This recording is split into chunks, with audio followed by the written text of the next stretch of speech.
Scared shitless. Just keep on singing, singing. Do you love me too? You're gonna make a lot of people happy. The ultimate aim is to produce sound which is completely acceptable to the listener. Records that give you pleasure.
Yo, what's up, everybody? It's your boy, Lin-Manuel Miranda writes. How you doing out here?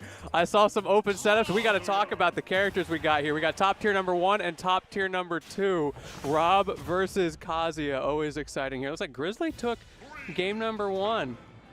He did mention, I was talking to him before the set, that he won the last time they played, so he's definitely feeling confident. I know Floats has been around with his character since they came out. She's been grinding, figuring out different stuff. But one thing that she does really thrive off of, from what I've seen from playing against her, is the momentum. When she loses game 1, it's, I think, a little bit harder for her to come back on game number 2. So we'll have to see if she can find that patience, because that's so important with the character. As soon as you start running in, you kind of just die, especially against Rob, who can punish you into oblivion. And we're going to a relatively large stage as well, which is interesting to me. I think maybe it has to do with the FERPs text on that mid platform. I'm excited to see if that comes out. Not getting a chance yet, though, because Grizzly is kind of taking it to her. However, that up special, build a house on him, closing out stock number 1. And this is your opportunity to start walking away with it. Good comeback, though, keeping it even. Grizzly, whatever floats, 2 stocks for playing Smash 4 right now. Okay, down tilt checks, jab on him. That is not safe. Okay, show me those FERPs texts. There we go. Goes for the 10 hit, ends up dropping it partway through. A little bit of a scramble. Maybe Floats misinputted or was looking for something. Always hard to tell.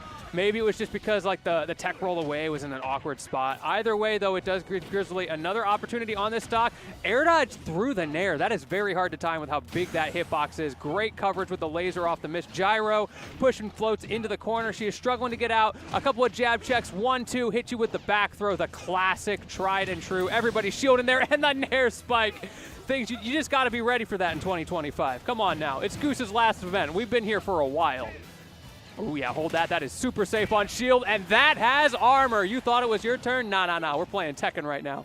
Haven't y'all seen the Tekken 8 meta? It is armor all the way through, and Armor King's not even in the game yet. Neither is back air, but Float's finding a way through, keeping it even 1-1. We were talking about the momentum game. She's looking pretty good. I see your girlfriend in the background as well. A little bit of mental boost, maybe knowing that you've got someone watching. Meanwhile, Floats needs to figure out what's going on, and the big question's going to be, what stage do we go to? And while we're doing that, I'm going to pull up the chat, see how y'all are doing. Are we on Satellite Smash? All right, we're on Satellite Smash. Good old Satellite Smash out here. Definitely hire these guys for your gigs. They are fantastic. How you doing today, Sayo? You having a good time? Shout out, Sayo. Let's see here what we got. And shout out to Twitch for having chat-only mode. Love that. Yeah, it goes so hard. And the best thing about it is I don't have to sit through ads because I don't have the video, so it doesn't show me the ads, which means I can actually communicate. That's great. So we are going to kind of the opposite end of the spectrum. We're going to a very small stage here on Smashville. So Grizzly clearly wanting to box. We do still have that middle platform, so watch for those Ferps tech combos, the extensions that Floats can get off of them. Gyro toss putting you in a good place. Great nair coverage. Not able to air dodge through that time. But once again, just those back airs spaced so well from Float. She's doing a really good job of finding the timings because you're not going to win the disjoint war, obviously. Das Boot is not a disjoint. But if you can beat your opponent on the timing, you can catch them out anyway. Even against that giant nair. Double forward air, that is a frame trap. Down air, not going to quite connect. Great spacing. Whatever Floats, not fading in too far, so you're able to air dodge back to the ledge. And this isn't Rivals, so you still get that invincibility. However, you also got to hold that back air. Once again, the first stock going to Grizzly. We saw it go pretty back and forth on the first stock of the last game, and then it kind of walked away. We'll see if the same thing happens here. Not going to kill. Almost, especially on this stage, but not quite. However, hit him with the back roundhouse. Simple and clean like we're Kingdom Hearts out here. Close it out. Nice little Z-drop. Doesn't get the combo, but it was so close. Uh-oh. Oh, drops the Ferps tech. Man, I'm saying Ferps tech a lot. We better see one of those with how many times I've said that. Goes to the back air. I was expecting maybe going for the double nair spike. However, I think Floats didn't do that because it was likely that Grizzly could hold in there and tech against the stage. So instead, you want to go for that stage control and a little bit more damage off the first one. Once again, almost killing, but Rob's a heavy boy. Ooh, spin to win, closing it out. Grizzly shaking it out in the player cam there. He is feeling it right now. Oh, there's that momentum. Once again, a bit of a drop, though. Floats maybe has been playing a little bit too much Tekken lately. Okay, break his back. I guess you can break a robot's back, right? Oh, we're scrapping. Grizzly trying to find space. I feel like the stage size is not working out for him because once Floats is getting in, it is so hard to get away, especially on your recoveries. DI check, not going to matter because you have hardly any knockback off of that. That'll kill, though, bringing it down to last stock. Floats, Grizzly, best of 3 here. This is all you get. Gyro toss into laser again. This time Floats called it out. Oh, spin to win. Wait, are we doubling down? Wanting that back air, stall it out. However, Floats is able to get back to stage. That electric is gonna push you off. Really bad spot for Grizzly. That's spike number 1. You're gonna be out of fuel. Can you make it back? Just barely. Oh no, the timing. That could have been it right there. Floats overcooked it just a little bit. Grizzly has another opportunity. Spot dodge, double spot dodge. We're going back and forth right now. Toss of the gyro. Nairs in the corner once again from Grizzly. Tried and true, but this time it's not hitting its mark. Great grab off of the gyro as well. Mash out is impeccable. Not able to get that up tilt. What about this time? Yes, you are. DI checks, tries to get the cross up. Good reaction from Float. Staying alive. Back air, not going to connect. But that is going to do it just barely. Great DI into the corner from Grizzly. Good defense, but it's not enough. That armor a little bit too strong. Float's so relieved right now in the player cam, hugging it out, just happy to make it through a crazy round one. How was that round one? Man. Yo, we got Scott coming on. Man, how you doing? Oh, it's Feeling been good. good? It's been good. Did you see that set? I saw that I was set. hype. The Rob used side B. I got very excited. Me when the Rob uses side B. Exactly. That's the only thing I know how to do anymore. Ooh, But what you got sometimes in that sometimes it works. Other times it doesn't. The mysterious cup of fluid already coming out here. Here, cheers, cheers. One of the many mysterious cups of fluid we'll have today. Yeah. It's been chill. I've been sitting at check-in desk for a couple hours, walked out to get some lunch, get some coffee. Figure I'll commentate for an hour or so. Just and come hang kinda out. Yeah, why The not? people who are supposed to be commentating are too good at the game, so they're playing doubles right now. Exactly. I was like, well, we can't allow that. I had a check-in shift that was supposed to end at noon, but the people that were supposed to come in after were in doubles. I'm like, you guys, come on. I want to go and do things. I need to go see the people. And players need to stop giving back to the community. That's what we're learning here. Exactly. We need to have the TOs do everything.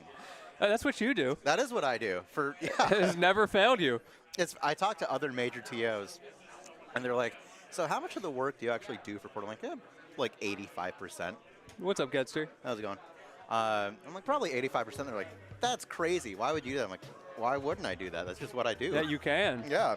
You and nobody else. It's just you. It's crazy. I'm such a stickler for like attention to detail that I'm like, okay, I need to do this myself because otherwise it won't get done properly. That's not You're going to go back and redo it. Yeah. That's not to badmouth anyone on my staff. They're all great. I'm like, okay, there's a very specific way I want to do things, so I'll just do it and it'll be fine. Speaking of which, I did see an interesting tweet from the port account. Do you have thoughts? There are thoughts. I cannot share them for a while. But there will be thoughts. I'm going to tease it out one way or the other. Yeah. Very interesting. Let me scoot over a little bit so you can be part of it. It'll be good. I'm excited. I mean, at this point, I've kind of confirmed that Port is coming back for, There's for no this way. year. Well, it's in the tweet. It says, I'm back. So, in case it wasn't clear to anybody watching. yeah, we have confirmed that, yes, Port will be coming back in 2025. I can't tell you the date, or I can't tell you any information about it so far. Very exciting. But we'll be ready to share that in maybe the next month or so. Okay. But it'll be good to get everyone back under the same roof. Well, the last one was incredible. I'm so excited for this one. I know I'm going to make sure that I'm there some way or another. Yep, It's you going will to be there, awesome. don't worry. It'll be awesome. It's really cool to see, because I had this thought when I was going through like my whole reflection last year. I'm like, it's one thing to run like the biggest event in quite a while. It's another thing to do that a second time. So I was like, okay, we've done the biggest event in the past like 7 years, whatever. But let's do it again. You know what they say? When in doubt, double down. Exactly. Gonna double down on it. Probably not a whole lot will change. We do have a new venue though, so that'll be good. That's a piece of information that that's the lore drop. learned That's yet. why you get Gyromite on the stream. Who's trying to connect their headphones to my phone? Get out of here. You ever get that on the flight? Someone tries like 8 times. It's clearly the same person. I get the airdrops from random people. Sometimes I do that as just like I get on the flight, open up my airdrop, I write down like, hey, here's my number, someone hit me up, and I just send it out and see what happens. So far, no one has ever texted me, but maybe someone will at one point. But Who knows? you do get the rogue airdrops? I do get the rogue airdrops. I miss the rare Larry era. Oh yeah. That came up again recently. Interesting. Weird. I want that to happen to me. That needs to happen again. All right, we'll take the photo right now. How about this? Let's do that. All right, let's get the photo. Look at that man right there. Oh yeah, He's look at gorgeous. that. That's sexy. All right, y'all, we're gonna make this happen. There you go. Send an Who airdrop that back. boy?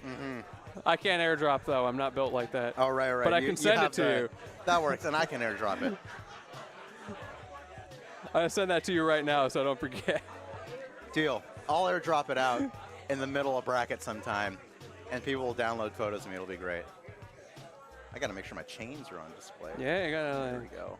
Okay, there we go. You gotta make sure you rep everything that you're wearing. Yeah, like now, that now one I'm, piece now of like, I'm all dripped out. Joe, over like here. what, There what's we go. going on, chat?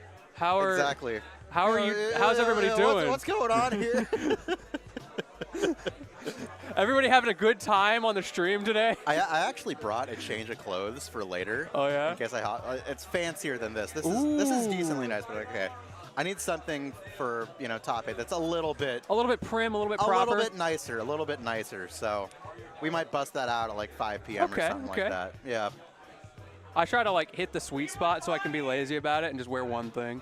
Yeah. It's like when you don't know, like, what does business casual mean? Everybody's got their safe business casual fit.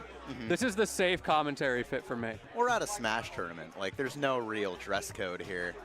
Like, I'm gonna wear a 3-piece. I showed up to a tournament one time because it was right across the street from my dorm. I showed up in my bathrobe and slippers and my PJs. I was up until like 5 a.m. the night before. Oh man! And I was like, yeah, I got doubles in the morning. I'll just go over in my based. I'll go over in my bathrobe, my slippers, whatever. I'll play doubles. I'll come back. I'll take a nap. I'll go back for singles. And I did that, and it worked. Nice. I think we went like 2-2. You know what event was the best event ever for making it very clear to the commentators what to wear? Port Priority 7. Oh yeah. Because it gave us all an excuse to show up in suits.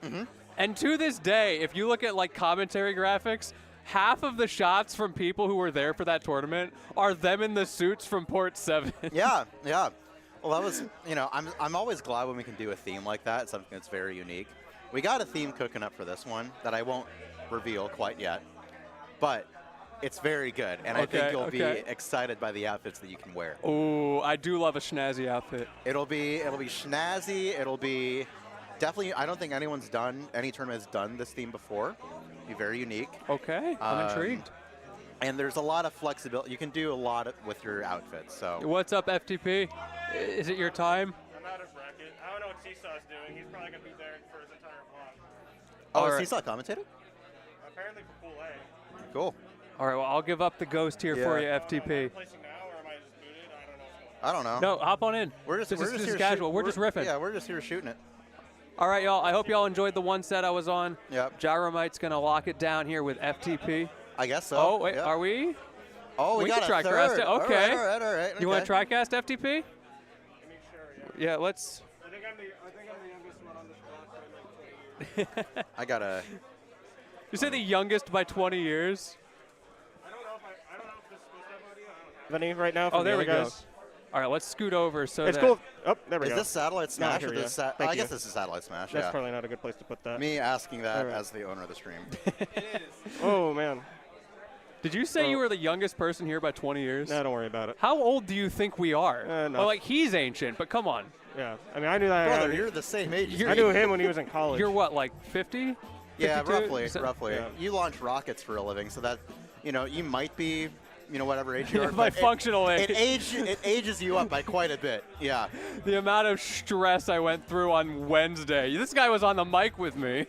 I watched that VOD. It was very cool. I was not paying attention to the set. There was a lot of insight that I gained that I really wouldn't have gotten otherwise.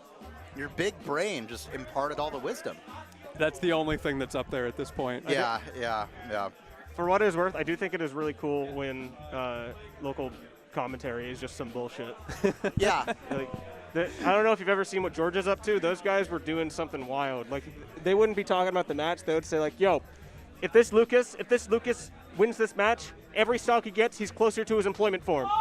Every stock he can feel the McDonald's application coming on right now. Yeah. I'm like, that's something special. I love The that. other guy who's like, if he wins, he will get custody of his children. Every player over 25 has had that same thought. It's like, okay, if I lose this match, I should find a job. If I lose this match, I should stop the competitive Smash career. I should actually look for like gainful employment. 25 and not having a job is a bit. That's wild, yeah. yeah. I feel like there were some steps along the way that were missed. I know some people who are like over 25 and are not employed. Yeah, like So- I'm 22 and unemployed. Like I Goose. know I'm a student. That's just weird. Yeah.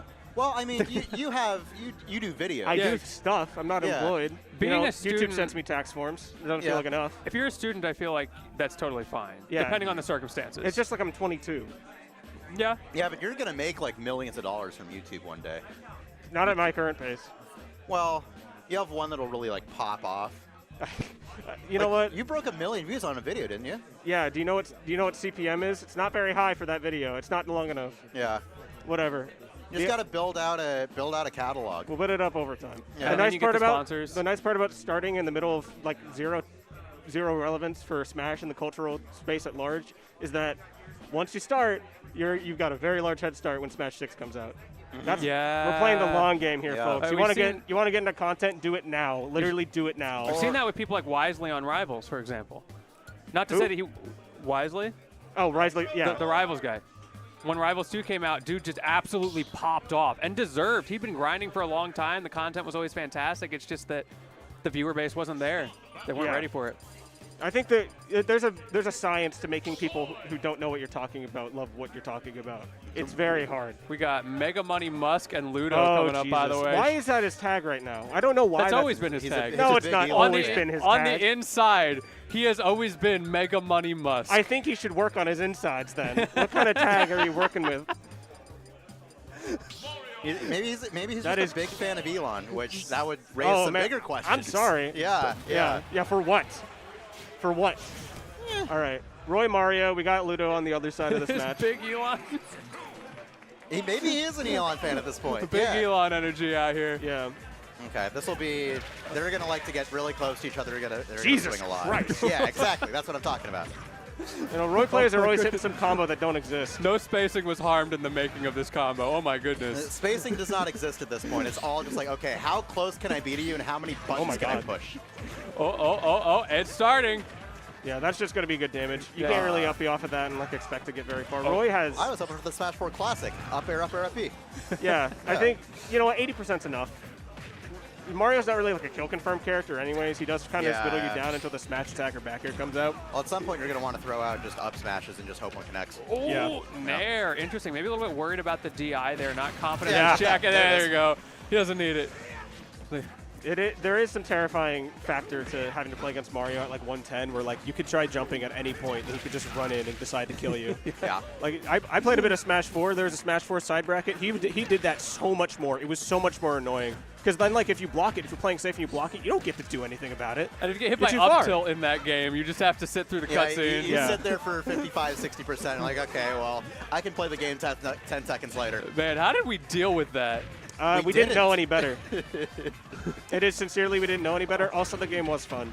Yeah, oh it my was. God, you almost died that terribly. Like, I go watch old Fox stuff, and I'm like, I wish I Yeah. was him. Perfect pivoting.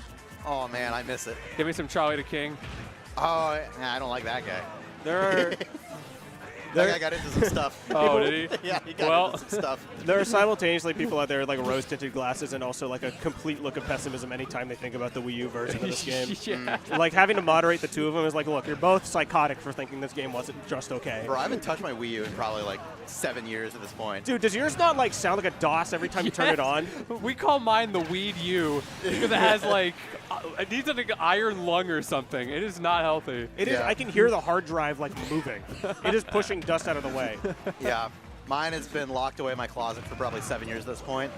I'll have to dust it out again, or bust it out again at some point, but that won't be for a long, long time unless I get really desperate. Ooh, To be- that's no double jump. Yep. To be honest, my Wii does the same thing. Yeah, but that's like fine. You know, My Wii Is is like it? very Yeah. heavily modded, so it's had some bad times, but it still works because I just like injected it with steroids. yeah, the Wii is just a GameCube on Adderall anyway. It's not Yeah, working. yeah. Hold this Linux install. Exactly. exactly. I'm really trying to get Oh, anything started on this. oh. Oh, you are taking so much damage for this forward air. Oh. Nope, that was a really good nair. A good DI out there from Mega Money Musk. Gets clipped anyway. Back throw going to put you in a pretty bad spot for Ludo's Wow, fan. how are you picking up off He's this? trying to Oh close this my. out. Oh. Oh, Okay, that's all saves it is. himself there with forward air. He drifted back like just barely. And he got the strong hit too. Yeah. Great spacing. Yeah, against Mario, and he hits the strong hit. I guess Still that's far true. away from you. Chuck him. Yeah, it's pretty safe. It's pretty safe to shield Yep. here against Roy because his throws are not going to kill no matter what you do. Right. Well, one of them can. Well, but eventually, who cares? it's more about positioning and the potential tech chase opportunities. But this is going to be a little bit rough for our man, Mega Money Musk. We're back in Yeah, 2002 that's right it. now, Man, that F tilt was putting in work for that. Yeah. That was. where he's got to release a PayPal on the horizon. He's on the come up. So Ludo moved down to SoCal, but his gameplay is no different. He is very much classic Ludo gameplay. Yeah. That's not to say he hasn't gotten better. I'm sure he has, but his gameplay is still the same style and it works. You know, it's funny with SoCal. I think most recently their most recent PR was the first PR where they had nobody from 2019 from pre-COVID. Wow. You know, old gods die, Ludo still stays. Yeah, Yes, he does.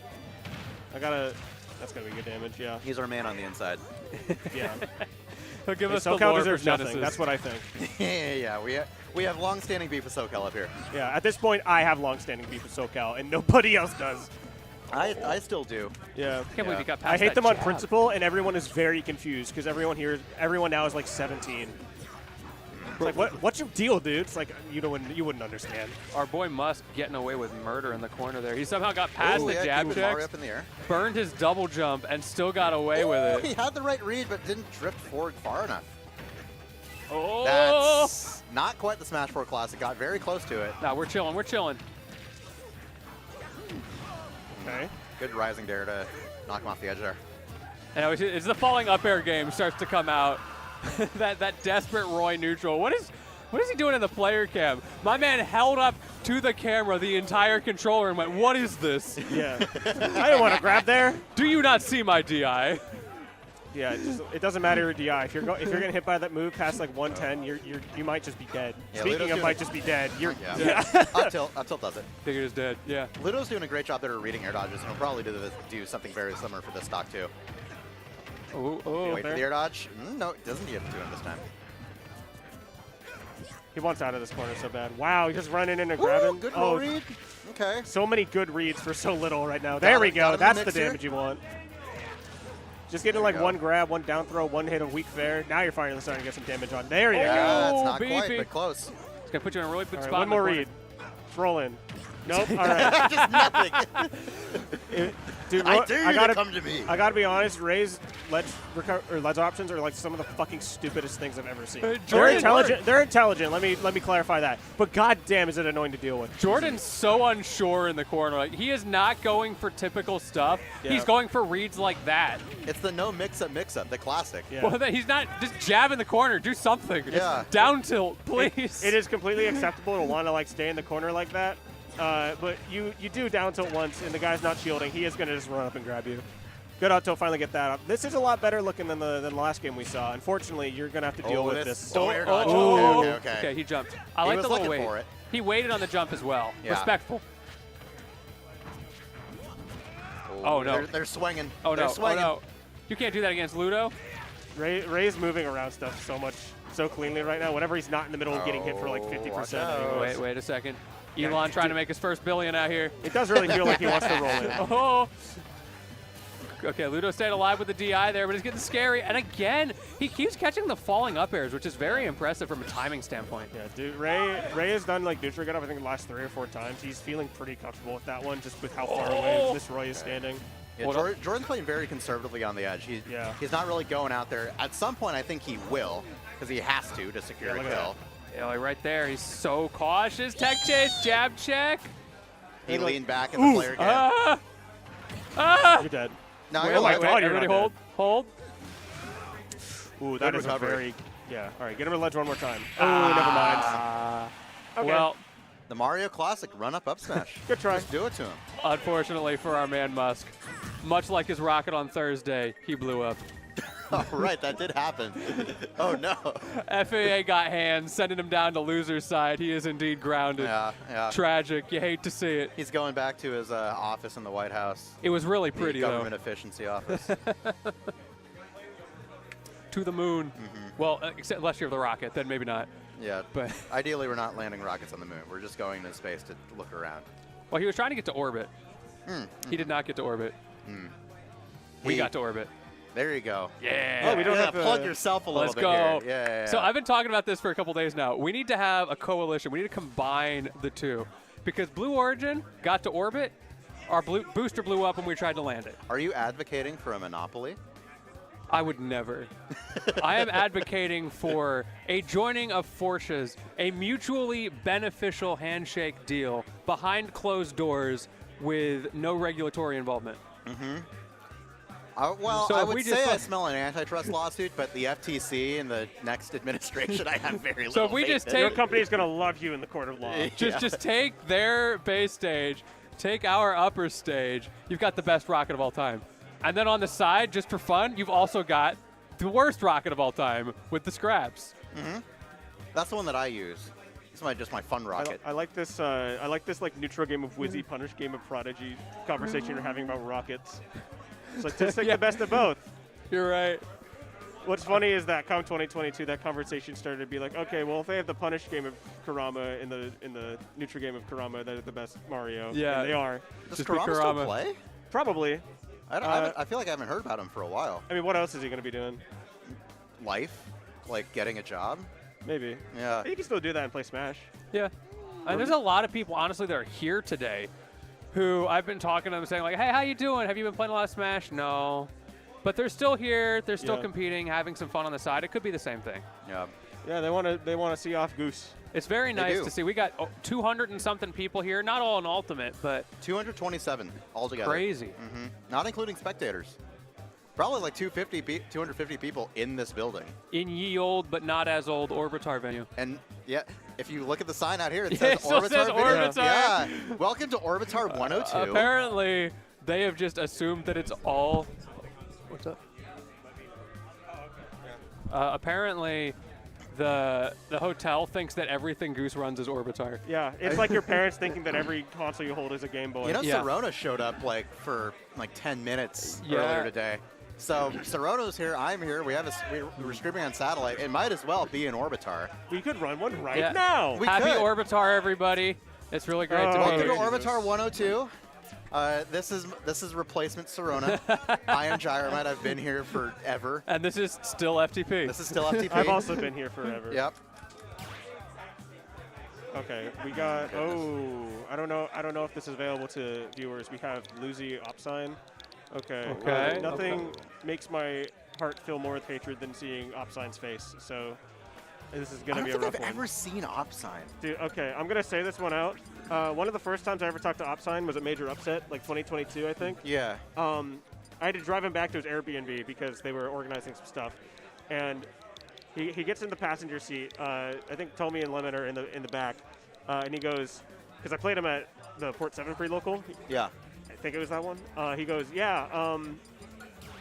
I'm still thinking about the time where you like grabbed me on a platform at 30, pummeled me 6 times, and then up-B'd me off the top. And I look at him really, really mad because that is not what happened. I grabbed him at 60, I pummeled him once, and he died off the top because he plays 0-6 Samus. And he insisted on this so hard, I was screaming in my car. I was screaming at this guy. And the fact that very loud. The fact that you still remember that all those years later is Yeah, really impressive. dude, Tommy and Lemmon thought that I was gonna drive the car off the highway and like commit vehicular murder suicide. Like, and I'm not gonna lie, it was on the table, but ultimately, cooler heads prevailed. We're and he evaluating gets to our live- options, He gets to everybody. live another day. Yeah. Don't get it twisted though. There's still a plot. You know, his day of reckoning comes. Yeah. You'll get your revenge in bracket. It'll be fine. No. Are you guys running into each other at all today? Or We ran into each other in doubles. He played double Belmont. Luckily, I had BassMage on my team, so I just sicked him on them like a dog. you might actually just like straight up. Or how did you do in doubles? You That's must be so out. mean. I got 5th. Okay. Dude, Yeah. so I don't want to mean. talk on this too much, dude. There's like a league effect. I swear to God, with doubles. With Where- League of Legends? Like, yeah, League of Legends. The more people that are on the screen, the exponentially less anything is my fault. Oh yeah, that's true. I blame other people for playing the optimal way so much more in doubles. And it's true, because they're playing like complete losers. I have never made a mistake in doubles. That's Yeah, actually true. straight up. It's their fault for not playing in the center of the stage. Yeah, they Get should over know here. better. We gotta do triples for next Smash. Jesus Christ. I don't even know how you I love organize quads. Quads would be fun. Quads goes hard. Yeah. Or if you really want to get like really toxic meta, doubles, but there's 8 people. Like two 4 sets of Oh, doubles. that'd be terrible. Everybody would just run away the whole time. It'd be awesome. Sets of doubles. Isn't Speaking that a of- Mario Party 8 minigame? Speaking of things that might Oh, be terrible, Oh, Pichu that's going to dying kill. off the side. 105, yes, please. Sorry, BlueZy. I don't think we need to explain that Pichu is just going to like die anytime you're in the corner. One of the big Yeah. things against Wii Fit Trader, you really, really, really don't want to be not shielding when you're in the corner. Because getting hit by down smash, getting hit by up B, getting hit by paralyzer, those are all very, very, very good ways to die instantly to anything. What do you think Pichu meant when he said burn, burn? He's don't gonna know. get burned, and then all of his attacks will do 50% damage. I think and burn he'll lose burns- 8% of his health every single turn. Probably what they said after the nerfs in 2019. This character got done so dirty. Remember when people thought that they made Pichu smaller? Like they thought he was huge at first, and like, oh, one of the nerfs is that they just made him like What? very small. Pichu is bigger than Pikachu by hitbox. Yeah, because of the ear hitbox change. Big ass head. Oh, man, he's thinking with it. It is crazy, like, as you get older, your head shrinks.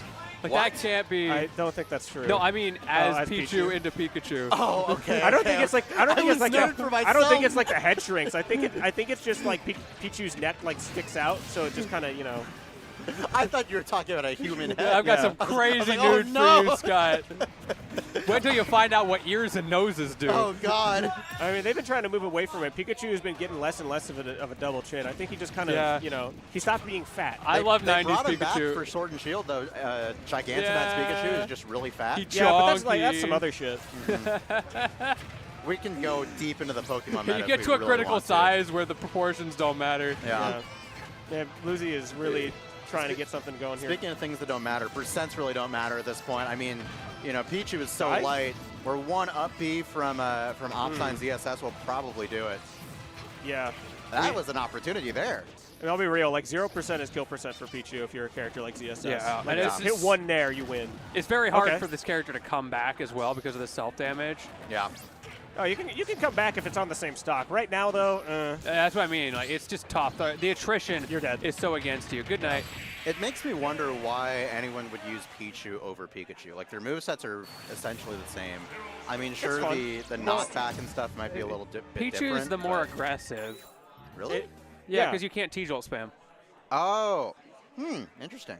I didn't know that. So if you want an also- excuse to play aggressive Pikachu. Yeah. There are a few other reasons. Pikachu generally just has like the more reliable neutral. Pichu has the self-damage part. And also anytime you hit anything, it's just way more reliable. Like Pikachu, like Down B or Thunder Jolt or whatever, the shockwave, whatever you want to call it, it'll send depending on whichever side of Pikachu you're on. On Pichu, it's always forwards. Like you have that extra reliability. I don't know what's going on with Skull Bash. I just know that shit just like destroys people if it's fully charged with Pichu. Yeah. Not that you'd really use that ever, but it's an option. You should bust out the Skull Bash at some point. That'd be fun. Yeah, bust out the Skull Bash. I don't know if ZSS is really going to be interested in getting hit by that. Oh yeah, he's got to get stuffed out. How do you guys feel about going to a large stage here as Pichu? Because we just talked about how this character has to be a bit aggressive. I can respect it for survival purposes. I do not know if that's going to be the case if you get stuck in the ledge. Because you're good at living across the stage on town. You are not going to live if you're in the corner like this. You got to make sure you're very correct in the corner. Yes, that is true. Like your DI directions are extremely clear Yeah. on this stage. If you're getting launched across stage, it's fine. Whatever. You live to like 200. You get not down turn. You get down smashed in the corner. Yeah. See ya.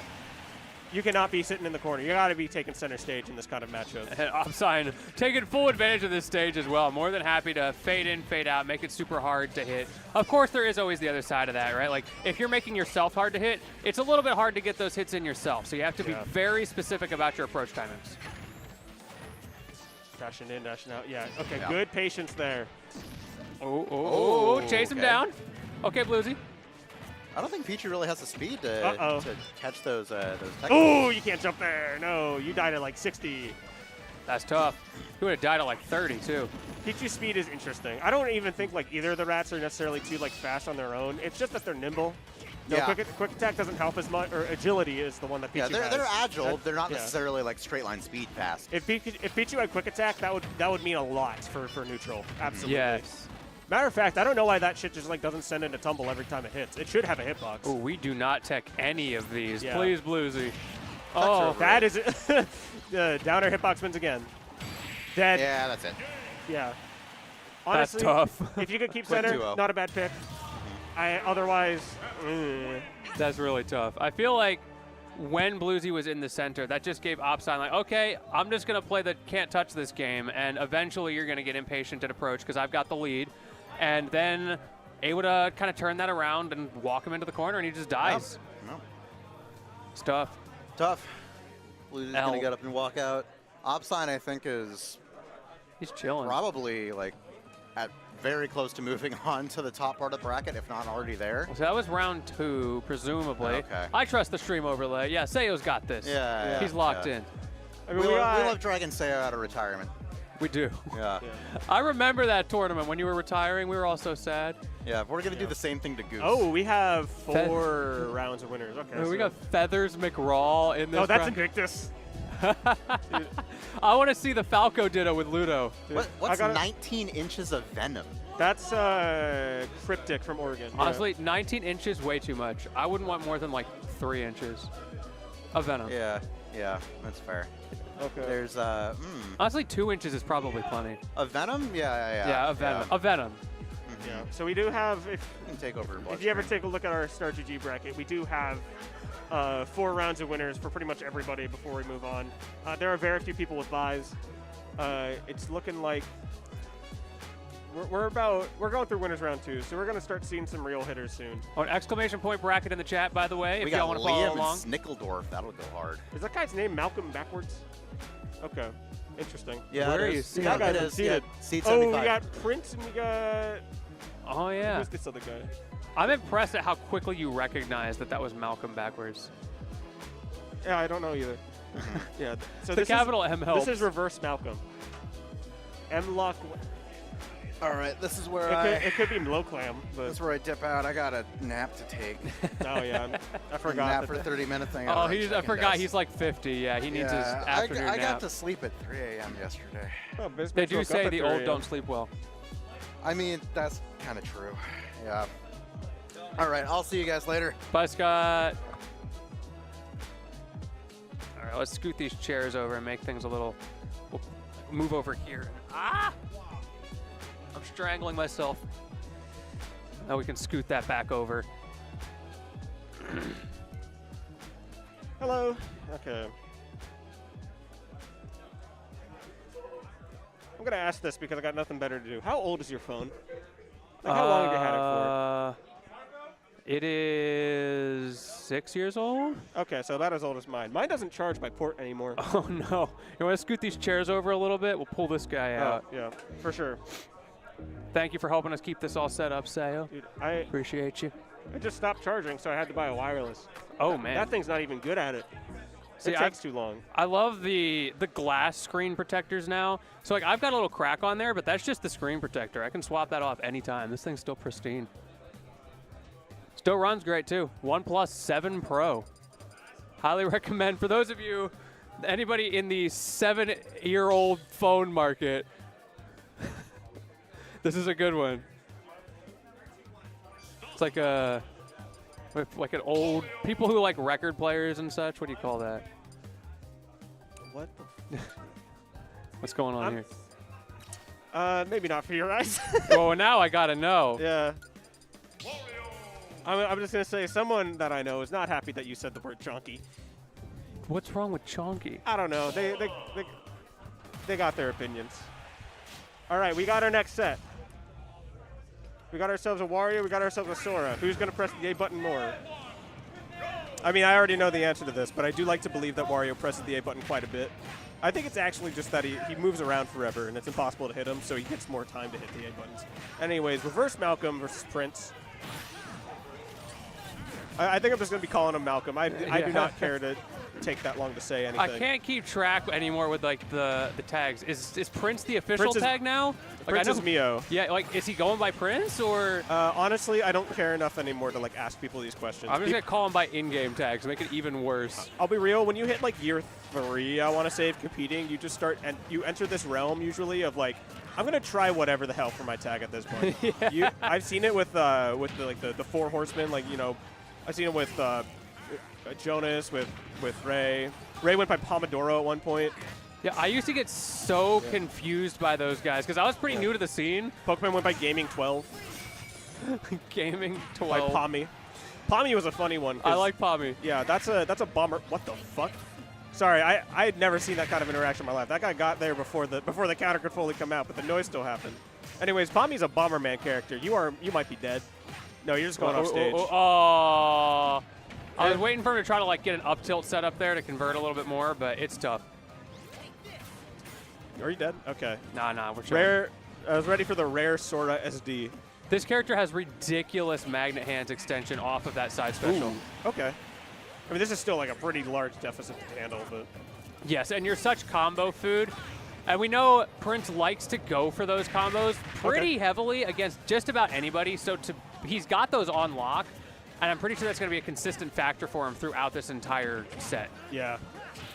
Looking for something to get started here. Honestly, Wario's only lived long enough to like just now get the waft. I think it's coming on in like the next 5 seconds. We're looking. Yeah, there it is. It's not great to be in that kind of position, but like honestly, you take the stock now. You have a hope and a dream. Never mind, just got zapped for no reason.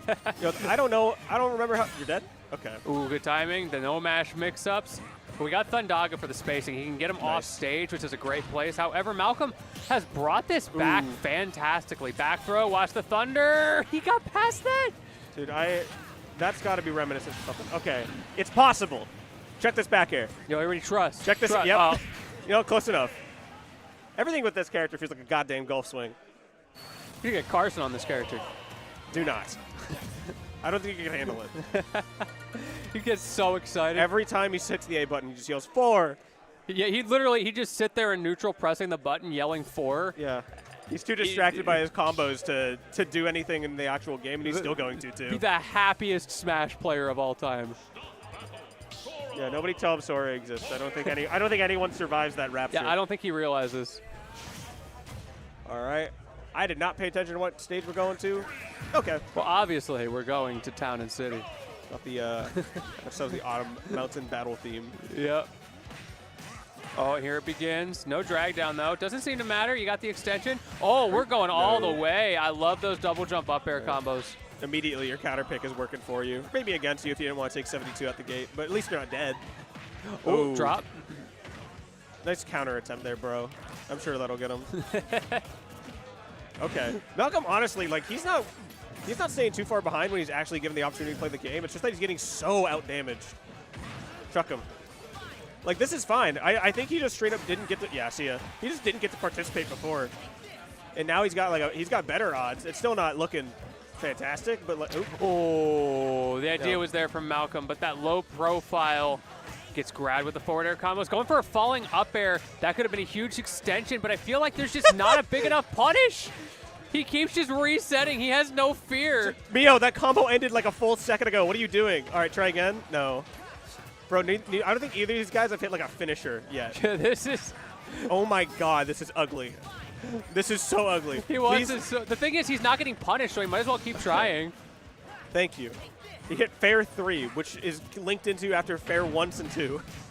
It does it for you. And my man got Gatlings in Smash. Oh my god. I don't even want to try and begin to explain what happened there. It's just some stupid trade stuff. I am losing my mind. You're going to be so mad if you're mloclaM at this point, because you see him drop all these combos and you try to punish, and it's just not connecting. Yeah, his sword's too big. God damn it. Let me in. Dad, please. Oh my god, I think that, okay, he tilted his bike up. I think that might have actually blocked some of those hits. Intelligent drifting from the Wario player. I dropped my shield. I'm gonna be so real. That was ugly. That was so ugly. I haven't appreciated a lot of these little intricate interactions so far. You're dead. Yep. Jesus Christ, that is... We've seen some Game 2 adaptations from the person that was already winning, like, really hard. Nothing against mloclaM here. It's just like, damn, sometimes you get checked by the Sora. At least he's asking questions. Yeah. I'm definitely asking questions if I get hit by that. Because he played around the projectiles pretty well. That combo looks really hard. What'd you press to do it?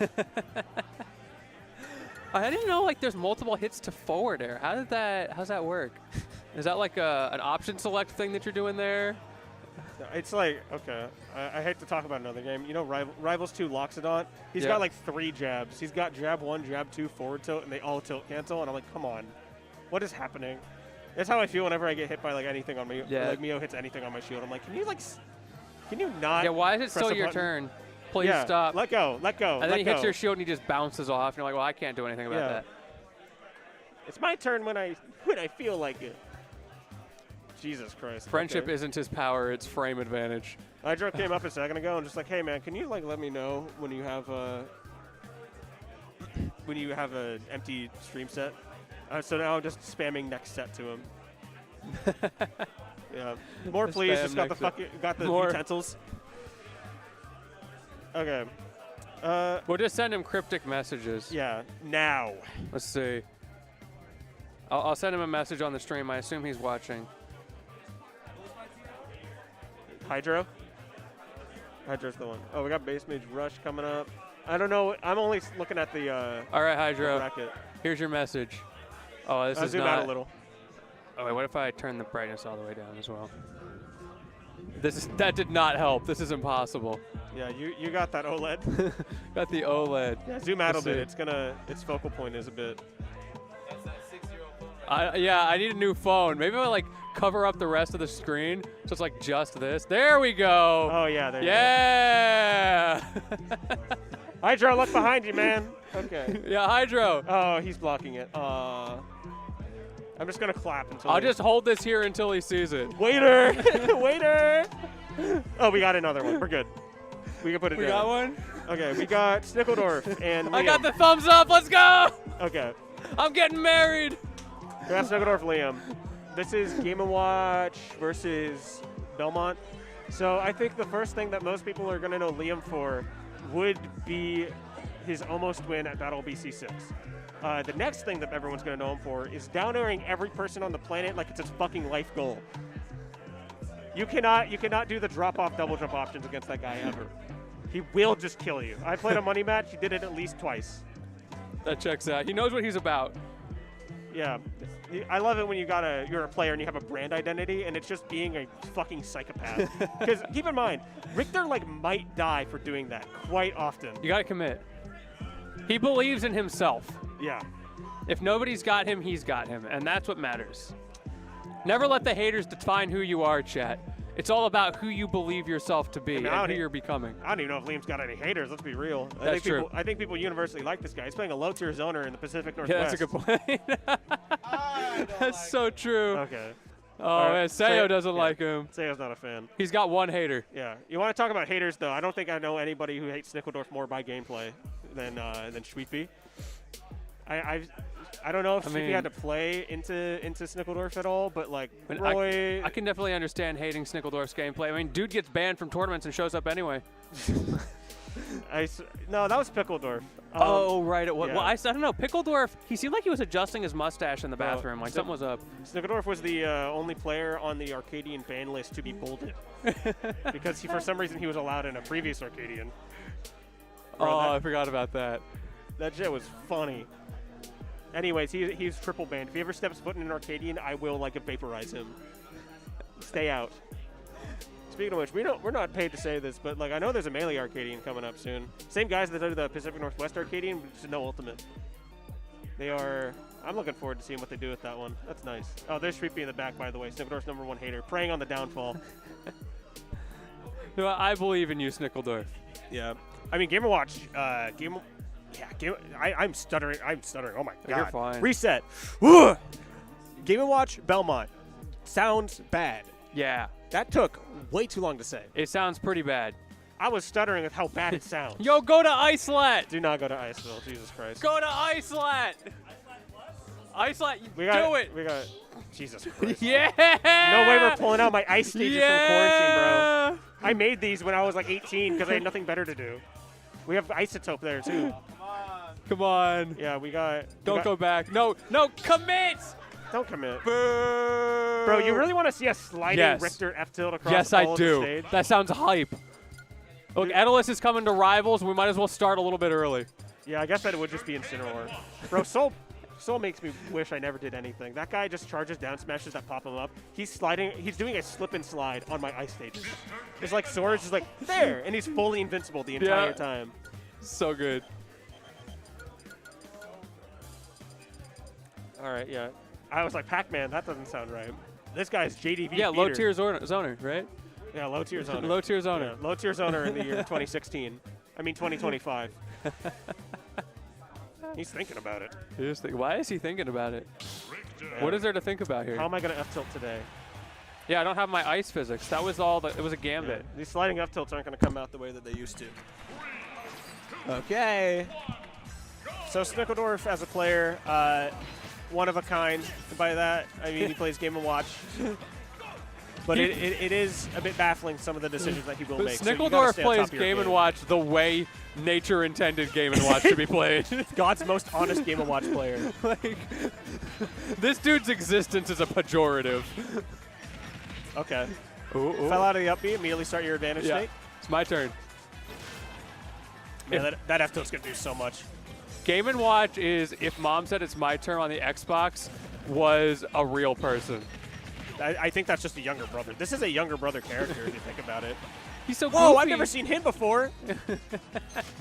Why is he two-dimensional? I thought this game was in 3D. What's that thing in the middle of Game & Watch? What does that mean? This doesn't even know, like, doesn't know what an ampersand You're is. gone. Okay. So this ain't looking great. Just like based off the neutral. Okay, I got really scared because I thought that Liam hit a down air and I thought he was going for the up B. Nope, some other shit. Throw? Okay.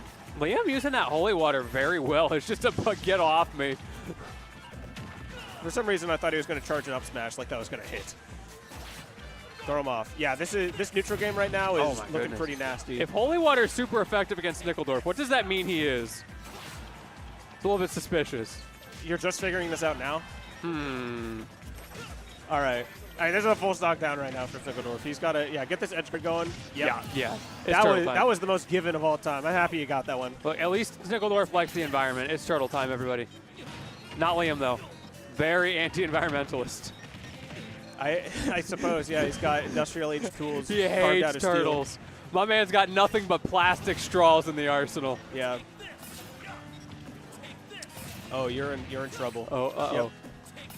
So there's obviously an option here. I couldn't tell you what it is. I think that there's a thing with your ledge invincibility in this game scales inversely with how much damage you have and proportionally with how long you're off stage. So the longer you're off stage, what the fuck? Did he just eat the...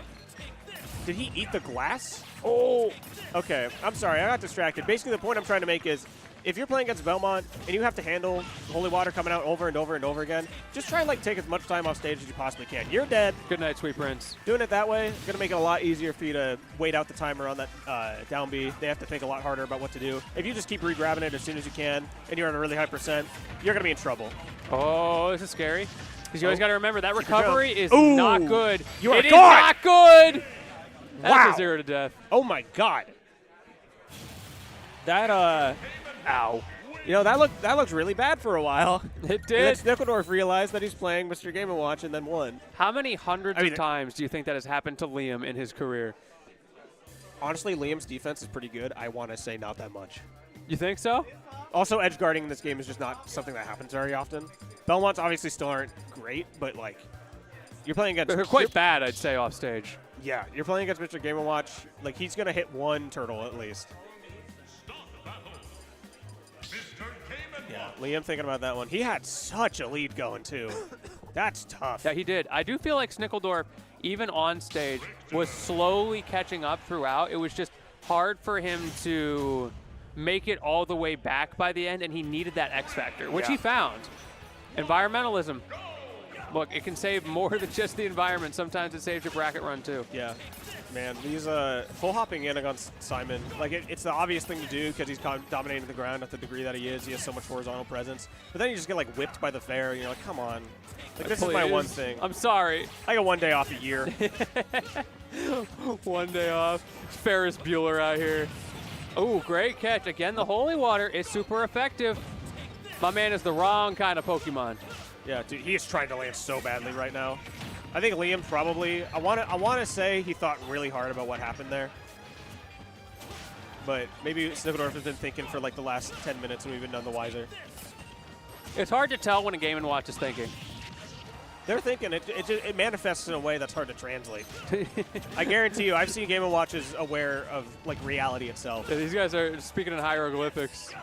I did not know that you could eat the glass on that move. I know you can do that. Yeah. Yeah, Oh. take that. It's not going to be very strong, but you know what? Might as well. I have a feeling Snickeldorf's inner monologue is in Wingdings. And he just translates for the rest Sounds of like us. Gaster in there. Oh, yeah. Oh, You know what? that anti-air is so good. Yo, this bucket is putting in so much work. See ya. I know, I mean, just having that be a reflector is such a boon in pretty much every matchup where you're dealing with a zoner. It can mean the world, even if it does like literally nothing to boost the move. You're just like, oh, thank God, I don't have to deal And not with having to moving time it, like you can just hold Yeah. that. There's no mix-ups to be had. And then sometimes it's an energy-based projectile. You're like, word, and then you destroy them. I know. Okay, this sounds really dumb. Apollo Kage playing against Meister. You know, you got a lot of grenades. You can charge that stuff up real fast. He actually just like let him get the bucket, so he couldn't do anything about his grenades after the fact. Yeah, I've It heard was that. a very weird end game scenario. I've heard that from players of multiple characters, like Fox Falco players will do that a lot of times because it Yeah. allows them to just camp them out with lasers and not have to worry about the bucket. Yeah, it's also just like you're not going to give him something very strong. At most, it does like 20 and kills you at 100. Yeah, it's really not that bad. Trying to do something here, yeah. Oh. All right, Liam possessing this game a lot better than he was before. Oh, you Oh, dead? there you go. Oh, wow, I thought he was going for the upbeat. He's not taking any chances. I mean, as long as it's going to hit, he's got the spacing on lock. It's a very skinny move, but great positioning from Liam. Oh, look at that recovery. Oh, the stall. That was Down air. so good. Man, yeah, that was a. I think No he's joke. really got control of this one right now. The defensive game plan from Liam is incredible. Throw him off. Yep, 180. Not a was, chance. Yeah, that was really off. There we go. Finally takes that 180.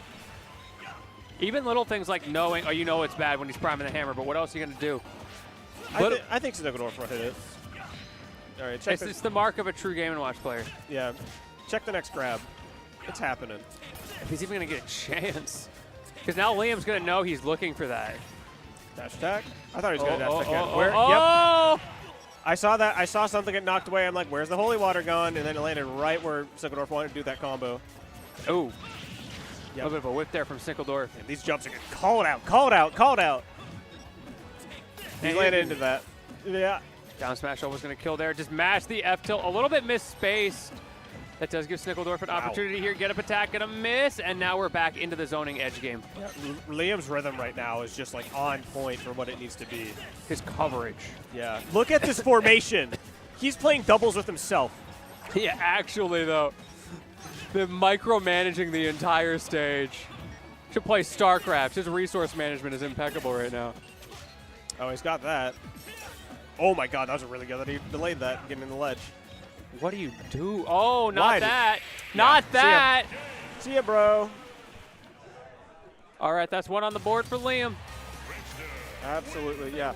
That was the kind of game I think he wanted with game number one, before he got. Oh, okay, yes, we have yes, a- yes, the we have a Goose secret. retirement card. I got it first. Thank you. I'm gonna let you do that. All right, hold us down. Hold us down. Well, I want these guys to pick a stage. All right, small battlefield. Keep it closer.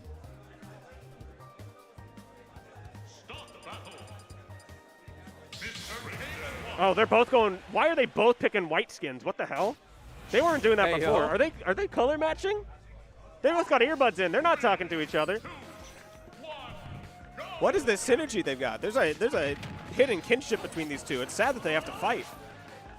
Why did they both switch to white? Is one of them just mimicking the other? I'm lost. I want to know the story.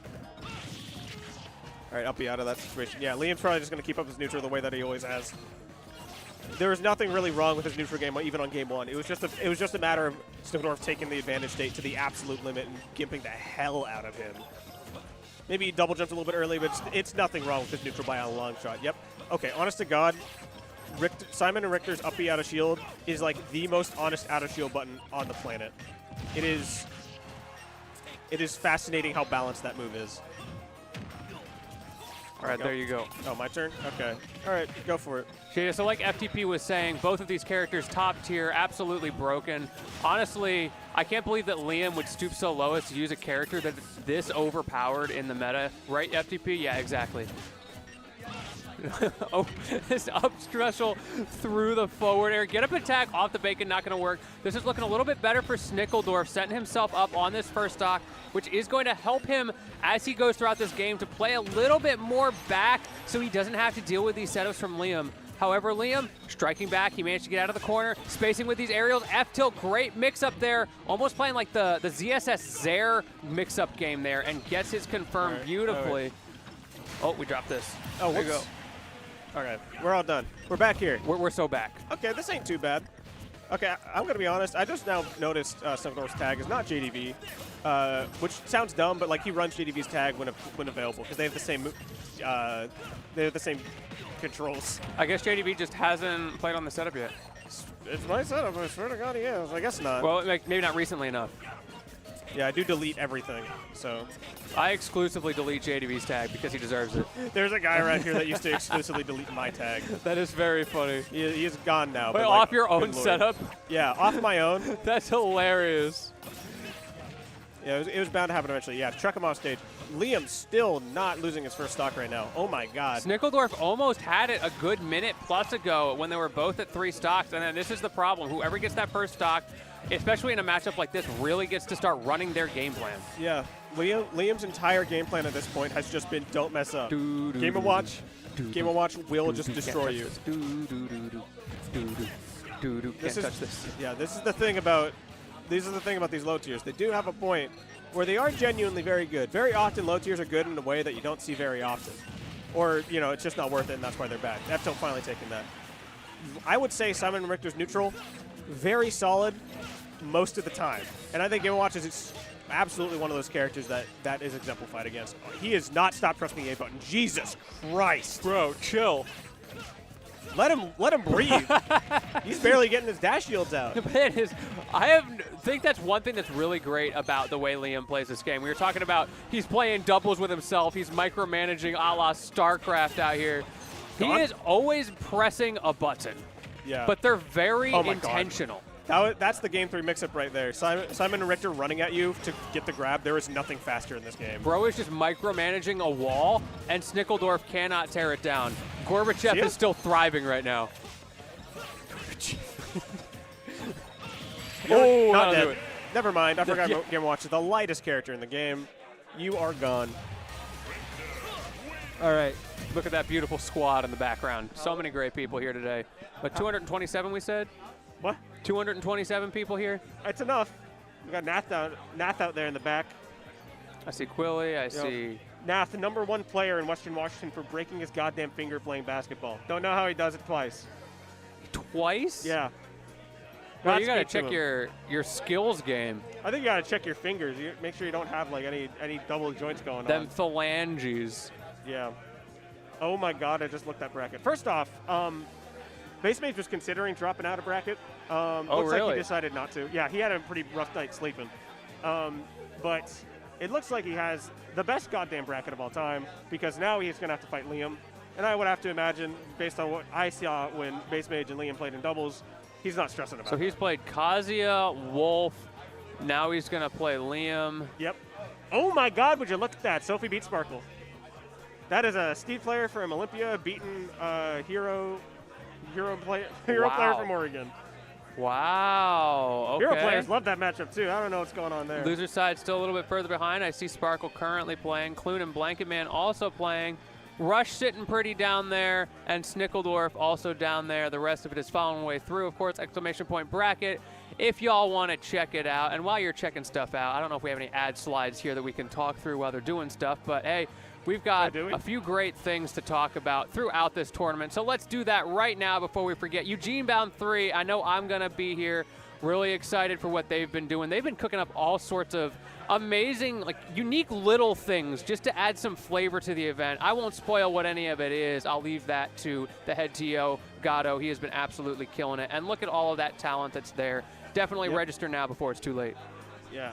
Oh, we got another one here. Hop on Rivals, an online Pacific Northwest Rivals 2 weekly. I believe this is part of the work of Cantrip.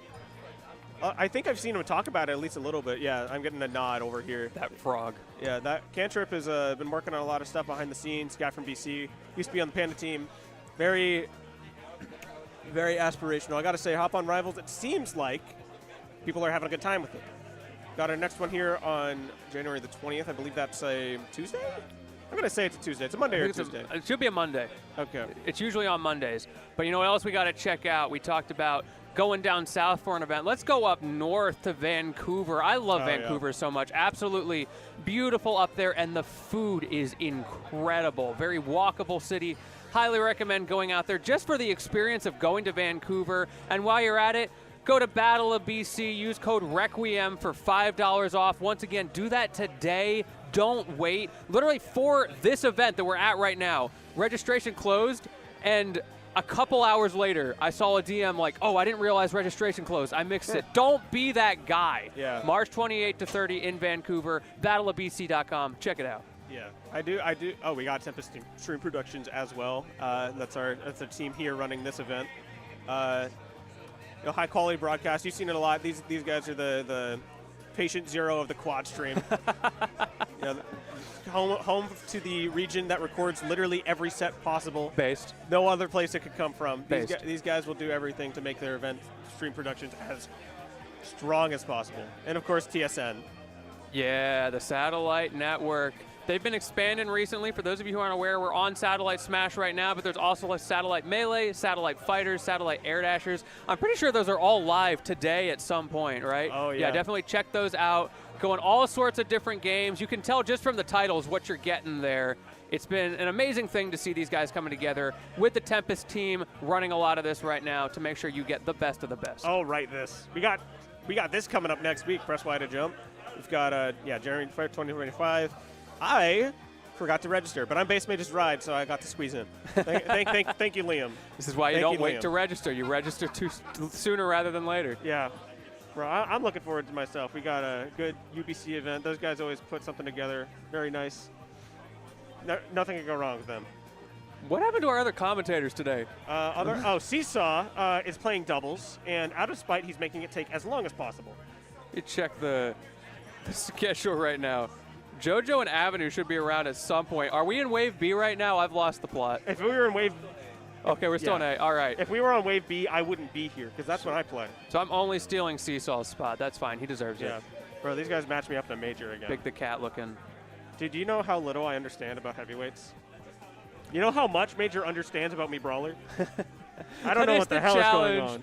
When you play a weird character, you have all the matchup knowledge, and you know your opponents don't. Yeah, I'm playing me Brawler. That's the thing, though. Like, I'm supposed to be the weird character. I was. Yeah, you got out-weirded. Now every character, yeah. It's how does it feel to not be weird enough? This guy's playing goddamn Ganon, man. Come on. Play Meta Knight?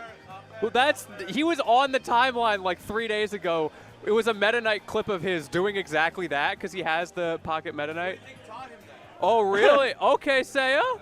I didn't know you were nice with it like that. Yeah. Sayo teaching Major. So when he wins, it's like you won. Your protege, yeah. And when he loses... Yo, Hydro is begging for anybody to get up here. Should have listened. Yeah, he was on the timeline like 3 days ago talking about, like, why do my secondaries do so well? And it's one of those really toxic Meta Knight clips. It was great. Yeah, it looks like...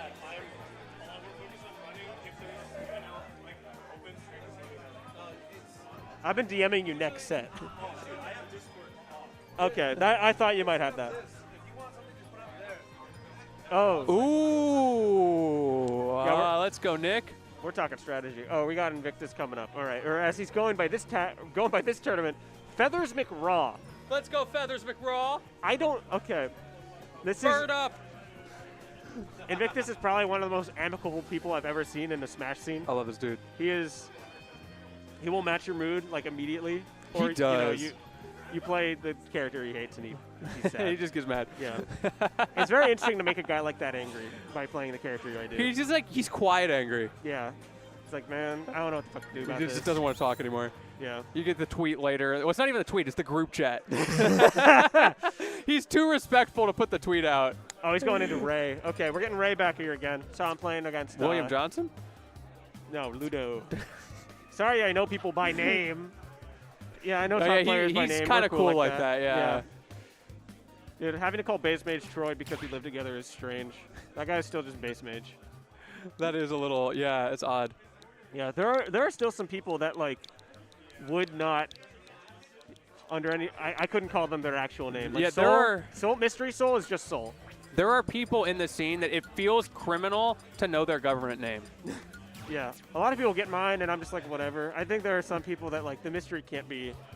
The mystery can't be. There's like a broken. certain level. It's like when you're a kid and you see your teacher at the grocery store and you're like, you're not supposed to be here. You live at school. Yeah, never ask Soul his name, Embo Z his age, me what my bracket path is. Why does Ludo look like he's in pain? He could be. You know, it's CSS. That's true. That's true. It's the preemptive pain. He has to get it out of his system. Guy, I don't know what he's looking for. Dude, Ray has contributed so much music to this. What is he looking for? He's looking for something. He's contributed so much music to that soundtrack, and then he just leaves. Come on now. What do you mean by contributed? Like, he pitches a lot of music. Every once in a while, I open forum for, like, hey, what music do you guys want on here? Oh, I see. And like, Okay. 90% of the time, now it's just like Jose dumping shit, which, you know, good for him. He's #1 player. I guess he gets that privilege. Ray used to get a lot in there. He's got one from a game I never heard of for the Wii called Elebits. You know, I'm sure that there's somebody between the ages of 19 and 24 that fucks with that game. But as far as I know, it is only Ray. That's awesome. All right. We're going to show each other our up airs and see whose is bigger. It's Feathers CSS. McRaw versus Ludo. Hey, you don't know for sure. I do. I've seen that this matchup is the same as it has been for like 10 years. No, I guess the only difference now is that CSS doesn't get a ladder U off the top. You know, it's a lot. ZSS is a lot less shameless in that regard now. You're dead. True. Never Oh, mind. no, we live. We live. Those feathers were not raw enough. Feathers McRaw isn't. It is crazy that he's playing Feathers McRaw, has a Falco, and isn't playing the Falco. Oh no, that's Ray's Falco. That's I mean Invictus probably has a Falco. No, that's what I mean. Like Invictus has a nice Falco. Okay, yeah. I thought you were getting mixed by the stock icon up there. That's why I was hoping, against all hope, that we'd see a Falco Ditto against Feathers McRaw and Ludo. But Yeah. You might be dead. No, okay, you're going inside though. Check for the downer. oh my God! deleted. Wow, I was wrong in 3 different ways right there. I thought he was going for the forward air. I thought he was going for the forward air. I thought he was going for the downer. I thought he was canceling it. Nope, And up B. that's why it hits. Because Yeah. maybe Invictus thought a lot of the same. Nice patience there. Keep your shield up on both of those hits. Like It's Mario's got Ow! so much. Ooh, Mario's got so much frame advantage whenever he hits your shield. It is disgusting. Nice timing there. That back air is -2. You know that? She needs it. No, that is Mario's. Oh. Yeah, Mario has. Yeah, that's gonna be -2 if he blocks it. ZSS can't stop that. You know. A lot of characters can't. Ooh, falling up airs. We're seeing a lot of mix-ups on the aerial timing here. Generally, the defense has been pretty good from Invictus against that. I've seen Ludo get mixed by it a couple times, but at the end of the day, a lot of the other stuff is really going Ludo's way now that he got that first stock. He's kind of controlling. Oh! But things like that are just not killing. There we go. There we are. Yeah. The neutral between these two is going very solid right now. I think Ray is just like, he's playing just a little bit trickier to hit. Wow, cover everything, miss everything. That wasn't even his fault. Oh, okay. That up smash is the size of the platform, buddy. That's not on you. Ludo kind of showing that maybe his up air is bigger, as is his back air, spacing out beautifully here in the corner. So hard to get past those fast buttons. Uh-oh. Yeah, okay. Really good air dodge right there. Waiting for Oh. that. I think you probably want a back air. I'm not going to judge. Ah! Wow. Nothing hits harder than Ray's up smash on the stream setup. I was like, oh, he's just going to grab, right? No. And he had a little stank on it, too. He knew. You didn't have to do all that. You could have just He waited did, it though. out. He did. I think an uncharged up smash would have just killed. Yeah, but he did it for him. You know, he's like, eh, close enough. I think also he was worried about spot dodge timing. Oh! Wow, that would have been disgusting. You might still be dead. Okay. Keeping things simple. Okay. Throw him off stage. Invictus trying to swing out there. Not the best option because Ludo saved his double jump.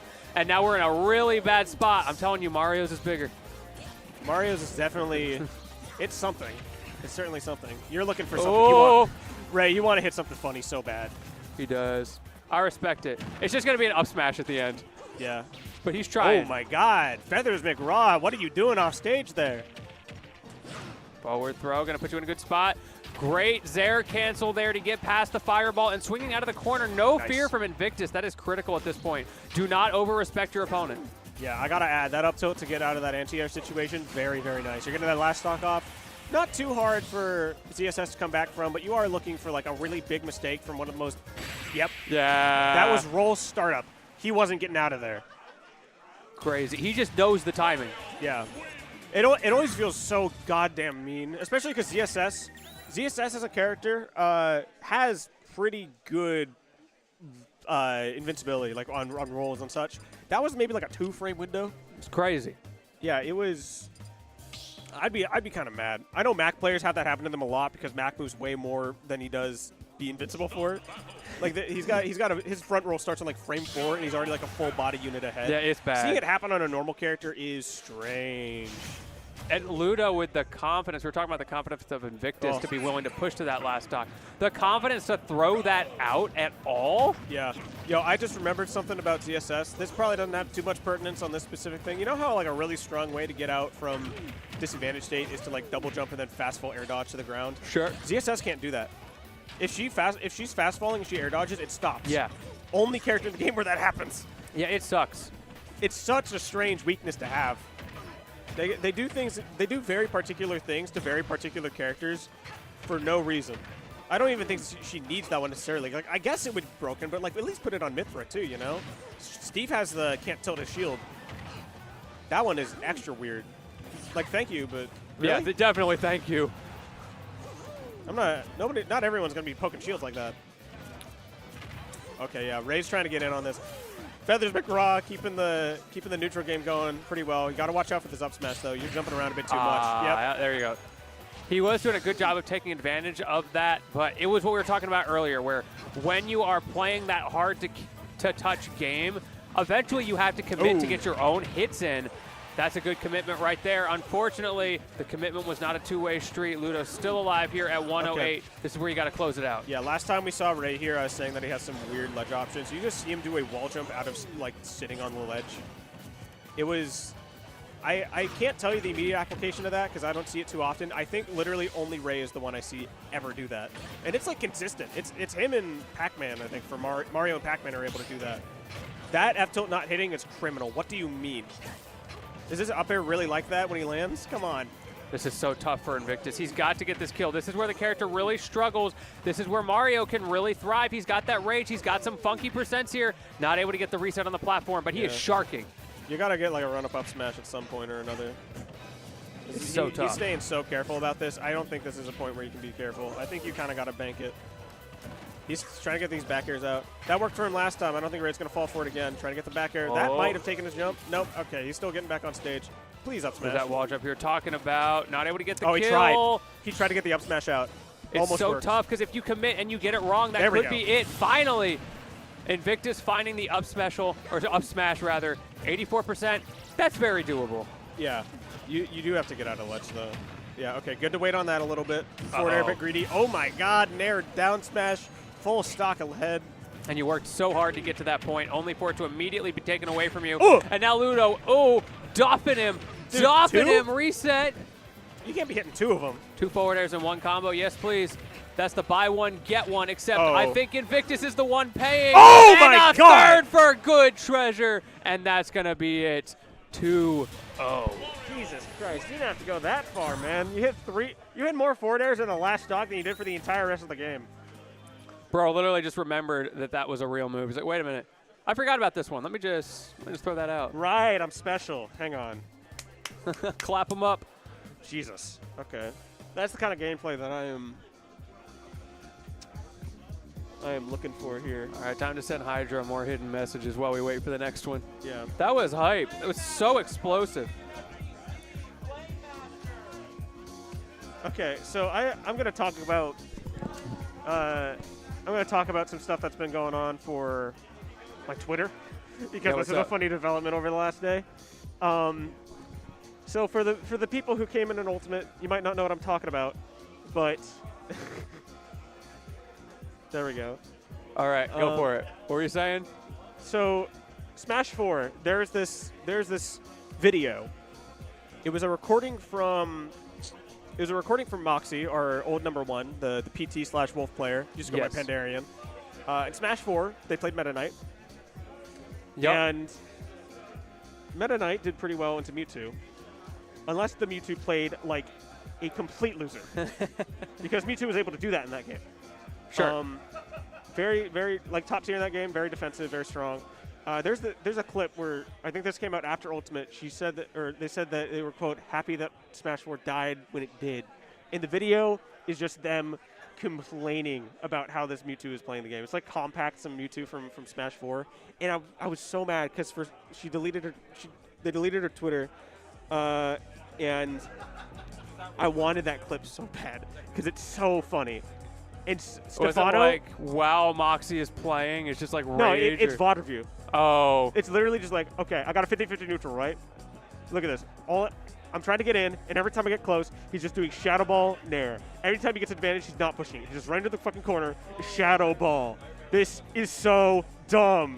I love that video so much, but it got deleted when Moxie deleted Twitter account.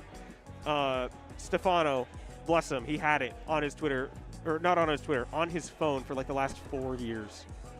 That is an insane thing to keep on your phone so much, for 4 years. It's really funny. Apparently, that guy just kept Meta Knight stuff on his phone forever, and that is why. BassMage. Okay, Liam's coming up now, probably. Yes, this is the Liam BassMage set. But yeah, if you want to see it, I got Twitter handle there. I'm not trying to plug myself. It is just really funny, and I think that people should look at it. Parental advisory, as if my presence isn't that. Your presence exudes parental advisory. Yeah, they need grand parental advisory. Maybe not that. Fire the parental advisory. No. Okay, yeah. That should be your temporary tag. No, I'm not doing that. I don't need a temp tag. I can't have a temp tag. I got a track record to keep. People listen to me, man. I can't be going by Oh, we Smurfs. got to change that. I had in quarantine. I went to one tournament as Dots and Boxes. Okay. That was a one-off. I went 1-2. It didn't mean anything. But what's the turnaround time on your tag? What do you mean turnaround Like, time? how long can you have it changed and start to G? Oh, a month. A month. Okay. Yeah. So, like, find a period where you're not really going to enter anything for a month, maybe just like a couple locals, and that's when you absolutely turn it up. Get the most degenerate tag. Maybe. My favorites, they both come from Invictus, who we just saw. General Egregious and the Senate. Dude, I'm thinking of T-Rex Stress. He's some guy, I think, from he's from one of the Carolinas, I believe. That guy has some of the best, worst tags I've ever seen. That guy had Church of Latter-day Saints. that guy had Water the Hydro. That guy had say it like that. So good. He had Water the Hydro as like a real tag, like so he actually committed to that. No, fuck you, but that's so funny. No, every time I see that guy in a tournament that I run, which has been like 2 tournaments, he's always doing some bullshit. Church of Latter-day Saints. Does Yeah. he not live around here anymore? I thought he did. I think he's just going back and forth. Oh. Maybe. I don't remember him being a student here. Like, I've been to his house Yeah. multiple times. I think it's like a Clune kind of thing, but I can't tell you. Yeah. Church of Latter-day Saints. Yeah. Yo, chat, let's hear real quick. What are y'all's favorite funny tags? Anybody got some good ones in the chat? Yeah. I'm really afraid to not commentate this set because it will probably be over rather fast. Yeah, we'll let that cook in the background. We'll check between games. But in the meantime, yeah, this is going to be explosive. Yeah, so on the local on Wednesday, before you were on the mic, me and Arbiter commentated BassMage versus Lucas. I saw it. Yeah, and it was Roy/Crom player versus Puff. Now he's normally Crom, but he went Roy because Crom Puff is bad. Yeah. But he decided to go Crom for game 2 because like he wanted to see how bad it was. It took maybe a minute for him to die 3 times. Yeah, he took 13%. Yeah. Now, to Liam's credit, he can play neutral much, much better, I think, than Lucas was capable of. No shade to Lucas, but like, I don't think that guy knows what Puff is doing to him yet. He'll get it eventually. Oh, check this one there. Oh! Yep. That tether almost got him what he wanted. That's so Puff sad. can stay out there so long. This is the exact character you don't want to be in disadvantage against when you're a character. On like that forward throw, like even there, Oh. that forward throw can just kill if you get the right read. that dash attack was nuts. Again, great spacing from Liam. The angle to get below the nair. Yeah, he's really trying to make sure he doesn't have to move in sometimes when he's trying to recover. There's a zone that he can get to because he has a tether, and then he's fine. You're dead. That being said, he got denied at that time, and he is gone. GG, shake my hand. Can we get round 3? BassMage with these forward throw setups. It's the classic. Yeah, I mean, we're down, like, how long has it been? 80 seconds? Yeah. This is not a set. This is a survival game. Yeah. If you can go to time, you win automatically. This is the game at the arcade where it's basically just scamming you out of your quarters by making it so hard. This is the coin pusher. This is It the is- Castlevania yeah, exactly. marble game. Come on, go off stage. For Oh, only $2 more, you can get another life. Okay, Good that's Lord. a stock. Yeah, throw Liam is that on the one off. board. Yeah, so to Simon's credit, I'm going to say Simon because whatever. You can kill Puff like pretty early if you get the stars to align. But this isn't about killing Puff right Yeah, now. This is and- neutral. like, They she just sat there for like a full second, nothing happening. Puff can only shield so much, and that's going to be a Ooh. little bit of a boon for Liam. Yeah, Puff, the BassMage not going out there. He knows he doesn't have Oh, time. oh, oh, waiting, oh, waiting. you're dead. Dead. I Well- hope you're having fun. I hope you're having fun because that's not what BassMage wants you to have. This ad break brought to you by our sponsor. That was so fast. All right, let's see what people said about names. We got Glock in my Toyota. Oh, that's a. That is a Game & Watch player from the Midwest for Melee. I love that you know that. Fablo Escobar. Who the fuck was that? Oh my god. Pablo Escobar, that's good. Pablo Escobar is really good. There was a guy, I don't think he made it in the future. He made a list of all the best tags for Melee Yeah. for each state. So there was Glock in my Toyota, right? But then in Washington, there was Glock in my Subaru. Because it's Washington. Oh, yeah, everybody's got a Subaru here. I'll check the rest of those after this game, but Yeah. those are a good 2 starters for us. Man, Liam digging deep. You see how hard he's like, my man's saying a prayer between games. Yeah, no, Melee, I gotta say, I know it's not, this ain't the Melee tournament. Melee players got like some of the best tag names in the business. They do. I swear to God, the top 2 for like creative names are TF2 players, Melee players. And I think Melee players are first. TF2 players got like, I can't even say some of them, but like they're up there. I swear to God. See, TF2 players have no chill when they're making their names. Yeah. Like, what if we got to lose? You know you can just name your gun "fuck you" in that game. It costs $1 and you can just do it. That's hilarious. You can name it anything you want. Ooh, I think that might be what BassMage is saying to Liam. Saying, you got a bigger stage? I don't Yeah. care. He's got the gun right now. It's called the Panic Attack, but he retitled it to Eat. Oh man. Wow, you Ooh, caught air that. dodge it. Okay, that's going to do nothing. All right. No, I mean, I don't know if Puck has short hop, auto cancel air dodge. That was a thing a lot in Smash 4. Dude, every time that Liam gets knocked off stage, I'm hearing somebody go like, "No!" It really do be like that. It's Yeah. a quick time event every time, except the quick time changes. Yeah, this is Are we like anytime that Liam goes off stage? Are we like allowed to show that on Twitch? I don't think we are, but like it's fast enough to where nobody's gonna notice. Ooh, there's weak- the throw. weak Yeah, dash attack actions. yeah. You know the throw's coming, but it's too late by the time you realize. Ooh, okay. Liam's honestly putting together neutral pretty well in this one. Just gotta Yeah. watch out. Yeah. That was the rest. I respect BassMage for not going for it because you're not comfortable, and you're winning. No reason. Yeah, I think BassMage would go for the rest, but I think it's just like funny enough to like go for only edge guarding this character anyways. You know this guy once did no jump Jigglypuff? You have no way to get anyone on the top platform. If they platform camp you, you give up. Yeah, you actually can't hit them. You're Yeah, right. you can't even air dodge up to it. That's so funny. I love when someone's like, how do you deal with someone on a platform? He's like, you don't. Okay, one stock off. This is actually looking pretty nice. Never mind. Goodbye. And even production reeling after that. When I heard Sayo going, oh my. It's tough out here for a Belmont. My man, Demon's no problem, but that thing, it scares me. He is. Look, if you saw a Uh-oh. Jigglypuff as a humanoid person from a humanoid franchise, you see a Jigglypuff walking down the screen, you are out of there. Yeah, look at the way he's air dodging in. He's just trying to like find the gap. He knows how much this just like getting in once will get him. BassMage. And ooh. Liam doesn't have big combos, so if he loses that one little scramble, it's fine. Oh, scary. I think it was actually good that he up beat early there. You don't want to go in a lead trap situation. All right, pop it down, B. No, he's staying patient. Nice. Oh my God. He hit that nair so early. I'm surprised. Oh, you are regrab risking bait. your life. This feels just like Crom, super Crom. The regrab bait there was so good from Liam, using that holy water to keep himself safe. Nope. Wait, we're chilling, we're chilling. It's fine, it's fine. Deep breaths. Dude, he is really made. Ooh! You know what? That was worth it. You know, I fuck with it. Hey, it wasn't a two-stuck. History will not call it a two-stuck. It's not -3. Pain. That's tough.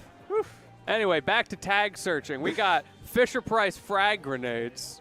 That's a good one. Big fan. I wonder if somebody found the article I'm talking about. Oh, I like the next one. Shotgun Raptor Jesus. It makes me think of, did y'all see Velocipaster? Have you seen that movie? That on its own, that's Velociraptor is a pretty good tag. It's exactly what you think it is. It's awful. Go watch it. Velocipaster. It's hilarious. What do we got here? Oh yeah, someone else agreeing with the TF2 thing. Yeah, they know what it's about. I'm gonna see if I can find that while we're looking for another set. E-Stiff. Clever. Yeah, there's some good oh, ones it's by out here. 2021. Okay, these are a bit old. They're about 4 years old, I think. Let's see what we got. No, medium. Oh, we got cookies. They have. They sort these by state. They got JV Wentworth. There's a guy from Arkansas just called Turn My Swag On. Some of these I don't think are like tasteful to say. Yeah, definitely. There's going to be some on there. PhD's nuts is pretty, you know. Waveshine Updog is really good. Well, there's a lot of really messed up ones on here. Yeah. JPEG compression. Grim Reaper. I don't know who Rico Nasty Plot is, but I know that's Pokemon. Yeah. I've scrolled down and Latini just keeps laughing at these. There are so many. If y'all want... The guy from Georgia called GG, we both played bad.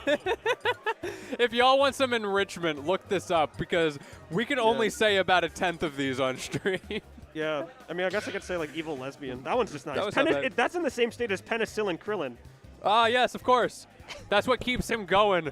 The normal man among literal gods is penicillin. Guy from Indiana just called Kmart Wi-Fi. Kaczynski Kong is insane.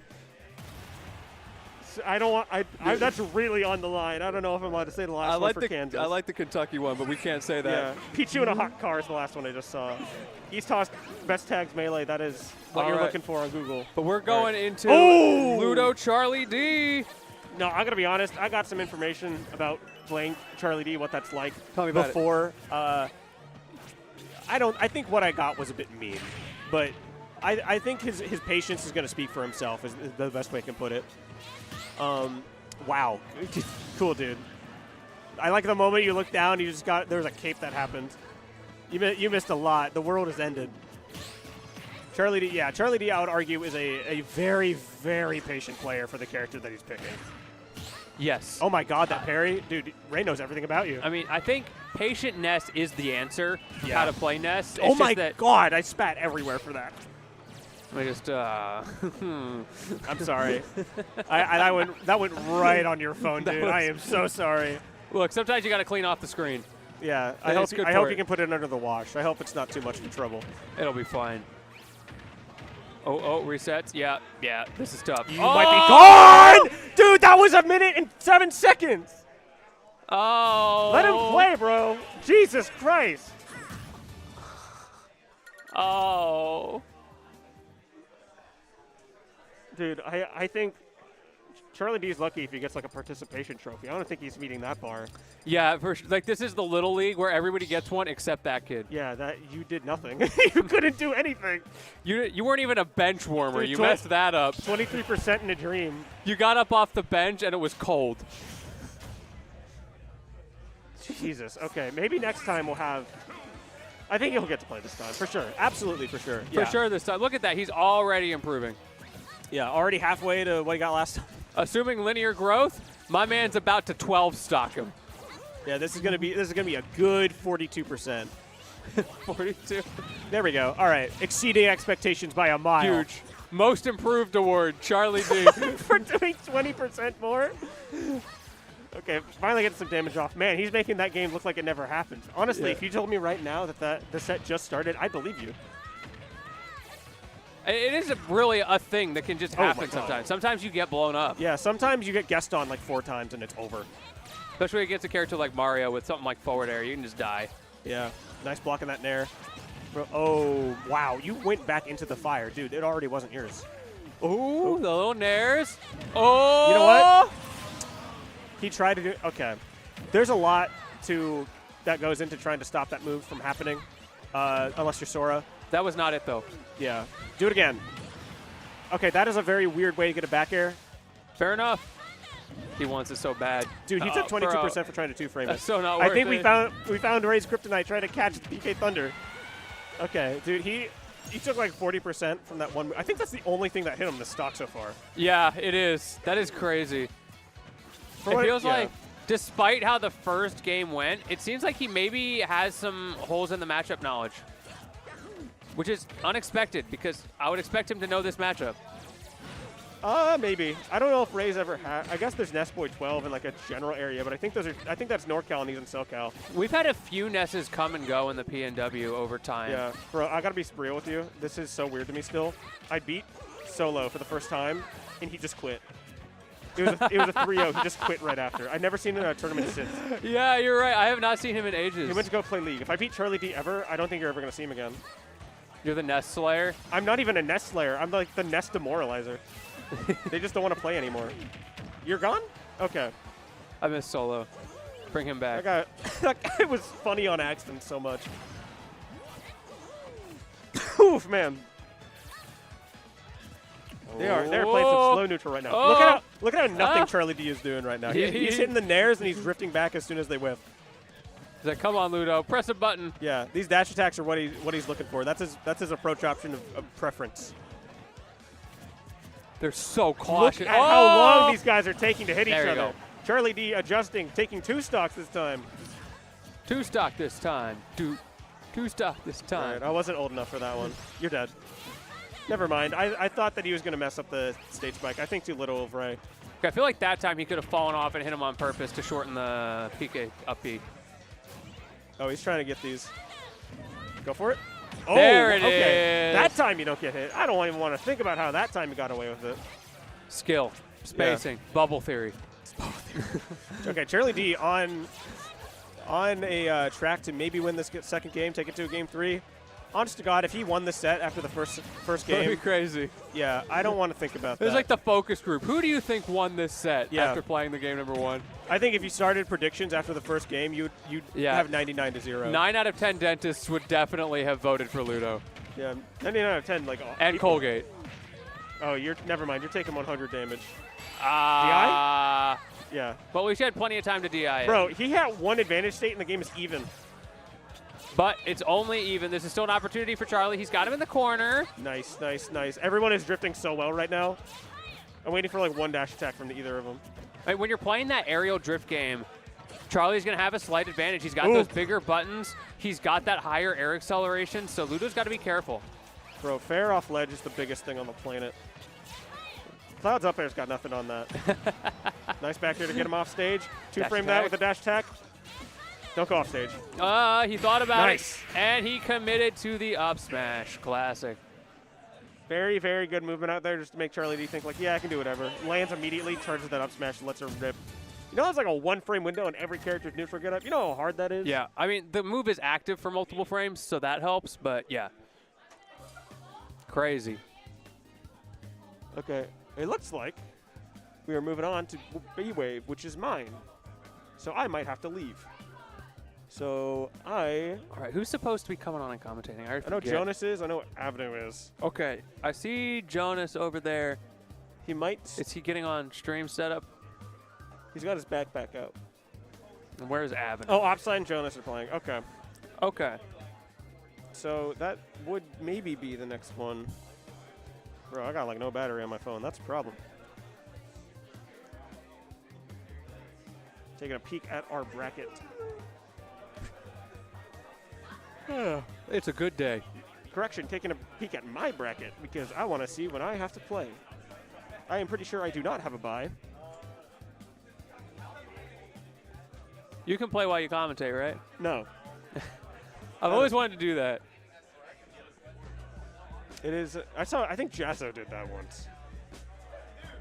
And it wasn't even like he was commentating like the set as if he was a commentator. He was literally just like, he's jumping, like he's doing call outs to himself. He's gonna jump here. All right, Jonas is not ready for comms yet. He is in fact our next match. Okay. He's going up against Opsign. And I don't got much to say about this matchup as a whole. I don't know what their set record is on an individual level. But I am sad to see Opsign again.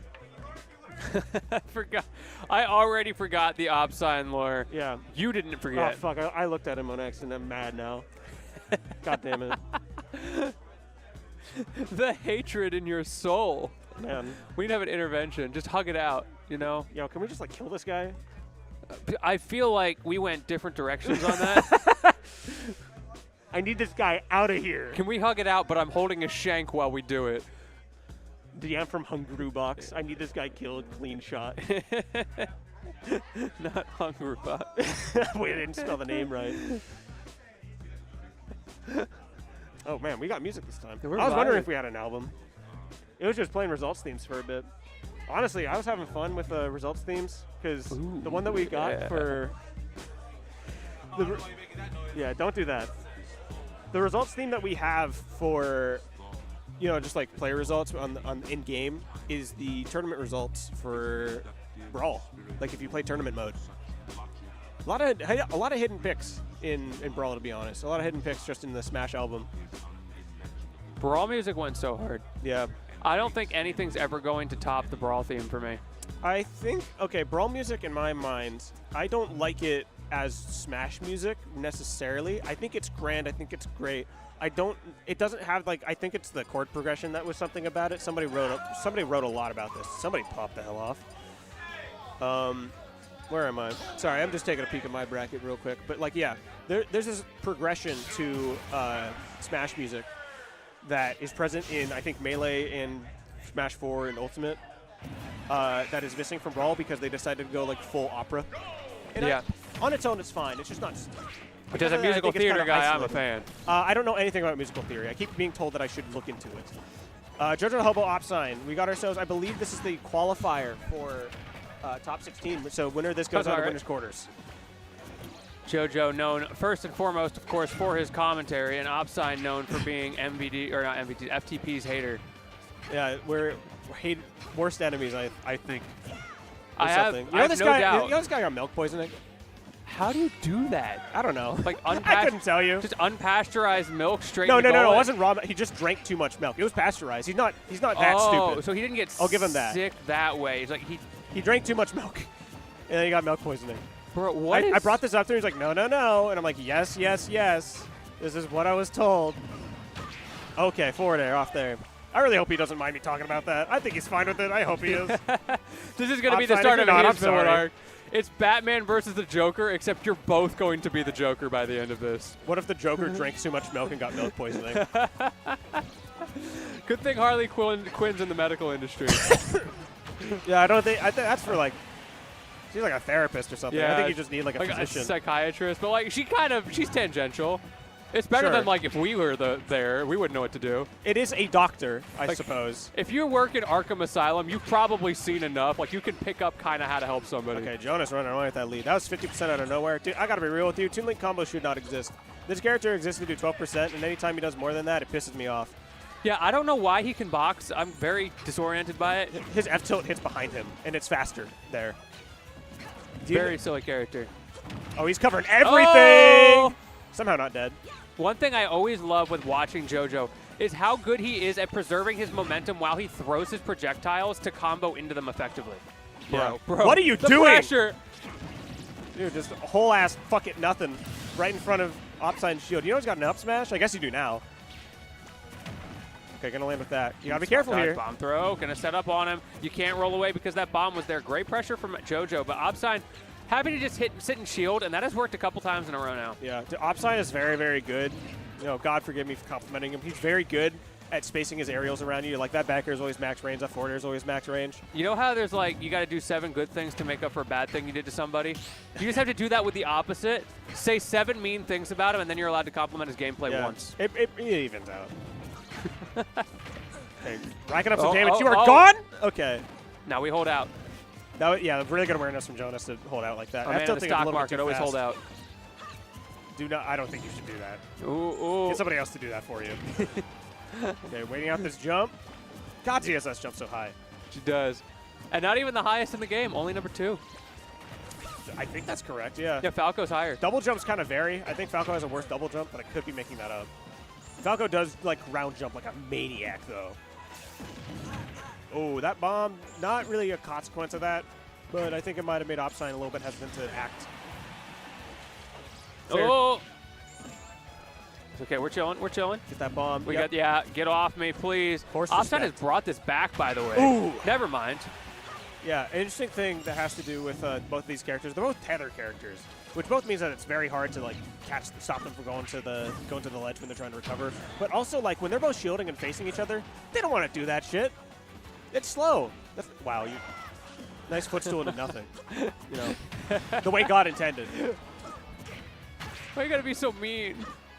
He's trying his best. Oh, you are not gone. Yeah, okay. Opside aware that's not gonna kill yet. Get the forward air off of there. Awkward situation for a tether to come out. But yeah, these two characters having the grabs that they do, it does make it pretty awkward to try and push into them. They are the call-outs by easily. They're not the ones that you want to be using by default. Ooh, just jumping into that jab check. Opsign committing to it, spacing against that grab. You're talking about the tethers. Both of those are going to be very laggy, which means if they are at that further range, which is a place where Toon Link's more comfortable, it can be a little bit difficult to play that guessing game. So fun thing with ZSS's tether in particular, you know that's electric, so as a consequence it's got more hit stop.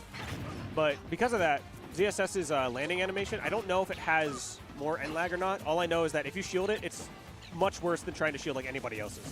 You should not be trying to parry that thing, and I think Jonas is aware of it. It's just kind of hard to navigate around it. You are going to take some damage like right around now. Okay, navigating around. But yeah, that tether is a demon to try and shield. You don't want to try that. JoJo fighting to get out of the corner and successful, holding on to the center stage now, and this is where those bombo combos are starting to come out. Unfortunately, those bombos did not combo. Nice. Opsign staying alive, pushing to the corner. There's that Zair. Yeah, it gets tricky whenever you're in this situation. Trying to nair this time. Don't want to put in the tech situation. Keeping the center of the stage as best as he can. Air dodging backwards. Very nice. Really, really just wants him to push in. That F tilt almost coming out. ZSS F tilt a little bit faster. Another ZSS F tilt. Another ZSS F tilt. Going for something or other at this point. Neutral get up. Able to stay alive. Parry. Nice. F tilt. And stage control is back in JoJo's hands. However, just like that, Opside, a single flip kick is all it takes. That's going to kill, though. Woo! Jonas, you know, he's looking normal about it. I know you're not feeling normal about it. You don't want to kill with a back air. That was bad DI for sure. I mean, just pinning down ZSS. Of course you'd rather take the game. Pinning down ZSS, so goddamn hard. Yeah, Opside really turned up the get off me game in that last stock especially. Absolutely. And brought it back masterfully as well. I feel like that whole game came down to that single boomerang confirm on the first stock. Yeah. And from there, it was pretty even. All right, going into here, game 2. I believe this is PS2 again? Yep. All right. Not even going to bother trying to complicate things. I think both these characters, we're the big fan of having distance. One of them can use it fast. One of them can hold a lot of space. It's, okay. You two are some of the worst players I've ever met in my entire life. You should both feel bad about that. How can either of you think that what you were doing is a good option? You should feel very bad about that. The fact that you're playing for winner's quarters is pathetic. It feels so much worse. Okay. There are 64 other people before you that you had to beat to get here. I just feel like, you know, sometimes you have a bad day. Okay. At the same time, you double SD. I want you to know I hate both of you a lot. One of them more than the other. This is FTP's villain arc. I'm telling y'all, is this the Joker? Who's your Harley Quinn then? Nobody. What are you It's talking Opsign, isn't it? about? No, It's that's secretly an enemy. Opsign. No, what the fuck are you talking about? Come on. Get real. I work alone. Suddenly, it all makes sense. The frenemies. Nice. Okay, good Wait, damage. I bet you think you're Batman, don't you? No. Opsign. I hate that guy. Shut the hell up. His ESS is so lame. I want to commentate again. My Mii Brawler's way cooler. I want to commentate. I want to play the game My later. Mii too. Brawler's so cool. God damn it, man. Have you ever heard of shot put? It's the best move in the game.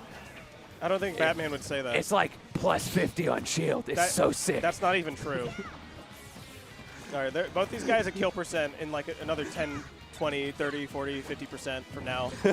Somewhere in the 10 Yeah, to 50 range. Somewhere between now and the heat death of the universe, they will take each other's stock. There we go. There- All yeah, right. see, you were right. Pretty early. Yeah, Yeah, good point. I wasn't expecting it to come so fast.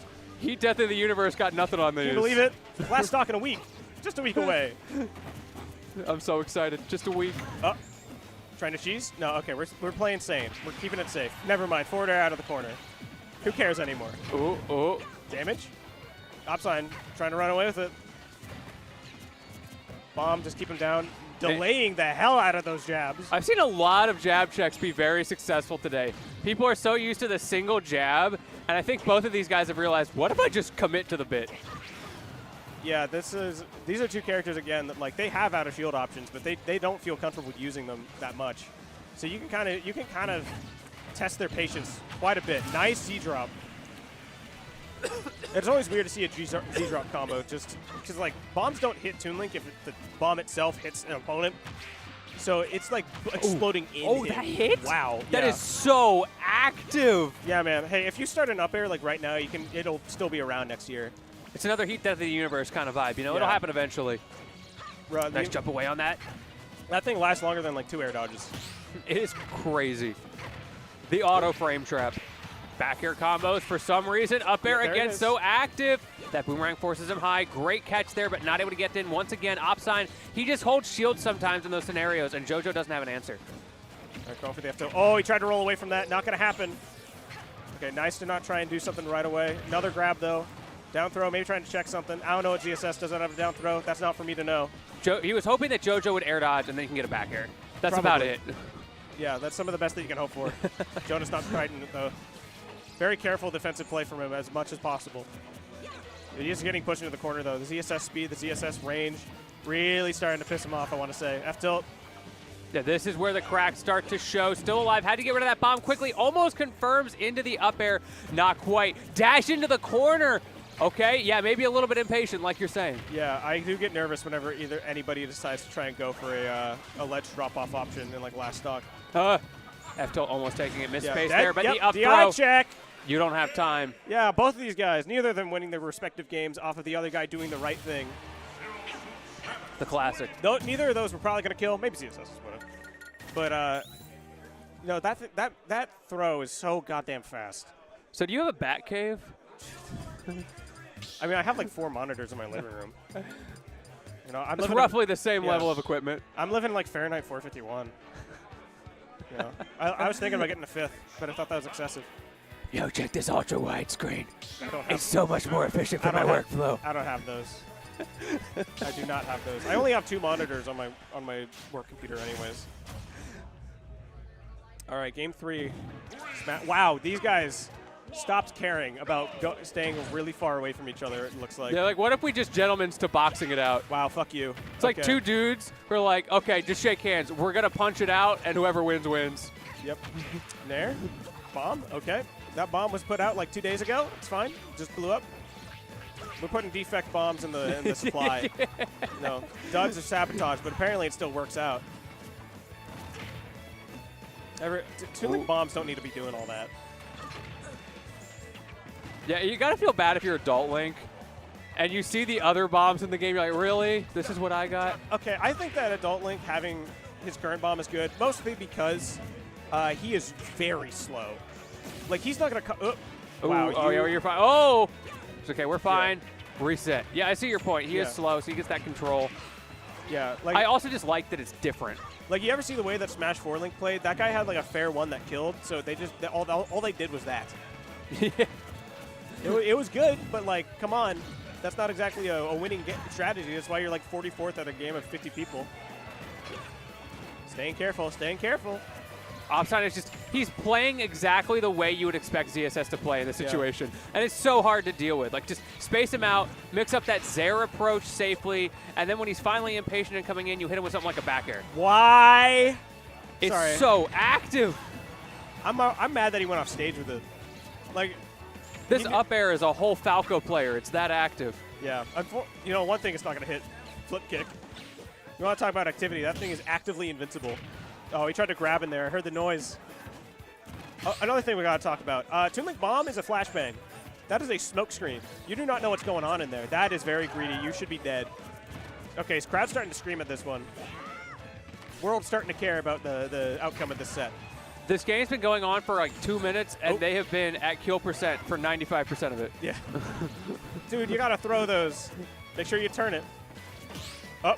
Oh, he spot dodged the last one. That might have been a necessary spot dodge. I really can't tell. F tilt again. So many F tilts. Opsign has the range on that, but it just doesn't have the kill power. Watch that bomb. Okay. I think he wanted that one. Pull him down. It's a little tough. That could be it. No, JoJo. He read for a defensive option, not confident. The lack of confidence, the spaghetti, the rigatoni. Dude, what do you even kill with your Toon Link right now? I guess you just die.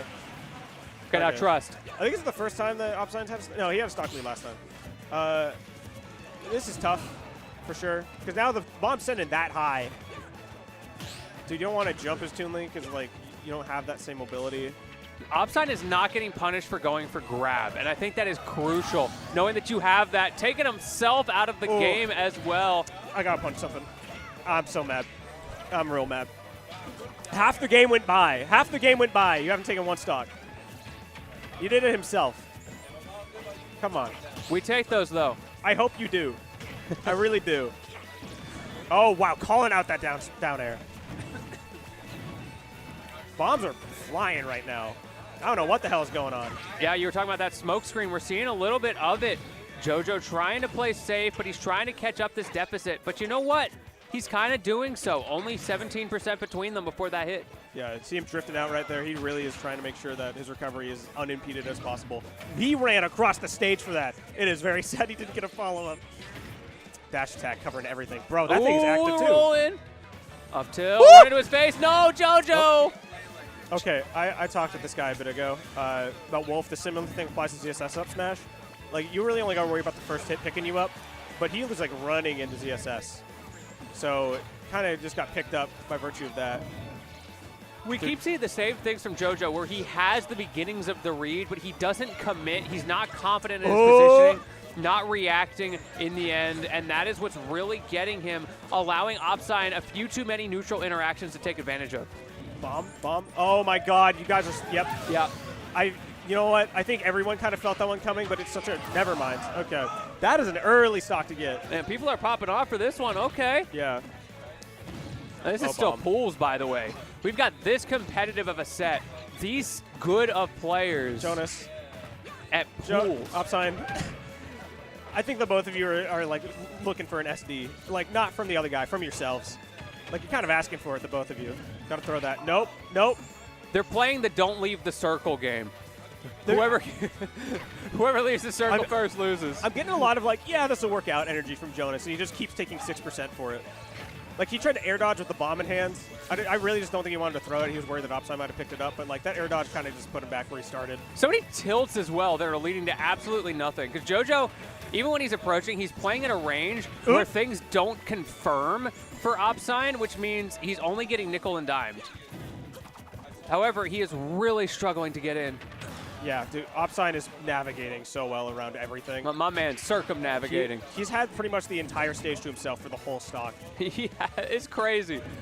Somehow, Opsign is on the entire stage at all times. Okay, yeah. Flip jump. You're not going to die to that yet. Looking for the jump. Staying patient. Both of them. Here with that bomb.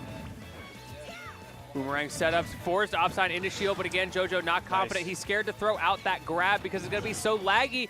Blows himself up. That puts you in disadvantage. Almost gets Oh, clipped. you might be gone. Roll on. Yep. Oh, no. He's committing, and he did not get it. Looking a little bit. I mean, oh my God, you're dead. Max Rage. Wait. We're down to He's gonna do last it hit again. here. The max rage, like you said, 163 on this man. He will die to just about everything except in. anything that Opsine seems to be hitting him with. Okay, as soon as Opsine gets on stage, he's going for the grab. Oh, he might not get the chance. Doesn't even need it. Oh, he's on stage. pop He's it. on stage. He's Who's moving gonna in. get it He's first? popping it. He wants it so bad. Evening Jonas up these knows. percents almost. Oh! And the up smash call out from JoJo all the way back. 160 plus, no problem. Staying alive. As you said, it just works out. Yeah, these guys were fighting for every single piece of space they could get. Jonas was behind for so much of that last stock. Fun fact about bombs, they don't have rage applied to them. So, as a result, you can have a bomb and have it just reliably throw somebody in the same launch angle every time. Yeah, it's like a best of both And then you hit worlds. them with the max rage forward air, It's which win-win. almost killed him at like fucking 72. Why are people saying USA in chat? What do you mean by that, Try Bailey? What do you mean by that? What you trying to say? I just realized that I've had chat available to me. Yeah, chat's been up on the side the whole time. Okay, not bad. I have heart problems. I can't be watching this. Okay, tell me. All right, that might be the end of my commentary block. Yeah, you probably got to go, right? You got to clutch I up. wonder if I've been DQ'd. Let's find out. Either way, I'm definitely going to hop out for now. I got this fucking like vulture behind me looking to grab the mic. So It's been a pleasure, Batman. I'll see you in the I'm not back shaking your cave later. hands. You have a good night. No, always great. And fire the pyro on the mic. How's it going? The commentators still aren't here. Should we have JoJo? Well, I guess JoJo can probably come over now, right? And is Avenue around somewhere?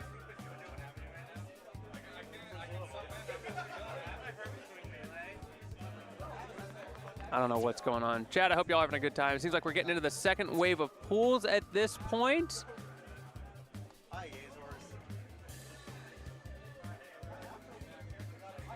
See here, yeah. It looks like we're exclamation point bracket if y'all want to check the first wave of pools. They basically finished out here. We're through most of round one of the other wave. I see JDV, Angzar, Papa Frank Spire, Capsize Forever.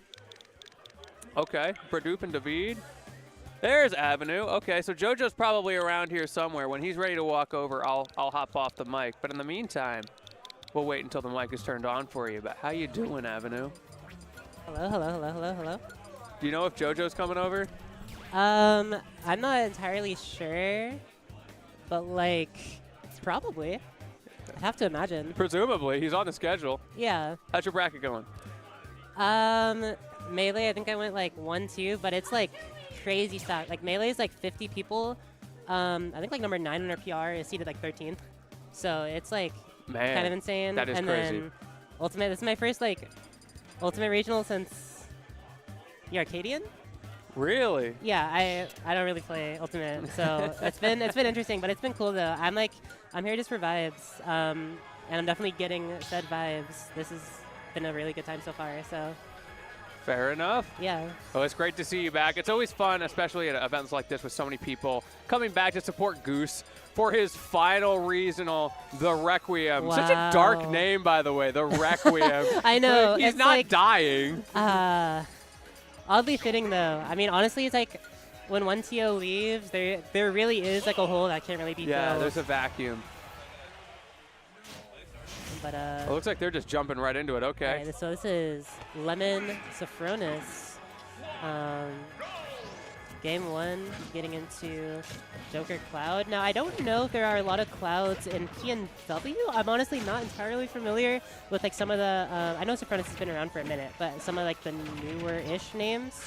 Yeah, so Cloud is not super popular at top level here in PNW, which I think is the important thing, because you're going to find players of pretty much anything in any Of course, region, of right? course. So if you're, Okay. well, we got our send. Oh, I like that. I like that idea on the ledge trump, actually getting the back air. Goes for it again just to test him, but getting hard punish for it. Lemmon with the Arsene back air is going to be I feel like that's the most times I've ever heard the counter noise in my life. It's ridiculous. Such a bad situation. No! Oh, no, that's tragic. Oh, no. And he's still got a little bit of Arsene there. Okay, another up B. Sophronis is showing a lot of willingness to do that. Parry, yeah, okay, yeah. Lemmon knows the matchup, in case it's not clear. You know, Lemmon, very, very well versed. I mean, in the game in general, of course, he's a top seed for a reason. Let's see what the opener is here. He's been able to get some very quick kills off these conversions, but this time Sophronis staying strong, resetting back to neutral, goes for the up smash, a bit of a gamble. Good mash. Very good mash. Sophronis trying to stay alive. At this point, hit him with the golf swing. I did see Carson was here. He's probably popping off somewhere when he saw that. Okay. The ledge trap again. Sophronis making it back to center. He's been pretty good at avoiding these kind of death traps that Lemmon's been setting up at the ledge here. As long as he's not off stage, Lemmon been getting most of his kills off these Arsene conversions. So I'm kind of curious on how this goes. Very similar situation to the last two stocks. But again, Sophronis making it back. He's looking a lot more comfortable this stock. It seems like he's kind of warmed up to the way, the pacing maybe that Lemmon is playing with. Still not going to get that stock off, but going into game number 2, there's a lot more potential there. Yeah, I feel like he adapted over the course of that game. Like we saw a game, it was Charlie D and Ludo earlier, where Ludo took like 20% game 1, and it ended up being a last hit set. Wow. I mean, no, people just adapt, and it's such an important skill to have. Even people like, man, there's all kinds of players now are so good at adapting, and it's really cool to see. It's really cool to see because it makes sets like these more exciting. And yeah, we're going to the Snake. I thought this might happen. The Snake is, I think, a little more popular pick for him. Maybe worried about the matchup, probably worried about the counter, gonna just delete those grenades. It is very tricky for Snake to figure out how to use those in this matchup. Yeah, I'm really curious on how this goes. I feel like in this matchup, especially just with the presence of Rebel's Guard, it just makes it so much more scary. And yeah, you are definitely getting some recovery. Snake significantly better, I'd say, at recovering, or at least has more capability. But I mean, you might pay the price in neutral, maybe a disadvantage. But so far, so good, having the lead. Pretty solid. This is definitely one of those matchups where you just have to accept that Joker is probably going to get Arsene twice per stock, and you have to just play around that, which you've got the tools to do as Snake. It's true. I mean, Joker already at kill percent, and up tilt most certainly will kill here. Using the C4 as a recovery, very smart on the part of Sophronis, but can he land? Can he get back to a point where he can try to punish? Ooh. So far, not yet, but gets the F tilt, though. Now, Lemmon, the one at the ledge. Okay, good timing there from Lemmon. Again, this is a matchup you know he knows. Very comfortable with that down tilt as well as Sophronis. Lemmon can't just play with those guns to space him out. He has to approach genuinely if he wants to beat this character, and that's a way to do it. But the trade! Stare him down. Optimal. You know, Sophronis, I mean, in general, looking just so much more comfortable now. And I think part of it is that adaptation. And that's one thing about the counter pick that can be beneficial pretty much like no matter who you're playing, is if they're saying, that Rebel's Guard was so good. He just held it. I think he was expecting the C4. Oh, gets the down Good air. night. Good night, my sweet prince. And you've still got almost that full Arsene. No, don't do it to him. Oh, this is just so good for Lemmon here. Lemmon, though, just maybe like a fifth of our Arsene meter left, and now it's gone. Sophronis now has him at ledge. And putting up so many traps here. This is actually quite scary to land. Down gun's going to whiff. Grab's also going to whiff from Sophronis, trying to punish that aggressive landing unsuccessfully. Finally letting that C4 rip. Let's see where he resets it. And Lemmon, it was very scary to back air there out of shield. I like that pressure from Sophronis, knowing that if Lemmon back aired and missed, it could easily mean death. So Lemmon just holding that shield.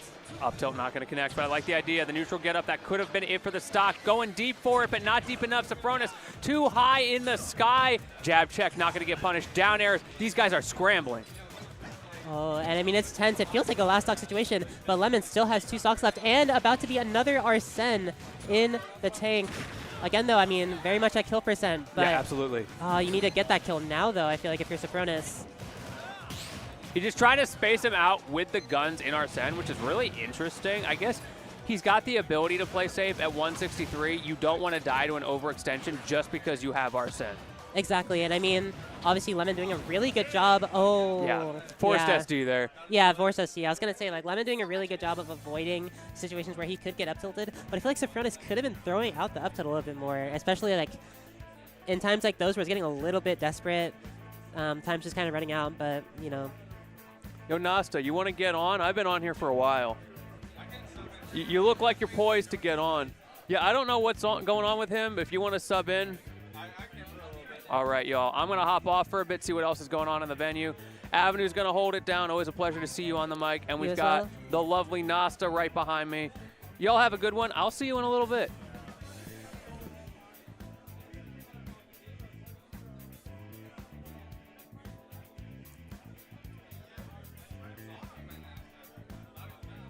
Hey, what's up, guys?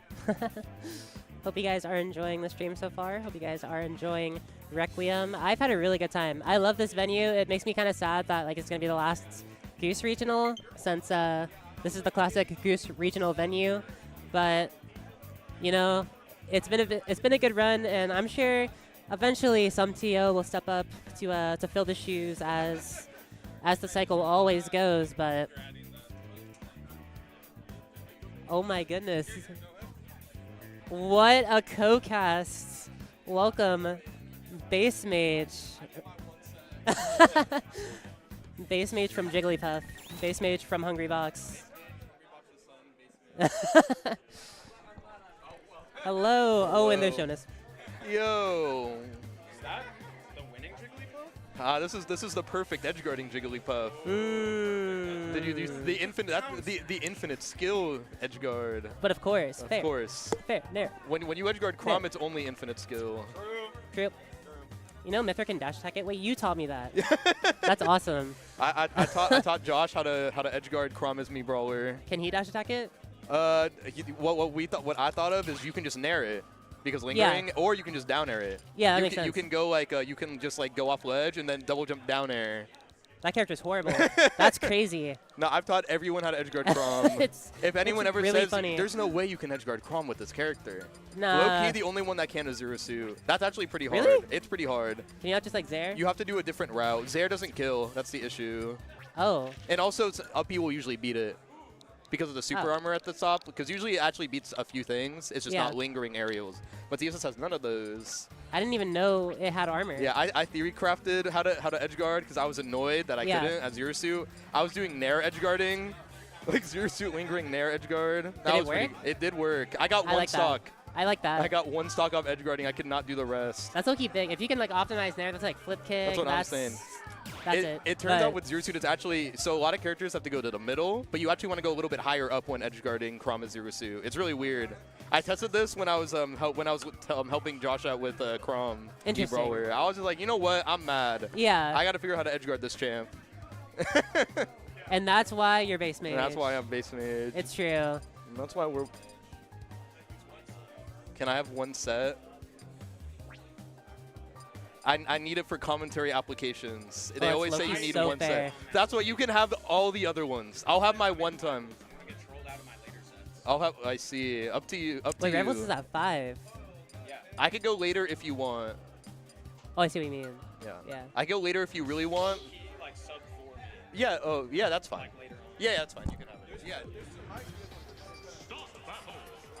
The TriCast for B-Pool TriCast. Who's down?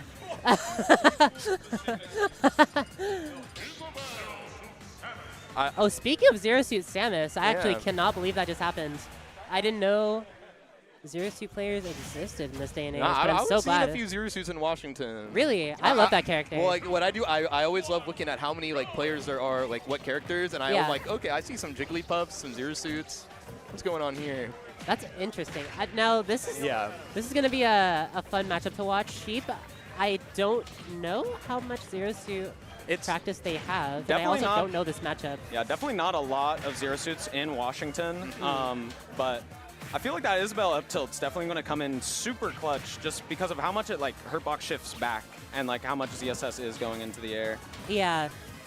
Yeah, Zero Suit loves rushing down like these sort of zoner archetypes, but because Isabel's like a tiny character, it's really annoying to actually hit Isabel. You can see like a little more crouching and tilt. Zero Suit has to like make a play in order to hit Isabel, like something like that.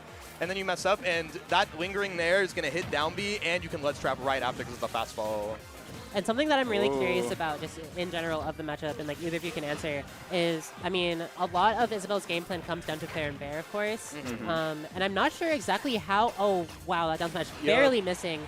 Sheep getting out of the corner with that jab down smash. But just get away, center stage. I'm curious on how the game plan changes when going against a character as mobile in the air as ESS with so many, especially with like Zaire and like side B, I think clanking, correct? Yeah, I think the zoner rule is always against rushdown is stand still, get my zone out. Because like it doesn't matter how fast you are, you still have to hit the character. Yeah, you can have all of that space. Yeah, that makes sense. And Sheep, I mean, doing a really good job so far of keeping that distance between the two of them. Oh, I thought we were going to see a down air. I feel like down air, like Isabel is so vulnerable there. Like right here, okay, it does get it there, doing a little too many side Bs, but it happens. It's stock one of a best of 3. Things are going to happen. Honestly, good punish though, because that reel back can be quite nasty to get around at times. It has a much bigger hitbox than you would think. Yeah, definitely. Okay, down being in. Oh, the double there. Yep, that's invincibility. You got to drift a little more to the right. It's always the center part of that down B is the hit. A lot of people try and go too much to the left, but it's harder than it looks. Yeah, definitely. One of the hardest moves in the game to punish off ledge, especially when you don't have the greatest moves at dealing with. Like Isabel's has Nair, right? And that's lingering and good. And like up air is good as well, but like you gotta be so accurate. And like you gotta preemptively go there. Yeah, like there, she's trying to read it and it's not working out. Yeah, it's just a tough one. Oh, okay. That is a pretty nice thing about the matchup as well, though, that rising slingshot coming from Isabel going to hit ZSS standing, so that's true. Gonna need a lot more crouches. Oh, wait, no, you tether cancel. Okay, no jump. I was like, okay. Isabel getting freaky. Zero Suit's recovery, it's really good until you take one of those resources out, and it scares the Zero Suit player right after. Okay, we're going for were they looking for footstool? That was crazy. I don't even know what Isabel can get off footstool, but I messed with that heavy. No, that would have been crazy, but still getting a good bit of damage there, 40%.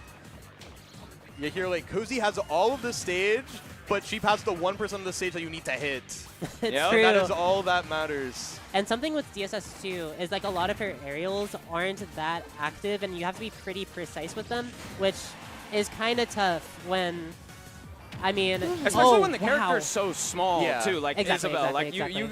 You're pretty much not confined only to Zaire, but you're confined to so much Zaire. Exactly. And like fair is good as well, but just wait. You don't need to. You can just chill right now. Oh, wait for that burst. 6% dash attack, but it gets advantage, so it doesn't matter.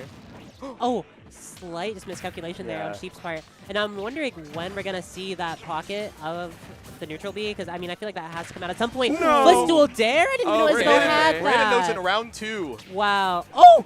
Another. Okay, Sheep's doing bank, tricks. Oh, what the hell? Oh my! Okay, that might have been the nastiest thing I've ever seen. I'm not even gonna lie. Footstool there crazy. Get over there. That was insane. Everyone wants the center stage, but then you forget about the mine. Yep. Everyone forgets about the Isabel mine, Everyone does too. forget. At some point, everybody. It's actually a universal thing. It happens once per game, every player in the world. Not every Isabel main up to the other side of the stage. I get hit by it every time. Yep. Sometimes I just buffer dash attack just in case it's there because I can't see it. Gotta make sure that thing goes away. Yeah. All right, well, Sheep winning game 1. Quite strongly at the end there, although, you know, Cozy had it on last stock. Yeah. I feel like we saw a couple missed down smashes that definitely would have netted the kill on that neutral getup Sheep was pressing. So, interesting to see if we're going to see that come out this game, potentially. And I mean, a bit of adaptation on the timing. Something with that, too. I honestly feel like it was, like, 60-40, like, positioning timing, if that makes any sense. Because I feel like if Cozy just backed up a little bit, a lot of those down smashes would have hit. I actually feel like Cozy would have got like a pretty early lead just based on that last game. But so far, Sheep saying, I'm not going to let any kind of early lead happen, is holding this ledge pretty well. But right as I say that, I mean, Yeah, Of course. game of Smash, ever evolving. You Of know, course, a of reversals course. can happen at a moment's notice. Like that jump down air coming in. It feels so interesting to use neutral B in this matchup because I feel like Isabelle would just get so dang much off of it. Yeah. Something about it is like you want to make like you make Isabelle stand still with it, and you want to test if they'll actually use pocket. That's true. That's true. And I like that tech chase read from Sheep. Not quite working out this time, but I mean that data is so important. Finds that Even up on smash though.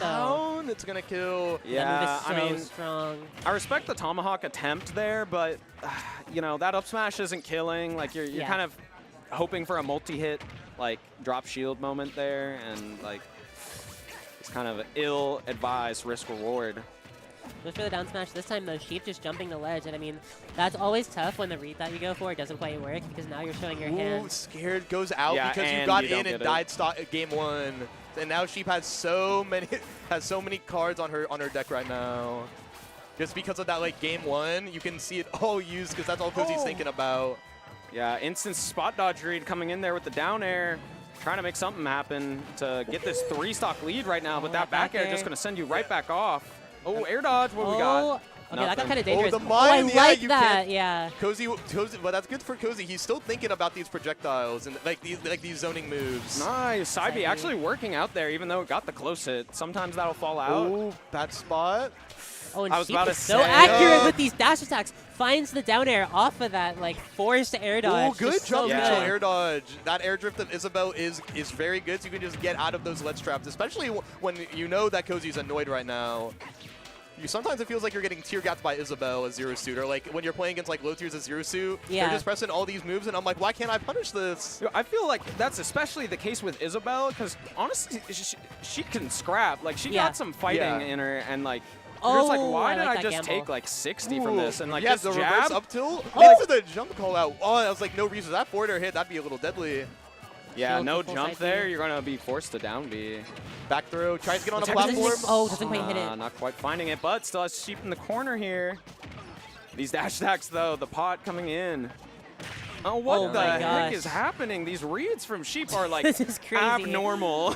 Oh, okay, goodbye, Cozy. Looking at the mine, so that's always what I want to look at when like someone's trying to make a comeback, is if you're still looking at the project, if you're still looking at zoning, which means that there's still a little chance, even Oh, though no. Sheep is not trying to have it happen. Why does it have a nipple Fumbles the spike? edge guard, That's but no crazy. tech. Oh, good sometimes- stuff to My. Sheep. Sheep going crazy in that set. Yeah, Sheep definitely showing off quite well what Isabelle can do. I didn't even know footstool, like I do that as a Right? joke. Yeah, Like, I'm yeah, like, yeah. oh, it didn't hit, you know, Luigi, whatever. You Yeah, know, yeah, yeah. ZSS, it just hit ZSS. That's crazy. I know some characters are just really tall. Like I know Rosa gets hit by a lot of stuff like that. I know, like I think like Inkling footstool down air works on her if I remember correctly, something like that. But It just shows how frustrating tall characters can be sometimes when you're playing against a small girl like Isabelle. it's true. She's a tiny little All dog. those forwarders were just hitting. A lot of characters can just low profile under, not Zero Suit. Not You Zero can Suit. crouch, but like crouch is so frustrating to use as Zero Suit. You sure you don't want to try cast? I'm down to try cast. I just want y'all to scoot over so I can sit down Oh yeah, and not yeah, H-box yeah, this. Yeah. I'm like in the Yeah, it's frame funny. regular show. It's in my tag, by the way. I need that. Maybe I stand. Hey, all I'm saying is the regular show, the complete series DVD set with every single episode comes out in like February. Really? Tap in. Oh, Tap in. high key tapping it. The I've more been you like, know. High I've been on my key. Cartoon Network grinds. Why am I shilling Cartoon Network That's right what now? Right? Shout out to Smash Bros. Maybe Shout out to Smash Brothers. sometimes Smash Bros does feel like a cartoon though. Honestly, That's fine. I mean, That's fine. it doesn't even feel like a cartoon. Like, I saw an upset happen by somebody dropping an anvil on somebody, and that is literally something that has happened in a cartoon. So, Yeah. True. Sometimes, and they're the best. sometimes I've been thinking about playing like when I'm up against zoners, I just start playing like cartoon music. Just I think because honestly Keep smart. yourself engaged. Yeah, Yeah. just because Like, of like gotta all remember the little where I projectiles, am. all the little, like the playground items. Yeah, because it's always like, boomerang, you know, Oh, you little slingshot. slingshot's so cute. You know, a little mine in the ground that's like a plant. The little Yeah. egg. Aw. Yeah. Oh, there's a tree out. Oh, well, that's kind of deadly. No, so I was playing Wi-Fi with one of my friends, and they were going Fox, and I was going Steve. And I hit Anvil on Fox, and then it literally just like, for some reason, the way the frame worked out looked exactly like a Wile E. Coyote, like getting dropped with an anvil. Just the super high-pitched scream. Speaking of Steve, We got the Steve champ on. yeah, we got there's lore. At Daddy's Den, these two players had the hottest grudge match. I don't even know what they were. I think they were just grudge matches, Yeah. and Frank was just trying to absolutely destroy Spire the whole time, and then would die at 0 to the jab. Steve, okay. Been there. So when we're in bracket, I'm excited to see what happens because you know Frank can get a little crom sometimes, a little tilted, especially when this champ's on the god I'm curious screen. because this is like one of The ultimate sacrifice. This is one of those I thought matchups. so. There's the Steve exposed matchups that like expose your neutral, and Crom is one of them. Just because of how fast he is and how annoying it is to actually like hit him, especially because he stops mining by existing in that spot. You have to kind like of the scrap. burst is so good with like honestly a bunch of different tools too. He can come in with that F tilt, he can come in with the jab. You know, Frank's mixing up some wave dashes too, so we're gonna see if Spire bites on those at all. And I feel like Papa Frank in particular is a player kind of known for his like side B movement, his crom like mix-ups. Like both in the air, but also in neutral. We saw that like approaching wave bounce back side B. I feel like stuff like that just adds so much to your mental stack if you're Spire here. Already on ledge, already at kill That's percent. such a huge, that's so huge because that would have been diamond off that. Yeah. Yeah, like, oh my, that's the other thing about, like, Steve getting a kill just snowballs at times. Like, you die off the top, die off the side, like, look how much mining. I see 2, and you got a gold bar as well. You lose your thing, but you did your job for the stock. That's how a lot of Steve mains can feel. Sometimes you're like, okay, my job is to take this stock, and we go back to 2-2, and I have diamonds. So it's actually 3 stocks to 2 again. Yes. Yeah. Super waft. Okay. Yep. These This up shield, tilts. yep. This is the Crom Roy strategy. You shield jab the entire game. Like you can just jab, it'll at least be a little bit of percent, but Papa Frank stopping any of that. Yeah, getting the Okay, stock. does get diamond. Diamond is online though, as you said, kind of a 3 stocks to 2 situation here. That fair spike twice. Okay, that SDI is not good. That's really good for Spire because you're gonna be getting like 30% more off of your combos. You can forward that a little bit better, but it's up to the player to use it. What was up the, tilt what back was air the almost correct SDI super there? killing. SDI away. You can do SDI in, but there you. Wow. That Okay, means- so Crom. Okay, I guess What does Prom Okay, do? this is a setup. You can't neutral get up that, otherwise the TNT will explode. Oh, and wait, if you that's- don't jump air yep, dodge, you have I to think look it also catches you. You can get up attack, fun fact. Yeah, you can Yeah. get it. Yeah. Wow. Yeah. Just popping out. Oh, but crafting table went out there, so a little bit less blocks actually. You're gonna be a little bit more annoyed. Yeah, unfortunately, Steve kind of filled up with the powerful blocks right now. We got a lot of stone. We got a lot of iron, definitely. Oh, yep, this Down is down throw throw. jab. Okay, goes for jab fair. Oh, doesn't go for the minecart command grab. You can command grab that. It wasn't just that was gonna happen. I mean, obviously it's harder when you're the Yeah, player, of course, exactly. but I feel like Papa Frank should just be running up and grabbing. It's Every single so- approach, Spire yeah. has been shielding, and I'm just so curious if that's something. Oh, Wow, Steve with the makes tech. that. That's that was Oh, the super yep, up forward you have to throw. hold down. The tech. It's weird. Forward Yeah, smash the tech. right now. Oh yeah, but you. Oh, I like it. Just going for gold. You have another gold anyways. And And get there's the second diamond, so you're set up for last stock. Like you said, Steve kind of just Minecart looking go, for gets that. punished Oh, for it. wow. Okay, only literally out of tools, to be honest, and uses a minecart up there, so you got 2 blocks right now? You got diamonds, but you couldn't mine it in between the stocks. Yeah, this is the frustrating part about playing Steve. So, like, they read the 50-50 on you getting crafting, and you got to find a way in, but messes up the thing gets again. in and gets back here, so it's okay. It was like mean- low-key a timing mix-up, messing Yeah. up on that craft there, because Exactly, then you did it exactly. later, and Frank's like, I gotta get there, and then that back air is just gonna hit you like a truck. Yeah. Now, right after I mentioned that about running up and grabbing, Papa Frank actually started playing a lot more grounded, and I think a big part of that is he wanted to bait out the no craft, but it ended up working out really well. Spire, I mean, showing a little bit of fear, a little bit of hesitation there. Just again, as you mentioned, Crom taking up that space is terrifying because of how fast he is. Now, I'm curious if we're going to see any adaptations or not. Oh, That yeah. I don't grab know. is Okay, so goes for, good. doesn't go for jab, jab, jab. It looks like Papa Frank's doing perfect SDI away, which is what you have to do in this matchup, or else you will die at 0. Hey, Bada bing, oh, bada Oh, went for that the doesn't nil hit the setup, block. but messed Yeah. up. Still got a couple up airs there, Yeah. 70%. However, Crom can deal that back pretty immediate with like an up air, a little jab. Nair back air there gonna Minecart come go, out. no, just upbees. Oh, okay. I like the block placement there. Just, mixing it up a little bit, make Frank hesitate. That was so laggy. Infinite lag because of the minecart. Oh, up smash. Yup. coming out. Oh, And the gets the crafting air table dodge makes it break a it? little bit more active. Okay. And does break Wow. it, okay. I always get wonder if people are actually going to break crafting table. I don't even see top players do that. Yeah, it's important, guys. It is so important. It breaks a good amount of dirt, breaks a lot of stone, and breaks at least 1 iron. So always nice to do. Keep that in mind. Yeah, I was just about to say, I think I'm going to be And looking for that up Star smash KO. soon. But, oh, that's just so good for you. Star KO is one of the most, like, if you get a Star KO, that makes Steve even better because you get like 4 to 5 more blocks. Going to get you even closer to gold or diamond. Up close, Steve. What are we doing? We're up tilting. Yeah. That move is dang near unpunishable for, especially for Crom. I mean, fastest out of shield.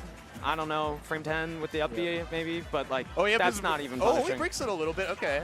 Wow, that down tilt got punished. That doesn't usually happen. Good in there. Is going for the edge. Yeah. Oh, the edge Oh, guarding back Crom. here, not Not play. gonna die. Steve has one more chance. Oh, we're makes the Tekken. Oh, and now Oh, this is go kind of close, bad if you're grounded. Papa Frank. Gives up all of stage. Okay, breaks You the kind of crafting had table to again. grab ledge immediately Yeah. there Ooh, as your Spire. Otherwise, you will get scooped down there. Like the Crom up B, as bad as it is as a recovery, you can just die to it. Also Yeah. here, Spire's not edge guarding Crom. Also, No, like not it's at it's all. unconventional as Steve because your lingering arrows are a little weird. They don't kill. You actually do have to time it a little bit more compared to most of the cast. I mean, Which is why a lot of Steve mains get a bit more frustrated against Crom because you can't really edge guard him like most of the cast. What happens if you go really high and down air? Really high and down Oh. air, you're usually not there because of the jump height. Your jump height's pretty low, so it's annoying to do, and sometimes they can just tech or it just won't kill. That makes sense. And there's not many chances to honestly do it. Okay, Yeah, I mean, Nair, fair. again, this Crom is just so fast. Yep. And Steve, Yeah, like not all so these much. bursts also hitting Yep, Steve the mining grounded there. is so nice. So there's the drifts Yeah, right, that was perfect. really good. Well, there was the What a grab you were, bold that That was was a bold grab. crazy. But that's Very also the grab bold. you were talking about for Papa Frank to do. Wow, that sucks. Can we talk And about a that down air bait? That was crazy. I like I that have a an iron. lot. Psych. I love when people utilize that. I actually think it's underused, but I also It's, don't. it's, Jump it's minecart? good. Oh, no, Oh, missing the missing chair. Okay. I think it will still This is- confirm at this percent. No, that's what no. I'm saying. You don't. Okay, down tilt fair spike would have been a kill. Yeah. I feel like the crafting table made that punish Oh. Does happen. Papa Frank jump here? He does. Oh, this is so scary. Minecart Papa go? Frank Push here. a little. Minecart go. Every time you're going to see it from that height. Forward smash. Yep. Wow, Yeah. you dashed into the block. Is it and- TNT? Nope, there's but the super Don't armor. Yep, armor. the last part. Wow, that is crazy good. Crom at the start does have super armor. You have to punish it after it. Where are we getting? Oh, the jump I back like there. that bait a lot. That timing, Yep. you're just like, that standstill was so good. Especially because Frank like knew he wasn't going to get there in time Yeah. for the first tech chase. So he's like, okay, I'm just going to back off a little bit. Let's mix up this timing real quick. And like Spire's scared as hell there. Exactly. So, And like so many players in Papa Frank's position there would just go for something preemptive just because of like the high intensity of that situation. Like, you're getting come back on. It's game 2. You might drop to losers right now, but no, staying strong, staying patient, most importantly, finds that game. And now it's 1-1.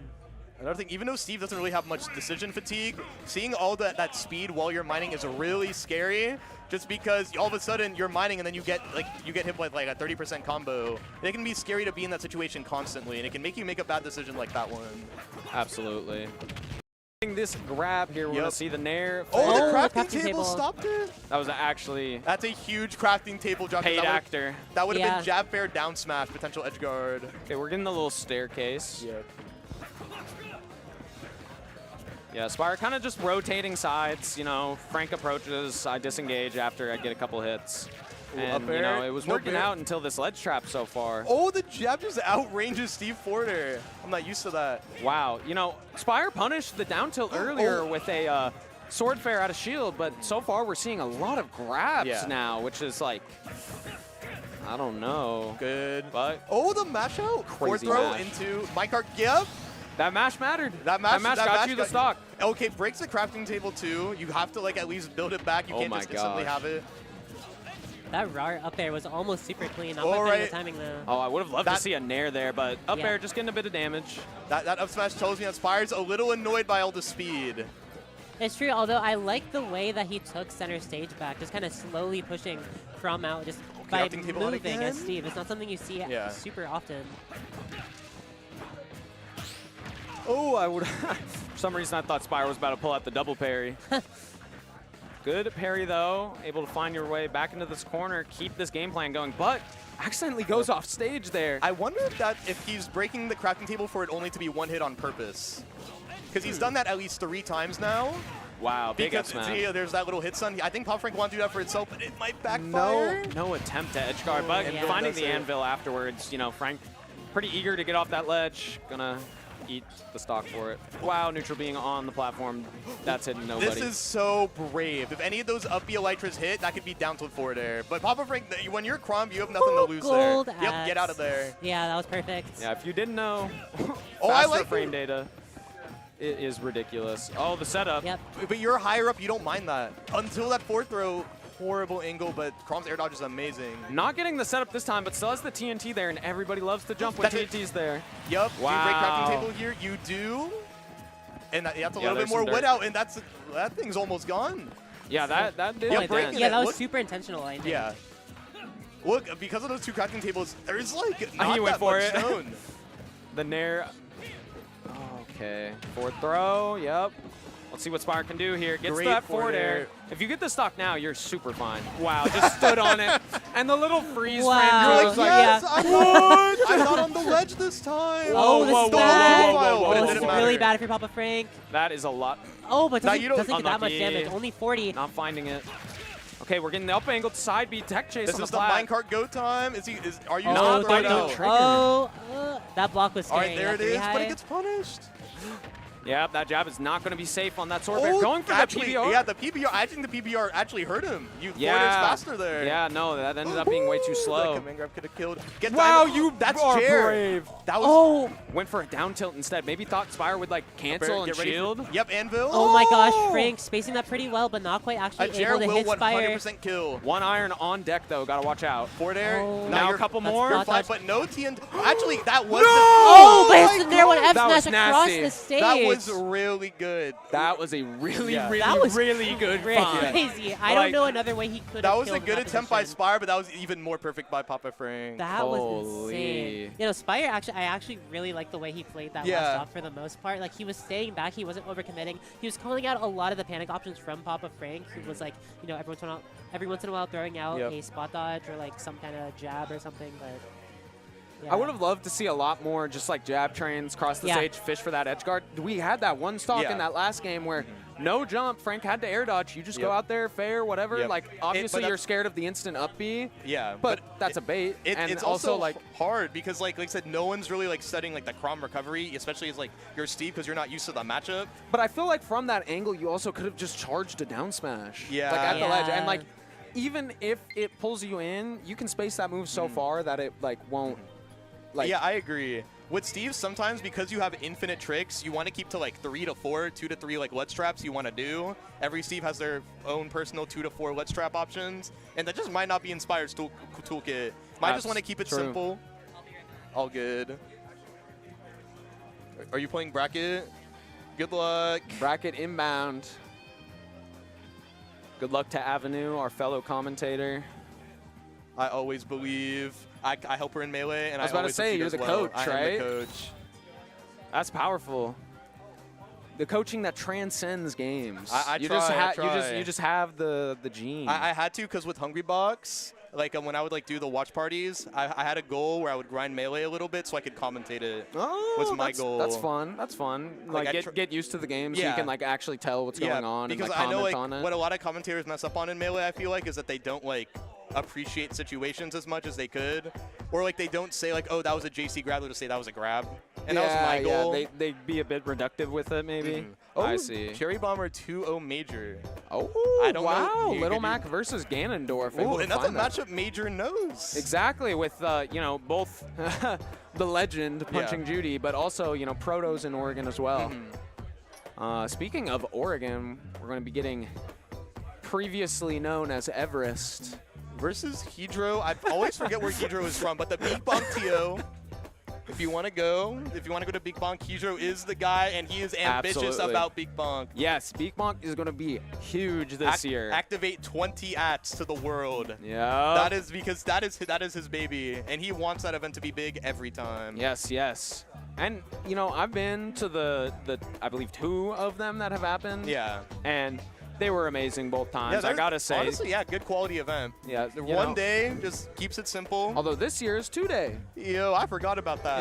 Yep. That's We're huge. expanding this year, and sick. that's crazy for a long-going tournament like Beak Bonk. Able to kind of scale up a bit, And which also, is it's nice in to see. for Washington standards, a middle of nowhere area. Very middle of nowhere. No offense to the Palouse gamers. all up to them, but it's just that's a small region, and to be able to get an event that big in that Really, area is yeah. very impressive. So it's it's very underrated TO low key. So I will say, Hydro actually beat me in a set recently. Has been Ooh. improving like absolute crazy in the past few months. Has this Rob? However, what I will say is I still notice a ton of panic options. So I'm wondering if a player like Everest with like a lot of experience on the same character for as long will be able to find kind of those panic moments. Oh, it's like a Getting button little check. Yeah. Oh, we got the wave bounces. Okay, Hydro, we got the wave bounce. I Yeah. can't even wave bounce down B. I'm not gonna I lie. forget wave bouncing exists. I don't know what I'm supposed to do about that with wave bounce pound or something. Yeah, you're cooked. I got nothing. Hey, your wave bounce neutral B, you gotta be My crazy. wave bounce neutral B. That's not wrong. That is a good comment. That is a good comment. Dude, I've never commentated while it's up before either. Yeah, looking at it is funny. I don't mind it. It's good. All right, little 45-second hand warmer. Technically only supposed to be 30 seconds.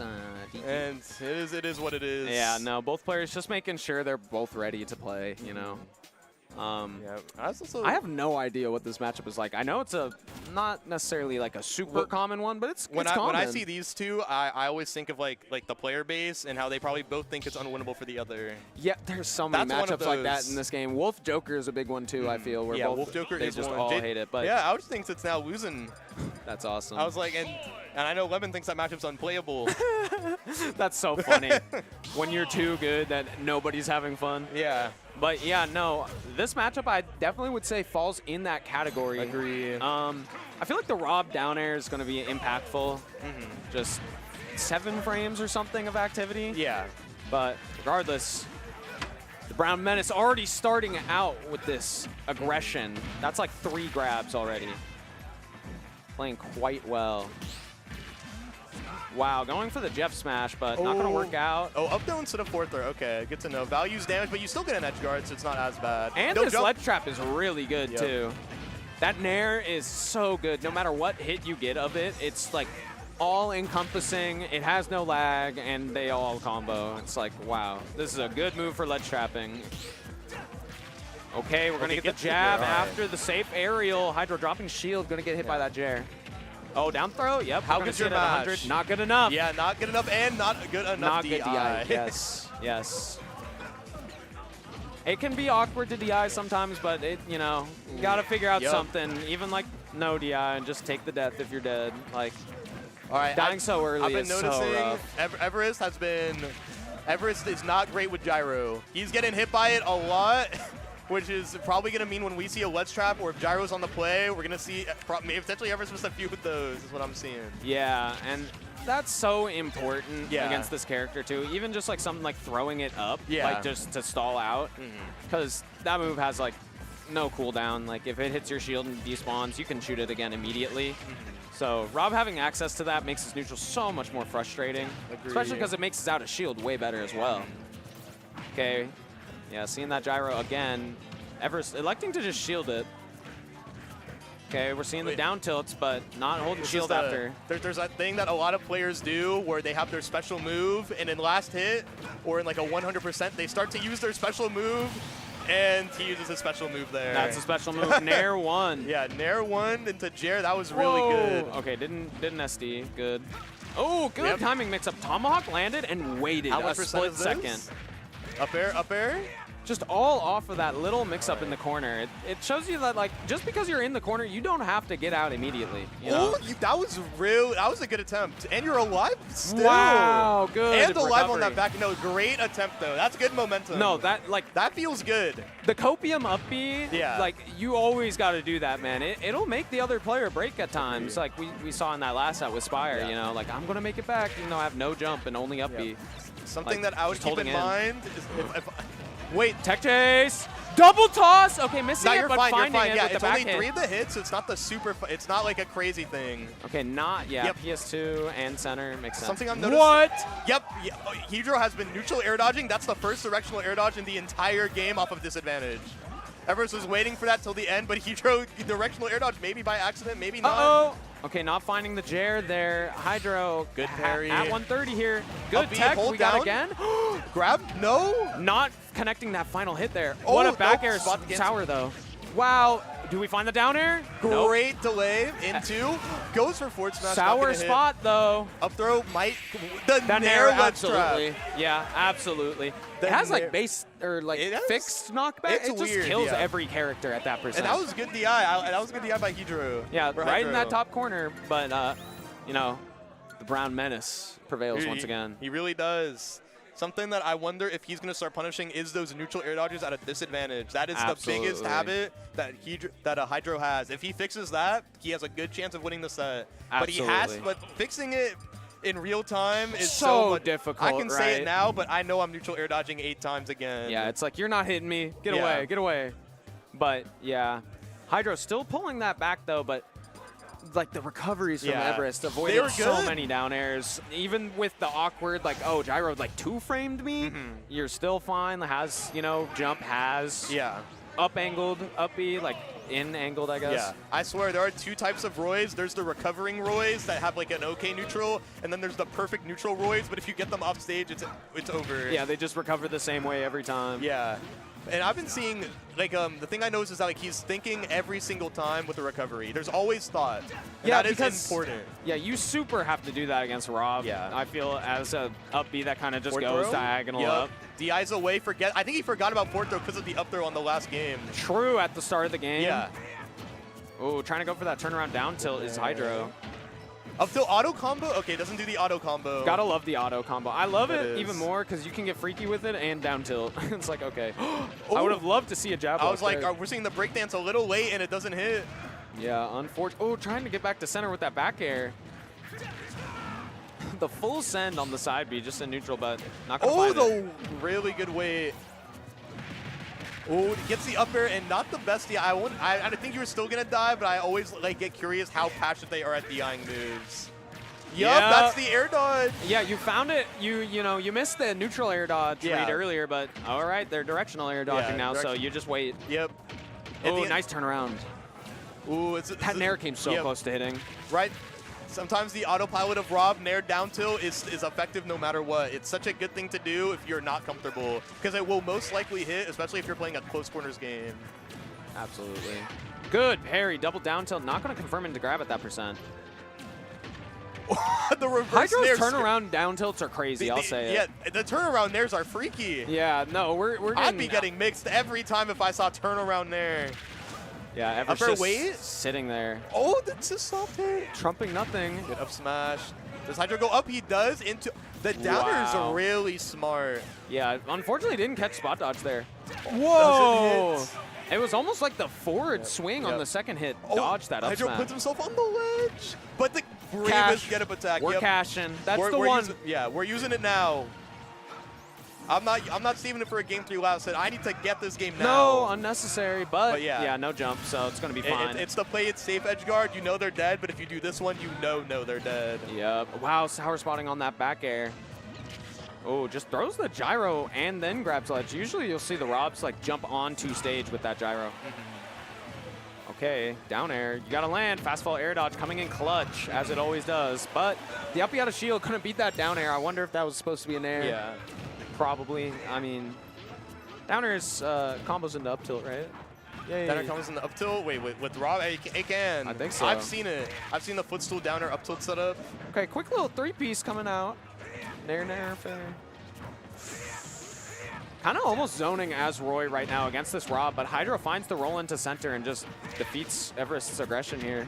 Up tilt under the you're on a platform. What am I gonna do? I'm gonna up tilt. Yep, every time. Good parry. Yep, Get that down tilt. Oh, but doesn't punish it. He down throw at 80. Okay, not finding good match. it. Going into for the side dom. B. Into. Yep. Directional air dodge coming out again. Everest super ready. There's a neutral air dodge. The auto combo doesn't work. Or maybe you just could have gone for it. Like, wow. What the heck? Down smash. That's the spot dodge down smash. What do you Doesn't got? go for gyro. What a gyro was in the center of the stage. Oh my god, the downer up air. Not gonna killing. Kill. Does Hydro air dodge here? No, what a good, lands. what a Perfect. good wait. That's like the type of stuff you do to win games. Let's see if that could get him out. to win the game. Okay, laser, big laser always hits. That nair. This is when Robmain's like to backer. Is he going to go for it? Has been going for it all game too. The gyro. Oh, dash okay, dash attack. What do you got? Laser to force the air dodge. Go Oh, off. no, it didn't have gyro. The gyro was gone. But the nair, Ooh, that was a bit scary. You fumbled the bag a little bit because you thought gyro was spawned. Yeah. But it was actually on stage for a frame or something because it went away right after that. In last hits, if you're nervous, you can just press that A button. Yep, nair, especially it'll against just Roy, it's really hard for him to punish, especially in that position. Yeah, and like it just once it's killing no matter what. Like you got to get the most perfect DI. You cannot be holding forward. You cannot be cannot be too close to the ledge. Yeah, and yeah, 170. This is also an all PS2 game, which means they are both comfy. They are both.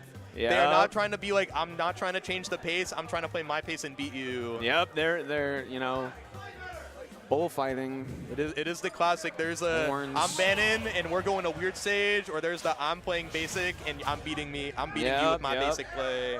My simple, fundamental play that both these players want to show in this game 3. Absolutely. Alrighty, getting this gyro nair out. Okay, we're throwing the gyro up. I like that, you know. Even though the stage is staying the same. Wow, okay. That gyro Loki extended the nair to hit Everest on that tech chase, which is crazy because I was so happy he finally did it. Parry. Oh, tried to get the parry again. Okay, quick 3-piece once again. So I mean, with the gyro, he doesn't know how to deal with it there. Yeah, trying to like. Oh, air dodge? Yeah. And he kept charging it too. This is how even after the air dodge, he's like, I can get a little more charge here. That to me, he's calling Hydro a bot. Yeah. That's what it is. When I get red like that, I'm a bot, and I gotta stop that. Especially as many times as it's Exactly. happened. It's been like 5 times. He's always ready to turn around down tilt. It's so fast. Yeah. Oh, that was a good back dead air. here? Yep. The nair 1 Jair. He loves that setup. That's the second time he's hit it like that. Yeah, getting a lot of jump ins, and it's almost like the delayedness of the nair. Okay, gets the back air anyways. Hydro, the nerves are kind of showing in some of these panic options, and Everest is cashing in. Yep. Wow. Yeah, there that up smash. Tried to wait for the roll in. He is locked in. Whoa, that was a bit freaky, but to be fair, the first side B like that game 3, trying to be a little unorthodox, but because you've been playing unorthodox so much, it's a little bit less effective. yes. Okay, that nair gonna be safe enough to find the down they're tilt both waiting after. for roll-ins. They're both hoping that you go into center because you're scared. Oh, going for that grab. Okay, big Ooh. punish on the F smash. You know, All right. Everest has been going for that tech outside they B air read dodge a lot. again? But it has not been panning out. Just gyro toss out of shield. We're getting the back throw. Tech in place. Double toss into the side B. You're not You are dead? not dead, but do we finish it? Down And air! we do! And Hydro finds the stock in 1 interaction. I swear the edge guards always happen in game 3 or in the most random spot Whoa! when they never hit. Okay, he's dropping it now, finally though. get it. Hey, gets the Ooh! roll. Okay, calling out the down tilt. And Hydro there's a little turning bit of around. the crowd for both sides, too. Yeah, in round 2, by the way. Everybody is watching the stream This right shit- now. this is serious. Whoa! Just run up grabbing. I forgot that you could do that. No, that was crazy. Yeah. Especially good the pull-out DI game. Okay, getting an up throw. Gonna still combo. No double. Going for the gyro. When I see Tech something like chase? this, I'm feeling a crazy call out by Hydro right now. I think so too, but also Hydro is still like holding center in so many of these situations. Like kind of, no way. The air dodge, but air dodges to the platform, that is the best thing you can do. Okay, good Great neutral tech. Yeah, great tech. You missed those in last hit, you're done. Wow, going past. Okay, we're in prime last hit right now. He's used his jump, even though he has all this fuel, you still have to land. Oh, I thought Nair 1 was coming out. Okay, just electing Hydro to jump grab from ledge. ledge here. No, the gyro. That's why he doesn't look at it. No! No Jair! Jair failure. More like sour spot. Okay, going high. Oh, the air dodge, but it was a little bit. That was a good one. I like that when he drifted to the right, got to center stage. What a nair! Everybody thinking Hydro's back airing there. He's been back airing there whole drop game. down to mix. What a grab Center on the stage gyro. and with gyro, but that's the reversal up air. You do it again? No. Oh, What? big grab. Low-key crazy mix-up. How does Roy kill you there? Right hand out. Yeah, Up pummels. I was throw? going to say the pummels. Bad DI. You live anyways. Oh my gosh. Oh, no, the delays. I like that. Try to read a That jump. shield is a skill as laser hit. cliche as it is. You're dead. The Sour! Yeah, sour hit. 174. I think he knew that. He just wanted this ledge trap, double jump up air. The roll again. Yep, Hydro pressing a little preemptively there, and Everest just waiting. The Brown Menace pulling it the out. Brown Menace making it to round 3, by the way. Let's- This is serious. Dude, this bracket is crazy. It's a scary bracket. I'm like, my round 2 is a Russia Wolf player. My round 3 is Liam. Granted, a lucky Holy. draw. But like, it's freaky. Of course, yeah, no, like, if we're getting sets like this in round 2, holy, I can't wait for the rest of the bracket. That's what I'm saying. Bradominator? Wait, dude, this is a crazy set. What's the Soa set? versus Bellingham. Capsize Ooh. coming out for this bracket. You know, not going to too many ultimate brackets nowadays, but comes out he when says, he wants to. He says he's When he very wants to much have fun. casual with the game now. When he wants to just have fun, hang out with friends, and play the game, that's when he comes. Yeah, exactly. And, you know, the coordination or the correlation is always seems to play well when that Yeah. happens, right? When you're not It really forcing makes you yourself to think. play the game, even if you're not taking it seriously, you play better. Wow. Yeah, especially he's not thinking about a ranking. He's not thinking about, oh, if I lose to this person, it's over. Yeah, like, you know, no thoughts of that. Ah, dang, Greninja. I that can't. dang Greninja bear. can't do it. But every 4 months, I can dash attack with Greninja again. True. That's the H4DS. So I believe these two have played actually multiple times, and to my recollection, Brad has won a few of them, or at least one. Yeah. Although I don't know, I can't remember off the top of my head the most recent one. But it's an interesting matchup because you would think with Greninja's jump height, you have such a good time with Banjo because Banjo is going into the air a lot, especially on stages like PS2, Battlefield, Town, everything. Like, you want to get that grenade out, mix up a landing, but like, you would think Greninja is like decent at catching that, but I mean, it's pretty much the same way Banjo catches it, where you kind of come at it from the side with like a back air, because like that up air gets honestly beat out by the grenade sometimes. Yeah. This is definitely Greninja does 20 hits, Banjo does 20 hits. It's gonna be a 7-minute game. I wonder if Wonder Wing 2 frames. Wonder Wing? Probably. Because it does 2-frame, it's character specific and timing I'm specific. assuming it would 2-frame, because Greninja's 2-frame is pretty simple. It's not really a one character thing. Yeah, it's just go up. And yeah, I don't think it's the greatest. Also something I wonder if, because everyone always goes PS2, but that is Banjo is the best stage.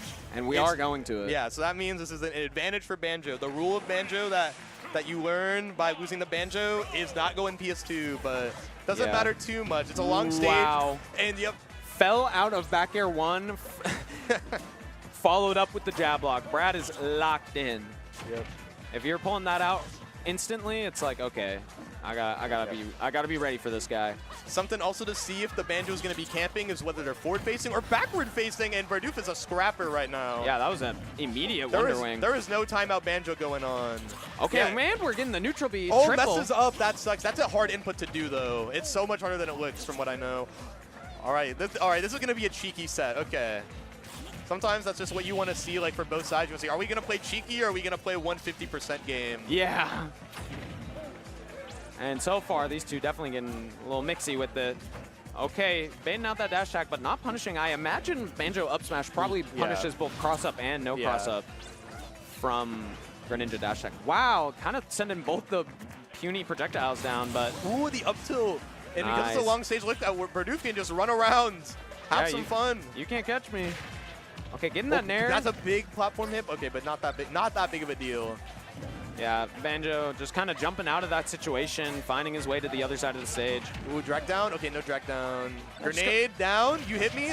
Oh, grenade. Okay. Not quite. No. Wow, Oh, wait. There's the grenade on the up air. Good to know. If you aren't like catching the grenade or like really accurate with your drift, you're just going to get caught out by that. If Wow. you see that PS2, those little platforms there, it's so effective. Really? It's seeming so good for these combos. Yeah, with that thing, you can do neutral B into Wonder Wing, and it's like a 2 out of 3 guess on if you can get it or not. I see. It's a really good stage for Banjo. And generally, you know, Greninja's known for liking these long See, the flat platform stages. there, it was on the left-right side. It's not like a center plat where it's a bit more annoying, or like you know where it's going to be. It's those 2 platforms, and you're going to naturally be there against Banjo due to his archetype. Absolutely. Ooh, whiff punishing that back air. Just going to Wonder Wing to ledge. You got 4 in the tank, so I respect I'll say it. when I see the not sweet spot side B, I know no one does the ledge trump, and there's no universe capsize knows how to do that. But I Can't always you get also just sit there and shield? Yeah, you and can like sit the there and Banjo shield, will just fall off? Yeah, you can do that, but I'm not too see. sure how it works. I'm not sure if you have to grab the ledge for it. I see. Wow, that grenade barely missing. I think Brad thought he got get up attacked there. Oh, I tried to get up till I think it's a lot of what Banjo mains are low-key copying from Toraguri. Toraguri will just run up, read your roll, up till spot dodge and roll will usually get called out with a bad roll. I mean, Kazooie is as fast as Roy and Chrom. Yeah. So, and when you got access to like Diet, Snake up tilt, yeah. you might as well, especially against the jumping character. That's Greninja. So huge. And those spots also are like low-key a 50-50. It's either air dodge or like Greninja calls you out with forward air because you don't have good enough frame data to deal with it. Or if you do, it's like 3%. So you're not really thinking about it. Ooh, good back air. I'm loving Brad's air dairs right now. They're so accurate. It's just like up air, even though it's like a little up air, but you know, like look at people's responses to it, you know? Yep. Okay, F smash coming out at 16. Wow, catching the shuriken. Brad's always been very good at like finding when you want to projectile and just ripping the Wonder Wing. I mean, it's so good versus it, of course. Oh, dash attack Raw Bear. Do you Shadow Sneak here? You do, but yeah, just invincible through it. Oh no, I only have 3 Wonder Wings left. Yeah, oh no. Ooh, a little Tomahawk mix up there, double jump. Down Maybe throw. Footstool. Ooh. Always love when Greninja down throw combos. Okay, 2 Wonder Wings left into back throw. Yeah, you're more than fine with 2 Wonder Wings. Yeah, that's easy. You get 2 chances. Oh, I was going to say neutral B up tilt is a kill confirm right now. Oh, going for Oh, that wait, the hit stun of the grenade. I didn't know he was facing that way. I thought that was a back air. Not the B reverse of the grenade. Wow. Or that grenade there. He reacted, he realized, oh, you hit that in my up smash. You're in a little more lag. Bink coming in with that big off air. That was a crazy game. That was he a is very too close showing its stuff for Banjo there too. Absolutely. Like got the stock and you have like no chance of hitting Banjo, and then like just using the space so well. I like this pick. Yeah, I mean Greninja classic, right? It's a long stage but no platform, so none of those neutral B up tilts. Yeah, none of the platform combos with the no neutral platform B. combos. No potential chance of neutral B Wonder Wing. It's just And gonna honestly, be like simple. probably a lot less air camping because Yeah. Banjo utilizes those platforms to get up there so high really well. Wow, that Although I will full say hop air does Purdue- 19%. He isn't like really doing timeout. He is scrapping a lot. Yeah, So, like, absolutely. with but the he's still platform, mixing up the timing super duper well. Like it's a double jump back air incoming, maybe it's a forward air, maybe it's that fastball nair. Like so many. Oh, okay, I had the roll in, but it was a little too late, a little too early. That nair is so big. It's like you won't The think Warbear. it'll get you so high up, but it's as big as like Pyro Yeah. is. We're getting a little A-land in there with the fair on Greninja's side. I know. Wow, that fully connected. I'm surprised. I agree. I was going to say, though, I feel like that Greninja A-land No forward air is jump? such a good tool for this character because as we've said, you know, jumping so much, the character does, but like that just, you know, you have no end lag. So it's really good. Finding the down tilt fair there. Good stuff to capsize. Yeah, Berdoof doesn't know where to go when it's neutral right now because there's no platforms. Yeah, just kind of trying to They're a scrap. little annoyed. You see back air, and he's a good dash attack up smashed. Yeah, a lot of jumping when it feels like capsize is kind of doing what Brad was doing last game to him and just kind of dashing back, running away, jumping away, and getting to the other side to fight you again. Oh, F-tilt coming out. Oh, wow, just the startup of Wonder Wing. You can hit that startup of Wonder Wing. I'm just shocked it was like that. Yeah, that was up smash. Cover spot dodge. Just Going does it. for the Forward Wonder smash. Wing. Okay, goes for grab. Even it's simple, maybe didn't think it would kill. Okay. Ooh, neutral air edge guard. Good. Yeah, no hitbox on that Greninja uppy. You can do anything you want. Good parry on the last hit. Trying to read that rollback, but not finding it. And as we're saying that, fellow commentators back. Wow. Commentator Ab is back. Oh my goodness. I've been hearing the crowd noise go crazy. Yeah, we've had some crazy sets already. It's been Oh, getting man. serious in round 2. Wow, just running full Ooh. screen, rolling on him. Going in. They see me. Sorry. Nice, nice. Whoa, little float. Now, Capsize, has he been active recently? Went to a couple locals the past 2 weeks. Okay. I believe 6-0'd Colonel the other day. Ooh. Oh. Sorry, Colonel. Unlucky. Wait, No, but- 6-0, dang. Colonel, the most active player in Washington, low-key. Up there. Yeah. He is Oh, up Wonder there. Wing. He's always been up there. Yeah, so Capsize has definitely been active, and like we were saying earlier, tends to play better anyways when he, is enjoying the game. Yeah, Yeah. He needs to be comfortable. Like there are some players that if you're not comfortable, you're losing. There's nothing you can do about it. But if you're comfy, you're unstoppable. Yup. Wow, big up smash, not even like on shield, just a whiff. Brad, I like Brad's pace here. Just, I don't need to super force anything, but I'm still threatening you. I'm holding the center. I'm getting closer to you, so you want to get away from me. Yeah, I'm a heavy guy if I'm Banjo. Like this 44, it's not that big of a deal. It's 3 minutes, 50 seconds on the clock, no chance of a timeout. Yeah. Oh, that neutral B coming in clutch where we getting nothing. Okay, trying to get a mix-up with the multi-hit there, but not quite working out. Hydro pump. Oh, Yeah. yep, that is. Brad has been doing so many off-ledge, like drop-down Mm. grenade, drop-down nair, like so many the whole game. So Brad's finally actually the calling one it that out. taught me this. That nair is it's the matchup check. That jump from ledge nair is the matchup. It's like minus 13. You can punish it with Dang. anything in the game, basically. It's That is very, crazy. very laggy. yeah.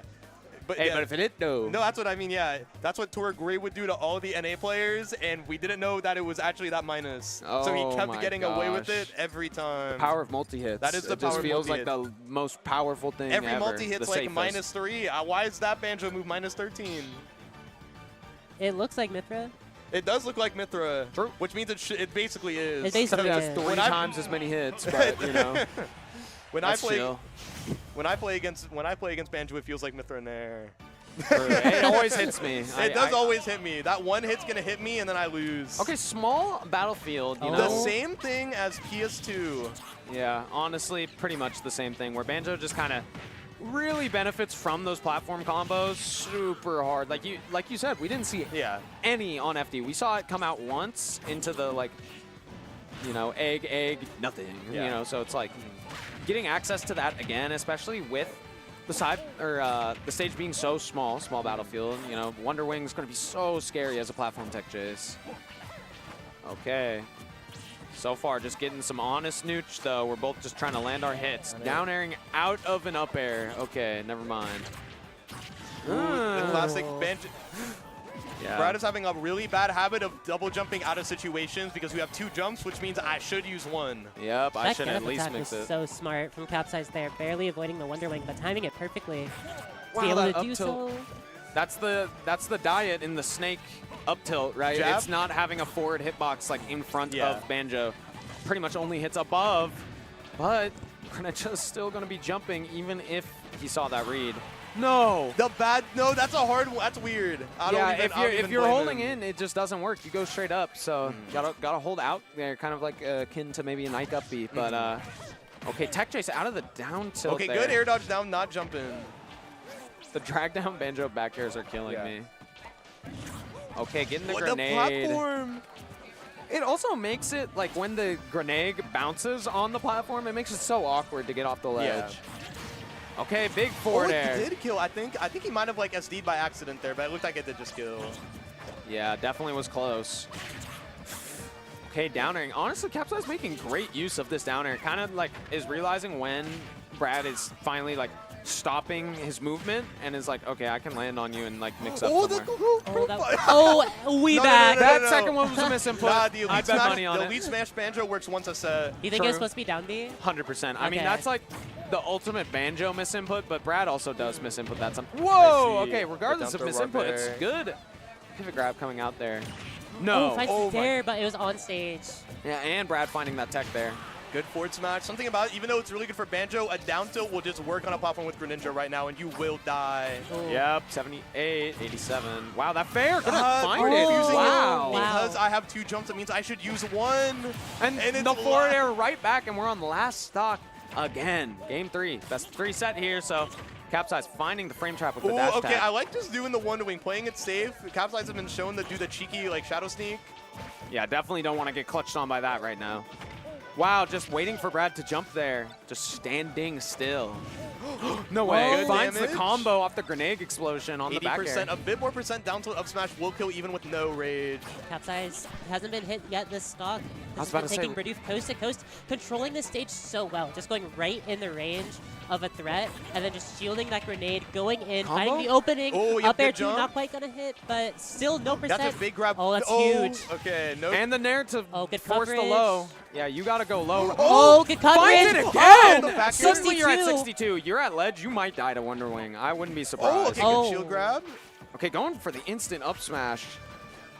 Capsize seems to want him a little Does he dead throw right out now. the neutral B here for Purdue? It's a good option here. Not finding the nair combo. Oh, just Oh, the does drop, it. it just And doesn't. that's, yeah, now you're at Forward air's 90. gonna- So many That's things right. kill now. Oh, you look see at them look for coming so out. many He's things. using Neutral the B. bird. What do Oh, we there's got? a Oh! It's still Wow, hit. late hit. Okay, what do we got, Brad? Forward air. It does auto cancel. He Well, the up gets smash it. is not gonna take it. Wow. Barely. Yeah. The handshake. Yeah, kind of expecting Brad to land on the other side, but the drift came That out. was the weird perfectly. interaction. Is Yeah. all it was, and Purdue was the one to be favored. Yeah, I mean, Capsize made it to the simplest moment ever. It's I win here or I lose here. Exactly. And, you know, I'm never going to not respect that. Yeah, Like, 100%. if you can win the game, do it. Gamble. Like- I mean, a lot of fighting games is gambling, and a lot of those winning moments especially Yeah. come down to gambling. Like, you need to be able to rip it. You can't be scared in that situation. Or else you're going to miss Absolutely. opportunities like Exactly. those. This just makes me wonder who's next. I know, right? 5. I think I might Oh my have some goodness. rivals to go play. Wait, Wait. there's Oh, some- I there's- can't Crazy commentate this. set. Give me There's- away. there's Crazy lore. hot set. This is I lore. do have rivals. So Wait. thank you for the game or the commentary. Yeah, Those yeah. were some crazy sets. There were some crazy sets. Now- I'll let you sit here if you want, or if you're Yeah, fine yeah. here. I'm down wherever. Yeah. But correct me if I'm wrong. Cherry Bomber plays Little Mac, Yep, correct? there's some more. Fire the Pyro. Not a fan of this matchup. But if you're not a fan of a matchup, that implies that you've studied it, is how I always see it. Even if you hate it, that means you probably at least know something about the character. That's always fair. how my brain works. That's fair. You've at least played the Yeah, character you've before. at least played against the character. You Yeah. know what this cheese is, even if you hate it. Sure. Okay, that's fair. That's super fair. You might not know the counterplay. Yeah, you might not know the counterplay, but you at least know what's happening in front. Like, you know what You know you're gonna that get it's a confused thing by. that could happen. Yeah. Yeah. I've scooted. Yeah. Don't mind if I do. Right, yeah, we are all good. But it's All back- I'm saying. Yeah. Never mind. I'll wait after the block. I'll wait after the block. But I am very curious on how this is gonna go. I'm genuinely. I will say, curious. I wonder if Fire the Pyro actually would rather have this or Major. Because this was supposed to be Major. But Cherry Bomber made the upset 2-0. I think I saw kind of the tail end of that, but I didn't know the context. That actually makes a lot of sense. So, yeah, this is very interesting now. And is this to make it out, I believe? It is. It's winner's quarter, so it would be one more. One more? Okay. Yeah.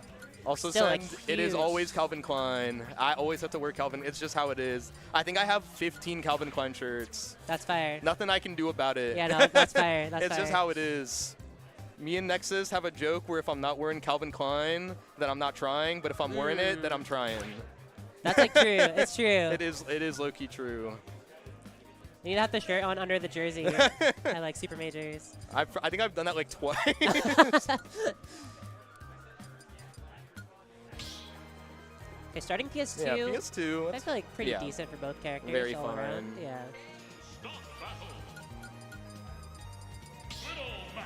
One uncomfy immune traded for another. In the words of Fire the Pyro. Yeah, this one's pretty interesting. I mean, both obviously like to scrap, both like to be kind of in each other's faces. The issue is that I can kind of see on the brawler side. 1-3-3-2. Okay, I was looking at the That's Mii just like Brawler the moveset. standard FTP. Sometimes, I mean, sometimes it could be. I think it's because we just played doubles together. and we were using the Or little that, mod sorry, button. I meant that as a question. I don't really know. Oh, okay, my bad. I'm assuming it's the standard. Yeah, it is probably the standard. I was Okay. wondering because we were talking. I was like, I wonder if you're gonna use heli kick. Okay. Yeah, definitely, yeah. Okay, yeah. This is the classic. Okay, and I mean, okay. As I was saying, Mac. This honestly, matchup's not bad. It's really not bad. Like Mac has a lot of stuff. He can. A big thing that Me Brawler has is the fact that he can do so many things on your shield. He is a fast scrapper. That's just kind of part of the archetype. Mac kind of says no to that. Yep. I mean, between KO Punch, between the up smash, between up B, you have to be a little bit more safe on shield. You have to be a little bit more safe when Mac is on platform, which is a huge one for Me Brawler. That's good data for Fire the Pyro because you want to know if the Little Mac is a KO puncher at any percent or a KO puncher at 20%. Exactly, exactly. Oh, okay. Going off stage. Okay, and I like these gambles coming out from both sides here, but that's what you have to be careful of. Yep. Again, like you really can't do anything on Little Mac's shield like that. Something else down throw, you know, down throw, the classic. Of course. Back is a frame 1 up B that is invincible. Yeah, So you got to make sure that your stuff is frame tight and that you know your combos. You can't be lazy. Exactly, and Max especially are not afraid to rip it up in the blast zone. Oh, here's the tech chase. Oh, doesn't actually go for it. Oh, and the second suplex into Will the he find it platform. anyway? Okay. Jab block. Okay. This could be. Finds the Oh, doesn't follow-up. go for the platform. A lot of Me Brawlers will just like try and react. Oh, the way. The edge guarding me. Okay, I fuck with it. Yeah. No, I respect it a lot. I think you're still fine, but I get because like that also implies Trayvon believes in their neutral. Exactly. I don't need KO punch to win. You're a scrapper. Oh. I'm gonna scrap with you. I like that landing nair 2-piece. This is when people get nervous against Mac. 0 to 115 is led to 51 to 115, and an up tilt. Look at that already. That up tilt into the platform, it could just happen. And I feel like FTP should just run it inside B. Maybe I'm crazy. It's a little bit. It's scary because like in the first 2 interactions, Pyro tried it and it was just did not work out.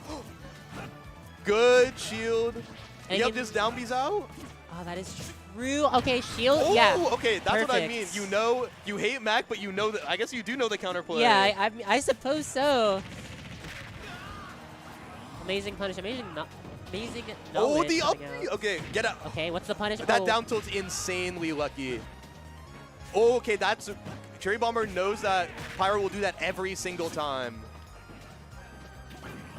Down throw. Okay. Oh, wait. Messes up. Unlucky. Unlucky, but it's all good. You still have that lead. You're still against Mac. I like FTP's patience there against the whiff on shield. Maybe looking for some kind of defensive option. Not quite being able to react in time, but it's all good because you're not dead, and that's the important part. Dash attack, no, Mac. I mean, Mac can do up B, but it's a little bit harder, a little bit right less now, reliable. Let's see is Cherry Bomber the forward tilt little. Every Little Mac is gonna forward tilt, try and get the kill like that, and it's gonna be a last stock 84% KO punch, and forward slash KO punch is a gets it good out. That's dash huge. attack. That's actually huge. insanely huge. Forward tilt. Oh yeah. Just don't even try. Just no. Let Cherry Bomber Nice. do those counters off stage. Yeah. Have a good time going down there so you can take game 1. Good on Cherry Bomber for doing those counters though off stage. Yeah. I really respect it. I fuck with it. There's a lot You're of players who yeah. will just do something stupid for no reason and get countered and die. So. Little Mac has an infinite recovery. I have to hit you. All right, what's the counter pick looking like? Now, I'm curious on what the bans were. Hollow Bastion, a very fair choice here. Mac in general likes those stages with the platforms, kind of. Which stage was it? I was looking at chat for a second. Hollow Bastion. Okay. That's good. That's yeah, fine. I feel like that's pretty good. It's pretty good.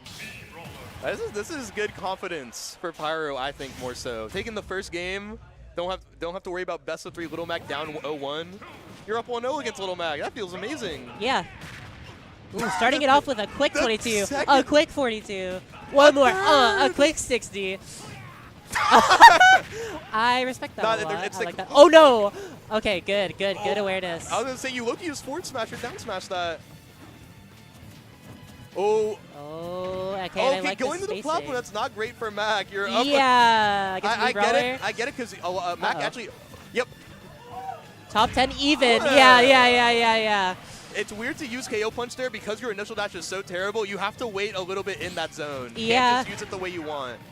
And that spot dodge, okay, being panicky against Mac is quite literally, if there was one thing you have to not do versus Mac, it's panic and disadvantage. Okay, that was scary. I saw Cherry Bomber look for a downer trade that would have killed Brawler at 0%. Really? Oh, wow. Okay.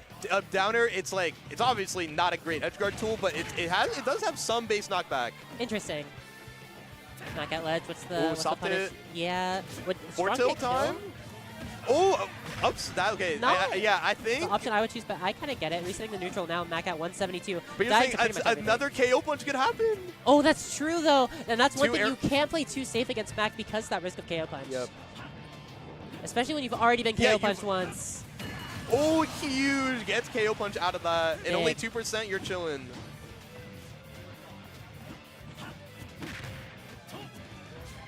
Oh, okay, does get punished. Yeah. But you're fine with that 15% punish in exchange for that 60% you could potentially get.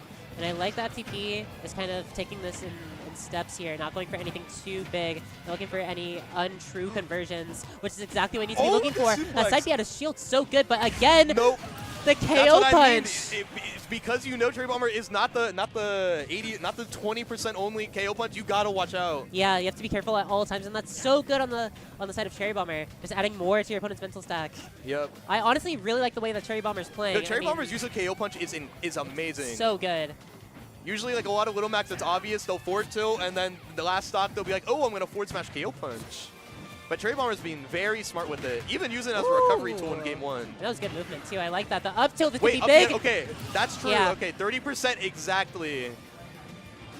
Okay, this is you just scary. jump down B? Oh, that's a shield break. Necessary parry. Very necessary. Oh, goes for it. Gambles it all. Gambles it all also, but no punish. Wait. Nah, was that a regrab or no? Nah, sometimes you're playing you're watching spectate mode, and that was spectate mode. No, it's true. I couldn't have done is. anything there. Oh, that was the good. Counter.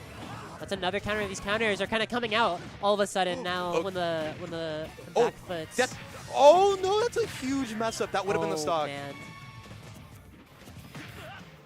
Oh, Cherry Bomber has FTP right where. Oh my gosh. Oh, the shot that hit the shot put would not be Brawler. That was such a good overshoot get ready dash for attack. KO punch. Oh my gosh. And you know, and the overshoot dash attack again, that was so good. Finds the tech. Oh! That's the bravest down B. There was so much lag on that, you could have literally just forward tilted. Oh man. Oh man. Oh, just down, just plays it safe. Oh, and the SD, unfortunate. That's anticlimactic. I was expecting some crazy ledge trap. I was too. I thought it was going to be crazy. But, I mean, 1-1.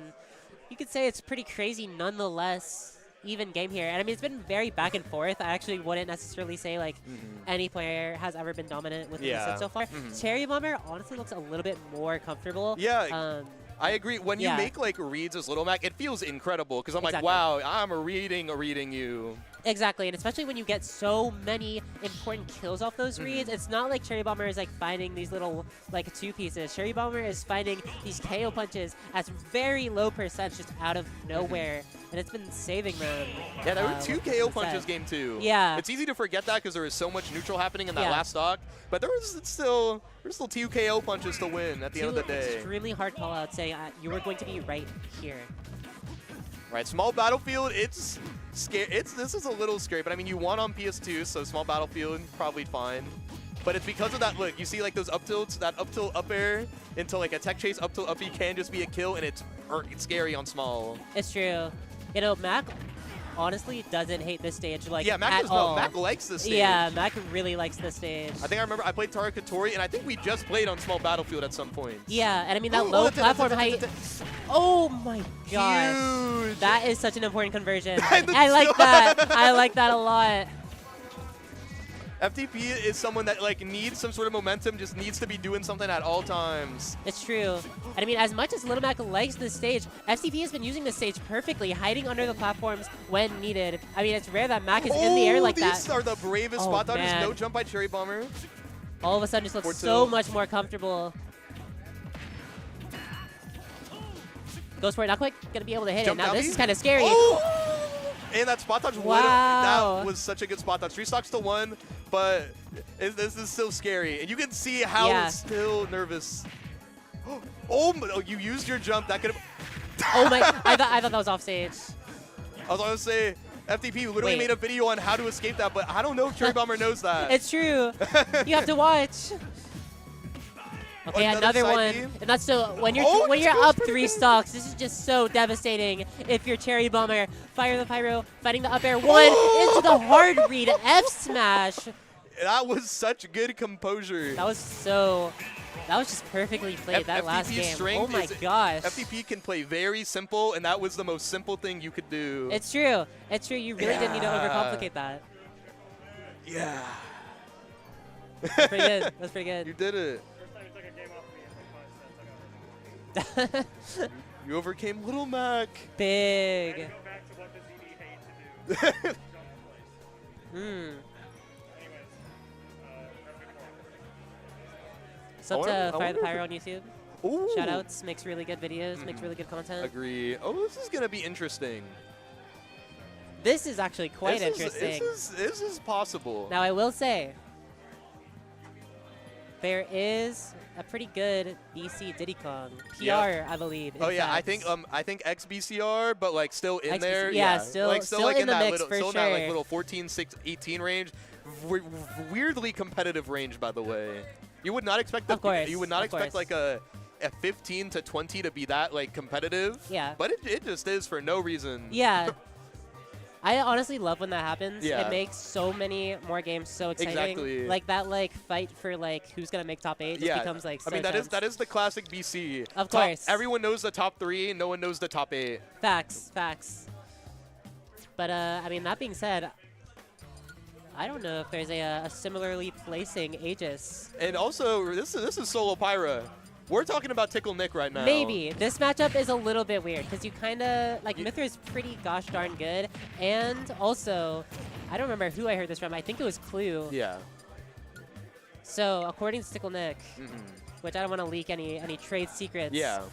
He's kind of feeling the Mithra today. Ooh. Is what I I've did heard. see Is Mithra what when I've I heard. played against him in doubles to recover. Yeah. And that's better than I'm used to seeing. No, I'll say this forever. Tickle's Mithra is actually really good. Yeah. It's genuinely very, very, very No, I good. watched it. I'm like, wow, this is beautiful. Yeah. You're just perfectly reading and outplaying every time. Yeah. But why would I outplay with beautiful Mithra gameplay when I could 1060. just dash back and switch to Pyra? Why would I have stage when I could Exactly. dash back Pyra? That is Tickle's brain. I He mean, is- and it's right. That's the thing, is it's correct. Yeah, and I'll say like a little quote by Tickle with him versus Marth, where Tickle's like, wait, I just need to use Pyra more, and then he reverse 3-0'd. That is a Wait, true against story. who? Marth the Zelda at a Battle That's BC. really funny. Yeah, he was like, wait, I should just be going Pyra more. Honestly, that's all it takes sometimes. Mm-hmm. Now, I am curious because there is a chance Tickle just reads Nath's soul the whole time and stays Pyra. Right. But, of course, there's also a chance that Nath just goes crazy mode against Tickle right now Right. because this matchup is high key. It's shaky. It's pretty dang shaky, especially Diddy can go off stage. Yeah. Diddy can get those kills. The fact that you have Banana means all of a sudden that so super powerful neutral that both Pyra and Mithra have with just dashing becomes way less scary because you have Banana, you have Monkey Flip. Diddy controls that grounded space so well. And as I say that, that's a dash attack to the face from Pyra. So, I mean, who knows? But something I will say, Nath is a grinder. It's He true. is one of those people that's going to be up in the Washington PR very, very soon. I super agree. -2 I super master agree. also. Loves playing those -1, -2s. Really? At every bracket, I know FTP told me that Nath will always play a Sieve or a Pac-Man in every single bracket, at least twice or once. Every single one. So There's a lot of Washington Sieves now, right? if you're seeing Aegis as Nath, you're happy. That's true. I'm playing neutral, and it's a familiar, it's a comfy neutral. It's It's not a an annoying sword. neutral. That's all you need sometimes. Yep, and as I'm delay. seeing, Tickle Nick is here with Solo Pyra. It's true, and I love that comfortability coming out from Tickle, just instant grabbing, knowing Yep. that Nath really wants to run up and grab there. Okay. Oh, no punish on the Pyra side B. That's kind of a little bit tough there. When I see for stuff Nath. like that, I'm like, okay, Nath has watched Tweak a lot. Tweak loves to stand still with punish, and if he doesn't think he can do it, he just waits and plays more neutral. And that's fair. That's very fine, but it's just like you gotta I mean, like, it's just like the playstyle that we're most likely going to see from that. It's going to be, Yeah. if I can wait and whiff punish you again, I'm going to do it. Yeah, and I mean, in that interaction, right? Like, Wow, Tickle they killed. put himself into the corner. That time, fighting the up air, though, up, all the way up there. Nice platform tries to punish, doesn't quite hit it. Yeah, this That's is Ivy the taking up classic so how much Tickle space. annoys you. He's covering that platform and the ground so well. Yeah. That vertical area is his domain right now. He is going to keep it at all times. Nath can have the ground, but Tickle wants everything else. And that's so smart, because especially if you're Nath and you don't have Banana, you want that vertical space. That literally, like that one square kind of around Diddy Kong is where you want to be playing, just so that you can get Banana and really start your pressure. Yeah. Tickle recognizing that so well, like you said, just controlling that space. As I say that though, Nath evening up the stocks here, but Tickle Footstool dominant as into. ever. Oh. But something weird with Pyra, she does do damage, but you'd expect her to do more. Even though like Tickles want a good amount of neutral, it's 28 to 74. That is not bad. It's true. That's like what, one combo, two combos? Yeah, yeah, it would be like a nice like little banana combo into like a grab. Yeah. But now it's getting a little rough. Oh, had the roll read. That was true. yeah. I was waiting for the frame trap air dodge. It's only true if you hit that inner hit. I see. Yeah. Okay. Nath, though, doesn't look too shaken up by that. Still controlling the space in that footstool, not finding anything out of it, but Diddy Kong is a little bit low to the ground, and it looks like annoying to do footstool combos on him. yeah, I'm not entirely positive on the optics on that. Oh, the full hop there. That is a Smash Ultimate classic. Yep, Oh, the wow, jabs. that worked out. Okay. Forward air. You have to up B. Doesn't throw it to the side. Just throws it up and it's Oh. Tickle What's mode. oh my gosh. That's tickle mode. I get hit there 100%. I was literally just about to say, what's the ledge trap? That's tickle mode if I've ever seen it. There's the downer to spike, and there's the downer up smash on the platform. Yeah. The two tickle nicks. It's true. This does make me wonder the stage. I know, because PS2, I feel like isn't necessarily bad per se. Small? I don't like this that much. I don't actually. either. I feel like when you're against Aegis. You're more close. You still have those little biplats, so you're And gonna they're get shorter. yeah. So it's way easier to hit up smash. Yeah, but it is looking like solo Pyra, which like it can be annoying to play against. So it's like, okay, I'm only focusing on Pyra. This feels weird. It's uncomfortable. Yeah, I really didn't expect actually solo Pyra. That's kind of No, insane. Tickle's solo Pyra. I mean, you know, that's Tickle, but You can't. oh wow. From what's happening, like Tickle has not been shown to get edge guarded. Tickle mode. That could have been Tickle mode ×2. That was something new. I've never seen that. Okay, goes for the dare, doesn't quite hit it. Not though. Now the one in advantage, and you kind of have to you have to really get a punish there. And something that I think is interesting is he could have just monkey flip grabbed. Yeah. That would have covered everything. But I mean, you know, it's hard to see that in the moment. Okay, yeah, Nath is frustrated. Oh. Pyra's downer does low profile so hard, Yeah. and so many people try and punish it, and then all of a sudden you get grabbed or something like that for trying to punish Pyra's downer. Oh, tickle mode! Okay, doesn't go for up smash. I think up smash But goes- definitely would have killed. Yeah, I thought but- so too, but I think he just wanted to play it safe. Yeah, that's fair. That's fair. That's fair. Banana, I like that walk up, not necessarily instant grabbing it, rather just creating that space, Yeah. that movement coming out from Nath. Nath trying to look for some kind of opening, staying pretty patient, as you said, just kind of waiting for some kind of whiff to Yeah. punish. But Pyra, though, so scary. It's hard to force Pyra to make a mistake when the Pyra's not pressing that many buttons. That Tickle's just chilling. You got Yeah. the ground, I got the air. I'm just gonna dance with Pyra. No Okay, jump. that's Do you big. neutral- Oh, Oh, okay, no, doesn't- Angel, wait. 4 tilt, 2 frame, doesn't happen. Doesn't go for down tilt fair. You have to be careful by that ledge. I feel like it's gonna happen eventually. Just that upbeat. Great 4 tilt and it goes. I think caught the dash. Yeah, I attack, think so maybe too. why, Yeah. Late down air. Unfortunately, getting rid of the Okay. banana. Okay, big opening here for Nath. Not quite landing on the platform, but the finds up the smash up smash hits. anyway. That was clean. All right, Invincible Pyro, what's going to happen? Okay, just runs out of there, gets to the ledge, and doesn't get it by the side B. That is a good job of getting out of invincibility. Okay. Takes that stage. Doesn't do anything Down tilt too up air. crazy, Oh, but down finds tilt that down forward tilt. air. Yeah, and you have to, I mean, that's one thing about Tickle, too, in particular, is he will test you on that ledge until you either adapt or get hit by down tilt a million times. Ooh, they have down. If any of those down tilt hits, that's a stock. Yeah. Oh, goes for the But grab. that's Tickle's special move right now, and Nath knows if I don't get hit by that, there's a chance I can make a comeback. It's true, Nath's being pretty patient here. These rising fares are kind of scary. Yeah. In my head, Pyra can just kind of upbeat that. But so far, it hasn't happened. Yeah, There's no it's reason not to really happened, adapt. Oh, that's so unfortunate for Nath. That is just unlucky. I'm just gonna dance in the air. Yeah. I don't need to do anything else. Like, you really don't have to do... I mean, that's kind of an adaptation of the MKLeo, just kind of down airing on that platform. It's really hard to punish, especially when you're Diddy Kong. Yeah. Like, oh, man. Because something like one of Diddy's weaknesses is that when he hits you, it's not a kill, unlike a lot of the top tiers. So like if you just like go up, okay, I took 5. Cool, let's do this again. Yeah. Oh, I took like my 7. Let's do this again. And now I just did it back with this one side B. And Tickle just holding that center stage so well. I'm gonna dance in the air. That's all he's thinking. It's true. And I'm gonna upper you. Yeah. Yeah. And you know Tickle is grinning right now. He just doesn't want to show it. Of course. I mean, I can't lie. As a Pyra player, it always feels amazing when people actually do get hit by me doing down tilt and down air on the platform.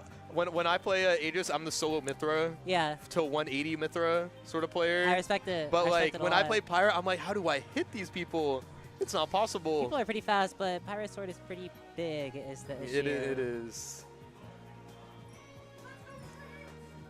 But nonetheless, I mean, that was winners. Yeah, it was winners. I wonder what we have next. Okay. I'll probably... Scorching set. Oh my goodness. This is a set. Scorching set. Is that Embo Z's like Seesaw one the last one?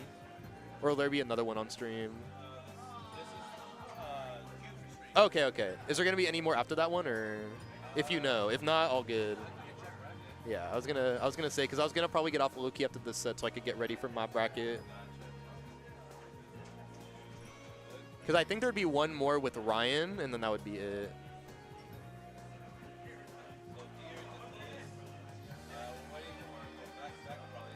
Oh yeah, Tickle and Nath. Yeah, that just happened. There's some cool ones I'm looking at. You could do like Pop Frank Capsize. I was looking at Loser's Side. Ooh, Red making a run a little bit. Ooh. Oh yeah, wait. By any chance, could you go to the other one? I was just curious at the other pool. I was just curious at how Major was doing. Thank you. Curious if he's on a run. Oh, okay. Captain Carson making a run. Captain Carson making a run. Oh my goodness. Ooh, oh, I wish I was on stream so bad. Yeah. That is my god. That is a rough one. Falcon Ganon, I remember in Fatality's match chart, that's like the second best Falcon winning matchup. Really? Yeah. Wow. It's rough because like down throw nair is just true. Like you just do nair setups till the end of time and now you're off stage and can't really do anything about that. Because nair sends at a really weird angle. Yeah. Because it's pure horizontal. Really? Yeah, because like when you do like Captain Falcon's nair, it's like that. Yeah. So like you just rinse repeat. You could up B hit Ganon. Dang. Like there's a lot of things you can do in that matchup. It's really frustrating. I mean, it's hard when you're fighting the faster version of yourself. Yeah. And another thing, Major, even though like Sarah Spade doesn't compete that much anymore, they have like very much like have like a 5,000-0 record on Major. Really? It's rough. Wow. There was an ongoing joke that like they would both play against each other at every single like regional, and Sarah would always win. I mean, that's the thing about in-region bracket demons.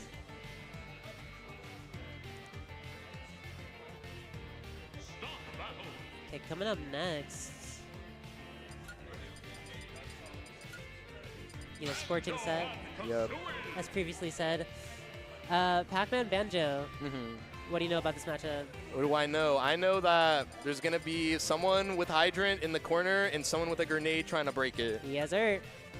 That's honestly all you need to know. Bell seems annoying though for Banjo. It's similar to me like with Pac-Man Duck Hunt. Duck Hunt tries to throw everything to stop Bell. Right. Because they both kill each other at 180, but Pac-Man has a Bell that kills at 90. So your job as Duck Hunt is to stop Bell from ever happening. Now I'm curious on how much Grenade matters against Hydrant. That's what I'm wondering too. I wonder, because staling matters a lot with Hydrant. So I'm wondering how much like staling will affect it. For example, like Puff's back air or Puff's Nair won't like beat up Hydrant after the third one or something like that, or second or third, I forgot. So like staling actually does matter against Pac-Man if your moves aren't like perfect at killing it. Oh, you know what? I'm down JDV. Oh, yep, Oh, you nice. can't be doing that. Oh, that covers so much space. Yep. Also, PS2, I said before, this is a really nice stage for Banjo, but it's also an amazing stage for Pac-Man. Yeah. The same effect, you can just play the long game right now, and that's gonna be a kill. Yeah. Oh, never mind. Banjo, heavy. It's so weird when there's a sour or a strong hit. Yeah. Ooh, goes for an instant key. I know that's JDV. I talked about it with him. It's a bit of a bad habit of his. After 1 second, he will always throw key. Interesting. Or it'll be like, it'll either be instant or there, and if there's a Hydrant, it'll always be an instant key. So I'm curious if that will happen here. I mean, I honestly don't mind it. That caught It's a not lot bad. of like produce movement. Yeah. In theory. Ooh, yep, wow. that's the classic. You talk about it too. Sometimes his goal is to just get rid of your shield. Yeah. And that's so smart, just staying right in the up air. Yep, just the mash, but the low profile, moves low profile in this game, and Pac-Man's forward air is really like bad against low profiles. Yeah, that fair coming out, not quite going to be able to kill. That grenade, though, sending straight upward. That was a jump scare. Yeah, that was clean. That back air would kill. Okay, good down throw. Down throw. Nope, mash. That move is terrible. You can mash out of that even later. It is a really bad, but you always want to test it. Oh, the dash attack, the boom. That's what it felt like. It's true. Was that late dash attack? Yeah, it was late dash attack. I didn't know late dash attack could kill off the top. The rule, it's super bad DI. Because you're usually like DIing, like if you drift in at all, you're dying up the top. Wait, grenade? Air dodge? Oh, you don't even need to air dodge. We're chilling. Unless you get hit by Bell. Oh, well. Ooh, that was speaking of getting hit by good. Bell, yeah, that was a very strong. Okay, air dodge up, doesn't get hit, or doesn't like get hit for it. Okay. Oh, this advantage state from JDV is just so crazy. Hot 44%. Into. Oh, what the fuck? JDV doing tricks right now. Not resulting in a kill. Nope, can't punish that. Quite yet, though. With Pac-Man there, you have to punish the aftermath of it. It's so rare to actually be able to punish it. That covered. I was like, I'm almost ready for the forward smash. Yeah. Yeah. Downer didn't connect, but it doesn't matter. It actually set up for a better situation. Such good awareness on JDV's part to be able to jab there. And this is so scary. Purdue using up these defensive options one by one. The delay on that third jab was really, really good. Okay, Purdue making his way out of the corner and finds the kill. You have to go to with the key. Yeah, that happens. But now he's back and chilling. Gets the right tool, I feel like, for the situation. A Bell. Yeah, that doesn't even need to use it. It looks like so that was. strong. It looks like those were 2 miss inputs from what it looks like. Yeah. I mean, despite that kind of very JDV favored game, I feel like Purdue was starting to look a little bit more comfortable. Yeah, and that was, and this is like I said, with zoners, especially in the PNW, there's a lot of games that go to that 1 minute. That was like 4 minute. That was not that bad. It's true. Which means that like there's gonna be a set pace that's happening. There's not really gonna be like a difference or like a shift. Yeah. It's just gonna be simple. We both know what we want. We're gonna play it. We're not gonna mix it up. It's gonna be my game plan versus your game plan, and whoever's is better is winning. I mean, sometimes those are the sets where you can really let your mental shine. Exactly. If you can really outthink the opponent, you can still, you know, overcome maybe a less favorable game plan versus game plan situation. But but it's tough though, because now you're going against their mental as well. And Jose, obviously. Infinite mental. Yeah. He will never, he does not get mad. He will keep to his style. He will keep to how to beat you as much as he possibly can. Exactly. That's what can make him so good, and what I've been told, he can be a gatekeeper sometimes. Yeah. You cannot beat him unless you are his level. It's There's true. nothing you can do about it. Because the things to beat Jose, aka JDV, is a good mental and understanding Pac-Man really well. You cannot not know everything about Pac-Man because Jose knows everything about Pac-Man. Oh, and it's just so scary. Or you can wonder the grab. Oh, Okay. and I like that, taking space with it, not trying Down to press two. too much, but now has JDV on the ledge. Purdue, again, just spacing Pac-Man out here, but JDV finding that down air. And now he has stage control. Well, that's what I mean. It's always Yeah. an instant, or it'll be like a second wait. It's a really bad habit, and I wonder if Brad is going to be reading that soon, or just like knowing it. That's literally how I beat him at the local. He just kept. Oh my! Up about me. I That respect one, that a I lot. respect. I mean, it's Yeah. You get a lead off it, and you can camp on that. You can camp on that on this Kalos archetype for a little bit longer. And I like Reduce's Ooh, the air dodge on the hydrant. Get back to stage, that recovery, using that grenade to kind of stall out JDV.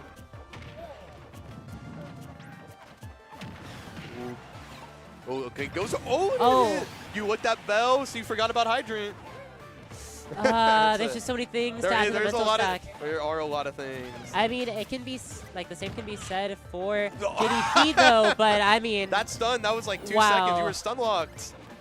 what a good That mechanic. was like a paralyzer with Zero Suit. I know, that was just gonna run up and do it. That's what you need to do. And in those spots, like Pac-Man can either has to jump or air dodge because your forward air will beat the bonus fruit out. Good knowledge on Reduce's part to catch Yeah. that piece of The hypothetical last fruits. hit of Nair hit and you lost the bonus fruit.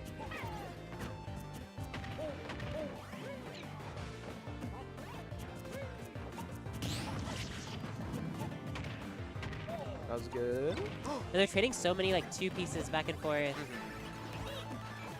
Galga's out. Is it going to just be like a... Okay. I'm wondering when this Galga's coming out. JDV I'm is waiting. for real. Oh! Doesn't even try. Has one more chance with this bell. The classic Bell, trying to make you use a resource and whip punish you for it. That is a resource, Okay, and that's the whip these punish. have to. They don't. Okay, the way Brad is like looking in the camera, those look like, yeah, you read me. Yeah. That doesn't look like a misinput. These are, I'm brave. If I'm dying or you're taking 30, that's how he's thinking right now. Nah, I mean, you have to respect it again. Yeah. It really comes down to can you make those gambles and Yeah. can you be right with those gambles. So far, though, JDV has been winning every time. Oh wait, Oh, you're fine. maybe? Yeah, you're fine. Yeah. Uppies all the way just there to back. play it safe. Back here, that's what to see. Like you have to just go to ledge because JDV is scared of getting hit there like that first stock. Exactly. And Purdue taking the center stage. I like that that usage of the Kazooie gun. But it's like, man, every time Purdue grab. gets an opening, JDV just so quickly Okay, finds stage again. he's just having fun. He's loving life right now. But when I see that, like the Galga with Hydrant just moving everywhere, Yeah. that's when you're having fun. You have all the momentum. You can do whatever you want. It looks like he might want to win, right? Oh. Oh, the cash out. Yeah, you gotta cash them out. You That's really all you do gotta cash that. 149.0, back throw side B. You gotta go for any sort of cheese right now. It's all possible. But Okay. it's not going to be possible in this set. Yeah. ADV taking it, the first seed, 2-0. Now, Jose just playing solid, like you said, really just sticking to the game plan the whole time. There were so many times that Jose just won neutral Yeah. by like resetting neutral and then running up and then forward airing twice, and it worked Yeah. over and over again because it's so hard to deal with, especially as Right. Banjo. It's not like you have like a Bayonetta up B or like a Yeah, etc. when you're Banjo and you get hit, you're staying there for a while. Yeah. You can't just get out of it. Exactly. You don't have like fast enough moves. Like a thing that I like do with like Puff is that I know that if I press like a forward air, you can't just like escape it with like a combo breaker. Yeah. You have to take it, and there's nothing you can do about it. You And if can you don't maybe air take dodge it- at most, but then you're in an even worse spot sometimes. Yeah, no, exactly. If you don't just take it, sometimes you can be in a way worse spot. Either your jump gets caught or you get your air dodge red. Just so much can go wrong. Right. It's hard. These are some interesting sets, but I think I'll probably practice for my sets now. I just wanted to stay on for a good amount. That's fair. That's sure- fair. I'm Thank sure you so you- much for tapping in.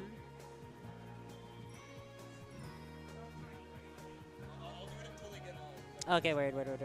On right now. Yeah, I gotta play a Mio or Prince, I guess. Oh, That'll be a powerful foe. At least it's best of 5.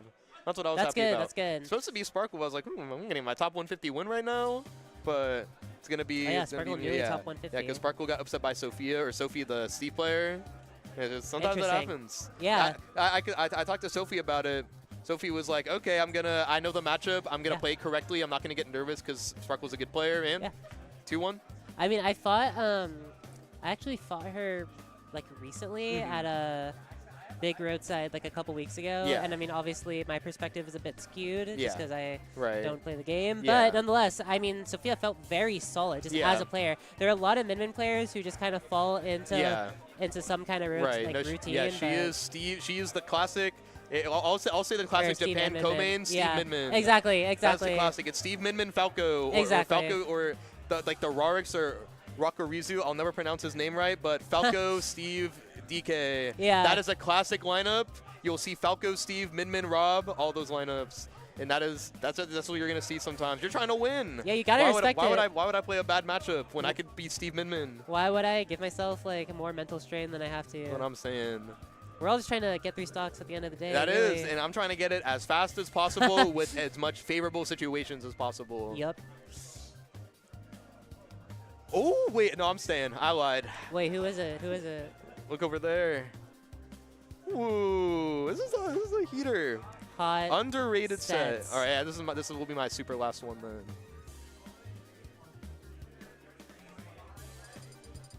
Wait, Damick, when do you play? I thought you were playing right now.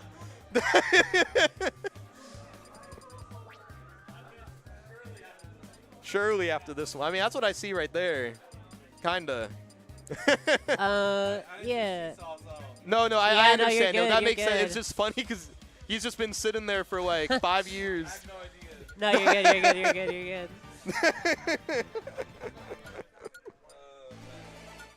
You know how sad you made him.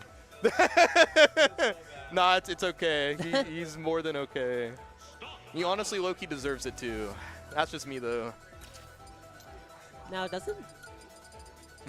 I think BC has a Mii Brawler. BC has a Rock Hopper. Rock Hopper. That is it. And also Rock Hopper is now, I think, a Mii Brawler Zelda co-main. Hot lineup. That's awesome. That's a hot so lineup. sick. I'm curious at this. I said Fire the Pyro, aka FTP, aka Josh, is my roommate, so I am a little biased. Shoutouts. I mean, you know, I'm trying to see a good game, me personally. Yeah, exactly. Fan of both of the players, but all right, game 1. I mean, this honestly, I feel like I could be wrong, but I could have swore they played before. I feel like both are kind of pretty relatively prepared for each other. Yeah. If I had to imagine, both just pretty solid players overall. So. Right. Oh wow! I've been noticing they've been doing that a lot in the Little Max set. Maybe Pyro's just brave. Like maybe, but bravery really just doesn't beat a very solid edge guard. Bravery can get you killed sometimes. It's true. Oh, okay. Oh, but bravery can also net you a Something stock. about FTP is that they are not the Nair Mii Brawler. They're the weight dash grab Mii Brawler or the weight suplex Mii Brawler. It's true. Not really going for like Nair up tilt up air, Nair up tilt up air over and over and over. Very much like a more like just like gonna take the time to get like a hit. Whether it takes like a minute or two, I'm gonna take that stock first with just simple neutral. Yeah, I was gonna say that's like knows your frame data. Yeah, very good knowledge to like waiting for the cross up.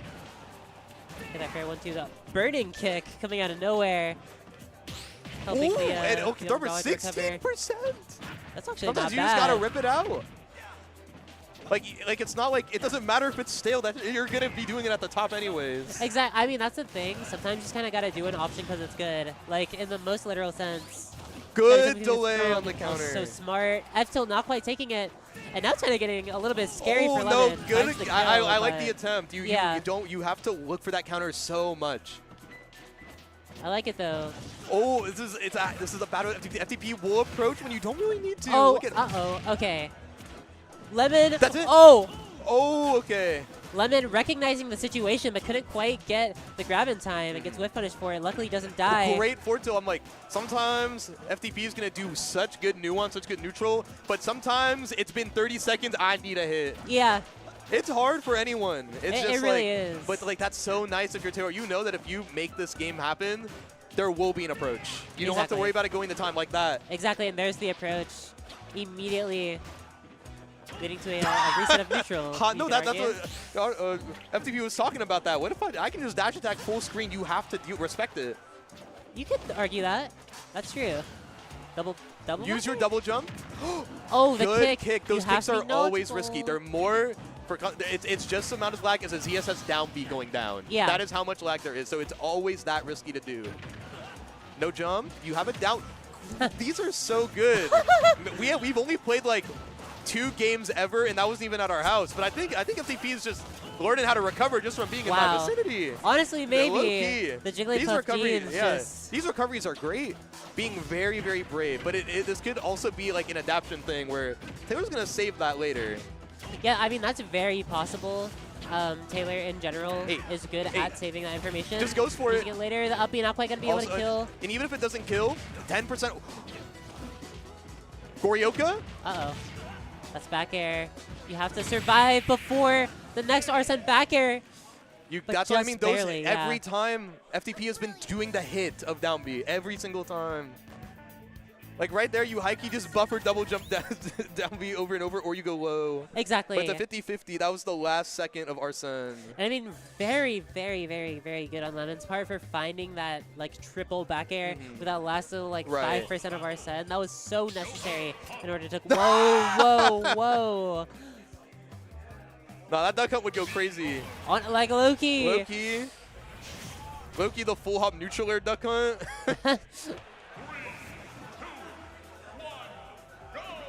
But I mean, yeah, it was a pretty close game, though. FTP was winning more neutral. Yeah. It wasn't even like a... Like, usually with this matchup, me Brawler's the cheeser, Joker's honest. That was the opposite there. That's why every time it's been the hit. Oh, my gosh. And you're not... Oh, you're barely alive. That birdie kick, I think, almost just killed Taylor. That's what I mean. Taylor's going to start mashing just, like, punishes to read that kick now. Yeah. Which honestly, that might be what FTP wants. See, that hit but every single time. Birdie kick, no punish, and now you have mid-stage. This is so good. Arsene about halfway gone. And FTP just super content. This just is giving way up better than than... Goryoka? Okay. Oh, I thought so too, yeah. This thing ground is doing those jump up airs. They're so hard to punish. This does the uppy into. These are the most insane down Bs. Sometimes you just want to fly, and I think that's what FTP just wants to be like an airplane right now. Just be in the air, try and stop any sort of hit. Wow, that jab blocked at like 1 billion%. Oh wait, that's in this game. I forgot. That's funny. Nonetheless, though, FTP continuing this lead a little bit. Arsene almost back. FTP, I think, going to be Side B, but you don't care too much. Right now, your job is to make Arsene happen right now. Arsene happens, so you don't have to go to the second stock. One up air. Okay, I like the chase, but very good recognition on Lemmon's part for naring aggressively there. Ooh, the down such smash. A good parry. Do you wait on the angel plat? All right, you do. All right, about, what, 10%, 5% left on this Arsene? If I'm right now, I just won't spam shield. But it's only 20%, and you get a thrower hit. Yeah, it looks like not still. That does 19%. Yeah, it's pretty dang good. And I like that usage of uppy out of shield. Joker, if you let him, he can kind of just dance all over your shield, honestly. Okay, SP staying very patient here, trying to get some kind of big call out. Good there. Oh, I was expecting a reaction up smash maybe, but in doing there still is very... This is just the side B. It is unreactable in that specific position. I like the use of not grab here, because I know me Brawler grab, like F-throw does kill eventually. Maybe just saving that. Oh, that was good, but Arsene is out. Finds the down tilt. Just keep it simple. You just get these two. Eventually, these tilts are going to kill. What? Ooh. The most classic I've ever seen. I don't think FTP thought that was going to hit. I thought FTP thought maybe that is crazy. you think maybe like they were going for like a roll read or something? I think I'm not sure, but what I know is that it hit. That's true. And that's all. Yeah, that's all that matters. And now you have a lead. Oh, the nair jump. Very good. Box moment. Can't jump out of it. It's a dash attack. Yeah, okay, I do like that because. Okay, It's the well, I don't kick like that one. every but single time. yeah. This is like a 100% chance of a kick. Yeah, I think it's literally been like a 100% chance.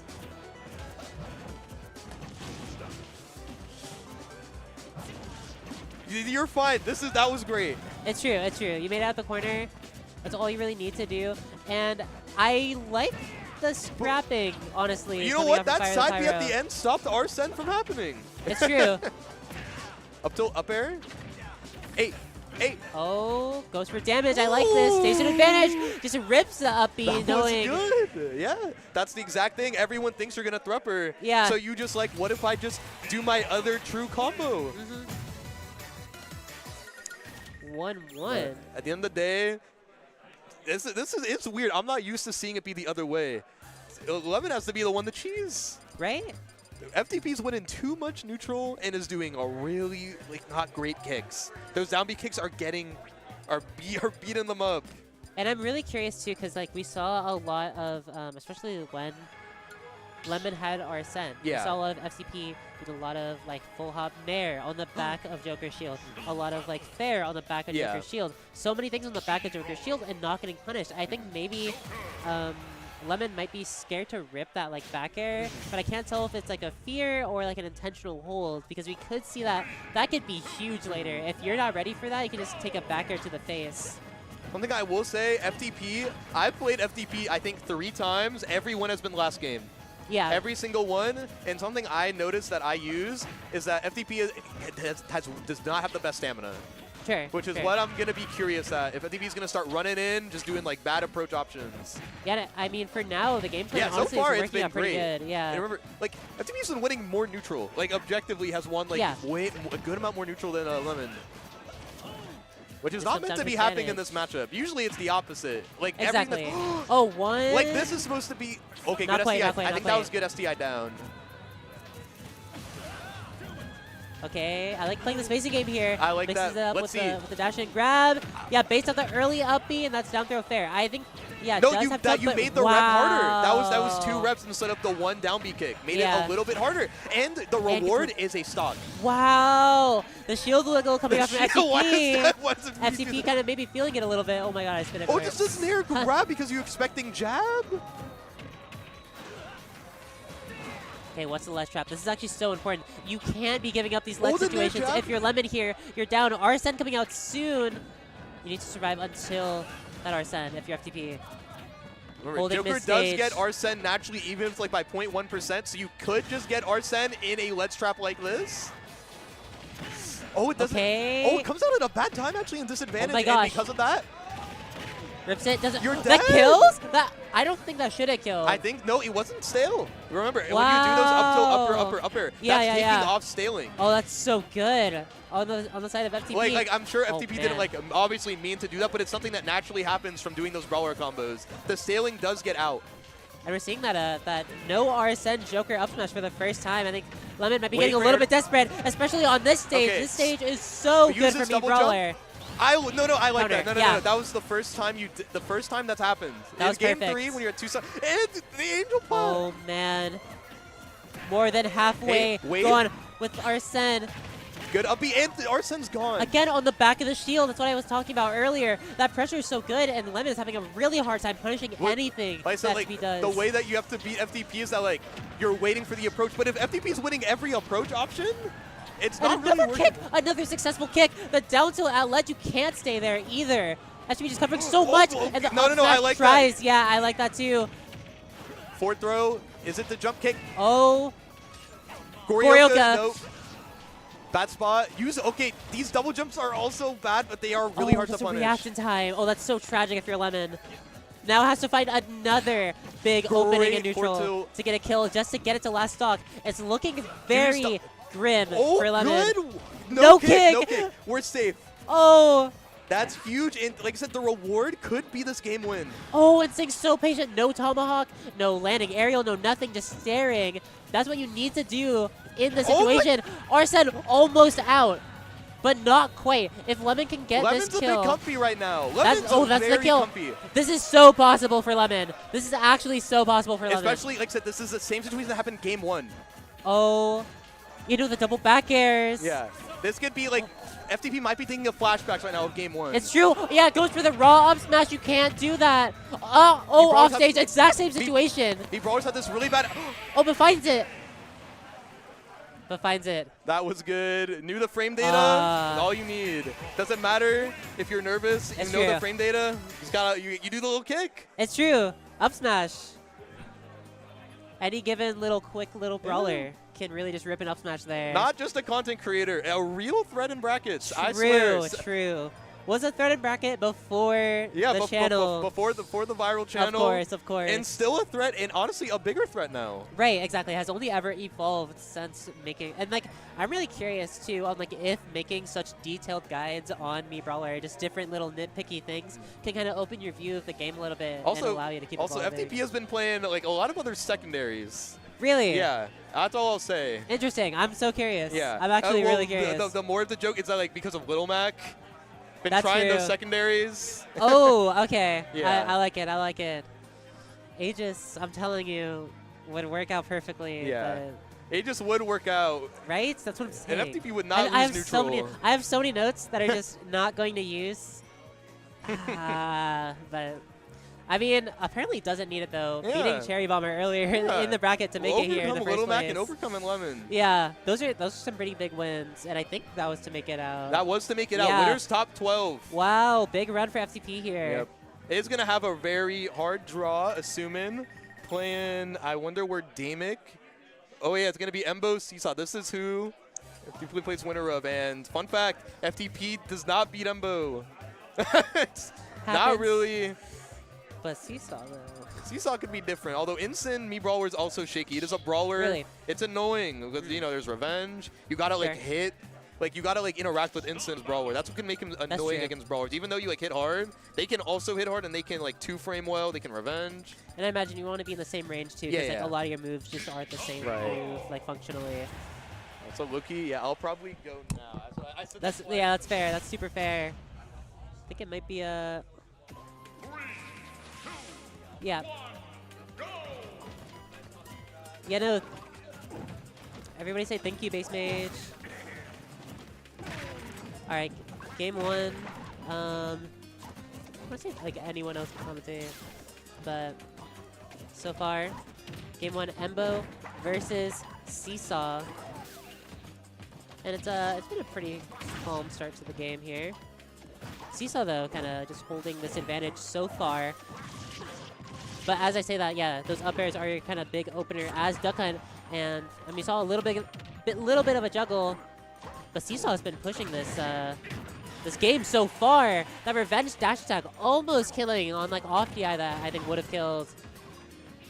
It's just looking a little bit like a bit of a struggle for Embo here. Seesaw just playing very solid.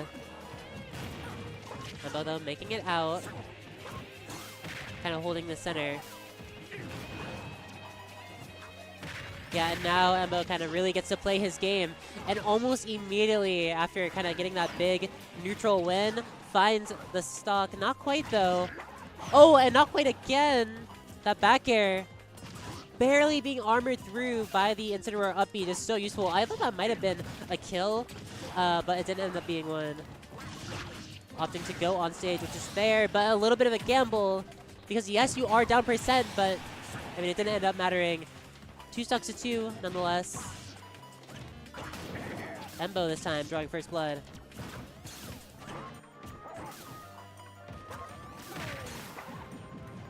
Seesaw, though, I mean, I feel like Seesaw has just been finding these openings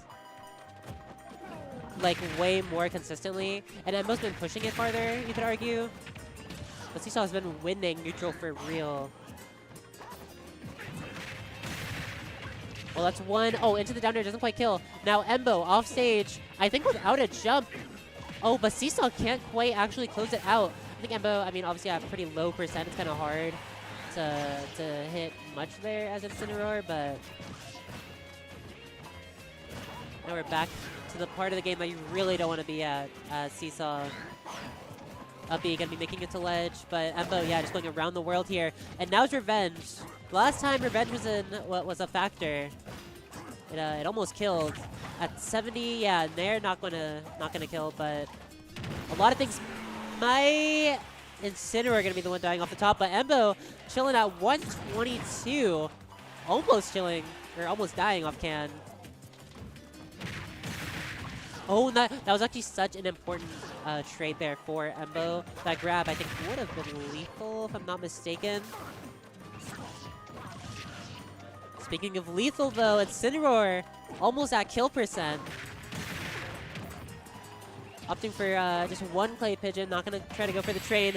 Not going to try to go for anything that's too shaky, too not confirmed. Just going for the simple, the easy.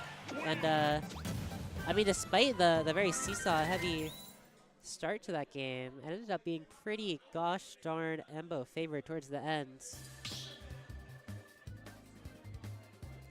Yo, let's get chat. Oh my gosh, so many people. So many BassMage friends off stream. I don't believe it is, but I don't know. But I don't think it's off stream. I think it's on stream just later. That's, I believe, in top 16, top 12, top 16. So I think that's coming up later. But for now, gonna be continuing this Embo Seesaw set, and this is just to make it to that point. One Clay Pigeon, two Clay Pigeons, and I like staying patient there. That's just another Revenge. And Seesaw's book. That trade gonna be doing like 60, but you can't make ledge. That's a little bit tragic for Seesaw, but I mean, nonetheless, it's nothing that he can't make back. These stocks have been kind of flying just in general between the two of them. Embo just kind of. Oh. Play winner. What's going on? Hello. Oh, fuck this. Okay. Yeah. Okay. Dude, I was supposed to have a block with Seesaw, you know? Really? What? Yeah. I don't want to. Wow. Okay. So what's been going on here? Has it just been Embo show? Not necessarily. I mean, at the start of last game, it was actually pretty Seesaw favored. Embo, though, ending it with a 2-stock, just kind of like once he. You're dead. Oh no. Cool. Oh, that's so tragic. Embo, like, the pattern has kind of been once he's found his kind of comfortable spot on the stage, once he's found his big neutral opener, he's been able to wall out Seesaw so hard. Right, But yeah. Seesaw, though, has been good at using these revenges to really scare Embo. Yeah, Duck Hunt is really like a kitchen sink character, and yeah, look at this.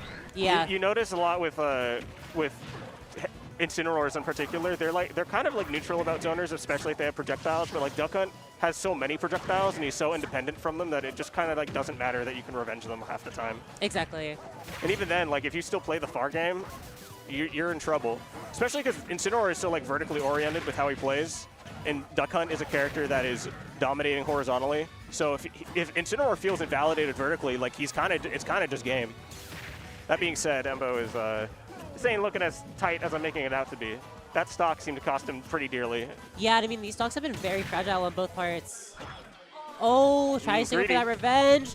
Finds that pivot grab, though, and I like that usage of the pummels. Yeah, I also like the Creative. timing for the back throw as well. Yeah. That's one of the things. That's one of the things you Yeah, obviously yeah, got to do. But okay, was that our last pools match? Uh, We might have losers. But one more. Okay. Yeah. Weird ass full B2 or whatever I was in. Dude, Cherry Bomber wasn't supposed to be there. Wait, what? Cherry Bomber wasn't supposed to be there. That's true. He beat Major. I saw nothing about it. Apparently, Major went Meta Knight. Yeah. Yeah, Sayo giving me a look. That's what I heard. It's not what I can confirm. No, that's fair. I mean, I'd imagine Ganon might be a little difficult for, or other way around, Mac might be a little bit difficult for Ganon. It's trash versus garbage, but like, yeah. Yeah, that's why I like don't know. But I feel like it could be. You're like the last person I would expect to know how two low tiers interact. Definitely not knowing that. Oh, this is a hot set though. Brian Tickle. Brian Have Tickle. you guys played before? I'm gonna be honest. For like the last I don't think year, so. for the last year, me and Jonas have been just like fucking dying for seeing Ryan play anybody out of region. Right? Yeah. Yeah, because I think he has either a passport or he either has a passport or an EHD or EH, whatever. You know, he can go to Canada, but he just doesn't. Interesting. Yeah, I've always been curious too on like how That's random not the my format of region. Tickle coming to Washington, I feel like is a rare one. When have I seen him do that before? Literally the last time I remember it was maybe the Seesaw tournament, Sundown Saga, but like 2 Sundown Sagas ago. After that, it might have been Sweepless. He might have only been going here for the last like 2 years. I think so. Like, yeah. It's here and in passing to going to Cascadia Clash once. Yeah. Interesting. Tickle is a kind of an anomaly for tournaments, I'm going to be real. Like, just in the greater PNW, because 1, we don't even have that many sword players. Yeah. And 2, he's doing it wrong. Yeah. So it's just like really weird because he tries to only play Pyra, which is not what you're supposed to do. Okay, because we were talking about this earlier on columns. His Mithra is actually amazing. Like, /gen. His Mithra is very good. I really do believe that. And he's also been feeling Mithra recently. Like today, his words. Uh-huh. And you still don't see it? And he also went solo Pyra. Okay. The set that we said that. I overheard Nath lost to solo Pyra, and I'm like, I'm sorry, Nath. Welcome to the real world. It's like the most like literal solo Pyra ever. Like not even a second of Mithra. Dude, speaking of stuff that's happening in pools, I'm gonna be honest. I wasn't expecting to beat Lemmon, so I was just looking at who I'd have to play after he play that set. Yeah. And it would have been Captain Carson. Shout outs. And I was actually taking like a lot of notes on that. I'm gonna be real, and then I just don't have to use them. Yeah. Great way to practice for a match. Don't do the other one instead. But anyways, I watched the set before the one that he would now have to play. Are we seeing? No, okay. The set before the one that I would have fallen into had it gone as projected. He was playing Everest, the Brown Menace. Of course. Shout outs. You want to take a guess at how he wins Game 3 last hit? Is that the one that was on stream? No, it was not on stream. Oh, I have no idea. Okay, well, put last hit in quotation marks because Everest was actually at 60, and he got hit by a fully charged shield poking up smash on a PS2 platform. And he died. Against who? Sorry. Captain Carson. Yeah. Captain Carson shoots up and goes, "Gotta love up smash, baby." Yeah. Like a. Yeah, that sounds like a. Yeah. Yeah, no, I like believe that's so insanely hard. I wanted to kill like 7 puppies. Yeah, I've been there. Like I've been there. And I just witnessed it. I don't even like hate Captain Falcon that much. He never comes up in this region. Yeah, so no, I just see him and like my blood boils. No, I had a really big hatred of Falcon. Not any player, I just want to be clear, but just like the character was so tilting to me for like the longest time. Not even like on a tier basis. It's just like it's just like, man, like what is happening? I'm just dying. I mean, it's a scrapper with like okay frame data in weird range. He's like kind of heavy for some reason. The heaviness is whatever. Like I guess if it impacts your combos, I think it's just like I'm trying to use a word that doesn't make me sound too egotistical. The interpretation of Captain Falcon, I'm going to try and wrap this up because our set's starting. It's just like, oh man, they made him so much worse. His dashback is whatever. Dude, they didn't want to fix the dashback, but they just like juiced him in every other way. Yeah, I don't know what's up with that. Yeah, who even gives a shit about trying to like run away when you can just like hit an up B and it kills at like 100, or you hit an up smash and it kills at like -12. Yeah.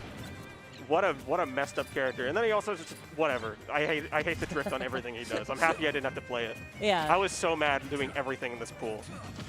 All right, we've got Ryan versus Tickle. Parent world first. And okay, this I will say I'll give Tickle some credit. Pyra's actually pretty good in the snake. Sure. So I actually really don't mind this, you. and I like this game plan as well, like especially with the side B usage. So far, I mean, you can kind of spam side B against Snake since it destroys grenades as much as you want until the Snake does something about it. This might be a kill. No, not quite. Yeah, no, that air dodge saved his life. I think his C4 is on the stage.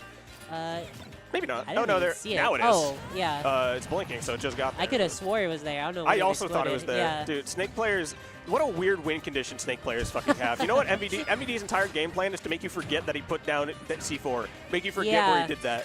There's a mod that makes Mewtwo have future sight, and it's just like 10 seconds later, he just like the world around the area where he used it explodes, and it's basically just C4 again. That's really funny. And it's on an automatic timer, but if you hit it, it does like 30% and instantly kills. Oh wow. Yeah, it's like I do that, and I feel like that's kind of funny. And then Snake players do it for like a living. Yeah. No, Snake players do it for money. Well, speaking of money, Ryan's getting his with this. Oh, let's go. I'm so glad that worked. Yeah, the Ryan game plan is an interesting one. I don't really understand it. He is. Yeah, I mean, you can spot dodge there, but that's fine. You don't want to take any risks. He's just like, I'm going to put this into perspective. Nexus came around this block for main sequence, which is a regional we had a few months ago. And he goes, oh man, I really want to play Ryan. I am really good in the Snake. And I go, I know that you play Kronos a lot, man. I got to be up front with you. This is a freaky motherfucker. It's different. He is so goddamn weird. You're not ready for it. Ryan, and then I watched him because he was just like, no. I know what I'm doing. I watch him play friendlies. I see Ryan hit some shit I've never seen before or since. Like that is like Geneva Convention banned play. You know, Ryan, I do like very vividly remember like he pinged Wi-Fi like one time when he was like freshly new. I don't remember which server it was. Like one of like the Washington servers, and I played him, and I was like, he's doing these tricks that I've never even heard of Snake doing before. Yeah.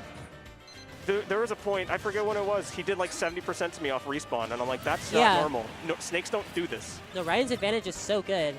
And so far this solo Mithra or solo Pyra game plan has not been working. Yeah, I just realized it's down three stocks to 1. Yeah, no, like Ryan is so comfortable. Yeah. That short hop back air is somehow, I don't know how that hit. But yeah, I'm surprised that you gave props to the idea of using Pyra in neutral here, because it does always just seem like Mithra, like objectively, is the play. It like kind of depends. I mean, I feel like honestly, Pyra's not bad. But Ooh, see ya. I think Pyra's not bad on the condition that you adapt. You could say and that he's still Pyra. Jesus. I mean, you can say that about anyone, but I think especially in this matchup, just because like side B is so good against grenade. This guy is living, dude. He can like charge a forward smash after this down throw that he's gonna do. Oh, wait, we're seeing the side Bs. I like it. Wait, hold on. It's low-key not over. Yeah, nice air dodge. Oh, that was almost stock. Wait, but still, no, just going for stage control. And all I'm saying is he started side being it, and now he's back in this game. Wait, not quite. Yeah, okay. Sorry for the war zone, dude. He's at 211. He's still got a full another stock to go. If he actually wins this game, I don't know what I'm gonna do. It'd be pretty crazy. I mean, it's near impossible. Did honestly, he just dash attack through the fucking side B? Yeah, he's like invincible on his arms. Fun fact. Okay, that's not his legs. Oh my. Yeah, Pyra sucks. He's actually gonna take his own stock. Wait, another side B. It's so stale. This might be the most stale move of all time. I really wish I can watch that again. I think I'm gonna watch that forever. I want it at my memorial. He circumnavigated to the fucking platform so you blow himself up. Somebody in the crowd just said, "Yo, go Inkling." I actually respect it. That it was a Snake counter pick one time. Yeah. I don't know if it still is. Tickle, famous failed clone of Cosmos. Many such cases. Yeah. BC's got a few of them. Lemmon's got like whatever MKLeo's got going on. Yeah. Honestly, Nath has got whatever Tweak's got going on. Really? Yeah. He has a Diddy Kong. For a while, he had a Sephiroth. Interesting. Yeah. I think he's also a very big Tweak fan because I think he's gotten like 8 coaching sessions from him, which is probably the best player you could possibly get a coaching session from if you play Diddy Kong. You know, BassMage recognized the Tweak, at least the Tweak studying. Yeah. From like a mile away. I know he's been keen to share his notes, Nath, with Tweak because Jonas has gotten a few of them, and it's like it is interesting what he's talked about. Nice to air dodge there. It is I don't know. Top players are doing something always. It's irritating. They never stop. It's true. You can't stop really to stay good at this game. It's okay. He tried dash attacking through again. That didn't work so well. I forgot that was there. Yeah, me too. Good. Me too. Jesus Christ. Yeah, no, Ryan doing a pretty good job at shuffling through his deck of tricks, but that down air being weak hit kind of.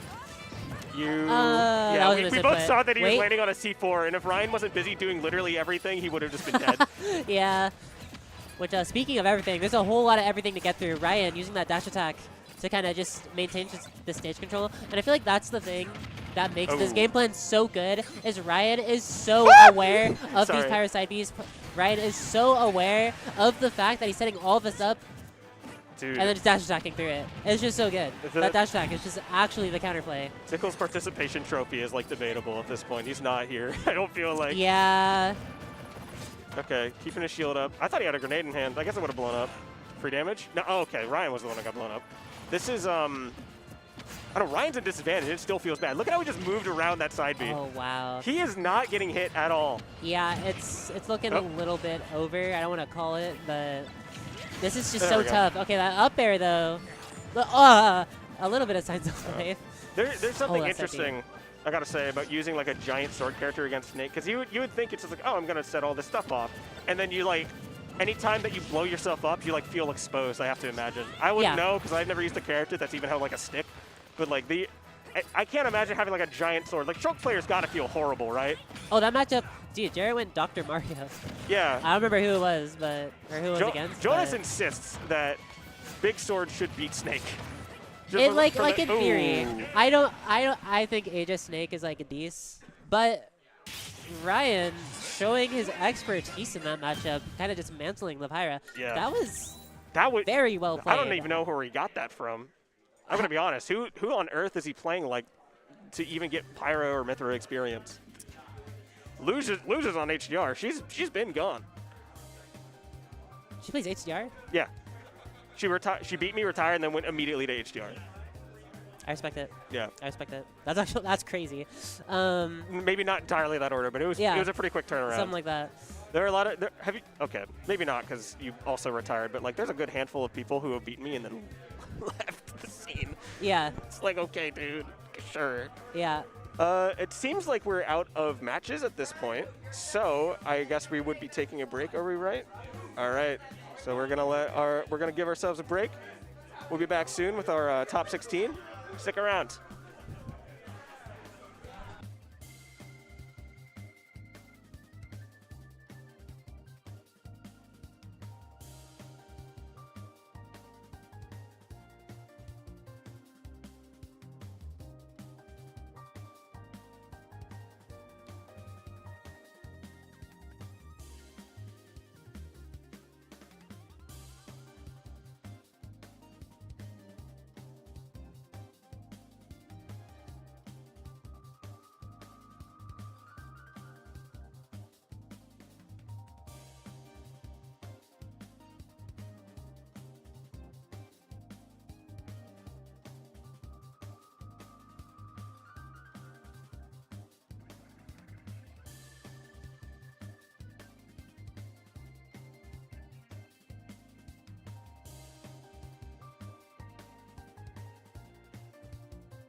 Hi guys.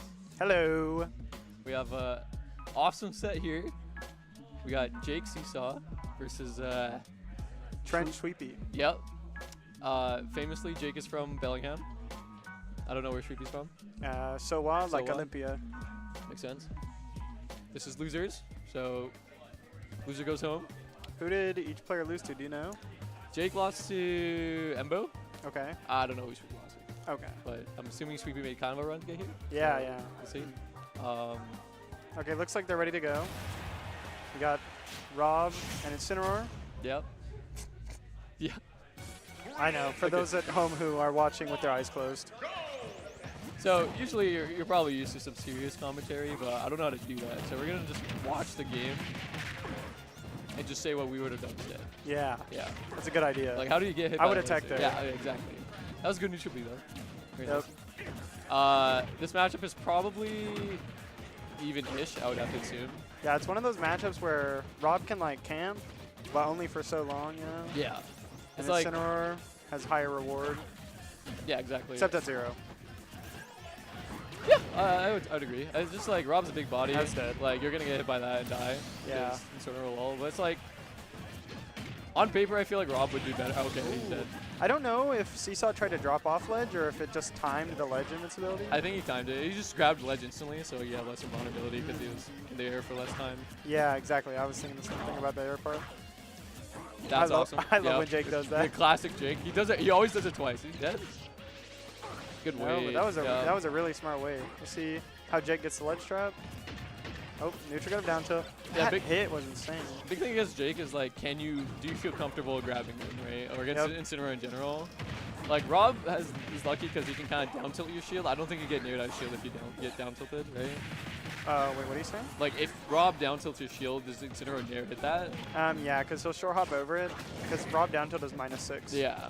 So it'll hit. Like Hero can whoosh out of it too. Yeah. Nice. Big lead, but he has revenge, so at one move he'll probably even it up. Well, I bet he crouched under it. That's damn. crazy. Yeah. Well, he can't nair if Rob shields, but if he mashes down tilt, he can Yeah. nair. I love that up smash at 30% to read the roll. Yeah, Incineroar Revenge up smash does so much damage. Nice. Nice. That'll play. kill. That's insane. Yeah, the up angled F tilt is stronger, I'm pretty sure. I think I've heard that somewhere. But maybe, I would believe it. There's a lot of moves in this game that are stronger if you angle them up. Joker down tilt, or Joker F tilt is stronger down. Really? Yeah. Okay, that's crazy. I was thinking Pilot up forward smash. But Yeah, by the force too. oh, that's interesting too. You can't just leave the gyro on the ground because Incineroar can Yeah. just farm it for revenge. It's like the thing in Smash 4 where Bayo could like witch time the banana. Yeah. That was a Big fair out interesting of shield. laser. Yeah, both these characters have really good fairs out of shield. Yes. That was a great air dodge. And, Ooh, good reaction big up B to the pressure. Yep. Exact same percentages. Yep. Well. Well, you know. No. Oh. Yeah, that's gonna is he kill. dead? No way. That's insane. Yeah, I feel like Sweepy lost 2 stocks by basically like trolling on the plat. Yeah. Like Yeah. you just gotta react to the side B and either get up attack later or like in the first one they just held shield on the plat and died. Yeah. I think sometimes you can actually, Incineroar might super armor the get up attack and still grab you. Well, since get up attacks are invincible, it won't do it. The super armor only triggers when Incineroar grabs you. Oh, that's interesting. So Ganon does that as well, and Yeah. so does Me Brawler Okay. Suplex.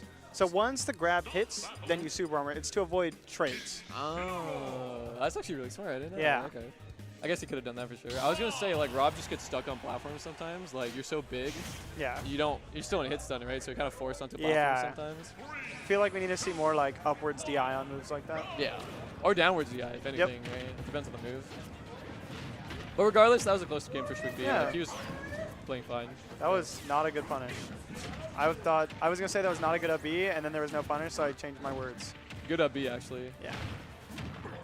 Starting off well. That's always very tilting to get hit by. Yeah. Good spot dodge, yeah. Sweepy's making good spot dodges on these moves. I think a trend right now is Sweepy is pretty much outplaying Jake, but it's like, how much does that matter once you get revenge, right? That was insane. Really good, yeah. Oh my god. That was a good nair, just to call out the jump nair. Yeah. Sweepy loves get that combo starter. Damn. Jake is getting all his mileage off of just like one interaction. That's the thing I noticed about Jake is like it's just his ledge trapping that is like so strong. Yeah. Down throw up air. Yeah. Oh, forward air. Yeah, you can't hold in there. You gotta hold out and just react. Yeah. If the forward throw happens because it's so slow. 25. 25, yep. Yeah, Patience. I think yeah. one of the hardest parts about this matchup when recovering as Rob is you need to be careful how you up B because his 2-frame is like a lot more frame because he sticks his arms Yeah, he above the sticks his ledge. arms up, right? And they're not intangible or Yeah. anything. And Incineroar down throw is insane too. Jake does that revenge above the platform like every time. Every single time. Every time he's and landing. Treepy's not adapting to it. Big trip though. Nice No jump. read. Oh, it doesn't do anything. Yeah, that was there was definitely an opportunity to chase there. Yeah. Nice. Big point blank laser. Evens it up. That was actually crazy Yeah. good. I like that. See, these Here comes the revenges. gyro. He didn't know. Yeah, Good that's the re- downside I was good- talking about earlier. Yeah. Good patience, good spacing too. So what I like doing when Incineroar's at like your kill percent and Incineroar has revenge is just like making so that Incineroar hits you with an aerial instead of anything else. Because the aerial revenge doesn't really do that much. Yeah, You know what I mean? as long as it's not bear. Yeah, as long as it's not back air, like you can usually take anything else. Damn, that did like so much damage. Yeah, even still that did like 30%, which is kind of Yeah. insane. But Nice big back air. Just gotta go See for the edge laser. guard here. No jump again. IB. Doesn't do anything again. That's not good. That was a good reaction to the roll. 24 off one. Dude, That these was a are- really that good was- revenge. Yeah.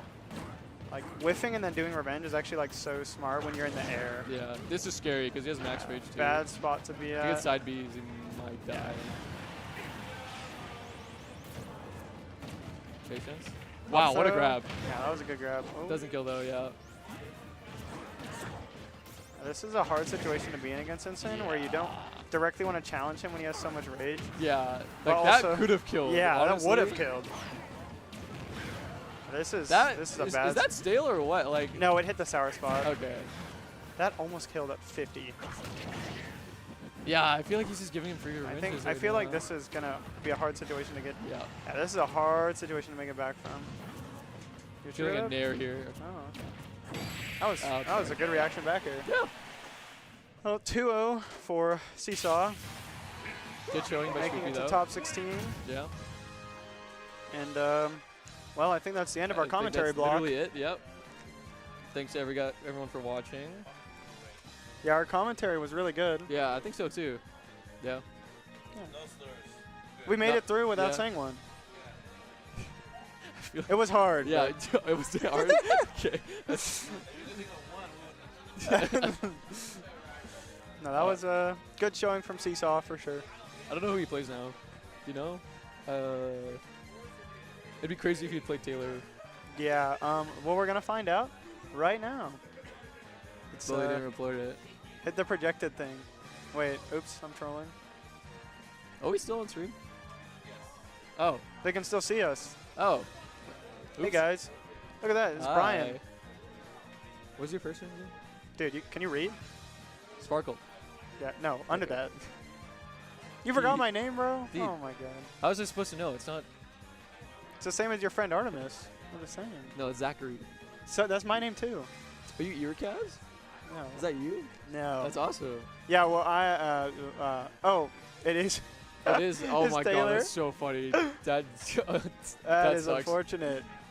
That's because FTP beat Taylor earlier. So. I saw that, yeah. Wow, BC is BC horrible. team kill right there. Dude, what is BC doing? Yeah. Is there a single BC player that made it to winners? No. Um, What happened? Are there? These guys are terrible. There's only 3 and losers. Oh no, Seesaw doesn't fight Lemmon. You see? Oh. It's different. Oh, it gets flipped. Uh-huh. Yeah. So who does? Can you hit the projected thing? Oh. Ooh, Tickle Lemmon. Oh yeah, yeah. Woo! And also Brad is fighting. Seesaw. No, like they haven't reported yet. I think Brad's playing against someone else. Okay, Tickle beat Capsize. Yeah. So Tickle Brad's plays Lemmon. up, so I don't. Who was Brad supposed to play against? Oh, we got muted. How do you know? Oh, never mind. Oh, This that's is cool. this is a bop, isn't it? It's alright. Yeah. It's okay. Not bad. I mean, stream. You should listen to this music. I can't say anything negative. Whose music is it? Zella. No, Yeah. Seo knows. That looks like a Steam game.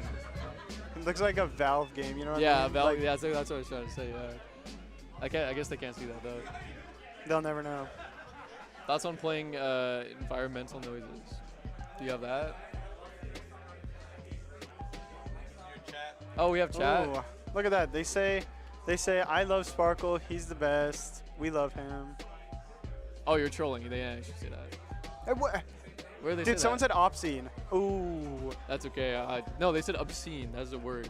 No. Are you blind? That it literally says obscene. That's a word. It's No, a real obscene word. is spelled O-B-S-C-E-N-E. That's obscene. They're saying like they're. No, that's how you spell it. No, it's not. Look, that one. Wait. Oh, that is Yeah, Samuel. I'm yeah. talking about what Pack Street said. Oh, I can't read that. Wait, we were both right.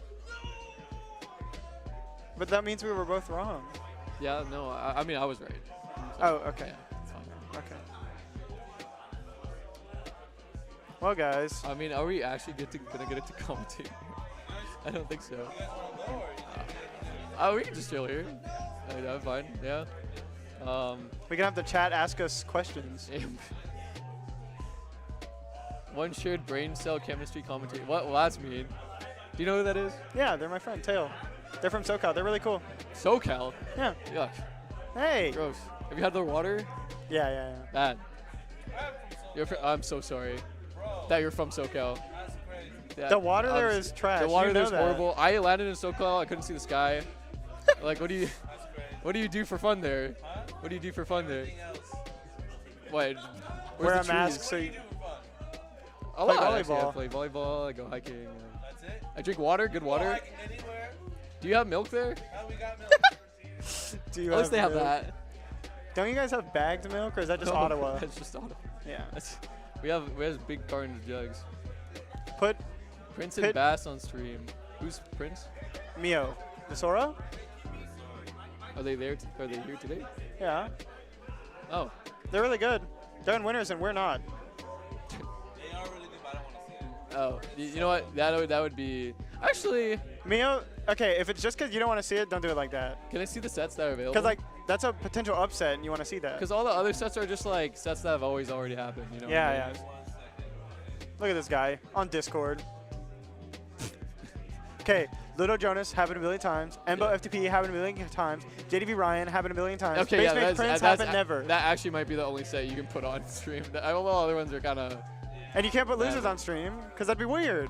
No, that wouldn't be that weird. For the losers round 1, when there's a bunch of winner sets to stream? I mean, would you rather? Okay, you know what? BassMage Prince on Yeah, stream. okay, that's fair. We could commentate that and then play. Oh.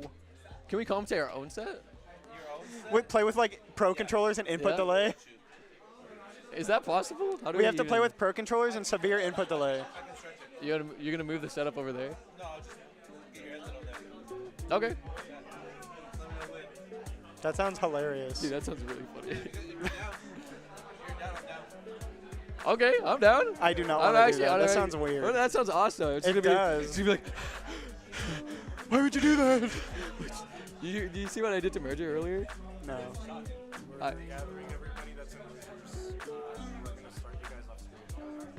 Off stream? What if we commentate our own set? That's what we were thinking. He's bamboozled. We will play off stream. No, We're gonna I'm commentate. trolling. No, I'm not. Dude, I don't want to. I'm do that. down. That'd I be don't so wanna do funny. that. It would be, but I don't want to do that. I'm trolling. I'm not. Okay, so one of us doesn't and one of us does. That means we should. You're gonna look back and wish you did. Think about your future self. I'll give you all the change that's in my pocket. You have. I heard you say that to someone else earlier. Yeah, they didn't take the deal. You don't know how much change is in here, and it's in USD. Ooh. It's only a best of 3 too, so.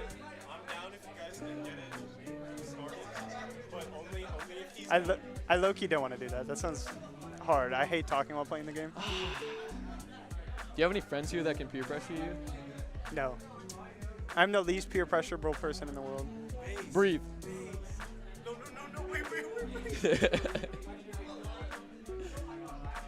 I could just commentate myself. you can just. Someone called you pork. That's so funny. Dude, I am boring. I wouldn't say that. Dude, me commentating our own set would be so funny. That would be fun. I don't know. It's like weird because like I want to make it farther. Yeah. Well, I don't. L. Just DQ. Oh, I want to beat you. Then And then play. DQ. You will 100% beat me if we're commentating while playing.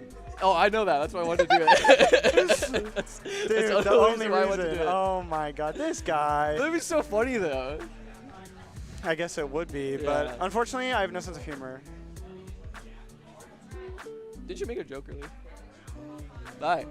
I'm gonna go find a setup in the other room Why not this room? because they told us to play This in the setup room. right here. Ooh.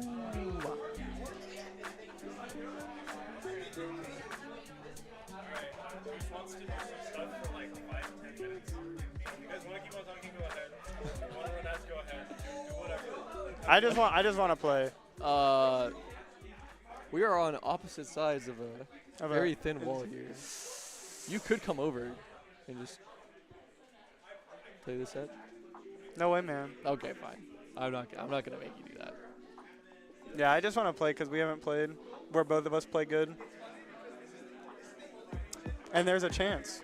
I think you played good last time. You said I didn't. You're fucking lying. And I think you played like trash the first time we played. Wait, that's subjective. I thought I played pretty good. No, you didn't. You literally. Oh my god, this guy. He's bullshitting the entire stream. No, I'm just bullshitting you. I would never bullshit the people. Yeah, I guess so. Just me. How do we see how many viewers there are? Not enough. Good one, Sayo.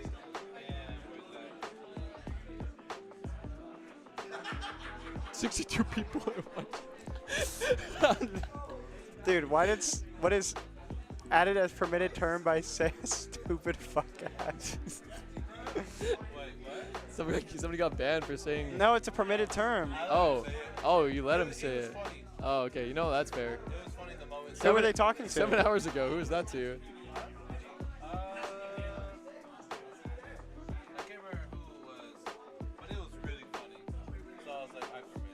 That's fair. You down to just go play? On stream, no one's on stream right now. He's running ads. And it's losers. It's still recorded. Okay. Okay. Yeah. I'm pretty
Hello, everyone, and welcome back to Requiem.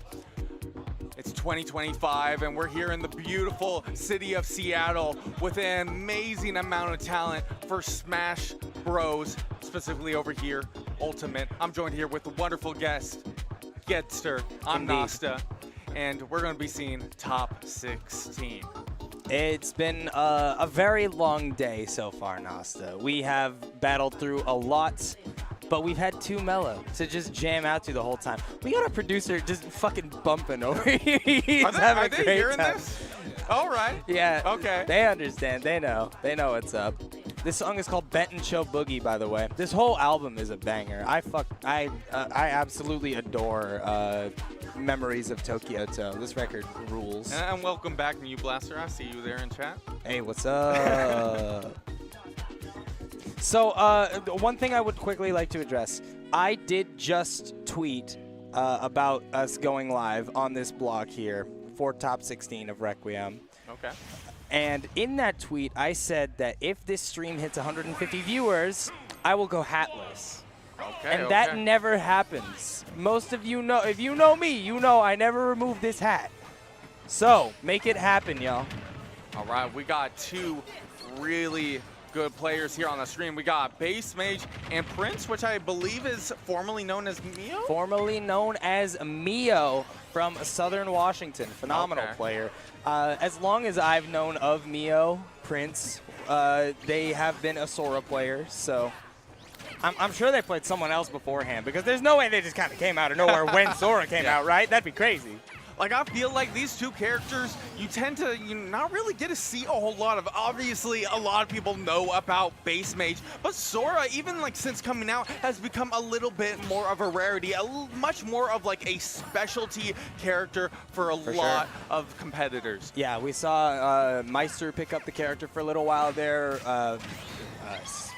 Death Spade, that's who I'm thinking of. Okay. Death Spade is a pretty prominent Sora player these days, but Mio definitely flies under the radar a little bit in these discussions. And that's not to say that Mio's not a great player. Mio just doesn't travel that much. But you're about to all see just why that name carries so much weight around these parts.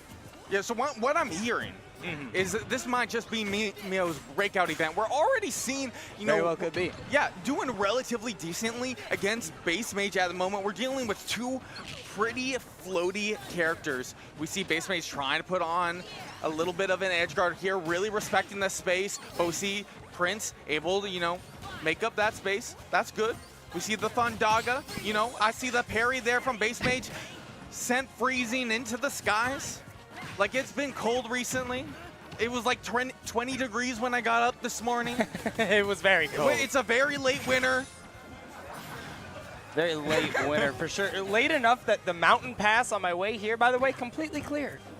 Wow. It is dry too, which is luckily the case because I was able to make it up here and see this amazing set. And right now, Very nice from Prince. taking the lead. 112% though, have to play this careful. This is BassMage we're talking about. Seasoned competitor, has been well seated in so many brackets. Number 3 seed in this bracket as well. One of the most prominent players in this bracket. And so far, looking a little bit worse for wear, unfortunately. I do want to say, even though it was, the fake kill screen, great DI there from BassMage. Yes. That's just showing, knowing the plethora of matchups for this character. A lot of people mess up the DI on that move specifically. It's a little bit awkward. Looking very down to the wire right now, but the up air is going to do it. One stock apiece now. Prince and BassMage down to the wire here, but BassMage in a significantly worse spot. Definitely able to turn it around, though. We've seen some crazy things come from this man, and now he's off stage. Not like Sora struggles to get back, though. All right, BassMage in a good spot. I love the option here. We are dealing with Sora. The recovery is phenomenal. Throwing the Thundaga, getting that Blizzard up there. I love the recovery. Good patience. What a catch with the back air here. BassMage might have been overextended. Almost caught by the Thundaga off the top here. What a risky option there from Prince. I do like the risk there, though. It didn't pay out this time around, but just throwing things out like that can absolutely spell doom for BassMage. Playing one of the lightest characters in the game here, anything that connects with you at this percentage is very likely to just completely end it, and that could have done it, but the back air is there. punish in time, and BassMage takes game 1. Man, what a crazy way for that go happens time to time, especially when tensions are so high. That first game feeling, you know, you just feel such satisfaction when you're like, okay, I'm up a game. I'm kind of feeling this. I can take the whole set. Now, Prince there was doing phenomenally. Yes. Was doing really well there. Just took a lot of risk by committing to the up special. But if you end up going for the side special in that scenario, it's also quite a lot of risk. But, you know, doing so well in the game 1, I feel like Prince has good prospects going here. Indeed, it's absolutely a winnable set for Prince still. Like, this is one of those matchups that I feel is a little bit, what's the word I'm looking for here, right? It's kind of, yeah, very obscure, right? Yeah. Not to cut you short, but man, we do not get to see this matchup that often here. And man, this might end up being a little bit more of a normal matchup here in Washington as BassMage actually moving in to the area quite recently. Yeah, he moved in with Fire the Pyro rather recently.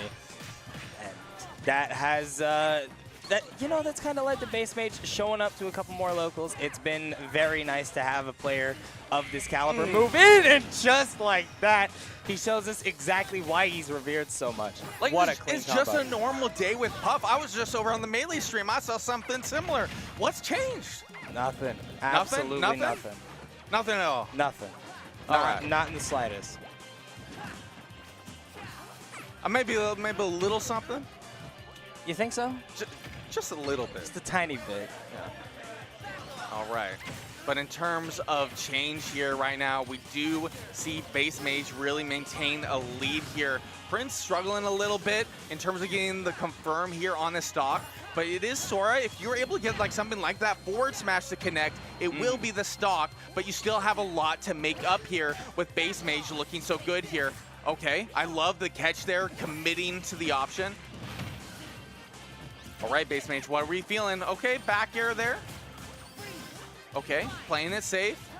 Really trying to bait like a parry here, perhaps.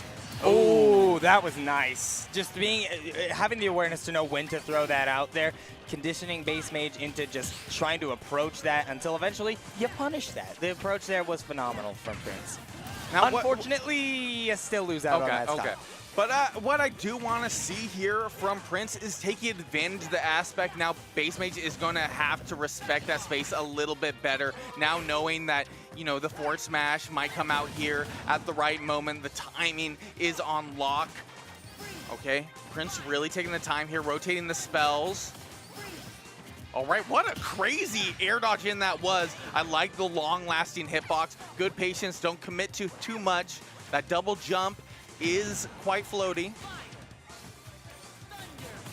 Does get back down to stage eventually. And man, Sora's one of those characters that's really, really difficult to get in on. Especially when he's cycling it through these spells, right? The fireballs making it really hard to approach horizontally, thunder making it very hard to approach vertically, and ice existing sometimes, you know? Yeah, I love the rotation. I feel like Blitzaga is definitely looking like one of those better setup options, but I love the scoop here from Prince, looking a lot better. Keep the momentum, don't get psyched out. I love the landing there. Big hitbox, you know, it's just like hitting a bowling, I was gonna say bowling ball, but you know, a balloon. Yeah. Like, come on. I know you can pop it. Just don't let it be you. Yeah. This balloon Pokemon having a little bit of trouble right now getting in here. Prince has done a phenomenal job of keeping himself in this game, and that looked really rough in the beginning, but Prince does a phenomenal work at staying alive. I'm guessing, yeah, we're here on top 16 winners side. We might already see an upset, as I heard we saw our third seed as BassMage. Maybe Prince is seated higher. I mistakenly. What's Prince? What? I'll have to double check here. But shout outs to everyone showing up here in chat. That's my guy. Chap, why aren't you here, bro? Messed up. Can't believe it. All right, and we're getting into it here over on Smashville. Okay, a little bit of back and forth, a little awkward trades here and there. I feel like BassMage having a little bit more control of the space though. really good awareness to just throw out that up B. Obviously, sometimes those tools very high dedication and get punished out there. So the awareness to know when to use them and where is massively important. And I think that's been one of the things that Prince has done really well here. Unfortunately, BassMage's back airs have just been absolutely absurd this game. All right, we go for the up special there. Doesn't quite get the stock there, so it's just for that extra %. Now we have the spell rotation here, which is really awkward for Prince. Okay, low recovery here, good stall. Going for the ledge. Risky there on the get up, using that jump. Still able to make it back. BassMage not overextending. I love the patience. Oh, waiting. Oh, we saw that American air dodge. We know what that could have been. Got to be real careful. Real close here. Okay, you can stall too. I see you, BassMage. I love the ambiguity that Puff can provide whenever going under the stage there. Like, ooh, where am I going? But eventually, you can't play evasive forever when you're playing up against a character like Sora. This character's fast enough that What a conversion! Huh? Huh? Hey, you know, if it takes the stock, he takes the stock here. Now, Prince here really has to bring up the pressure. Cannot let BassMage get too much value. 9% there. Okay, back up the space, get that spell rotation going. I love the catch. Good catch once again. Very solid stuff. The what? counter, okay. That counter is silly. That counter is very silly. Hey. But you'll love to see it. If silly wins games, call me a clown. I feel like, ooh, that was kind of nice. I didn't. It was all right. It was all right. Yeah, I'll give it up. I'll give it up. I'll give it up. I'll give it up. I'll give it up. But back to the game here, as we're seeing Prince right now, 65%, able to get the get-up tag there. Luckily, getting the grab set up, having the positioning here. Oh, instinct here with the rolls here. I love the catch. Damage just about even here. Like, really, it could come down to one more interaction here against her. That could have been it, but the slight, just evasive play there from BassMage. Good enough, but not good enough for long. You get locked up by the Blizzaga, and just like that, it's now, all of a sudden, Prince advantage. All right. Now I'm looking over. I think we're in best of 5 territory? Yes, okay. we are. First to 3, love to see it. This is what you love to see.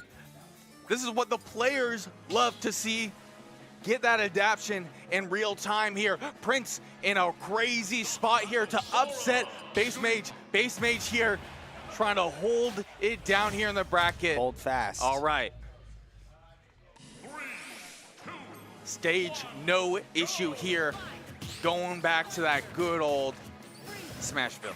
What do you think about this stage pick? Obviously, it being like so much smaller than everything else in the stage pool. I think it's relatively neutral for these characters. I feel, at least at surface level, that you got 2 relatively floaty characters that both benefit from that center platform. Yes.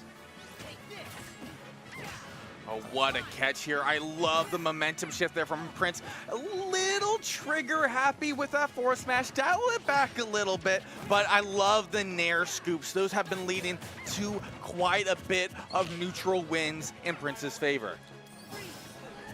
Looking a little bit worse for wear here right now is Bass. Once again on the back foot and nearly gets taken out of the equation by that, but still lives to see another day. Oh, man.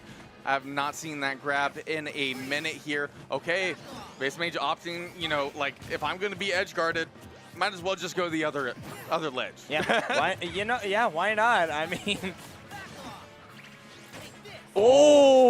that was risky. BassMage not willing to pull the trigger there, was really trying to wait for that split moment. Luckily for Prince. Okay. Man, yeah, like character here, you have to be careful. Ooh.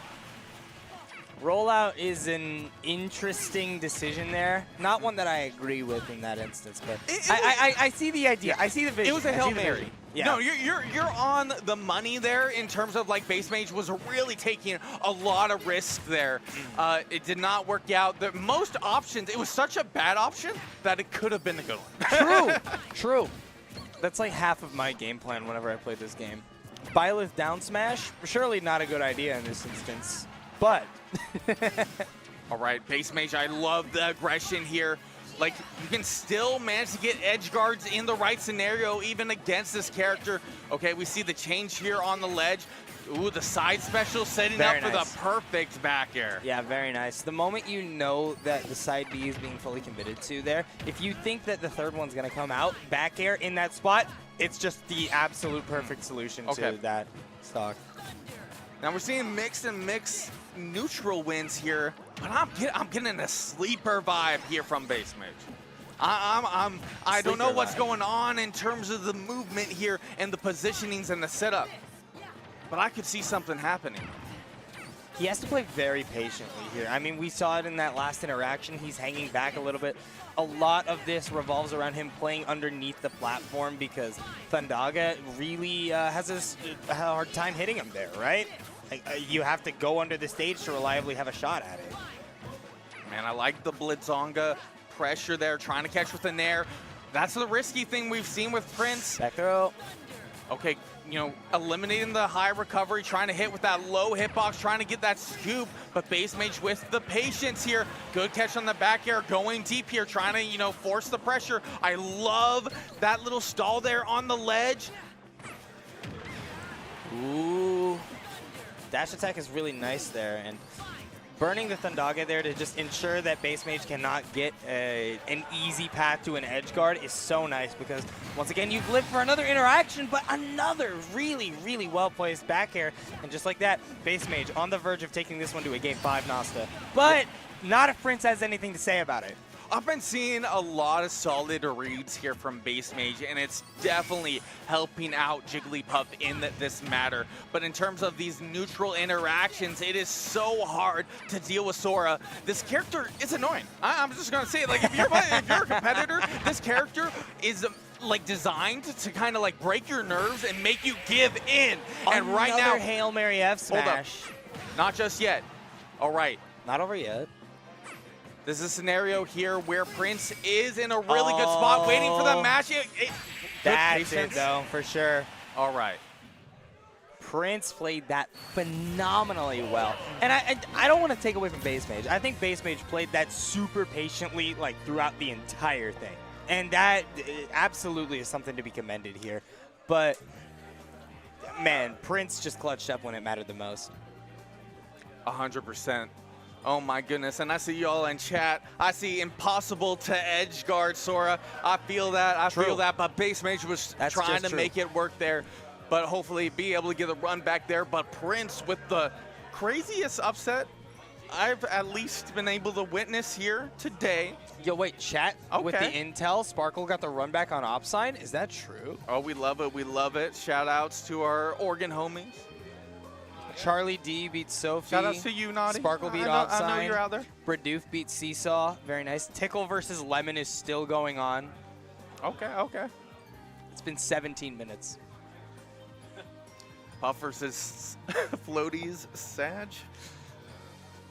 You know, sometimes it'd be that way. Looks like JDV Ryan and Fire the Pyro Embo are also happening off stream right now. According to the bracket here, what's up, Everest? Oh, we got the menace himself. That's my guy. Oh my God. I love this guy. The guy that took a game off Spargo. Dap me up, bro. Can I say something? Oh no, I got you. Yeah. Take the headset. Dude, what is he Sorry, doing? I got possessed there for a bit. Oh yeah. As we all do. Guys, register for Keep It Chill. True. Oh wait, that was last year. Yeah, never mind. Register for Eugene Bound. Also true. There's gonna be great players like Everest, RNM. Yeah. Tri Bailey. Dude, big Tri Bailey fan. And yeah, and some kind of some kind of good profile players like Big Boss. Actually, don't remember who's going. Monty's going. But they wait, Everest. When is the next Keep It Chill, my friend? Are there any side streams? I believe we have another stream going on that is probably featuring Rivals right now, if I'm not mistaken. I think we have Rivals and a Melee stream happening, but I don't think we have another Ultimate stream. Oh, and an FGC stream. Oh, we also got Tekken. Shout out Satellite Fighters. Dude, I was so happy when Satellite Fighters got started because I'm a big Tekken head, right? I love me some Tekken 8. I love Brown me some Tekken Menace 7. should be a nationwide ban. Me personally, I wouldn't say that, but hey. Who All said right, that? what's Tara the said side that? stream? That's fine. What is the Mate, side stream? if you're able to check the StartGG, you should be able to find it there. That should be the proper links. But we're going to get to the match here as we have a Washington Classic. We got JoJo the Hobo versus Ludo. Okay, I'm PS2. Like, PS2. this is as classic as it can get, but it does look like we have a button check. This does. Wait. No, Wait, maybe it's not. Just too much spaghetti? I can't tell if it's a button check or not. I think it is, in fact, a real game, though. It appears to be real. Man, I'm getting like whiplash. What's going on here? Like, I see the cameras here, but are these the players? Okay. Yeah. Okay, now I'm feeling a little bit more. It is okay. Yeah. That was they a would have crazy minute. That was a crazy minute. minute. My man's was confused. They had Nasta questioning everything just now. I could not believe what was going on screen. All right. Ludo there with the good old grab setup. You love to see it, and just keeping the momentum here. Okay, a little bit of a roll to keep the pressure going, but you know, JoJo got that scoop into the up air, trying to keep Ludo in the air, getting that good old kill confirm. All right. Very nicely done here. Man, this is such a crazy nostalgic match here. Like everybody's saying, like here on, you mentioned it, the chat mentioned it. This is a WeWalk classic, right? JoJo, Ludo, obviously for a long time were both like top 4, top 5 players in this region, very regularly playing against one another. And it's been a little while, right? Because Ludo moved out of town. Yeah, Ludo is away at university here, but, you know, still got the fam here over in Washington. Yeah. You know, true PNW talent at the core. Can still, you know, hold it down against the best of the best in our regions here.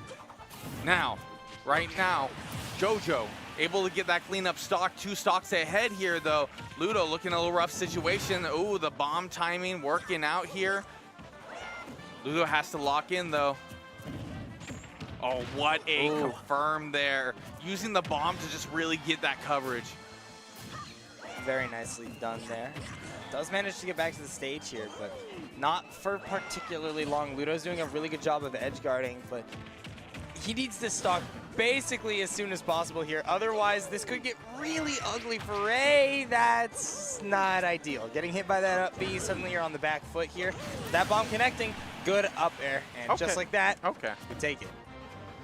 Now, in terms of just getting those neutral wins, we already see a good little bomb conversion here by Ludo, you know, doing the Mario things that you love to see. Now, okay, maintaining the control, you know, releasing the flood, pressure still on, a little back and forth. JoJo a little bit on the struggle bus a little bit, just a tiny bit, not too much. Just a tad, and when, listen, you're up 2 stocks to 1. This stock is looking a little bit worse for wear, but you'll absolutely take this right now, right? Ludo is a kid. Huh? Are you okay? Huh? Bro, I can hear your nose. What's going on there? What just happened? Not see that? That's Mario forward smash right there. Okay, Mario forward smash. You know, this was all, you know, a little bit of that warm up there. We saw that first, you know, minute of spaghetti. Now both these players really trying to get locked in. Looking really solid right now. Ludo definitely hurting, but more than capable of bringing this back. We've seen Mario do some crazy things over the years, whether it be in the hands of a player like Ludo or a player like Karama. Snow comes to mind. A lot of phenomenal players piloting. I will answer the chat here for Terra real quick. They're running melee until melee's over, and then they're swapping to rivals. So rivals should be showing after. But back to the match here at the moment. Ludo looking a lot better here. It has been getting further and further away from JoJo, trying to space out with the bombs, throwing out the projectiles, trying to get those wins in neutral, and the up smash to secure that game 1. It was almost getting away from him in the moment, but able to clutch up with that final call out. Just toss it out, man. Toss out that up smash. Eventually, one of them might connect. And in this instance, you gotta, it's something you do have to be very patient with. And in this instance, it absolutely pays off, right? Typhoon Syndicate's own JoJo to Hobo moves up 1-0 here in this series. Let's see, has the bracket updated? Is Tickle versus Lemmon over yet? No, it is not. Okay. All right, good old battlefields here. Love to see it. All right. Hopefully you don't see too much spaghetti. All right. Love it, Ludo. Getting right into it here. Trying to get that little scoop there with the down tilt. You know, good value, good position. Now JoJo, good grab, like it. Could see. Oh man, that late hit there on that falling up air, just like the positioning, really well done. All right, and you know, it keeps on going, it keeps on going. We got the bomb in hand here to help with the setup here. You know, get it out of hand. The timer was running up. Fireball here, fireball there. But man, in terms of like the damage in these interactions, you know, Toon Link has always been a menace when it came to like these 1-2 value combos. Yeah. I love the, you know, little bit of that tether recovery. You know, hard to catch sometimes. Oh, and the positioning was almost perfect there for JoJo, but was a little lost in the sauce. Yeah, absolutely. This Battlefield pick too, I mean, Battlefield obviously very historically a good stage for Mario. These triplats just allow for these ladder combos to succeed. Haven't seen a ton of that so far, but I imagine going forward, it absolutely will be the case. Very easy way to rack up early percentage. Okay. You know, Ray letting the flood out. The gates are open. You're up a stock, but can you maintain it? JoJo got that little dagger ready. Bro's ready to commit some crimes. Oh, okay. Makes it back just barely to the ledge, but at 145, it's looking a little bit not great for Ludo right now. But both of these guys are playing very patiently as it stands here. The cape has been immaculate from Ludo in this set, by the way. Just every time a bomb could have gotten a significant amount of value, it just gets reflected right back, but now you're talking about tension, where I've hardly seen JoJo move here. We got the player cams. Bro is like stood up, back straight, eyes locked on the screen, not any movement, probably just subtle, just ever small. Maybe a blink time to time, but it is really locked in here as Ludo, you know, in a really good spot here. Could take this other stock. What a great tilt that was. Okay. Luckily able to get back to center stage here. JoJo still able to get the value here. I love the backup there with the boomerang. You know, keep it safe. Throw the bomb out. I love it. Oh, yeah, really well played right now from JoJo. Despite the deficit, he's looking very solid here. Bomb still in hand, and it doesn't end up finding anything. Really, really well done from Ludo. Now one stock away from evening it up. All right. I love the ledge trump there, trying to catch with the up air. Ludo in a good spot, going for the up special just for the value in the reset of the position. We love the flood use here. Gonna have to force the use of the bomb, still able to recover. Oh, the reversal there with the forward tilt. The bomb interaction interrupting the momentum.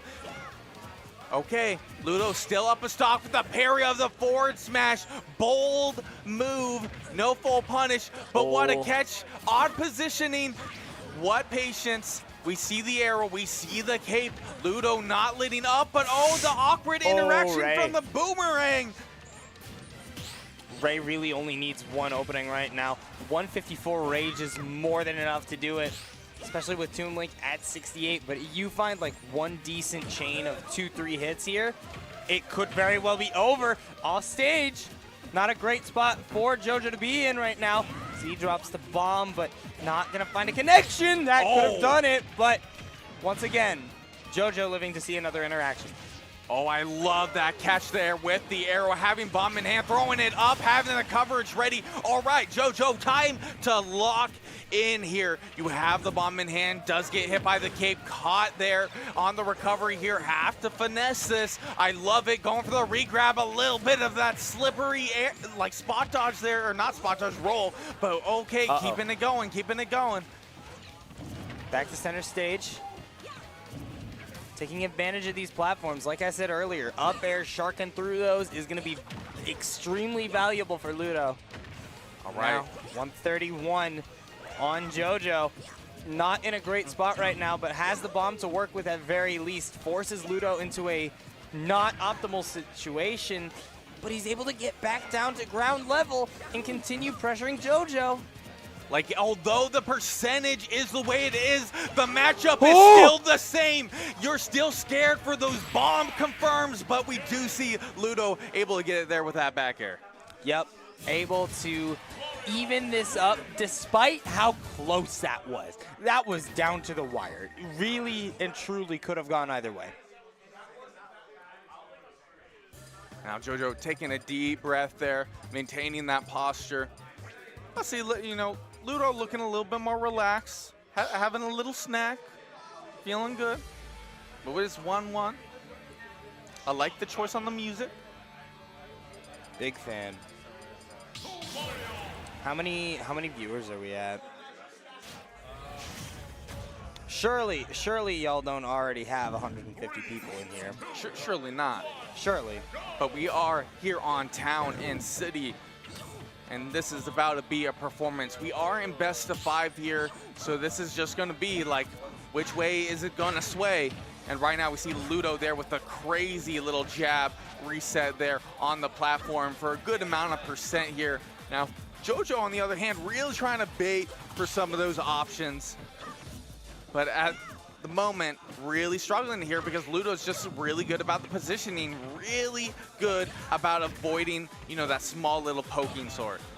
Yeah, for sure.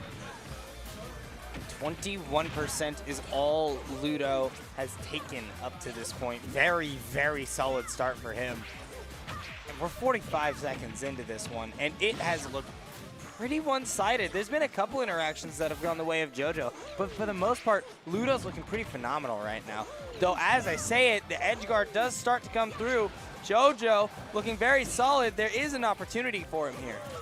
No, I'm just gonna say it right now, JoJo's like positioning and coverage around these ledges have been phenomenal. Really, like just textbook of how you should be able to maintain control with Toon Link. We're seeing it to an absolute T. Holding on to the bomb here in hand, Ludo lost in trying to, you know, maintain that control and ends up losing the stock for it.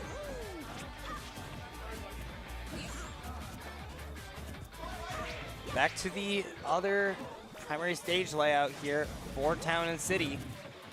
3 platforms, very different layout to what we see on Battlefield in the previous game, but still tools for both of these characters to use, and that was an unfortunate spot for JoJo to a little find himself antsy in. on the trigger, to say the least. A little bit. Just a little. Now, okay, we see the flood there. Oh, I love just running up, going for that grab. Bomb in hand, get rid of it, throw the cape out. Good coverage. Bomb still in play there, no longer. Platform's leaving. Back to a simple flat stage for at least a little bit longer. And now Ray in a somewhat compromising position here. Is stuck near the corner of the stage. A lot of projectiles going his way, and now he's off stage 137 and not able to get back at all. All right, this is a pretty decent lead here for JoJo. I love the utilization there of the bomb. You know, take your own damage there on your own terms, but unfortunate for JoJo now losing that to that spike there. Ludo looking a lot better here. Man, no longer really that JoJo favor here, but in terms of the damage, I spoke a little too soon. Yeah, I was gonna say, not in JoJo's favor. He heard you talking smack, and suddenly he is well in the commanding lead right now. But Ludo more than capable of bringing it back and saying something about that right now. It'll be very interesting to see if this stage layout change will matter that much. Does get a couple of up airs in just now. Oh, okay. I like the walk up and grab here. I like waiting for the option here. Good catch here for JoJo. Has the bomb in hand, throwing it high, trying to catch the other option here. Trying to control that center space, but we're seeing trades in Ludo's favor. Oh, we see the Zaire thrown out there just to have that extra little poke there. You know, change up the tempo. Oh. Bomb for the confirm, not quite. 122 now, looking a little bit rough. Not able to make use out of that center platform the way that he would have liked. The up smash, not enough. Like tensions are high here. Smash attacks can be parried. Tilter definitely gonna be your friend here, and we see a lot of baiting here for these options. It really could be anything. What are we feeling here, Getzer? Like at the moment, it is so tense on this last stock. Down to the wire, but Ludo at such a massive disadvantage. Anything he gets hit by can absolutely take him out of the equation, and just like that, an F tilt will send him directly into the left blast zone, and Jonas takes the lead in the series. Okay. Now being up here in this Game 5 scenario, tensions on for Ludo. Sigh of relief here for JoJo. These players have played each other quite a bit. They have no shortage on experience. Oh yeah. And we're going over to Smashville here. The history behind these two last year's. Like these two have been friends for longer than I've even been involved in the Super Smash Brothers scene. I'm pretty sure they've been training partners. They've lived together as well, right? At one point or another. Like they've definitely been roommates. I believe you are correct. I do not quote me on that, but I believe you are correct. Oh my God, Ludo is like, sick hey, nasty. at least they're not carpooling together now. You know, there's no need for that awkward, you know, trying to make small talk on the ride home, you know? Yeah, no need for that. But either way, Ray is already looking to be on fire in this game. JoJo able to clap back with a little bit of damage, but not nearly as easy to get those spike kills on Toon Ray because it is Mario. So I imagine JoJo will have to work just a little bit harder to get this first stock. Oh, I like that Ludo was patient there. JoJo was probably hoping for a little bit of a dash in there, or maybe on perspective side. Oh my goodness, the timing there was phenomenal for that bomb coverage. I'm not even sure if Ludo would have been able to hit the smash attack and perhaps even interrupt it or flank with it. Ludo's playing so well right now. That was really a really well-placed aerial from JoJo just to allow himself space to get back onto the stage here. Both of these players in a compromising percentage right now. It could go either way this stock, but you gotta imagine that either way this goes, it still feels like a massive advantage for Ludo. All right, dropping the bomb there, trying to catch with an up air. I believe it is definitely good kill potential. No kill on the throw. Flood at the ready.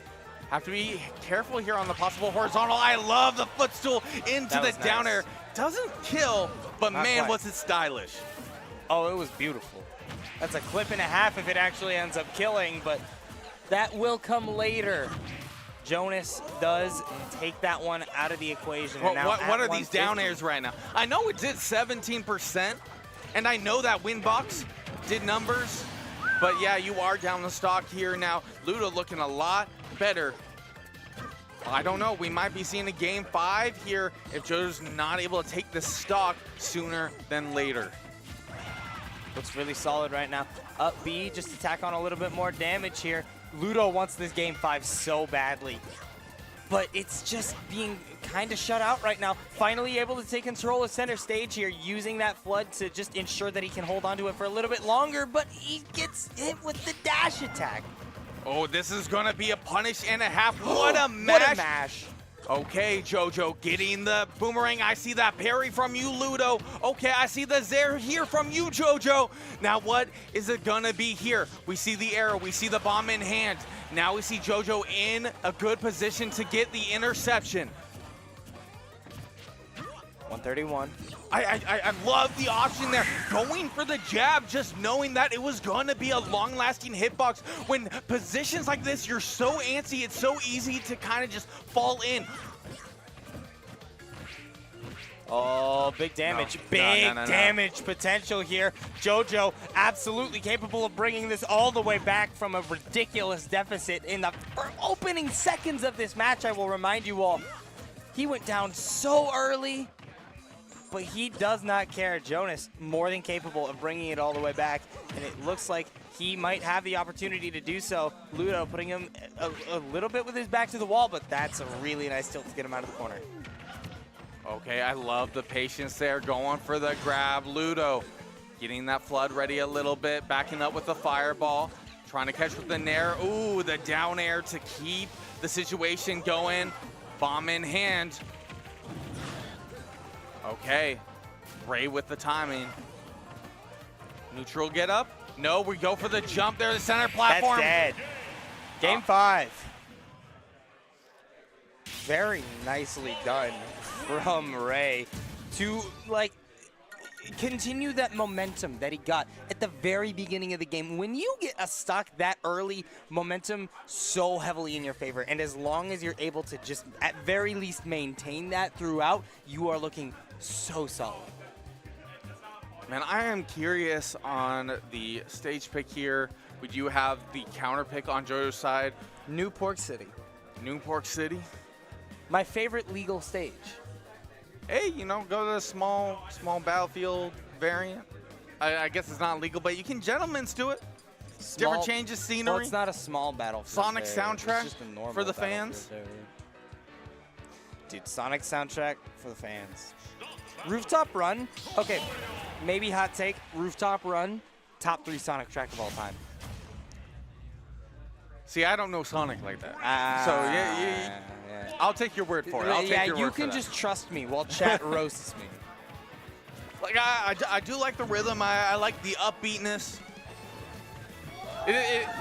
This is game 5 here, though. Ludo, off to a decent start. You know, at the surface level here. Oh, I really thought that was going to be an upbeat, but not quite able to convert into that. Ludo, at very least, opting to go with something a little bit safer than that. But damage is very much in his favor right now. 104 already for Ludo. Oh my God, he does it again. Man. And the nair into the forward air was such style. Love to see it. Now Ray maintaining that lead. Ludo looking so good. Now JoJo on the other hand, in a little bit more of a rough situation, but I love the spot dodge. I love the jab for the long-lasting Oh my God. hitbox. Oh my God. Big damage getting tacked on here. Ludo just kind of running away with it right now. It feels like he hasn't been hit in a millennia. No, right now Ludo is in Bowser's castle here right now with that center platform. Just when we see Ludo there towards the center or just like having control of the stage, it's just a whole different ballgame where JoJo's running side to side, just trying to get away. I like the attempt there from Ludo to just throw out a smash attack and see if it connects, but not quite gonna be there. The tether grab from JoJo comes in. The punish is huge, but eventually, surely the stock vanishes. Finally it does, but man, JoJo's stock is not looking healthy at all, and you are very worried about that if you're a fan.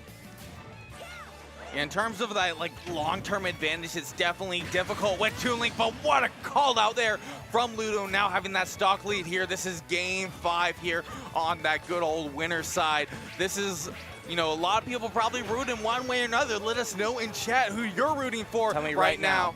Like, they're definitely going to be making a run in that loser side regardless. These are 2 heavy hitters in this top 16 bracket. People don't want to run into them. Some of the best in history in Washington. Okay, Ludo, got in the setup, keeping it going. Mario Classic, no catch there on the jump.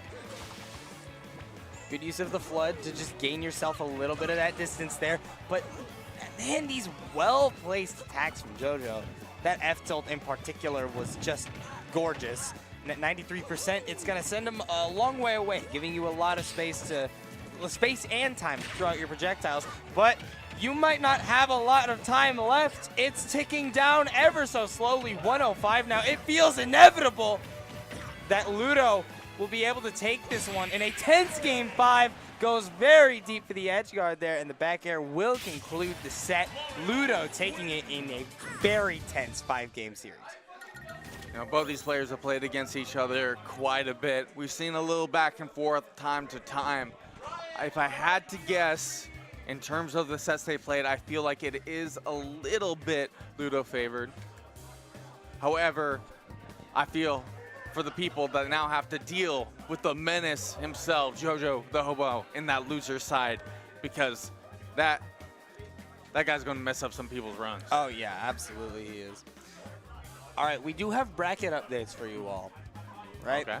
So, JDV beats Riot in winner's side, 3-0. Okay. Embo beats Fire the Pyro, also in winner's side, 3-2. 5-game heater up there.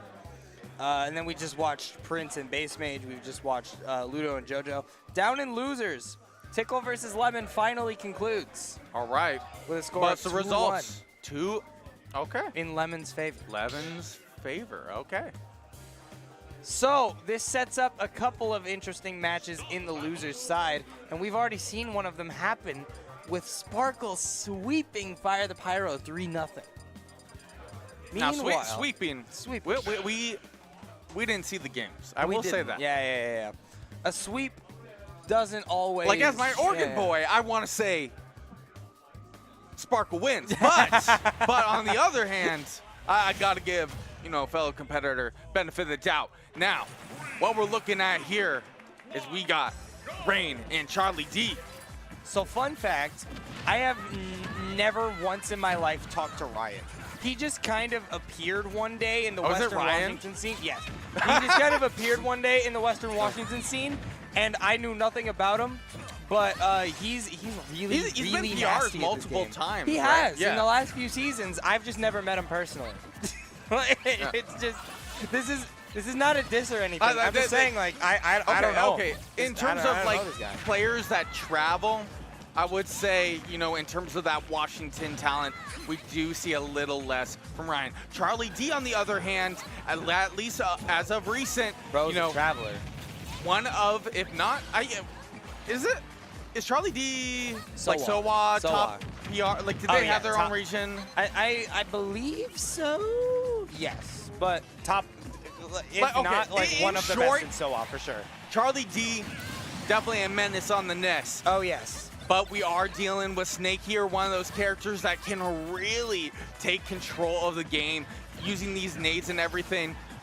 Like, might it be like it is not necessarily a given matchup? You do have the aspects that if you are not careful, you can give a lot of health back to your opponent.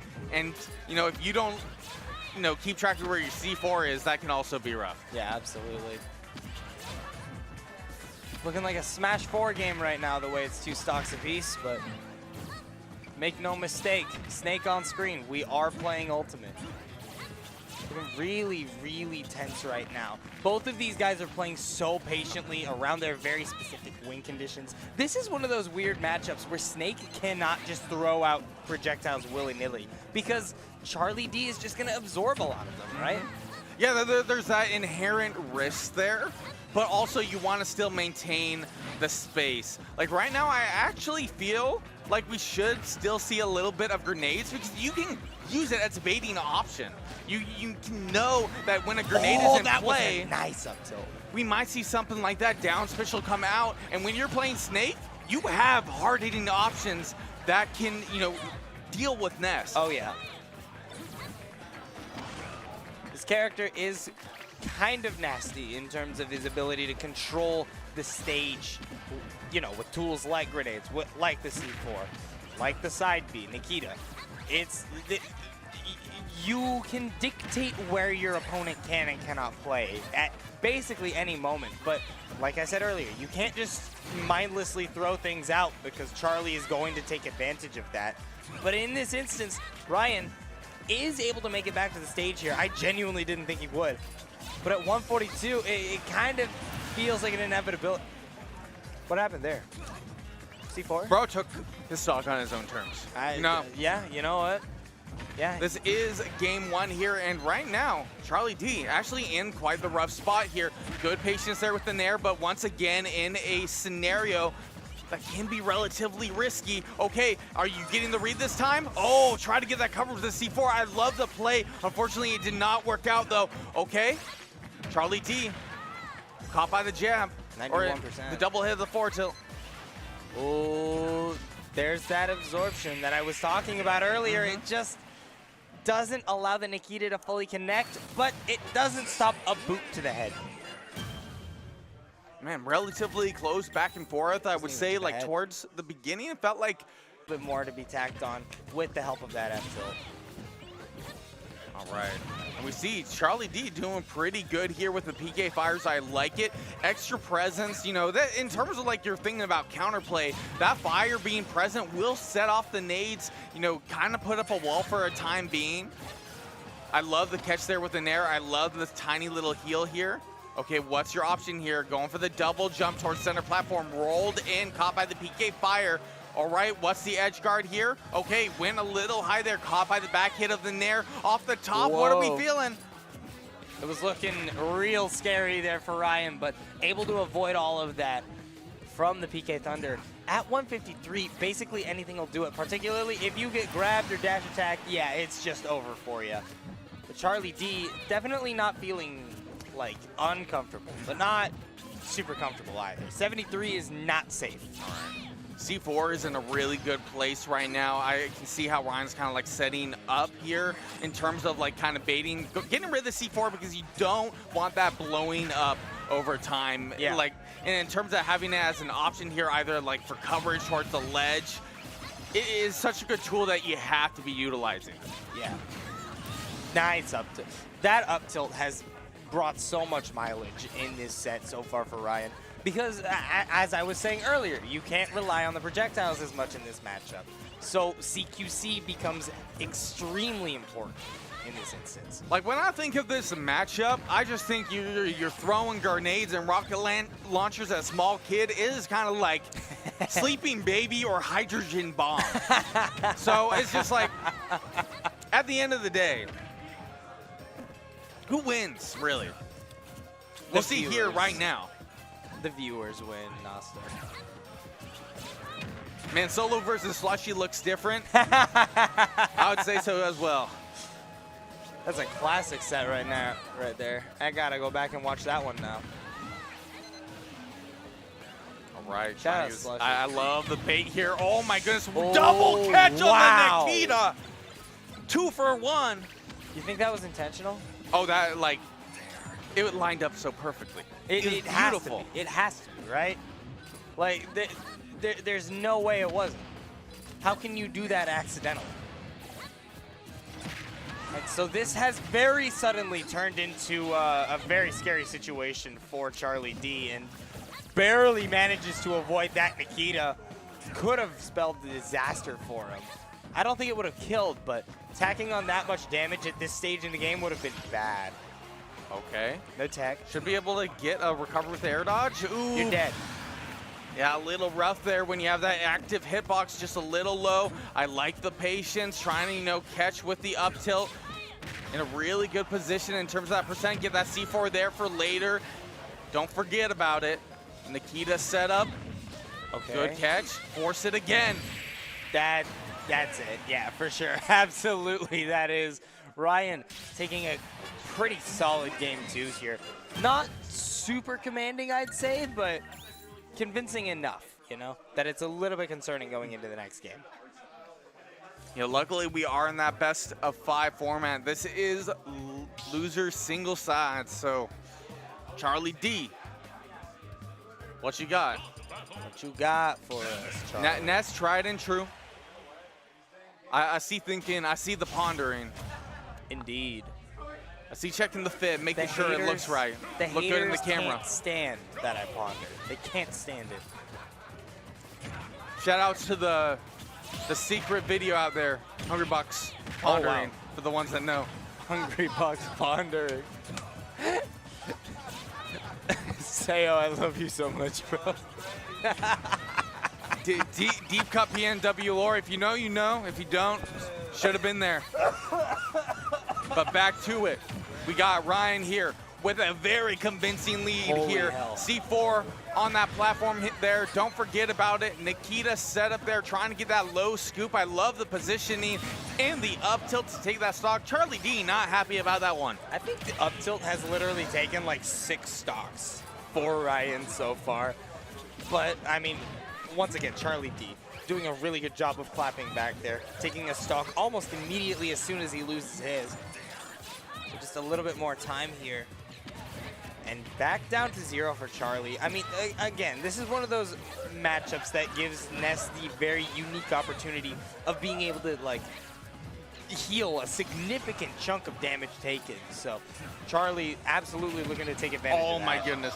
Ryan really trying to contest that down smash there, but Charlie D, great positioning, going high recovery here. You're not making it back. The C4 timing was just a little too late. Charlie D, good spot, stock lead here. All right. This has been a very fast game for the matchup like this. We're only a minute and 30 in, and 3 of the 6 stocks on this screen are gone already. Okay. Very aggressive play from both players so far, and it's been phenomenal to watch here. Just a couple more openings, and this stock could be gone for Charlie D. Not quite, but one more Nikita connecting could absolutely do it. Not that one. I feel that like one, though. In terms of that scenario, we had very close to what I would consider a checkmate. Yeah. It was really rough position for Charlie. There's not a whole lot you do. That kind of comes with the territory of that exploited recovery. Okay, able to catch there. Good positioning, but no longer as we see the ledge. But I love the up air to keep, you know, the pressure going. Careful of that C4. All right, where do you roll? Ooh. Notice how Charlie D runs over the C4, trying to absorb it. I mean, if you get a successful absorb on a C4 at this stage in the game, it is absolutely impactful. You heal up for so much damage, but not meant to be in this instance for Charlie D. Still sitting around that 100% mark, and that could be disastrous. Oh, the Nikita connecting and confirming a 3-0 in Ryan's favor. I genuinely did not think we were going to get a sweep there. I like the bait there with the circle around there, you know, kind of giving that false, you know, conditioning where we saw like the Nikita drop after the single circle. In that point, we just saw the full commit, missile to location. And the destination was hit. And that's continuing through the bracket. Unfortunately, Charlie D being knocked out as that was on that loser side. 3-0. I mean, they were all like close set, like very close set given the stocks, but in terms of those games, very much Ryan favored. So, top 8, a lot of top 8 is solidified right now. Over in our winner's side, we have JDV versus Embo, Certified Hood Classic, Western Washington, baby. Let's go. Ludo versus Prince. That'll be interesting to watch for sure. Down in losers, we already have 3 of our loser side top 8 players determined, with the only set we're waiting on before top 8 is fully determined being JoJo versus Bradu. Shout outs to Brad Doof holding it down. And JoJo, you know, keeping it going. That's 10 versus 17th seed. So that is quite the set going on. But that, from my understanding, is happening off stream. It is. And then what we're going to have left for you all is going to be top 8 of Requiem. Requiem. Dude. Okay, so I said it like 10 times. Yeah, exactly. So a hilarious story, y'all. Right before we went live, he turns to me and he goes, "It's Requiem, right?" And I was like, "Yes, it is Requiem." And he's like, "Requiem, Requiem, Requiem, Requiem, Requiem. I can do this." I was saying it like I was like casting a spell, man. You got so close, my friend. It's okay. It's okay. English is a stupid language. It'd be that way sometimes. What even is this word, really? But also happening down in the loser's side. I feel like I should say this. I mean, I already mentioned Sparkle beating Fire the Pyro. He will end up playing Ryan in loser's side top 8. Lemmon beats BassMage in 5 games down there, which is crazy. I kind of wish we could have seen that set. Unfortunately, we're not able to see all of it, but phenomenal stuff from Lemmon. Well, we still all have you guys. We want to shout out some events here that might be coming up in the area. And we got Y2Jump. Y2Jump. Or on StarTG, Y2J. We got Melee, we got Ultimate, we got Rivals. January 25th, 2025, University of beautiful, beautiful British Columbia. Yeah, absolutely phenomenal stuff being run up at UBC. Highly recommend going to that if you are able to. I would heavily consider that one if it were not a week from now. I think I'm working next weekend too. But so you know something a little further out, you can do a little planning. March 15th, we got Eugene Bound 3, 2025. We got the amazing talent over on the Ultimate side with MK, Big Boss, Monty, J-Jaw, Xavier, Major, and more. And not just Ultimate, we also got Melee. We got Rivals too. So if you're into any of those games, definitely make it down. I love going down there every time. I'll be out there. So I haven't been to Eugene Bound yet. I did not get to go to either of the first 2. Really want to go down to this 3rd one. Really hoping it still ends up working out for me. We'll see what happens though.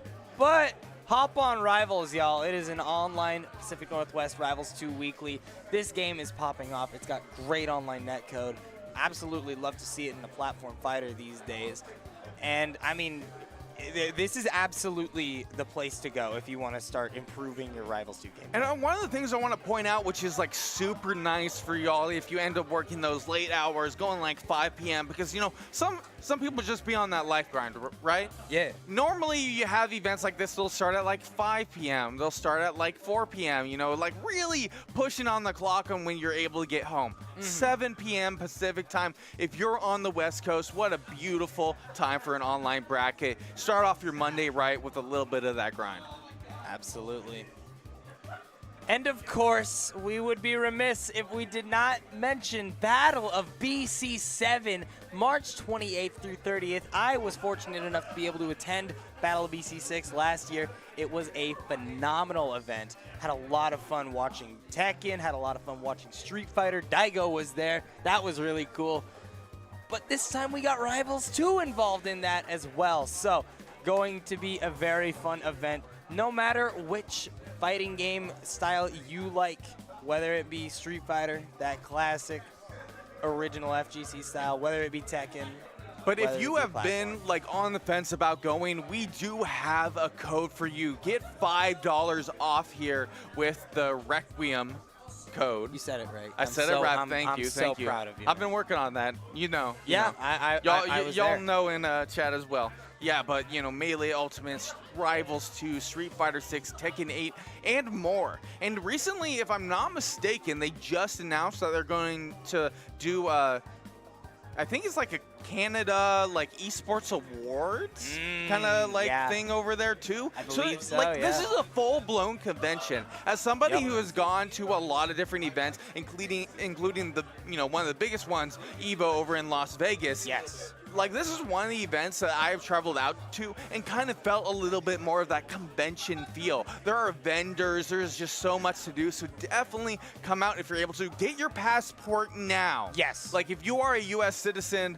go to your local, mailing office, get that done. Not just for this event, but do it for yourself. And like, just as a side note, Vancouver is one of my favorite cities in the world. That place is absolutely gorgeous. So absolutely take the time to visit if you can. And of course, go follow Tempest.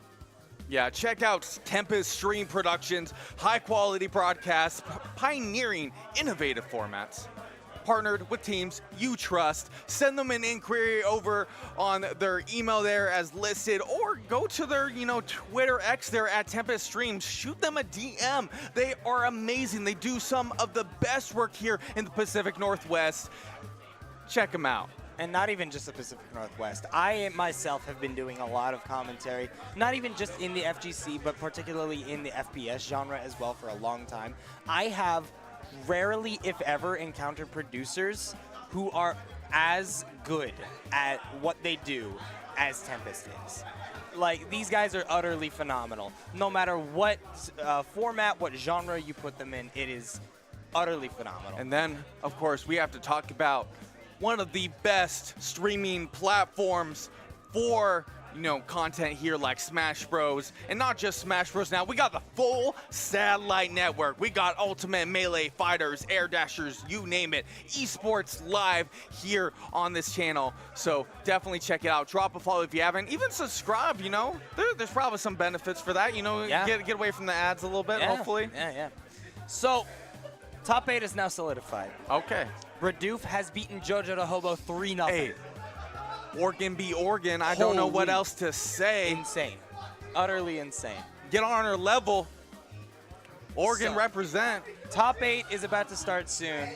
But before the two of us sign off, I really quickly wanted to give a little personal message to Goose Gusty, the man running this tournament.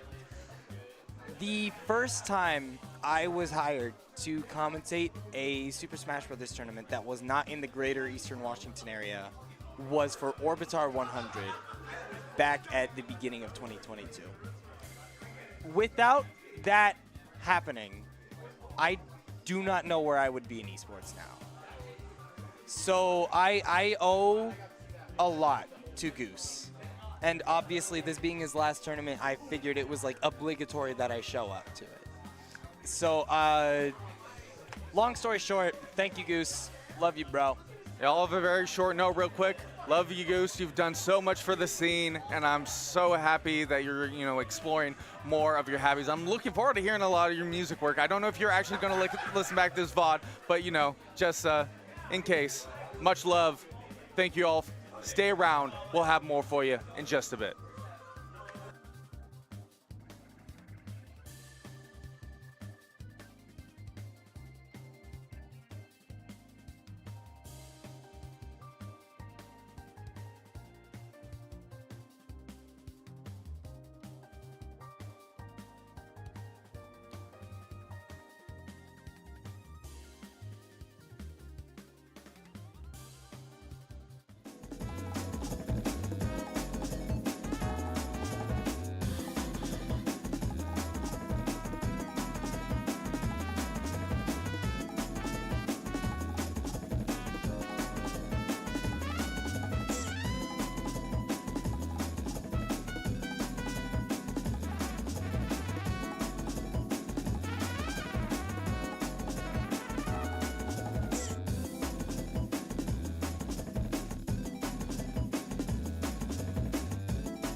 Hello, everyone.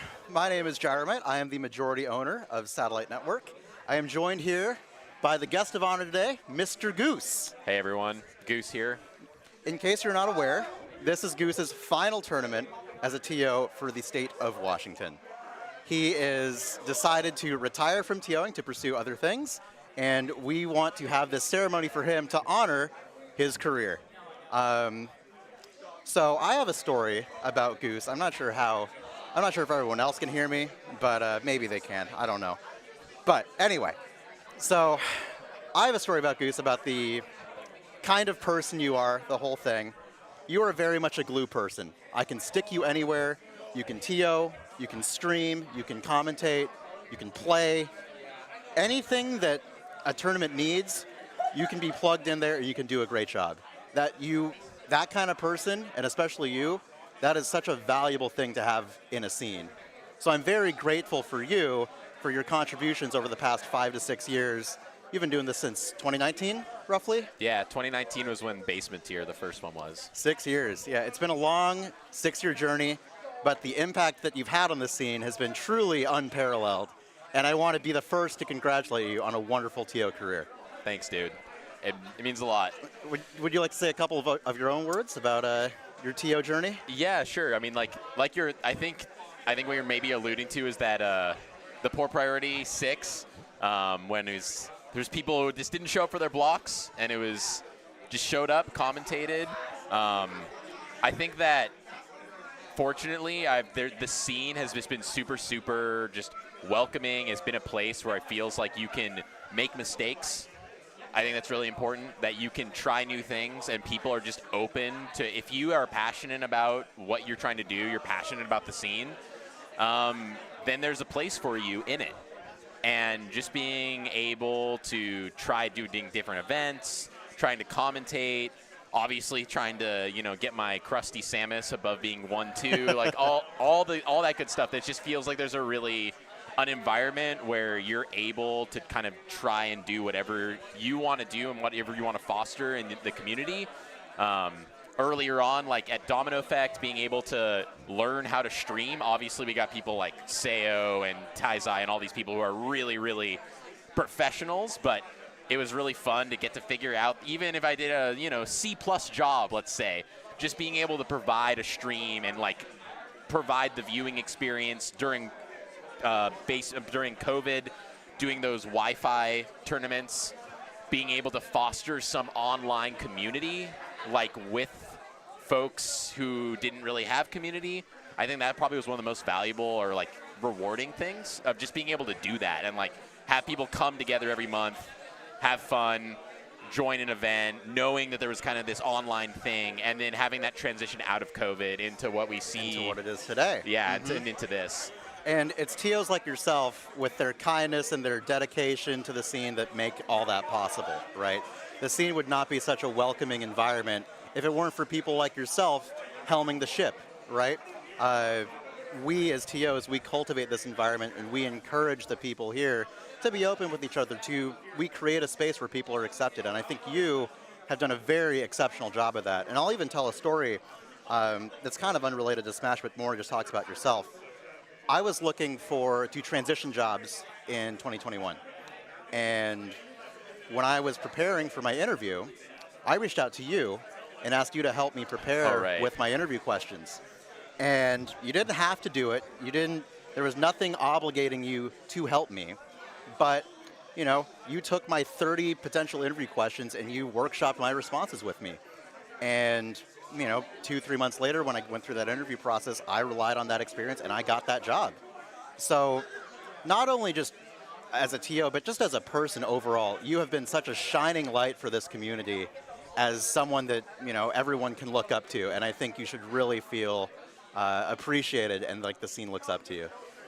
I mean, I appreciate it, dude. I think that there's something to be said about like, if you find yourself having a skill or anything that you can do to help other people, I think that if we generally took it upon ourselves to just be like, you know what, I'm going to try and be helpful and useful in a way to people, like, it's weird because I don't think people talk about this enough, but you can be kind of selfishly altruistic, if you know what I mean. Like, there's something that I like doing that. There's something that I get out of that. There's a joy that I can get that's kind of for me, but through that, I'm experiencing and doing something that is for someone else as well.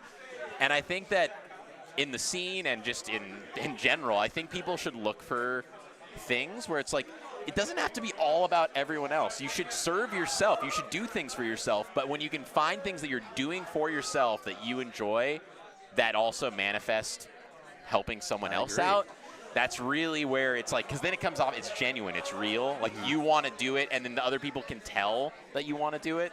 I forgot about that, though. Yeah, I remember that all those years ago.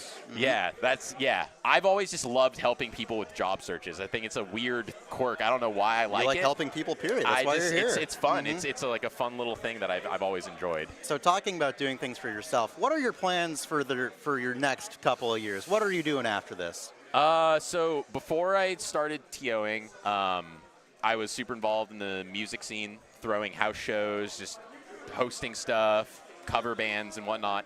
And I really want to get back into that world, just like playing guitar more, releasing some stuff with my band. Potentially my sister's a really talented musician, and she's getting back into playing bass and saxophone, so might want to work with her on some stuff. Awesome. Just like, I want to get back into the world of creating and events, but in that music space.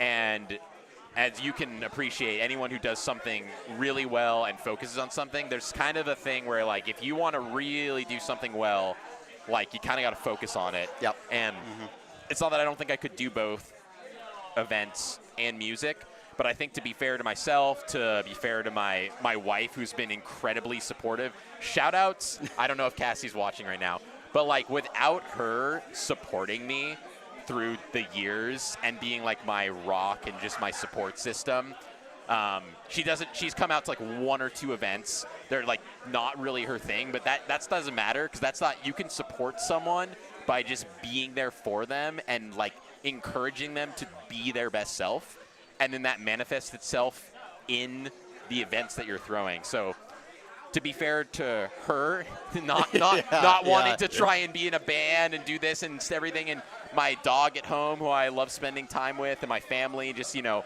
I want to have a place where I can have a creative outlet and dedicate myself to being really good at something. Absolutely. And I think for me, I need to dedicate myself to that next project kind of fully and holistically. So that's what's next for me, is going to be like that music kind of focus. And judging from your success here, I have no doubt that you will be successful with all your future endeavors, music related or otherwise. I hope so. We'll have to. We'll see. I'm hopeful. So we can get this party started now. I'm very glad to say that we all pitched in, and we've gotten you a couple of parting gifts. Oh God. We'll start off with Meeps. What's in the bag? Oh geez. Thank you. We'll start you off with this. Should I open it? Yes, please do. All right, it's a shiny card. Show it to the people as well. It's no trap. Yeah. No traffic jams, no overtime, no boss to give the slip. Welcome to the retirement club. Oh. There's also one additional Thank page you. with like one other signature. That's awesome. Yeah. Fucking just, Overflow. Hey, is this yours? Yes. That's awesome. All right. Thank you. We have one more thing. We have one more thing to give you, and I'm thankful that everyone pitched in. Thank you for everyone who, donated and contributed to get this gift. Hydro, bring the thing. What? No, you guys. Are you serious? This is for your future music career. Are you guys? No. We're very serious. Are you serious? Open it.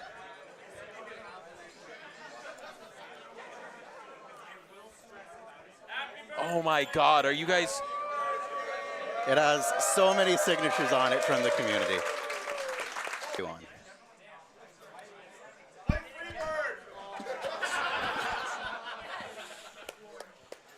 Yeah. I don't know what to say.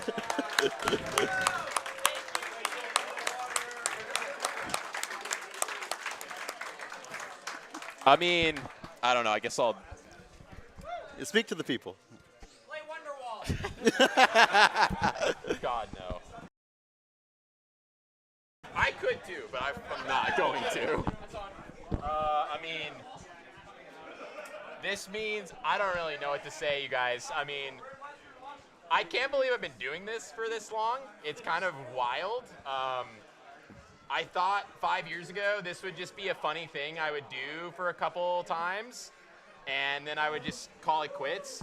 But I mean, it's because of you guys, and it's not even because of the game. I just want to be clear. Like, the game is cool. The games are cool. But honestly, like, it's because so many of you, some of you I've talked to a lot, some of you I haven't talked to a lot, like, it's seeing all of you guys grow as people as honestly why I've been doing this. Because so many of you, it's just been so rewarding to see you guys, like, mature and grow and just grow your skills, whether they be in the game, whether it be professionally, whether it just be as, like, growing up. Some of you all were, like, kind of little whippersnappers when I joined the scene, and now it's just really cool to see, like, the stuff you guys are all doing. So yeah, it's been, I almost retired so many times, but honestly, it's been really hard, and it still is really hard, honestly. But this is just, I mean, this is incredible. I'll have this for the rest of my life. This is incredible. Thank you guys so much.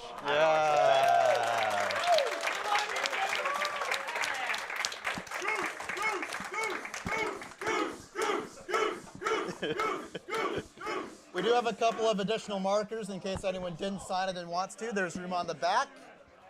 Congratulations once again. Thank you so much. All right, let's play some Smash Bros. Yeah! And also, I literally need this pickup configuration. I need this kind of guitar. It's awesome. All right, I'm going to put the markers over.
Yes, everybody, welcome to Requiem, where dreams are made and we get to see who is the cream of the crop. I am Frashad, and of course, I got Earth next to me. How you doing, brother? I'm doing great. I mean, if you guys know anything about this event, it's Goose's farewell. I mean, we saw it a little earlier.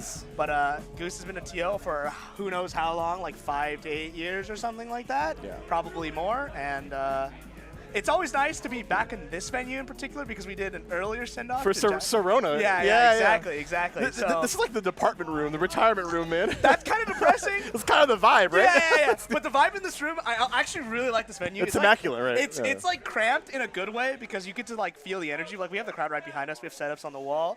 But because of that, all the sets are super hyped because everyone's watching at the same time. But yeah, we're about to get into it with Brad Doof and Lemmon. Yeah, our top 8 is quite interesting too. Let's break it down for you. So of course we have JDV and Embo Z on the winner side, Ludo and Prince also on there. But yeah, we talked about Berdoof going against Lemmon here in losers. Yeah, and Berdoof is on a run. Yo, shouts to 30+ people. I'm just saying right now.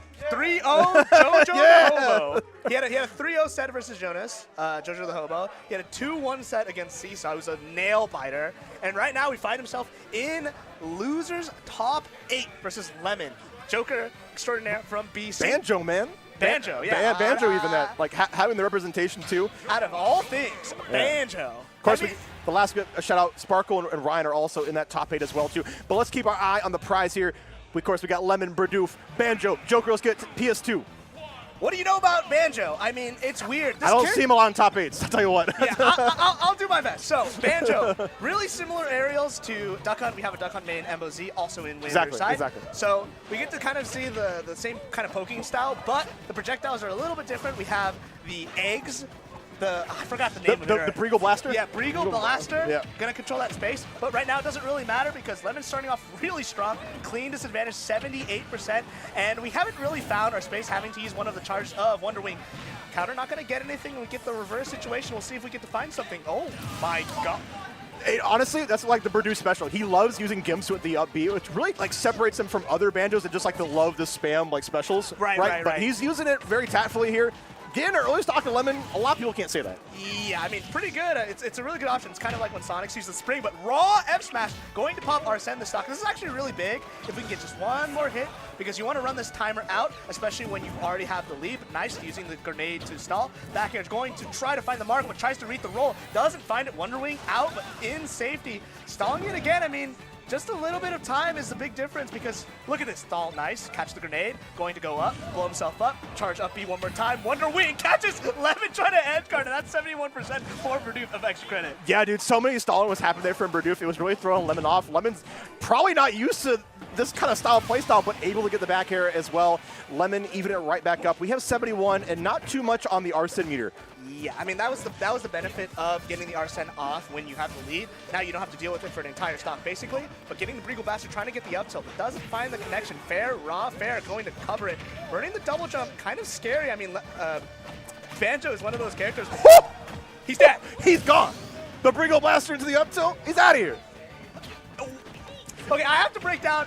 Oh, nice loops, getting those combos. But man, Verdupe taking these early stocks, that's going to be huge. Using the up special gun, going to try to get the edge guard. But it's kind of hard to actually edge guard Banjo when you're Joker. Like, you can't really contest Wonder Wing without counter. But right now, looking pretty good. We're going to pop off another Arsene. Kind of looking like the first stock of Lemmon. And like it, Verdupe resets in neutral, bring out the Breagle Blaster once again. Just stalling this whole Arsene meter out. Perfect game plan. Just goes up high. What can Lemmon do against this? Yeah, I mean, you have to burn your double jump, try to get a connection with it up air. But nice roll away immediately, going to get away from the ledge trap. Wonder Wing out of disadvantage and no Arsene again. What a strange matchup. Yeah, one that I think out of the 6 years, really haven't seen much top level play like this. Yeah, because Joker kind of fell off. Like, MK Leo doesn't really play him, and Lemmon is the top rep of Joker still after all these years. Breagle Blaster trying to get that approach into that up tilt, but Lemmon is kind of raw F smash. Wow. Wow. All three of those kills were, he did that?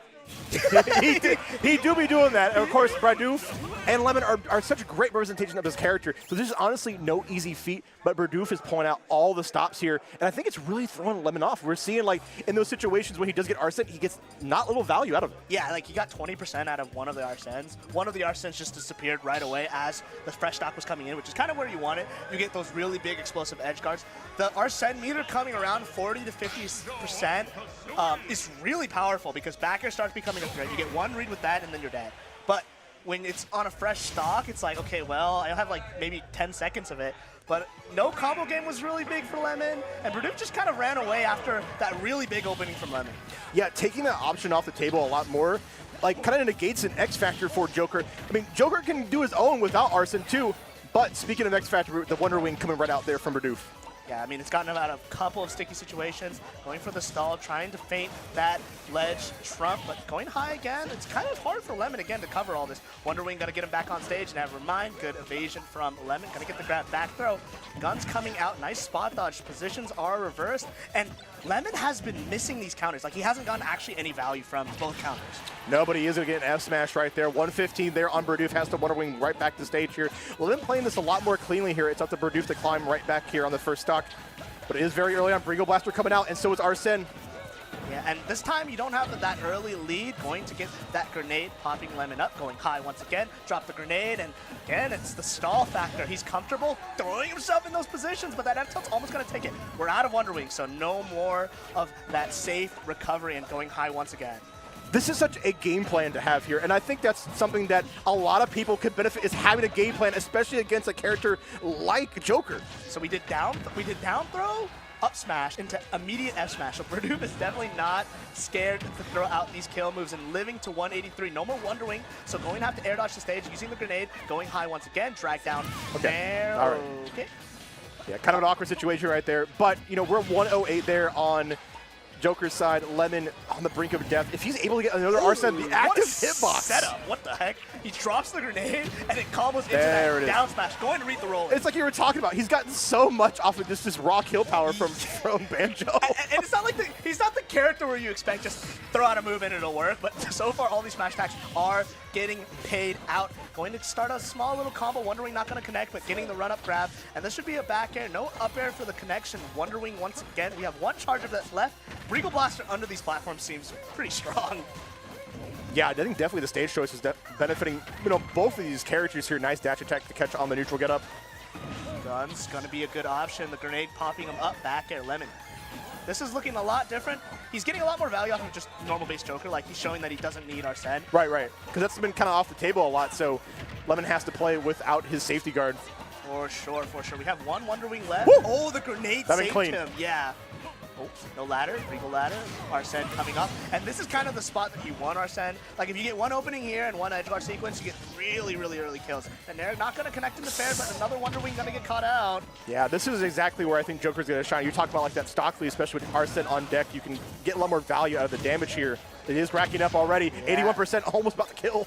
Yeah, and we still have half the charge left. We got one more, enough for one more interaction. Down to 2 Wonder Wings, and Berdoof using his kind of trump card, I'd say. A little too early, and that's going to be the anti-air up smash, going to take it. Lemmon showing that game 1 was maybe a fluke. I mean, I'm not going to say he's like seen through the veil, seen through the gimmicks, because Berdoof is still solid on his own, but Lemmon definitely figured out a couple of things, and it was a lot of like, all right, Nair is not as scary as it should be. Don't be afraid of that. Right, I know. Trying to get a handle on playing, like you said, without Arsene. Right, without Arsene, we haven't gotten hit by more Wonder Wings. Some of the stalling, like, set play isn't really working out for Berdoof this time around. Like, the grenades aren't finding him that much value. We got the one Regal ladder combo, which was all right, got some damage in, but Lemmon showing his dominance in neutral. He won most of the interactions and got most of the mileage off of it. So.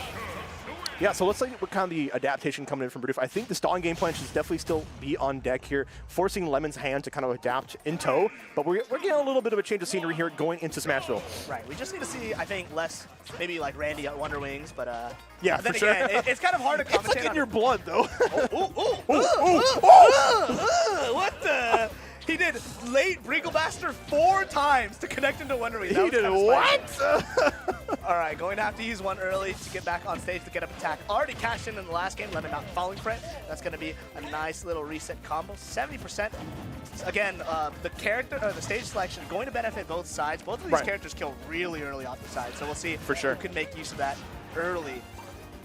Okay, let's see if Lemmon gets a little more comfortable trying to edge guard Banter. It is hard because, like you said, of the side B, bringing out the grenade one more time. I like the dash shield. Nice. The up smash. There you go. Out of shield. Going to take half of that bar. Lemmon looking for that back air, trying to just double jump, using that speed and that anti-air up smash, coming out once again. And that's evidence to see when he does have Arsene on deck, the landings become a lot more compromised because of the up smash. Right. I mean, it's much bigger, it's much more scarier, and it makes total sense. But Arsene living out its duration. Fair, nice job from Berdoof. Here was the edge guard. We'll see if we can find that ledge trap. Nice air dodge in, going to with the grab, and nice jab. I mean, sometimes the scramble situation, just press the A button. One thing I would love to see from Berdoof is able to get a grab is go for pummels, because that will take away a lot of Arsene when we get back to that situation. Right. I mean, I get it. It's hard to go for a grab when, you know, you have to like... When Lemmon's jumping over the place? Most definitely. Going for the tether, not going to find anything. Back air, trying to get that stage. I can't believe that grab missed. Are you kidding me? He was in his shield. Anyway, sorry. No, I definitely agree. This game still surprises me. Yeah, I mean, we played it for so many years. Getting that instant This is the game we play. Yeah, this is the gameplay. 2 stocks. Up smash, there it is. Air dodge was a little bit of a flub from Lemmon. I mean, I don't think he definitely wanted that. He was just trying to go to ledge maybe, but we're right back where we are. Arsene-less here, and we're going to tack on some damage with the guns. Doing good so far, 87%, and nothing tacked on the Lemmon. Nothing tacked on indeed. Guns showing why it's quite a good matchup. Randy F smash off of an up throw. I don't think he particularly wanted that, but nice fair, gonna catch the double jump, has to burn that early. Wonder Wing being used, back on ledge, neutral get up again. I want to see maybe more mix-ups from the ledge from Berdoof. Oh, nice! Threaded the needle, dodging the forward air just barely. Up smash one more time. Just do it a 3rd time. Yeah, up smash is starting to become a lot more free, especially against Lemmon's approaches here. Arsene on deck, but fast fall's a little too hard, putting Berdoof in the driving seat.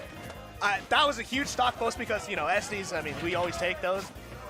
And no Arsene to close it out on the stock either. No Arsene to close it out, but that was good SDI, and that's going to send him off the top.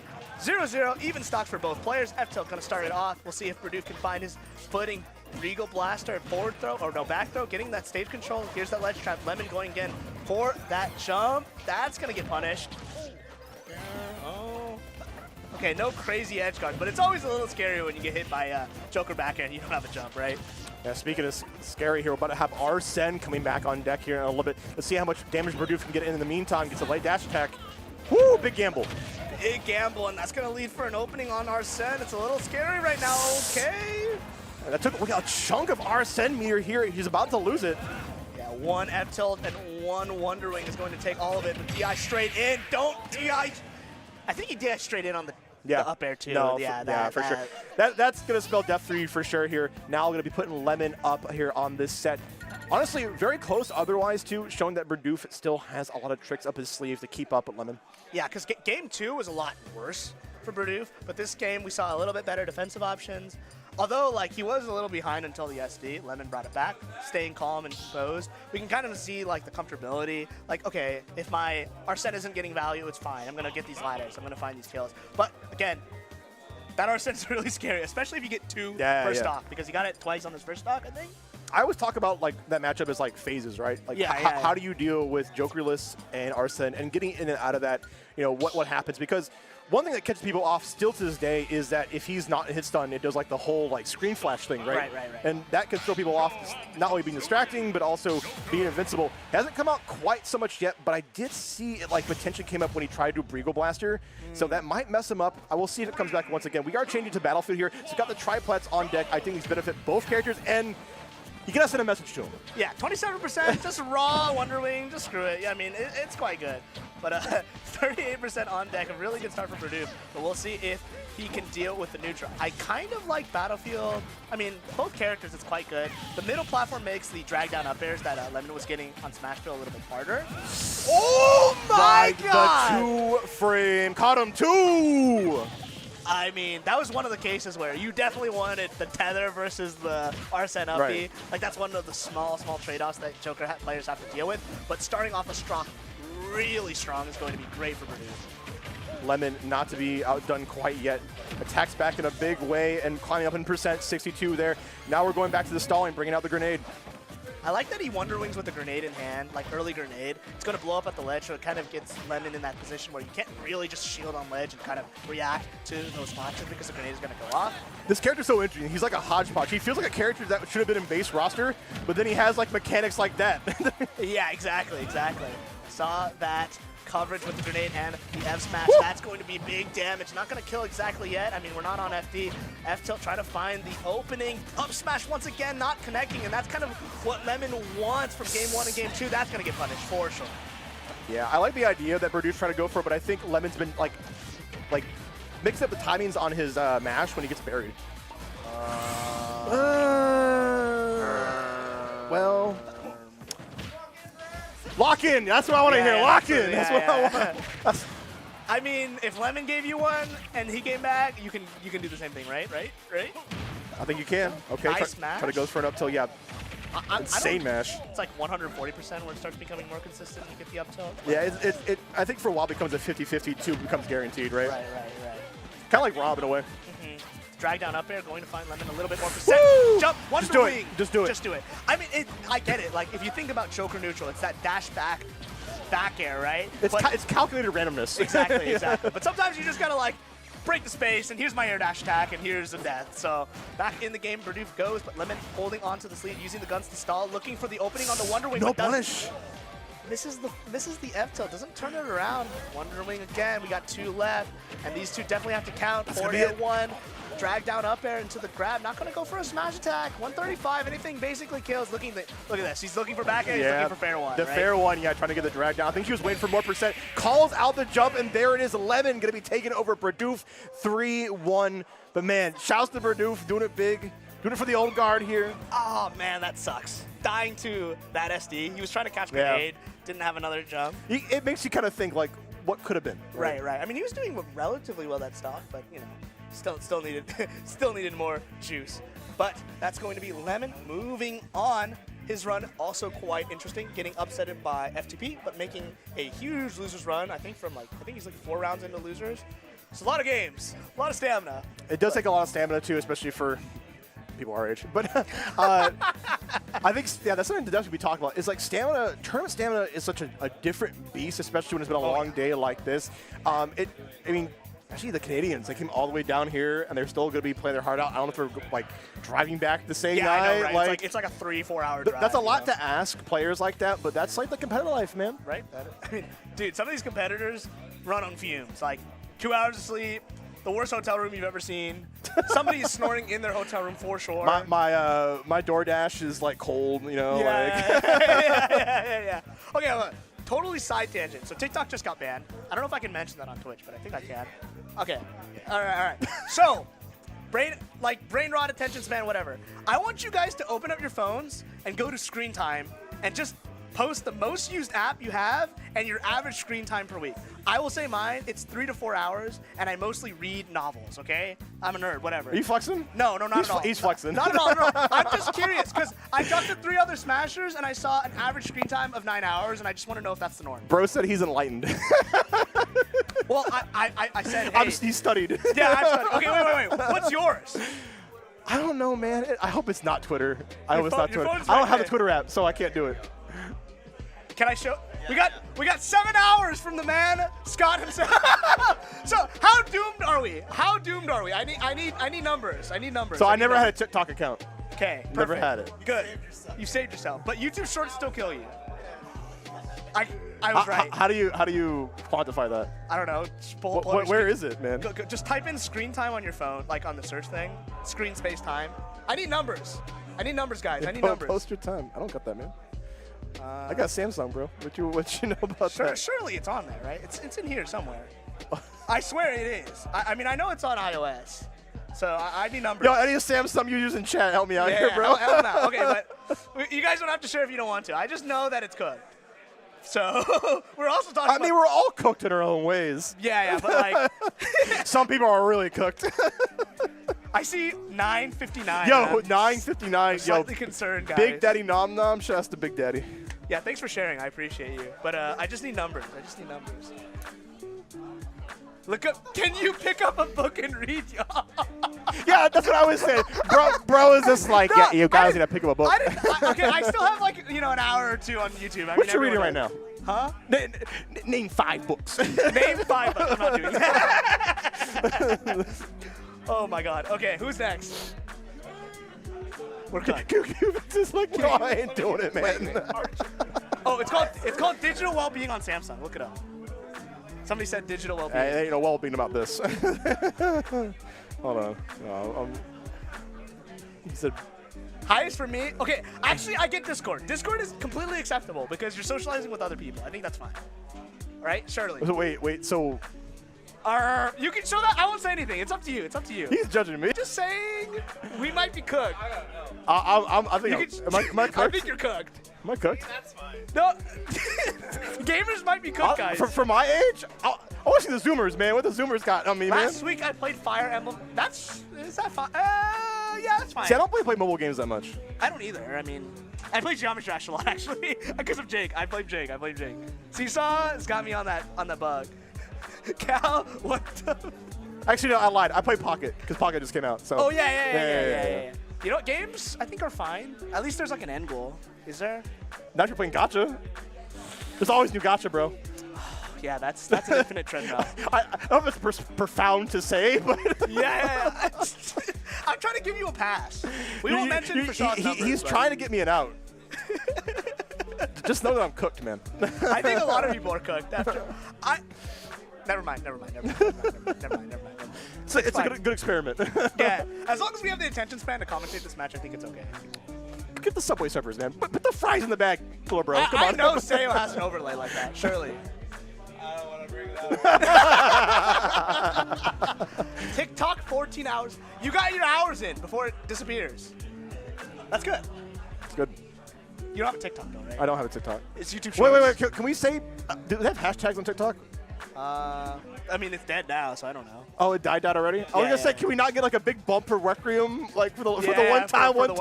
Yeah. It's gone.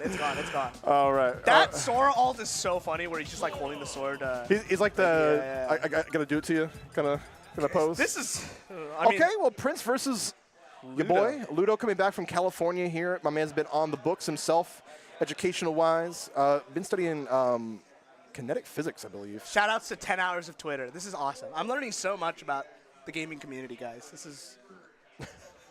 Let's make some New Year's resolutions and reduce our screen time. No, I concur. I concur. It's really funny. Are you flexing on it? No, I'm not flexing. I'm wholeheartedly agreeing with you. By the way, my first 2 commentator matches, I haven't commentated in a long time, guys, What is happening? I just commentated Joker. And now we got Banjo. Sora and Mario here. Sora, Sora. We're PNW. Of course we have crazy matchups. But like, okay, I don't know. So I don't know a damn thing about Sora. I got you. You can save me. So like, Prince, of course, been loving this character for a very long time. Now this character has a lot of broken things on him. Character placement wise, he's kind of like, he's okay. He's like middle of the pack, right? But yeah, he's probably, I would say that optimized, this character is probably like high 2. Okay. Not top tier, but this character's most broken attribute is having combos at certain percents with certain rage, having undieable combos. And it's usually with the Nair loops, right? Right. But you have to get that certain hitbox of Nair to make that happen. So on the other hand, Mario has a lot more easier optimization. Right. Been in the game forever. Basically. Oh my god, that doesn't kill, right? Okay. Nice DI, yeah. Yeah, good DI. I like the idea from Ludo too, mixing it up there on the reverse. Right. Okay, this has been a tournament of just send F smashes and pray they air dodge into you. So, yeah, the one thing that I do know, oh my gosh. Yeah, counter is insane. It's gonna be insane, yeah. I learned now that it's like one of the only counters that puts you in like a special state, so like even if you're invulnerable. It freezes you in place. Yeah, right? exactly. Because like usually some counters can't like hit below ledge, and then on top of that, their move hits the counter and then they snap to ledge. But Sora says no. It's what we call the business DLC. Yeah, just a little bit. Oh my god, I think we're going up for a ride. He did die. We'll see you later. His show's canceled. I wonder how much of that is just like conditioning, because we got the reverse uppy last time. So he's like, oh, I'm gonna do that like the exact same way. That's a good point. Yeah, especially, but you know, Sora is light, so he does die easily off the top for sure. Right. So you got to be really careful. Ooh, almost gets that combo extension. Just misses the dash grab. But I mean, Ludo coming in with the lead. It's always scary, especially on maps like PS2 or any platform maps, because you can just like randomly explode. Oh my god, I'm scared. Okay, gonna up here right out of it. We saw Prince earlier trying to go for a Nair loop, but like I said, it's very particular for him, and it's very hard to do. Well, Mario gonna reflect the cape right back and tries to go for a back air. Great DI. Yeah, usually a combo starter. Ooh, nice. Nice. Was that Nair 1 or Fair 1? Yeah, it was, I think, for Nair into Fair 1. Yeah, that's It's the set knockback that he has so much of his moves that helps to get kill confirms like that.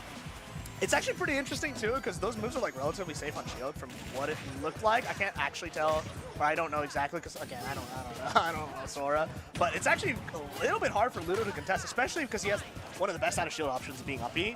So if he can't contest it, I can't imagine how safe it actually is to get both those starters and those kill confirms. And on record, usually Mario has trouble to deal with disjoints too, but Ludo himself has great maneuverability that he's able to kind of like negate that in a sense. Right. Because there's a big startup on Sora's moves, but they're very active, so which make them really easy parry bait as well.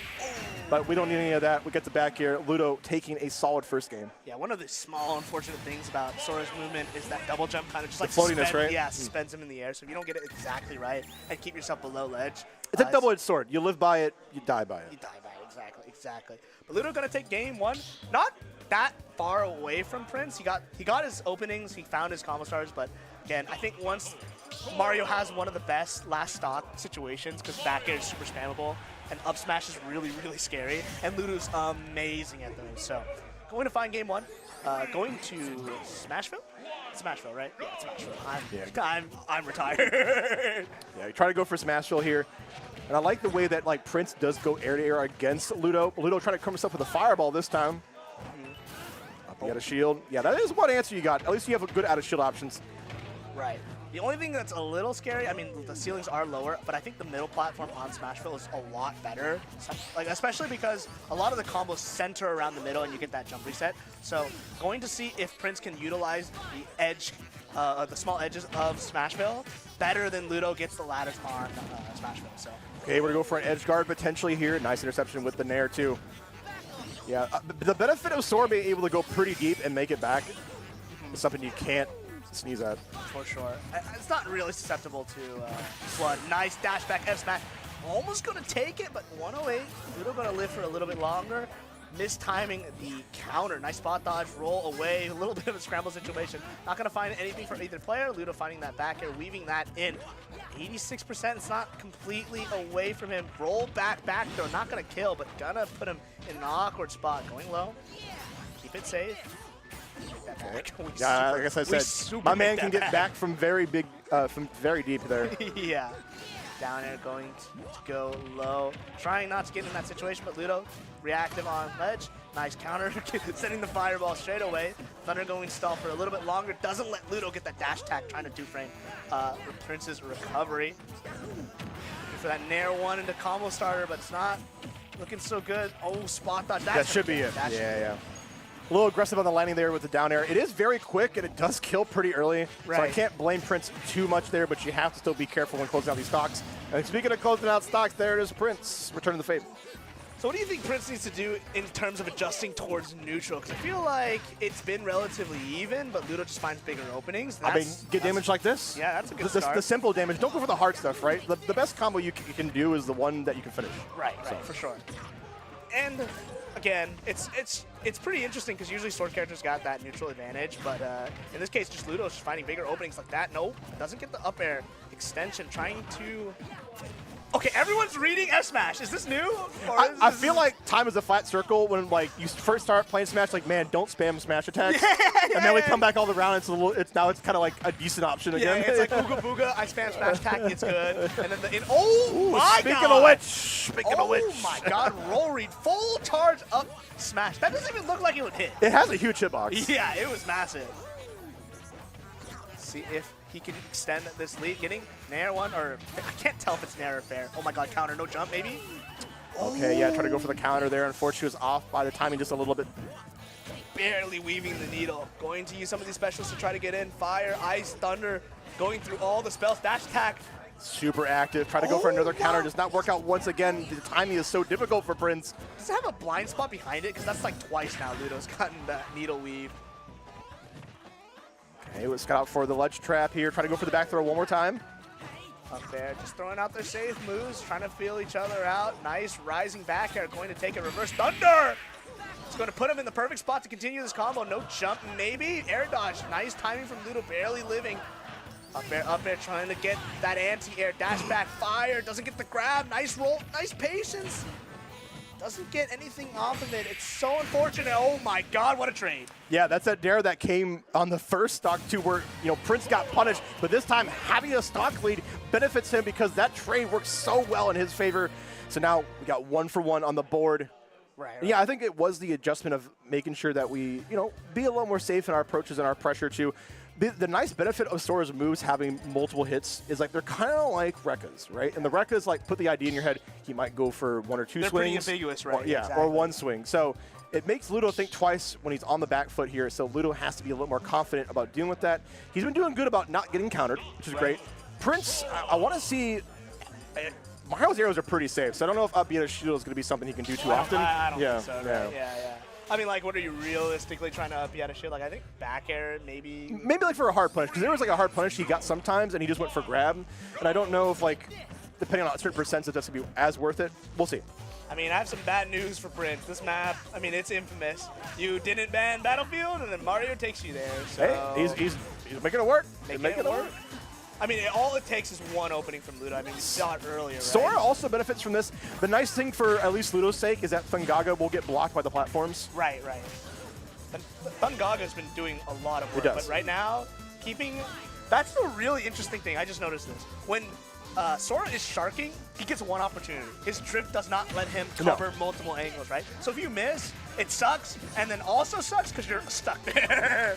He has the benefit of having a big up air that's active, but yeah, you're absolutely right. He's good at covering one center, and he has a hard time covering multiple centers. Yeah, and then he's also in the air, right? Like he's a pretty slow faller. So. That's the committiness of floaties. Oh. That counter was on point, and he pulled it just at the right nick of time. Prince going ahead.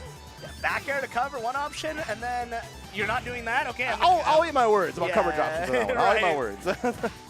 Calling out that air spot dodge read, getting that nice ladder combo, going on net 47%. Doesn't get the follow-up off the up tilt, but this lead looking quite nice. Doesn't get the punish on the side B.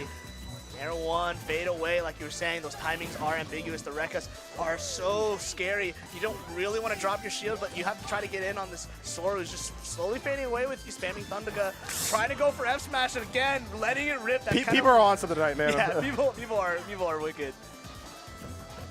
There you go again. It's really safe, even Nair out of shield, having a hard time punishing it. Has to go for the early counter. Nice Ludo with that patience, but still doesn't find the stock. I mean, I said the stage was good. Ooh! The classic. He's been doing that since like 2016, I swear. Fake jump. Call out the roll. Call out the roll. Smash. Yeah. Bait the grab. You're going to roll. I'm going to up smash. Not super undoable. I mean, one grab, that's all it takes. Nice fade in, fade out. Doesn't get the hit by the counter. Grab one, up throw, back air, back air. The reverse. Reverse, okay, there you go. Tries to counter the fireball. Back off, not going to do it. No jump? No jump. Except we don't really have a counter. It doesn't, yeah, exactly. It doesn't matter too much. Rip the F smash one more time. F smash not going to connect. Good mash from Ludo. I mean, the freeze is a little weird because like you kind of want to mash early, but then he might read it with an up air. Yeah, but if you don't mash, it's similar. It has like a similar like berry properties into it, right? So exactly. You have to really vary your timing, stalling the recovery, and gets the trade with the fair. That's so crucial for Ludo, who has been down early on in this game. But as I say that, the classic Angel platform reset in the back air. Yeah, I mean sometimes you just can't get away with no matter the game. Getting 2 downers back to back, 27%. Getting the up air doesn't follow up with another grab. I mean, really good patience right now from Prince. He's just picking his spots relatively well. But Ludo finding that opening after that recovery. I can't believe he had the patience to even wait for that fair earlier. Oh, this is where it starts. Never mind. I wonder if the floatiness is kind of messing with Ludo's combo game. Yeah, you definitely do have to adjust, I think. But we know Ludo. He always gets these ladder combos, except that time. Except that time. Anyone know Sora's air dodge frame? Because kind of important right now. Yeah, it definitely is important, especially when you're getting ladder combos with Mario here. But I guarantee Ludo can pick it up here. He's paying attention a lot to the menu, which is helping him out. Right. He's not getting hit by a lot of Thungaga this time around. For sure. I mean, like you were saying earlier, the platform's definitely helping. Here we're coming to the climax of the game. Basically, this one's going to be really important. Game 3 is kind of almost always decides those games. Oh my god, and it's really close. Misses the tech, misses the jab block, and Nair 1 That's so sad. Going low, freeze, no mash. Oh my god, good why a mash to get out of that too? Oh my god, okay. Nice spot dodge down smash, going to send Sora's Ludo's chance to come back. See if he can read that recovery, but the Thunderga going to not cover, reads the get up attack. I think that's the first one he's done. So even that mix-up doesn't find him the opening, and that's going to be Ludo taking game number 3. If I can dissect that a little bit, I think the reason that Prince probably went for that ledge skip attack at the end, even though it was super risky, was that Ludo has been doing roll behind back throw so much. Right. So maybe was trying to beat that option, but Ludo didn't go for it, right? He varied his options, which is why he comes out on top 2-1. And I steal a quote from one of my good friends. He says, you get 1 cash in per game of a get up attack. No, absolutely. Cash it in. But somehow, Ludo was prepared for that. I mean, Prince came a little bankrupt in that situation, but he might get another chance going into this next game. We'll see when he pulls it out. Going back to the other small side stage, going into Town City for game number 4. Prince, I mean, he's getting these kills quite early. Ludo finding that uppy out of shield. I mean, he's only gotten like 1 of those so far, so it's not that good of an option. Tries to counter something, but let me go on the table. We have no platforms kind of to cover you this time, but this time we'll see if Ludo, oh, no jump maybe? No jump? No, he's got, oh, that's no huge. He's, no, yeah, I was thinking like maybe in a world, but nope, that was it. Good stuff from Prince, taking that early stock. That's so pivotal too, because now you can slow down the pace of the game. Right. And I mean, it's not like Prince has been like completely Oonga Boonga rush down, but I feel like he's had better spots when he's waited. Going under stage, keep it ambiguous. Oh, into the stage, barely clips him, and that's going to send Ludo off away from his advantage state. Sliding F tilt, following up from the fire that got reflected. 19%, 32%, all this extra credit is huge. Nice dash attack, space breaking, and that's really hard to punish, but that was a brilliant perfect parry. Yeah, I think that's a message sending there from Ludo. He's like, all right, it's not as ambiguous as it was. Dare with his own. That was like the last hit of Dare too. Oh, we got the noobs, and then 1-2 on the platform. Tries to read the roll, but doesn't find it. But that's gonna be so much percent. Down there, coming in for the trade again. Freeze, waiting for the mash. Good patience by Ludo. Oh my god. Yeah, Prince is playing on fire, rising. This potentially could be his last game, but no, we got more games to play, my friend. More games to play indeed, and no platforms. This is gonna be quite good for Prince. We got no potential for that cheese. We got to wait a little bit to see if the platform configuration can help us, but down there going to find 2 up airs, waits for the air dodge, doesn't follow up, and that's the thing is like when we get to FD, suddenly Mario's combo routes kind of get diminished, and that only means 27% for Prince, but this could be scary. Almost gets the down tilt, and reset back into neutral, and again, Prince has the lead, but it's not convincing yet. One more edge guard, burns the double jump, Cape stalling one more time, tries to call it out, but that's the thing, is if you commit too hard, it takes a while for you to fall back down. Ludo's stuck in a disadvantage for quite a bit, but again, it's kind of slow once you commit. Oh! The air dodge down just to potentially punish it a little bit off the mark, but yeah, the thing is, even though Mario's combo stopped working, you still have options on Sora's side as Prince still in the lead here, still in the driver's seat, 65% here. Ludo has to somehow find a way to adapt to. That's a nice cape. Oh, really? And that's a nice conversion. Oh, decides to just wait on the ground. There's no platforms. I can't get my combo session. I'm just going to keep it nice and clean. We still got our double jump, burning that off. Up B being used, no jump. Position swap, doesn't find that opening, and panic air dodge is going to find Ludo back in this game. There's so many times that like Prince has used his foils to his advantage, but other times when he needs to get the kill, his comebacks to bite him. Back to bite him indeed, burns that double jump, doesn't matter, gets that reset on the platform. That's fully charged Flood. Flood hasn't really been doing anything in this matchup, to be honest. Yeah, Swords recovery is just too good, man. Yeah, exactly. It's like, what are you pushing him away from, realistically, right? Using that platform, retreating, fireball, nice. Using the Flood, get some of that center stage back. Tries to maybe get a cheese with that cape versus those controls. Doesn't really matter. No platforms, just has to get down air and back air. It's always a sad, sad day when Mario can't get multiple up airs. Okay, aggression starting to come out. Nice dash attack too. One of the best burst options that Sora does have. Has BlueZy on, which means if he's able to land this BlueZy, he can potentially call out the mash out, waste it. Fire on the table. He's been doing a lot of high fires to try to avoid the reflection from the cape, but now we finally have platforms, and that's going to be a reset down tilt. Gonna go for that down air, no DI mix-up. Prince going to live another day. Nice parry, nice reflect. Oh, loop one. There it is! Smash! There's the confirm we've been waiting for from Prince all day. Now get tied up here in our winners semifinals. It's always so unsuspecting. It's like, yeah, it's a neutral tool. It's like, you know, 1, 2, 3, and then he gets the combo, whatever. But suddenly finding it out in neutral, it's like when Joker lands fair 1. Same idea, right? Same idea that set knockback is so important for, I think, any character to have because you have a consistent kill confirm to lean on. Especially, it's a kill confirm that you can play the neutral with, right? Like fish for sometimes. Yeah, exactly. We'll see. Hollow Bastion going to be the stage of choice. Very good for Mario. Again, I think the stages where it has a center platform and consistent. I mean, we saw some of the effects of Town and City when the platforms disappeared. All of Ludo's combo routes are now 20-30%. That is a great point to make. Yeah, like the platform situation, like is kind of a hurt and heal, right? So now we have Hollow Bastion, which has one big platform in the middle here, and I think both players can probably benefit from their own way. We all on home turf. True. So let's see what it amounts to. Yeah, mute the music.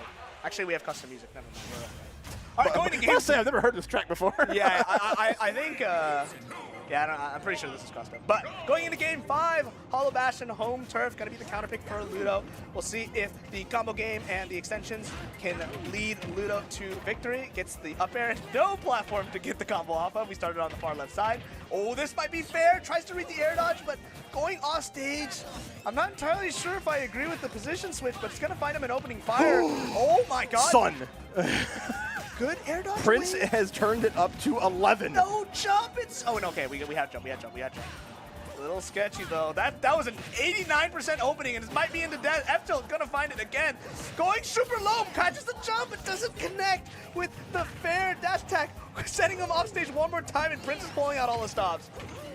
Okay, but now is Ludo's turn to retire. He does have rage, which might turn the whole thing. Yeah, I'm about to say, if that killed. Just if that killed. You like physically convulsed there for a second. I mean, we just saw like a minute of Prince advantage, and then we just almost died to 2 up airs and an up B, right? I know, right? Tries to read the roll, and Ludo doing a lot of late mash from the BlueZy, but finally gonna find that opening. Prince gonna get that up air, resetting back in that situation, but Prince had a lead earlier, and Ludo came all the way back, so we'll see. Nice ledge trap reaction, going to use the cape, reset on the ledge. BlueZy being used. We have fire on deck, trying to get that opening, and Thunder back on deck. Getting the loops up air, 30%. Raw F smash is not gonna be the option that Ludo wants. You can see where these interactions kind of benefit both players. Like Prince, when he's able to get an immediate hit, like benefits, but when Ludo whiff punishes and let Prince like attack first, that's when he starts winning. So it's kind of a cat and mouse kind of game, or kind of like a wait and see. Yeah, I mean, both these, it's definitely a weird character. Nice, calling out the jump, but that's not going to be enough. No more rage anymore. Back air doesn't kill at 130, and Sora's pretty light. Tries to go for that roll read you were saying, but Prince finds his way out of it. Doesn't read the mash, grabs Central's roll. Okay, Vangaga pulled out, gets the immediate jump with the Bazaga. Nice mash out. Ludo's timings have been so immaculate. Yeah, because earlier we saw some of the Prince sets where he just completely reads the mash off the Blazaga, but not going to find those openings, but still having a huge lead, and Prince is up 3 stocks to 1. This is Ludo's, not tournament live, but winner's live. My man coming out here with the final mix. I see you, okay. Okay, let's see, nice counter. 171, percents don't really matter, just need 1 raw hit. We'll see if we get a roll read. Getting that stall, trying to. Oh no! Oh yeah. Okay, we both saw like the gears turning there for a second, but honestly, Prince can afford to just stall the game out now, like especially when he had that big of a lead. Right, for sure. I mean, don't give Ludo the center stage because I think Prince has been using the space in the middle very immaculately. I think all of his spell usage so far. And the jab lock. Gets the roll read, doesn't get the grab or anything. Nuke one, okay, 62% Thunder getting reflected, doesn't really do anything. Just sends it back straight up. I don't really know. Ludo has been working his heart out here in the set here. He's been coming all the way from California. Just recently got 3rd on PR there, but he's gotten there for a reason, and it might just be clutch here, Irf. It might just be. It's so stressful. I mean, not enough rage, but there's a world where that kills. Tries to roll, read it again. Air dodge out, counter. Going to find its mark, lasting a little bit longer, and that's going to take it.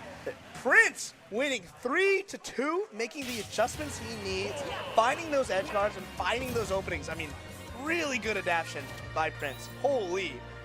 Yeah, Prince just knows his positioning so well with a character that is honestly not the easiest to pilot. I think like, easy access, but hard to master. Right. I don't even know if it's easy to access. That character is weird. I don't know, you were seeing people spam specials online, man. Okay, I mean. That's the access I'm talking about. Yeah. But I guess, like, at high level, that character, I think, is pretty hard to pilot, right? I think so. And, it's no easy feat taking Ludo out with that kind of character as well. Ludo been kind of in the lab himself, been off in the mountains here in California, but Prince, while at home, been ready for a moment like this. Grinding it out, I mean, doing a really good job. And we saw two breakout performances from 2 pretty obscure characters.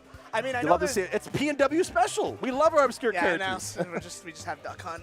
Yeah, Duck Hunt, Toon Link. People come here, it's like, you guys live like this? My favorite thing on one of FTP's videos, he says, "This is our PR." And it just shows like he already had a hard time. People coming like during Smash 4 and people that want to fight DK, man. Yeah. Okay. 50-50 God. But this is a classic. We've seen this plenty of times. These games last a while, so strap in. Yeah, strap in, get yourself comfortable, get a little snack going here. Thank you guys for tuning in to Requiem Top 8. Of course, this is the farewell tournament here for Goose, who's retiring. Of course, to be hanging out in the scene and whatnot, but we appreciate him. Appreciate Earth next to me. You know what it is, for Shaw, your boy. Yeah, appreciate everyone for coming out. I mean, everyone at the venue. Shout out to Tempest. Shout out to Tempest. Tempest doing it big, of course, at all the events. Of course, hire them if you love to, because they've been doing it so big at all these events. They have great production. Yeah, literally every PNW stream is curated. They're the ones to go to. Yeah. Shout out to Seesaw, guy to my right. That's right. My favorite dude. Old head himself. Yeah, doing this for a long time. That's why we get the production that we get, that the players deserve.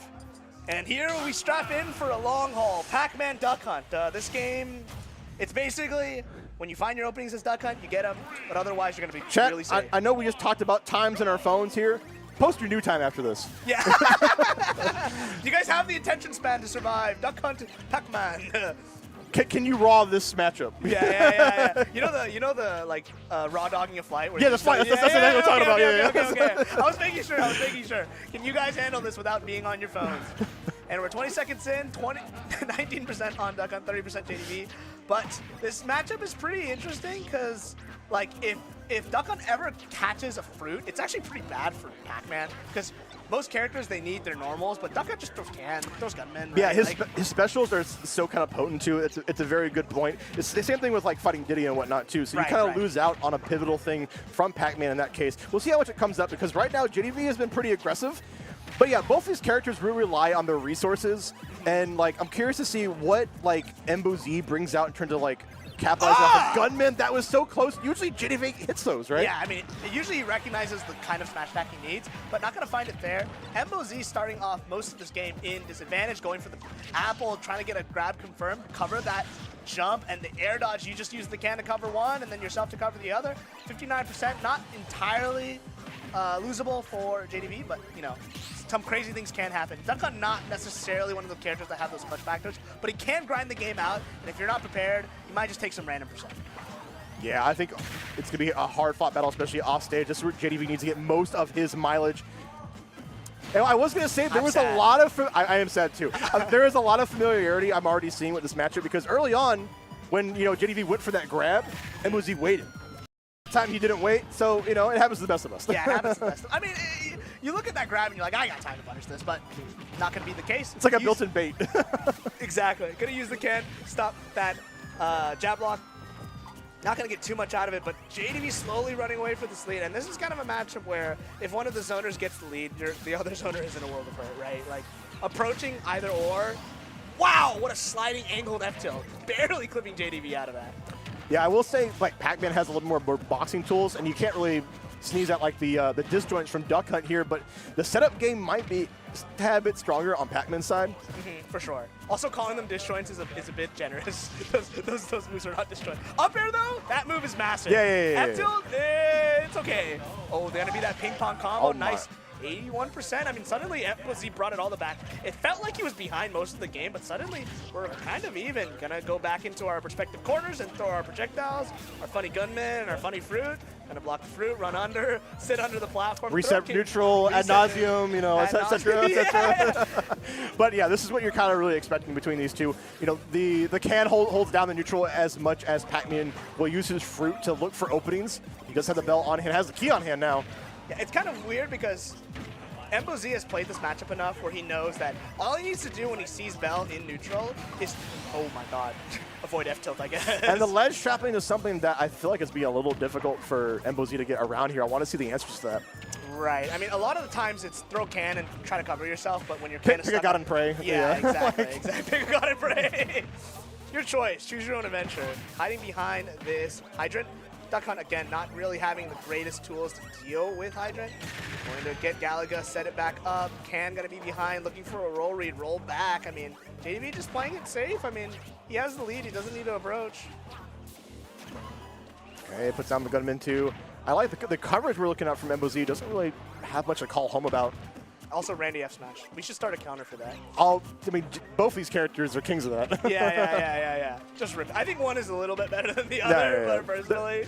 I mean, yeah, if you're able to connect the full thing from Duck Hunt, but yeah, I think JDV has had a bigger counter on his end, right? Right. A little more success rate. Ooh, nice angled apple, going for that geometry angle, going 45 degrees ledge trap situation, going to use that can, protect himself from the ledge guard, but that doesn't necessarily net you a kill. We got Key on deck, eating the power pellet. Maybe it'll save him, maybe it won't. And there we go, interception with the can here. A lot of characters can't say they can edge guard Pac-Man like that too, so that is some matchup knowledge that benefits on Duck Hunt's side, on Embo Z's side indeed.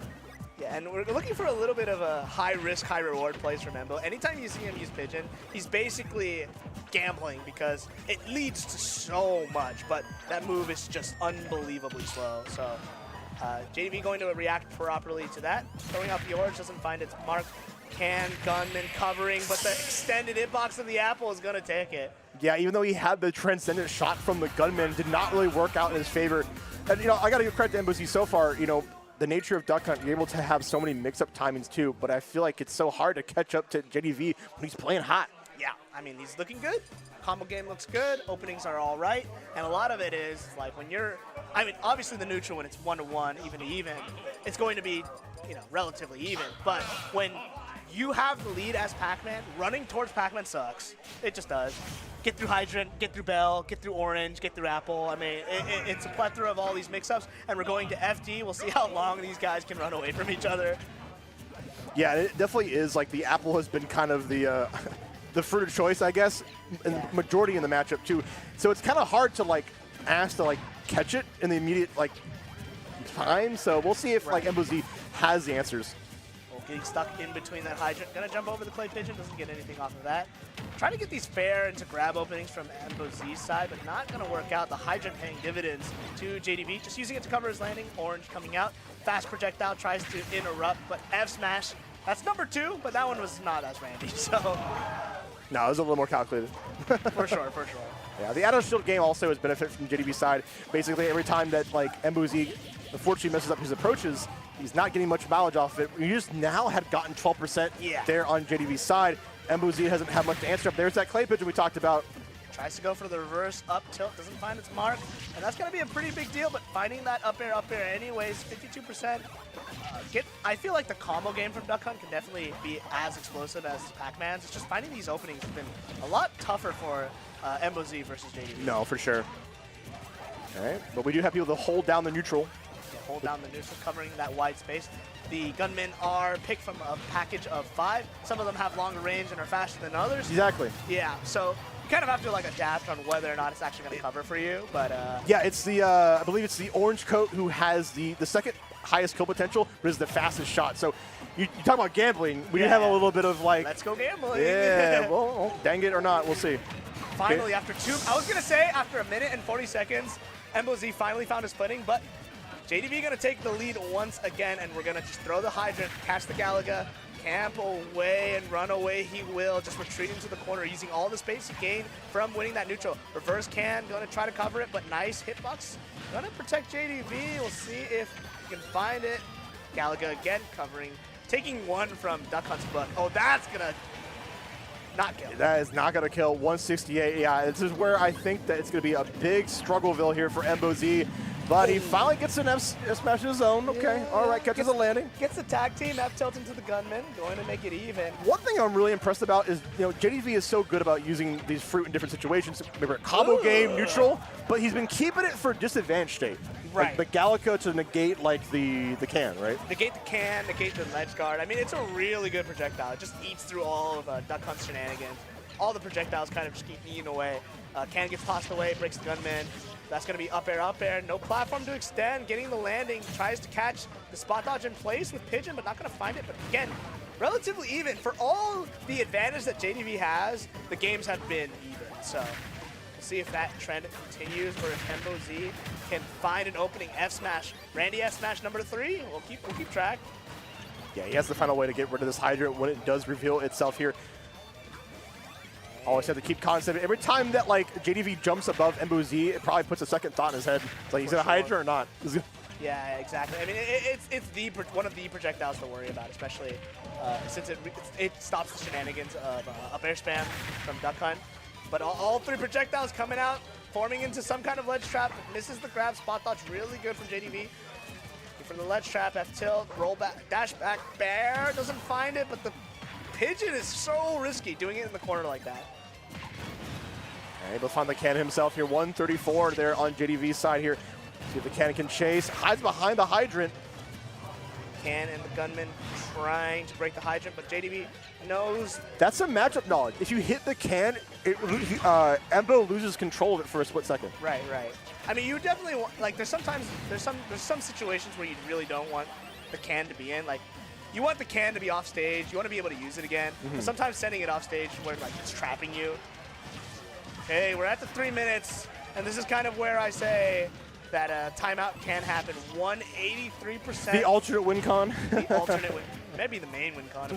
Yeah, for real. We're just trying to, yeah, like, when you're behind, when you're behind, you're trying to stop the win con, right? Run in, try to get some openings. But 2 minutes and 33 seconds left. The stock is going to be huge because now both players have the option to definitely just run around and throw out their projectiles. Want to get back on stage. Fair not going to take it. Up air covering Embo just enough that JDV can't get a bear of any kind, but the hydrant got to find its way. 183%. Oh, nice. Returns the favor immediately. Both players have to be cognizant of options like that when it comes to like these wacky zoner archetypes, man. Right. I mean, there's a lot of chaos, especially when you mix the 2 together. Gonna get 1 up there, gonna get 2. 37% on deck for Embo Z. Finally having a lead, I feel like, for the first time in the set. Okay. And no, it was looking kind of dire straits there for a second, but honestly, this is extremely doable, especially if we're able to get a Clay Pigeon. Right, Clay Pigeon into Imagination going to be one of the win conditions that Embo Z might Great have. tag. Nice tag. I mean, he's played against this so many times. If he misses one of those tags, I'd be surprised, right? Yeah, I'd be surprised. Oh, finally has, never mind. I mean, he throws it away. You were talking about how it's so good to hold on to it too, but I think Embo Z has a little bit different plans. I think overshoot the can. Oh, the Nair, the hydrant trades with the Nair, doesn't have the hitbox extension, 71%, 1 minute and 21 seconds left. I'm pretty sure we're not going to time, but it's always a possibility. It's always a possibility. Ooh, Pigeon going to be a little greedy. JDV a little too jumpy for that to land. Going to try to go to stage. I wonder if we get a rollout here. Jump. going to be the option. Hydrant about to pop. Nice using it to cover himself just a little bit. Roll in to get himself covered with the can. Gunman coming through. 82%. It's not... This is looking so doable from both players right now. It goes for an Oh, S-Smash. finally gets the pigeon. Oh, tries to get the air dodge read. I'm surprised he didn't S-Smash. There. This is so damn close. 45 seconds still on the clock here. Oh, good recovery. Threads the needle. Embo Z barely scraping his way by. Trying to get the downer. Doesn't really matter because the tramp's there. Misses the grab. The Back throw is going to take it. JDV finding it in 32 seconds left, but for how much of an uphill battle it was for Embo, is so close. I think to anybody that would be a spirit breaker, but this is another day between these two. Yeah, this is another clock in. Clock in, clock out. You know, put the fries in the bag. You know, right. But yeah, and I think you mentioned earlier, Embo Z getting a little bit greedy there on like the pigeons and He also finally the found one, grabs though. and whatnot. Right. But yeah, JDV. Go to 2-0 up here. So let's see how it ends. Can Embo get on the board at all? It's a little uncharacteristic. I mean, it's been close. It's been close. They play each other a lot. So small battlefield, a little more close quarters. So Yeah, now we exactly. can afford to rush down just a tiny bit. And it's nice because you can hide under the platforms with the Sure, can and true. whatnot. I mean, it goes for both characters, right? Hide, charge through. Goes tit for tat. Yeah. Yeah, tit for tat, exactly. Finally gets the fair into grab, but doesn't get the follow-up. Fair up tilt, gonna rack up a little bit of nice percent for Embo Z. I would like to see Embo Z with the lead for once, just to see what the dynamics are in that, but now we got platforms to assist with these combos. Doesn't get any extension. Run up grab, going to get the reverse hitbox of the can. 87%. Here's the entire kitchen coming out. Speaking about dynamics, Embo Z playing hella dynamic right now, but as I say that, JDV said, all right, I gotta shift it into new gear here. I gotta make up the damage somehow. Pigeon, Gunman, covering high. Everything kind of gets covered because you can't sit on the ledge because of Pigeon. You can't just neutral get it because you can. The Gunman's covering the roll, and Duck Hunt is covering the jump with the up airs. Finally has a small lead. We'll see if it means anything because kills have been kind of hard for both parties. We haven't seen like early bell kills. This is going to get the forward throw into the can. Really good patience setting up the can for the throw. Nice spot dodge from JDV. 149%, and we're struggling to get a kill. Yeah, he's not to be outdone quite yet. I think the stage selection has really been benefiting Embo Z here, but as I say that, JDV is crawling right back. Has a full stack of rage on, so, you know, if we decide to go for that calculated F-Smash, there'll be no bones about it. But yeah. Embo Z able to take the lead. I want him to hold on to it as much as he can. Yeah. The clock is your best friend. Yeah. For your life, you gotta hold this. Tries to send the can away, but sometimes it has some weird properties where it just doesn't go anywhere. Refuses to go anywhere, and we finally get an up air combo, no extension with the platform, rolling through the Gunman, finding a spot better. We do need to send this can away because it's kind of in the worst spot of all time, since it's gonna go to the right. I'm surprised we're not thinking right there. There it is. Okay, puts the Gunman down here. Able to get a lot of extra credit on this stock still, 135. JDV now closing out the stock with the back air. 56% is not that bad. No, it's honestly one JDV combo. Yeah, it's one, like, let's be real. Okay, maybe it is bad. Maybe it is bad. But we do have the percent lead, and JDV theoretically has to approach. Theoretically. Theoretically. We don't know. It's all theory. Yeah, it's all theory. We finally get a clay pigeon, but it's not going to lead into anything. I feel like we haven't been able to land too many pigeons, but that's going to backfire. If you hit the pigeon out when it's spawning, it hits the duck hunt as well. So going to find a little bit of an opening for JDV, but no jump. Not going to matter. 2 projectiles getting sent your way. Okay, I like the use of air dodge here just to kind of steer away from the up air because Embo's even so good at sharking, especially with the help of these platforms. Right, Sharking indeed gets one up air. Misses the second opportunity for the other, using the Strawberry to send the can away. 119%. Embo Z getting small lead. Two combo starters from JDV away. I like that setup from JDV. He uses the down air into the back, into the reverse hit of up air to get a slow hydrant. Trying to get some set play. Misses the punish on the grab, but can covering it exactly. Coming back. We'll see if we get. Ooh. And he does get clipped. You thought you were fighting 2v2. No, it's 3v3. You forgot about the gunman behind the wheel. Yeah, gunman, can, everything like that. Tries to read the roll, but getting that combo started with the Galaga. 165%. Again, it's Embo Z just having trouble finding that kill. I mean, one early kill means a lot in this matchup, but 173, just going slowly, 1 for 1 with our projectiles. Let's trap, see if he catches the roll. Catches the jump. Embo Z with the lead again. Please hold it. Yeah, hold down the fort, my man. We'll see how it goes. Yeah, the sharking has been probably the biggest benefit thanks to the stage, too. But JDV, you know, he's been through these situations so many times, too. He does have a great clutch factor. Ain't nothing new to him. There's the clutch factor. Ain't nothing new to him. That's 4. Who's keeping track? Me. They can turn all around here. One big opening. Up there. Oh, the Hydrant helping him out. Fair. Not going to get the good hit box to get the extension there. Running through. 49%. Again, it's the difference between kill power, right? We're talking about Duck Hunt, who has to try to find like back air, pigeon, maybe F-smash, versus JDV just has to look for back air, back throw, and, you know, among other things as well as Bell. But again, sitting under these platforms, it's going to be the bread and butter for these types of stages. Both players just kind of feeling it out. Gunman can throw out some fruits, but Embo Z finding a small opening. We'll see if he gets too much from the sledge trap.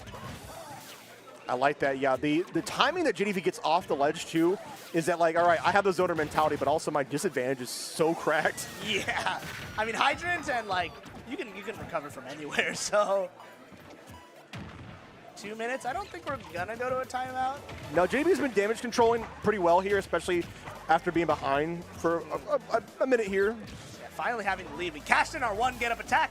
79%. We'll see. Oh, this might be huge. Second one, nope. Just goes for the back air. Not enough rage for that to kill. Reversing the can back. He's on high percent now, so he can't be, like, mixing up on the ledge as much anymore because the can becomes a factor. Right. I mean, this can is really stale right now, so it's not going to kill for a while. For a while, yeah. So we do the minute 30. Wow, the armor saving JDV in the instance. Yes. F-tilt. That's going to kill. When in doubt, F-tilt out.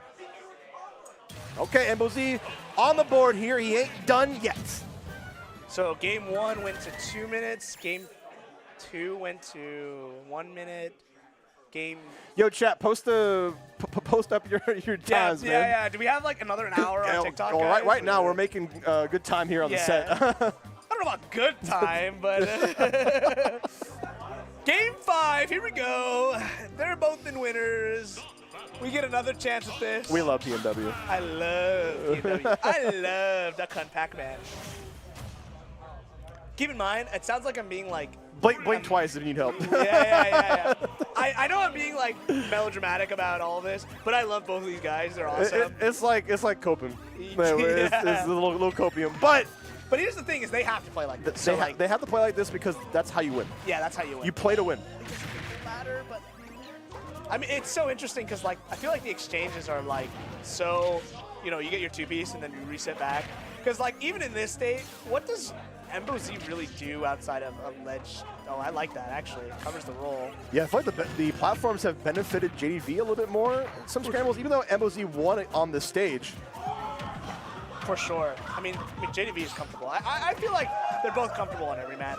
Like the benefits for both characters are like. Yeah, if you're year 6 in the Ultimate, you probably know your way around all the stages at this point. Yeah, exactly. Like there's definitely some that you have to avoid, but at the same time, it's. Oh. I thought we were going up here there for a second. I can't believe that didn't hit. Oh, doesn't go for the late back air. Nares instead. Not enough range.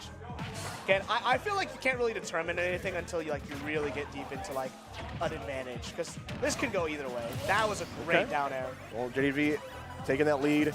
Now it's up to him. I think JDV has kind of the benefit of stalling out a little bit better than Duck Hunt. For sure. I mean, sit behind Hydrant, sit under things, reverse hit up air. Why not find that extension? I mean, it's a pretty good hit of up air to get, but not finding a follow-up. Nice fade back. But Embo Z is not biting on this shield pressure anymore, where like JDV like nares or like reverse up airs into his shield into Hydrant, because he was getting caught by that by so much. So, you know, nice defense in the block string. Right. This is when the leads kind of start mattering. I'm not going to say anything too much because, you know, anything can happen, right? Yeah, anything can happen. But JDV holding on to this lead quite strongly. Air dodge, not going to find anything. Getting that sliding back throw is always funny when you get a little boost from the Hydrant. I'm sorry, is this Undertale? No, this is Magic Mirror remix of Celeste. Oh, yeah, okay. That game is good. I've heard great things. Yeah, it's really good. You should play it instead of 10 hours of TikTok. Who's down? I love TikTok. If the U.S. government heard me say that, I'm joking, by the way. That's also banned, so I don't know what to do about that. VPN? I think they fine you if you find a way to get back on it, which is pretty crazy. Oh my god, getting a ping pong combo. Yeah, the only punish attacks I'm seeing right now is coming out here from Embo Z. He's got JDV on the ropes, especially with that F tilt. I mean, you definitely live this, but opportunity. I'm surprised you didn't put out Can. I thought maybe Can would have been a perfect time to set up. Yeah, I mean, but like you wanted to go for the down air because there's no trampoline to catch JDV from the spike. So That's true. You might be able to 2-frame somehow. Yeah, get a 2-frame, especially because that angle that he got from the side B wasn't as good. Nice air dodge to stage. And suddenly we're back to even. So even though JDV had this lead, Embo's showing that he can hold it back too. Tries to read the roll read. That's just a little too late. Gunman, Can, whole kitchen, and we're out of it. Yeah, we're starting to see Embo Z play like a little bit backwards, right? Wants to be able to land this back here, so he'll roll and into shield just to make sure we have that out of shield option. Right, 160, basically anything will do it. Looking for these sliding F tilts, but JDV not finding anything too much. Again, this is going to Okay, all right. Well, a trade facing like that. Duck Hunt won. Well, actually, Pac-Man got charged, but Duck Hunt gets iframe, so I don't know. Yeah, isn't that RNG with like the it's like 25%. the star KO? Yeah. Kind of matters, but you know, in this case. Oh, last stock, it definitely matters, right? Yeah, for sure. But we are indeed on last stock here, potentially on game point for JDV, but we've been seeing Embo crawling back slowly. Crawling back slowly indeed. This game is ending up a little faster, the pace of these stocks. This is probably the fastest game we had all night. I think, well, we might stand incorrected. Who knows? Yeah. Ooh, nice grab, run up grab. The Can gonna find its mark, 89%. This is the first time I feel like we've seen Embo Z with like a relatively solid lead. But that kind of all goes away if you get kept out for 1 minute. Wow, okay. Yeah, going back to the old shark game here. Yeah, it's always great on these stages because I don't know if you've looked at the hitbox of Duck on up air. It's massive. It's insane. Yeah, it's actually I don't know what they're feeding that duck, but it's working out. Working out indeed, 140%. Gunman set up, no Can, other side of the map. Galaga not going to be able to get recaught. Shield looking a little low. I mean, you might die from shield break in full charge F smash though. A little careful there, 150%, getting our nick and dime. Yeah, he almost had the setup. Embo Z able to get another F tilt and get another on the board. We are even here, which you have in a earth.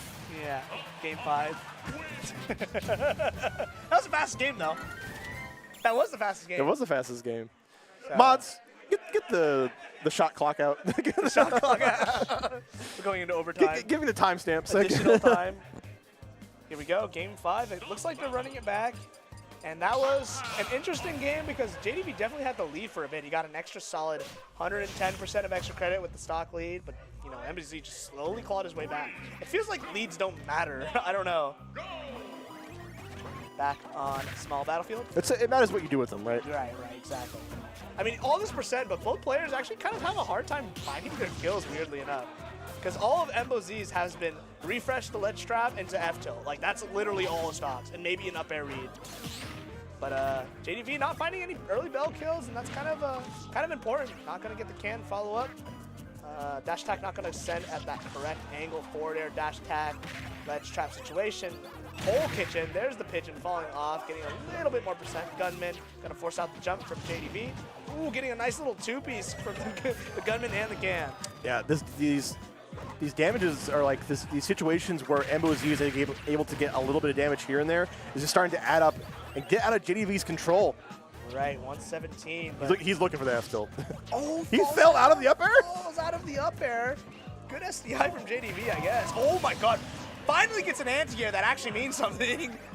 Yeah, and finally gets a pretty sizable lead. Right. I mean, Embo Z looking really solid right now. But JDV, again, has the total opportunity to come back because if Embo Z can do it, I feel like JDV can too. Both of these players know the matchup so well. All it takes is one small combo like this. That's a lot of percent. Yeah, that was definitely a great opening for JDV. Now pushing Embo Z to the side of the stage. Oh my gosh. He has to go high. And it does work out. Okay, back throw, rinse and repeat. We'll find out. And finds out and well we're enough. Back to even. Okay. Leads don't mean anything. It doesn't take long. Yeah, it does not take long. Getting 2 up airs, 76%. See how well Embo Z can do with that 40-50% lead that he got himself early. Tries to go for that would have been huge. Randy S smashes. Little tricky shield pressure from. Where did the pigeon go? Where is it? Where did it go? Ooh, the grab release into the hydrant. Yeah, a little nasty, huh? 1, 2, 3%. JDV going high. Still has his jump. Hard for Embo Z to find that opening. Sharks again for the up air. Don't think it's going to kill just quite yet. Maybe another 1 or 2, but one of the first times that Can isn't like super stale, so that's good. Rolls right into the gunman too, putting JDV right back off stage. JDV, I think, has the Earl's Melon on deck. And DI's in on the up air. This is so huge for Embo Z, having a stock count like this on the last game. But leads don't mean anything. We'll see if JDV can make the comeback. Forward throw dash attack gonna land a little bit of that nice percent. Duck Hunt not really known for those huge combos. He just gets like 2 pieces basically. Yeah. So finding those in the opening, quite good. We'll see if we can get the rest with these chip and dime options. We finally have the fruit, but immediately falling out of our hands. 1 interaction is all it takes for you to drop those items. Yeah, the bread and butters have been really working out for Embo Z, and JDV hasn't able to get his long series as he's kind of known for. Yeah, what was the last Galaga combo we've seen, right? I think it's just thanks to the damage control that Embo Z's been doing. But speaking of damage, we're coming out here with the clay pigeon, and then we're at 91%.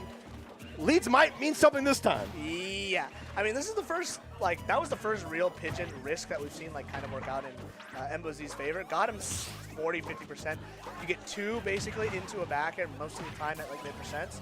So that's going to be huge, especially for setting up this kill percent, because a lot of Duck Hunt's kills so far, or Embo Z's kills so far, has been on the ledge when JDV's at 150%.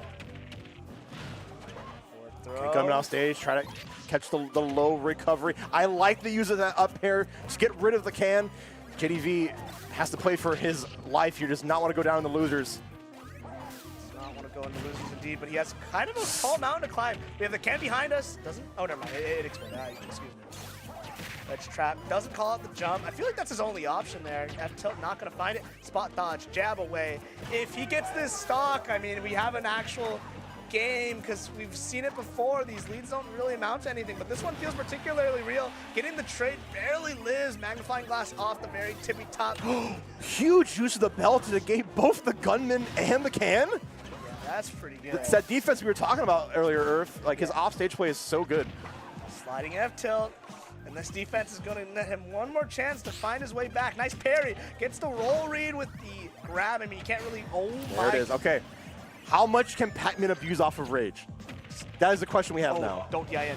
Okay, he didn't DI in. Got the 1 check. This is scary. If he gets back can one more time, that's got to be it, right? Using the forward, the side special, getting back, getting all of that There armor. it is, and that is all she wrote. There it is, Embo Z taking it over JDV after a long, hard-fought battle. Now Embo Z can sit pretty here in winners.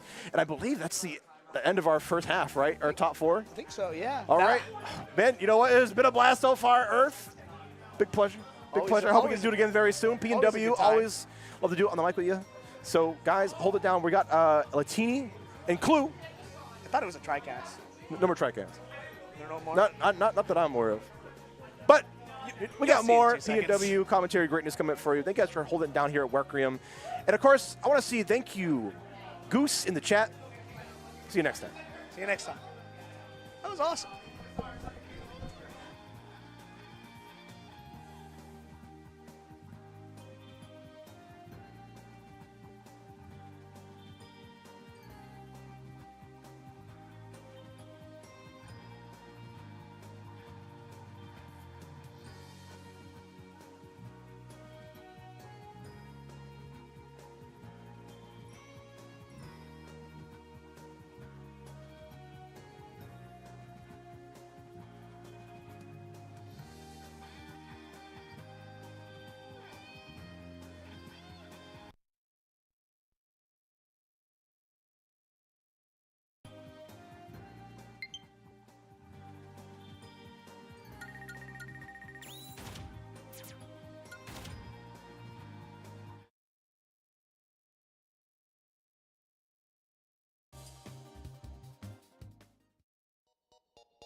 Just use your imagination, nation. This is the second time we've ever played in front of people, man. We're scared shitless. Do you love me too? The ultimate aim is to produce sound which is completely acceptable to the listener. Records that give you pleasure.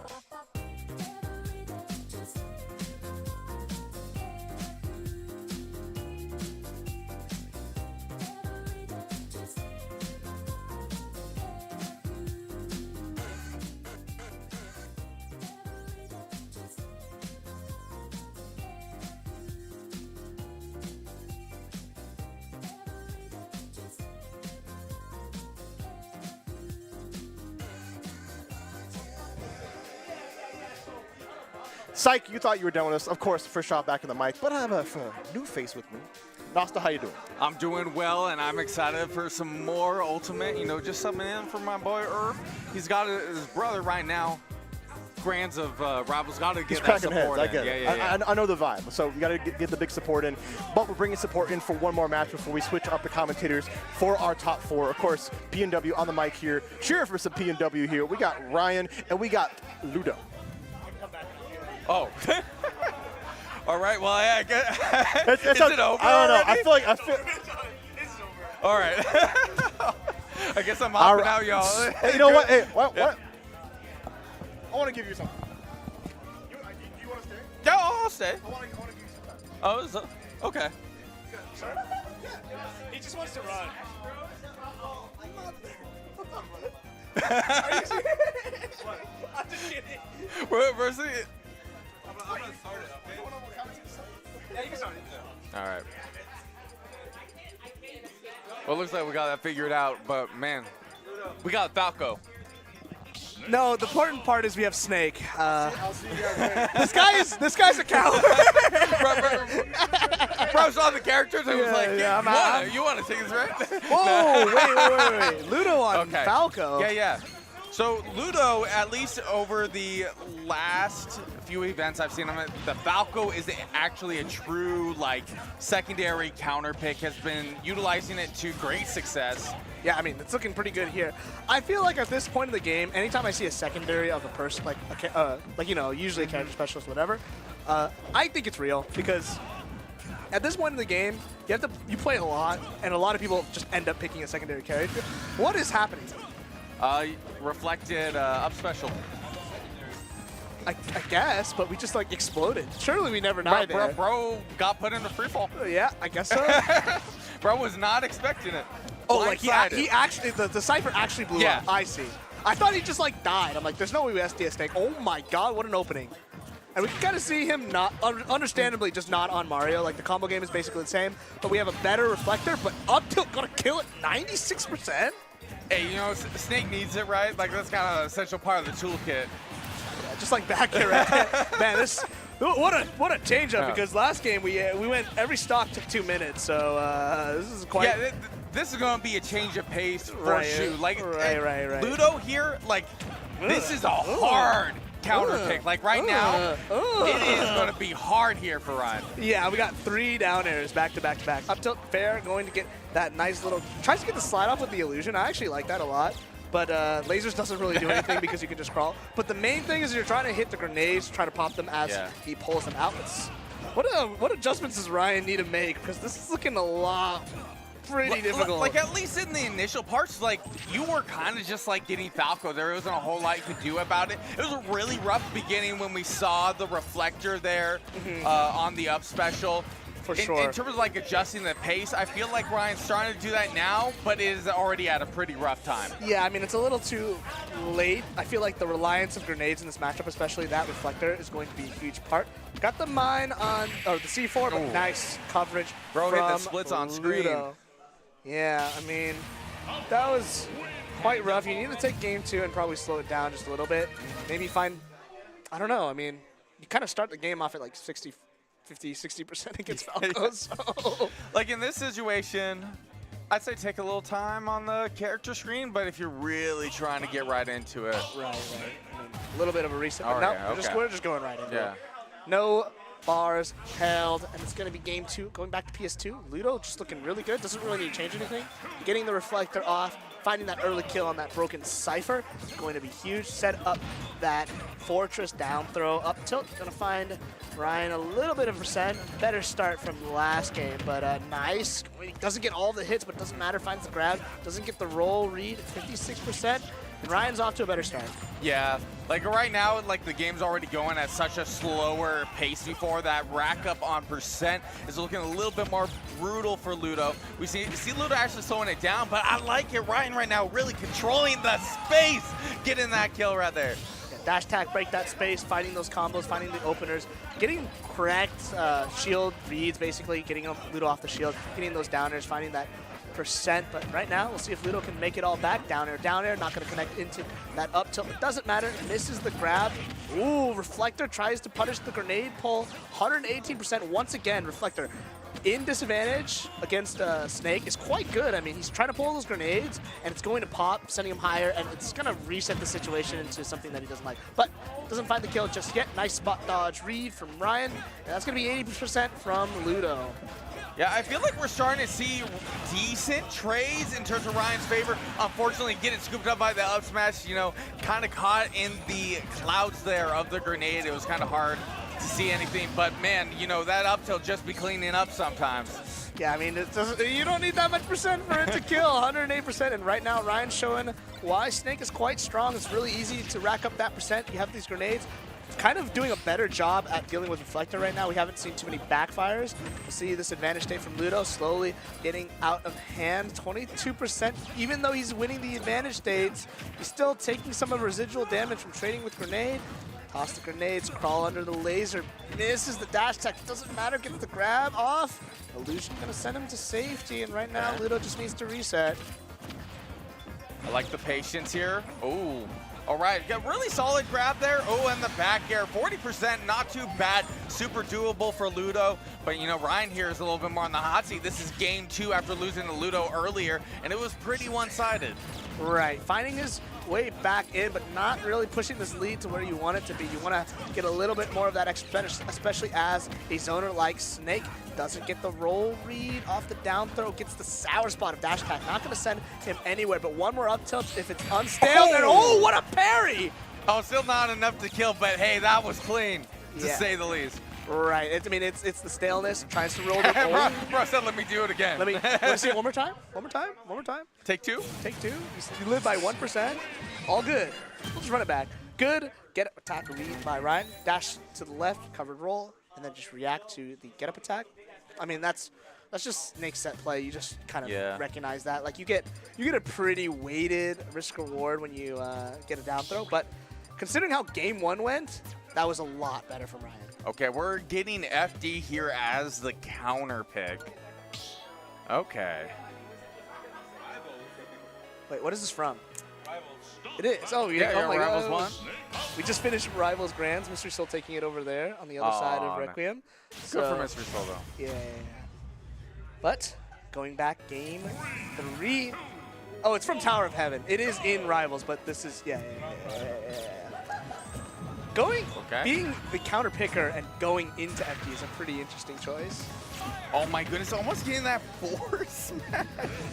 Like, it is very crazy that in terms of just Snake's damage output is insane.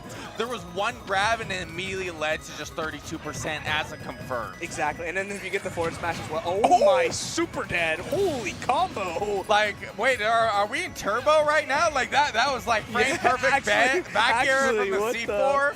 Right, and Ludo is really using these illusions in the corner. I wonder if they're going to start getting caught out a little bit more, but right now, Ryan's just looking super dominant. The reflector doesn't really mean too much to him. Getting that combo trade doesn't find the follow-up, even though he kind of had the frame advantage. C4 going to pop, 63%. Right now, again, this reflector doesn't feel like it's doing much for Ludo right now. Yeah, I felt like earlier we were seeing kind of more of the, thought I think Ludo was having when picking this stage, but it is just not going in Ludo's favor. Oh, what a jab catch, trying to get that down smash to kind of get that sweet spot under the ledge here. Ludo definitely struggling a little bit. Which way is it? Oh, got your number. Going the skies. FD, man. I can't believe Ludo picked the stage. I mean, what do I know?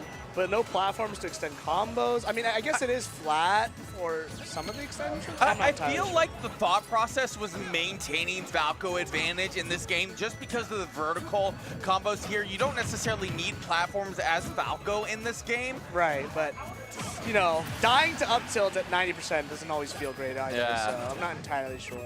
But, see if he makes the comeback. Yeah, I don't think the Blast Zones were considered in this stage pick. I mean, I'm sure he has a reason. I'll ask him. I'll ask him after this. But we'll give him some space because right now it's looking like a really, really tough match. I mean, FD, I'm pretty sure Snakes love the stage. Gets the grab with the grenade combo back there, going to net him a lot of percent. Trying to go for the axe kick. Down air out of shield, being his best friend. I mean, it's really, really, really effective so far against Ludo. Oh my God! That move, doing numbers. Ugh. Sweet spot, caught him out of the illusion.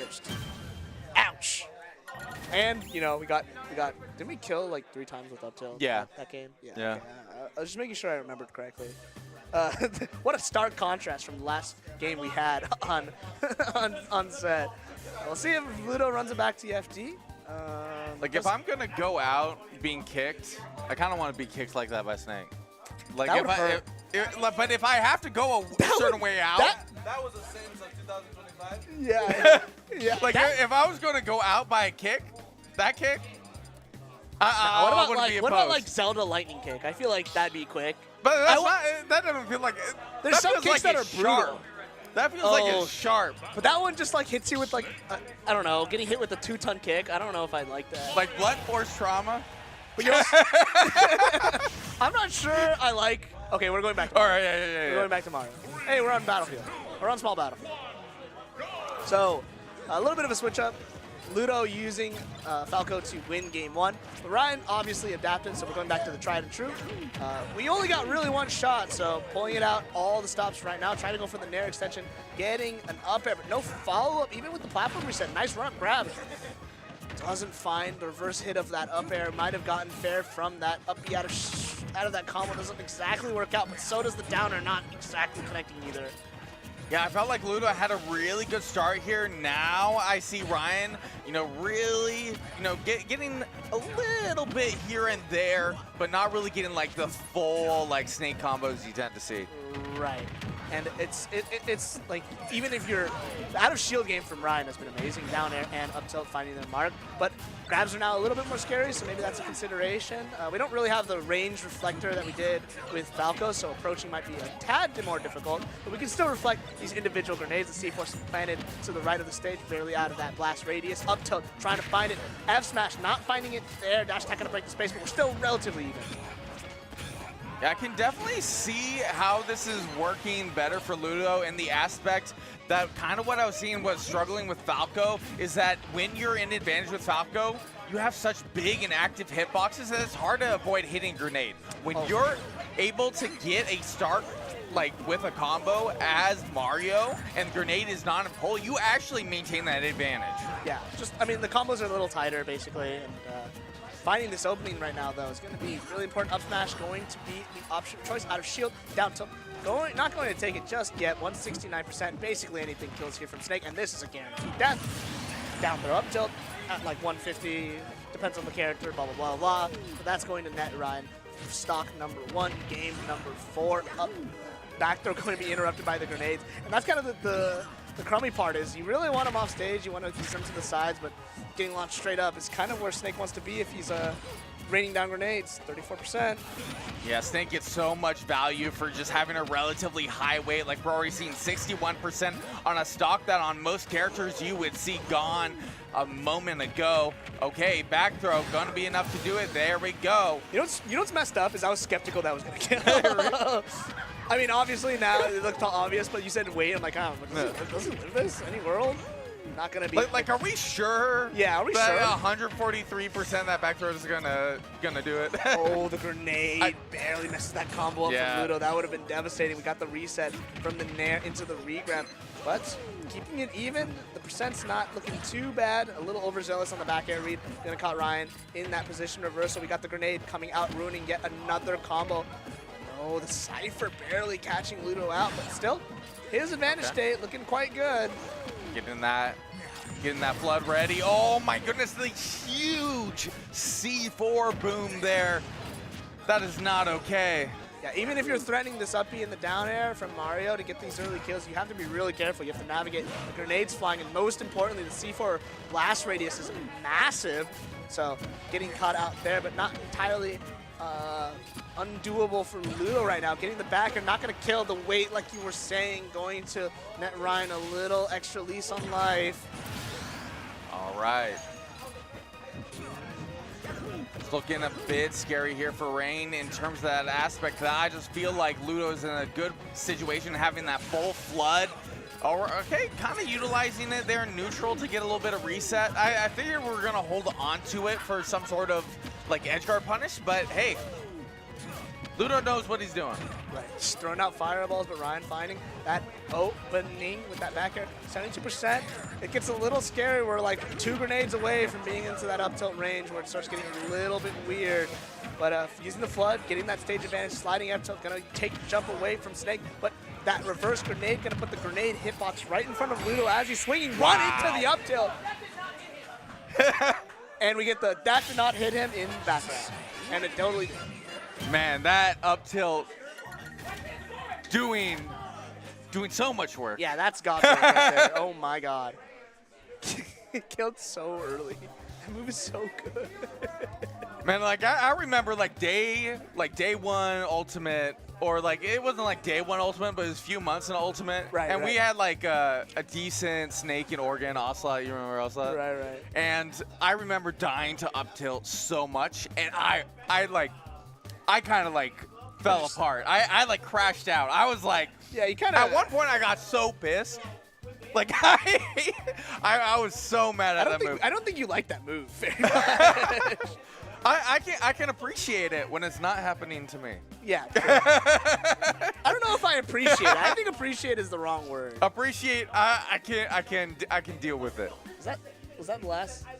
All right. Is there one more or no? Okay. Well, this time for real. Top 4 is coming to you. I'm joined by my good friend Nasta. Nice little guest appearance for one top 8 set. Yeah. Sorry for evading you, but that was all good. That's gonna actually be it. I promise. You guys are in good hands. Requiem, thanks for coming. Thanks for watching. We'll see you guys in a couple of minutes. I've been Irv. I'm Nasta. Stay tuned for top 4. We'll see you guys in another life, at another time. Other time. Oh my God.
I'm stuck, don't even wanna get up. You know I need you like whenever you're not around, I can barely think it sound. You got me feeling like beating the speed of the beats, or in the chill of the heat, the same song repeats.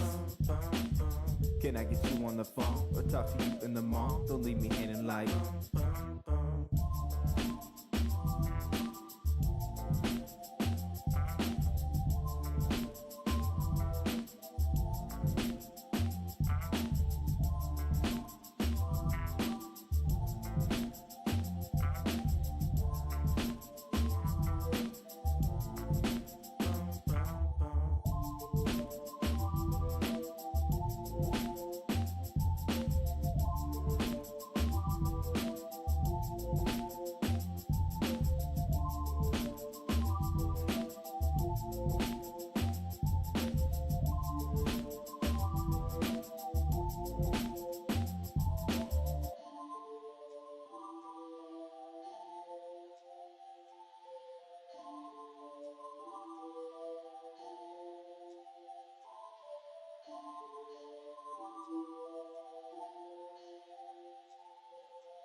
We are back like we never left. Welcome, everybody, back to Requiem here in Seattle, Washington. The final send-off to my GOAT, Goose. I'm Arbiter. I'm with my GOAT commentators. I'll let them go ahead and introduce yourself. How you guys doing today? Hey, we're fantastic. What's up? I'm Lentini. Y'all saw me before. Y'all going to see us again. It's been so nice being here, part of Goose's final event. This dude got me into the commentary game, so it's an honor to be closing it out with him. And, of course, on my right, who we got here?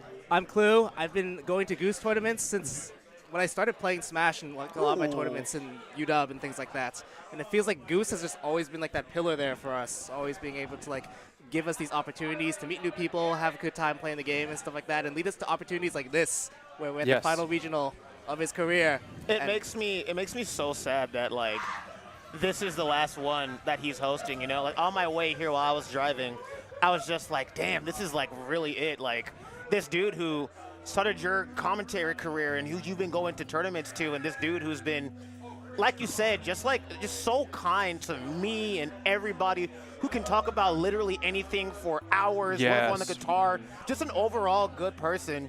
It really is an honor to be able to do this tournament for him, and just seeing everyone who showed up to this event. 229 people, to be specific. This matters a lot to all of us, so it really feels cool to see when you it's a message, when you take care of people, people will take care of you. If you show you care for others, they will show when it matters most that they'll care for you, so. I could not be any more honored to be doing this event, especially with you guys right here. And we're gonna give you guys some awesome Smash Ultimate action here. Yeah, let's get into it. The people have been waiting for long enough. We got Mio, aka what is he going by this weekend? And Embo Z. He had some crazy name. What was it? Does anybody remember? Embo Z or no, Mio. He was going by something else. Oh no, Prince. Prince, right? He's going by Prince now. Yeah, both of these two actually have been known for their alter ego tags and things like that, you know? They're like superheroes. It's so disorienting these days because there's like 20 players in every bracket that just have the wrong name. Yeah. And if you're not in the know, you look like a fool. That's me. I'm not in the know. It's like their alt accounts, bro. They're smurfing. They're smurfing. They haven't realized it's not Marvel Rivals. Yeah, they're on.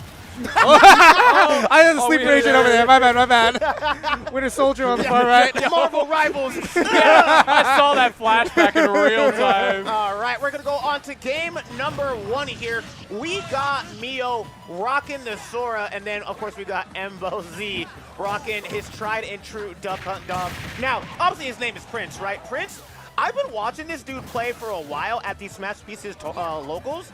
Bro's insanely strong at this character, bro. Yes, I don't see a lot of really strong swords, especially here in the PNW.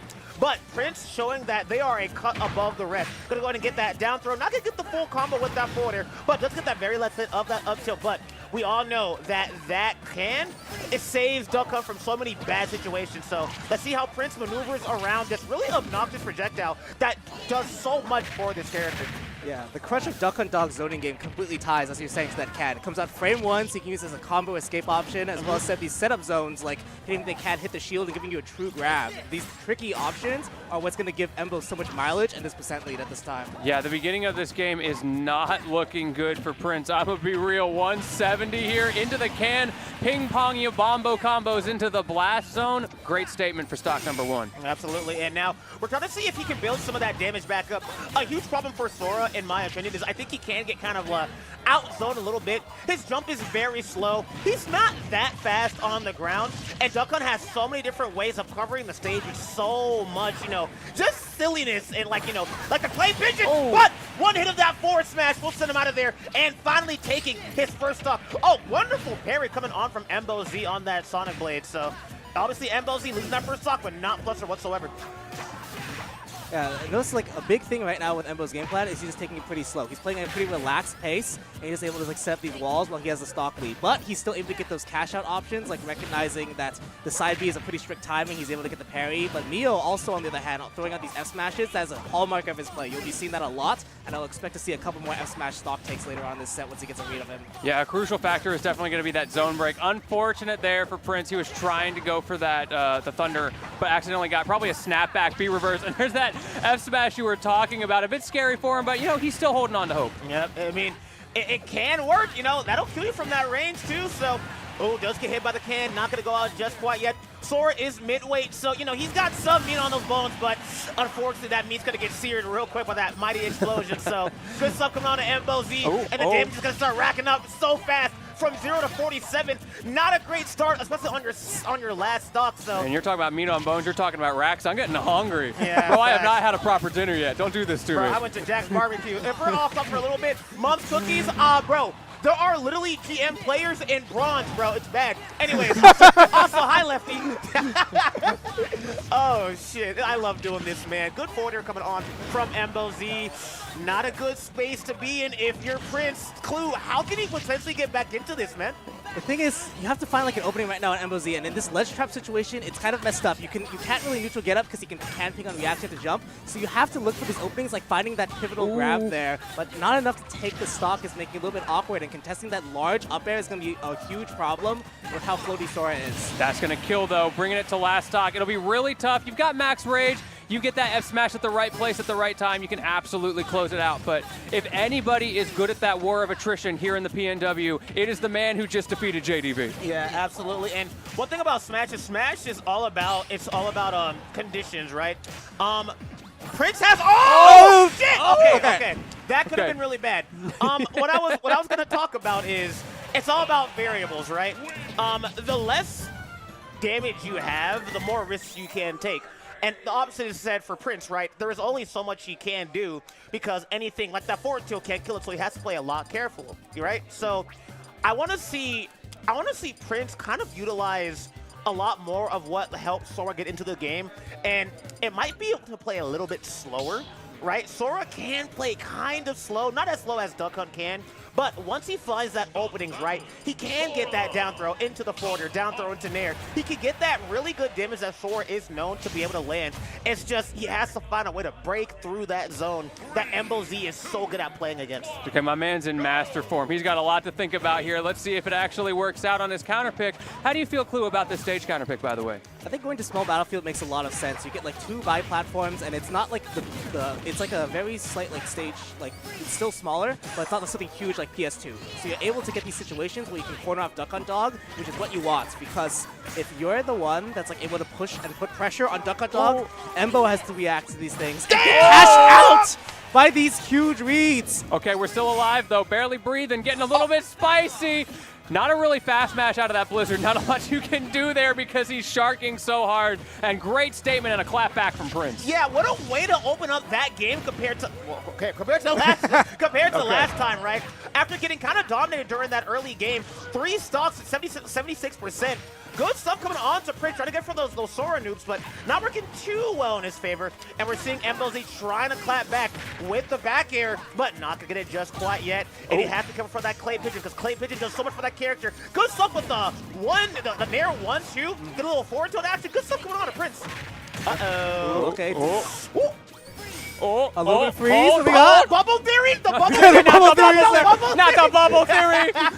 Bro, it's too early in this for the bubble theory. No, that was a little bubble theory we saw. He was in a bad situation, and he actually reversed it on himself. So good stuff coming on to this really strong Sora. But Embo Z, like you said, literally just took JDV into Ludo's bracket. This man is tried and tested, so don't get too cocky because that damage will build up very fast. The number of locals that have been Embo Z, JDV, Ludo, pick your favorite. Nice find! Good stuff. Gonna scoop him out of The there. 2 a.m. Warriors are out to play right now, and the clock is ticking. Let's see who's got the stamina as we dig deep in this top 4.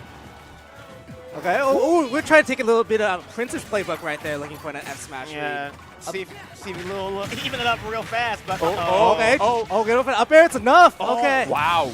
Usually Duck Hunts go for like a drag down up air there and lead into like an up tilt and another up air, but enough to take that stock there because of Sora's weight and small battlefield ceiling. He's got everything he needs, and of course the floatiness is going to make him die a little bit sooner as well. That Air Thunder trying to tighten the gap so he can't accidentally fall between, but Embo, not deterred, finding a way back in anyway. Great parry on the fireball and continuing to hold this corner. Also good stuff. Finally getting that back throw. Oh no!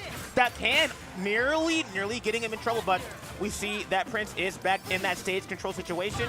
Good read. Oh. Down smash. If he held that for a little bit more. Oh, here we go. Opportunity. Oh, noops. Hit him with a noops. Oh, he's so good at that. Oh, gosh. And it's his bread and butter. It's his bread and butter. What are you air dodging for, buddy? Bro, when will you learn? When will you learn? When will you? That your actions have consequences. What are you air dodging for, buddy? I'm on you like white on rice. Good stuff coming on to Prince. Reading that air dodge, taking that forward smash, and now we're going on to game number 3. Oh, hell yeah. Yes. Oh, we're so Embo's face. He's not wearing earphones. Oh, he's not? Oh, shit. My fault. Let me keep it down for a little bit. I mean, wonderful. No, double down. When in doubt, double down. We talked about this. Wonderful game 3. I like watching Sora, too.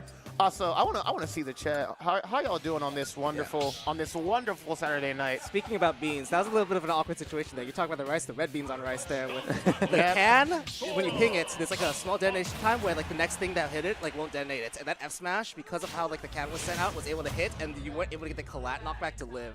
We got my goat. We got my. Oh, what's up, Diego? My goat. How's everybody doing? Yo, what's up, Diego? My goat. One of the best yells ever. Also, Eugene Bound 3 coming up real soon. Yeah, check it out. Y'all been seeing the slide all day. Yes, sir. And now we are going on to game number 3 here on Final Destination. So this stage does a lot more for Embo Z. You got this flat stage. You can really go nowhere but straight, right? There's no platforms you can hide under. There's no escape. Yeah, there's really just no escape. It's a fighting game stage, bro.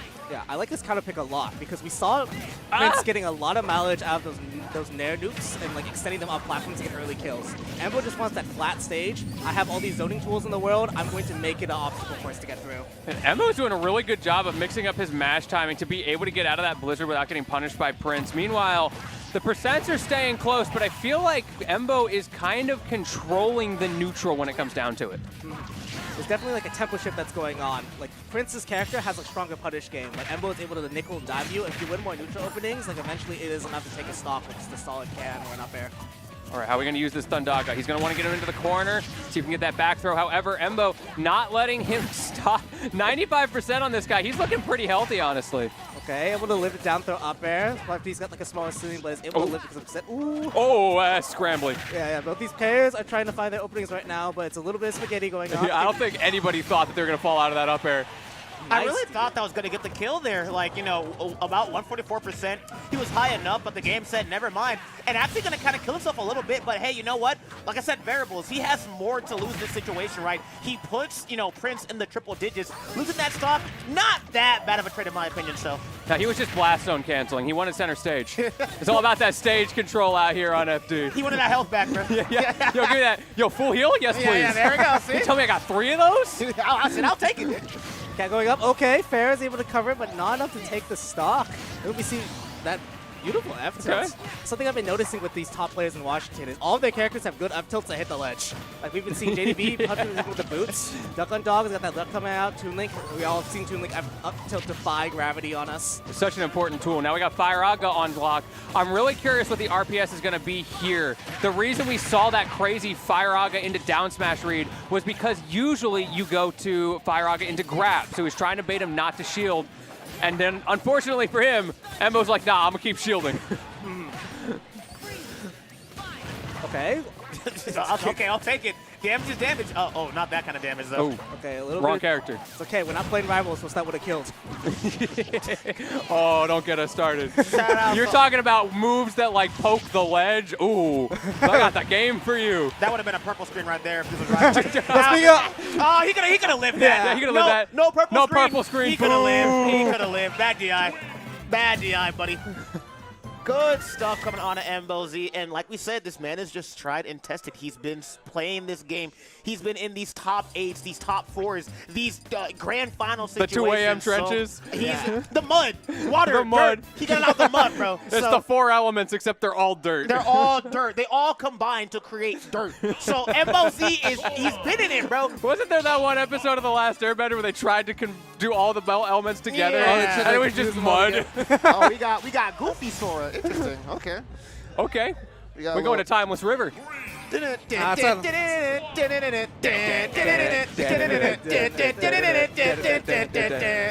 love commentating with you guys, by the way. You guys are so sick.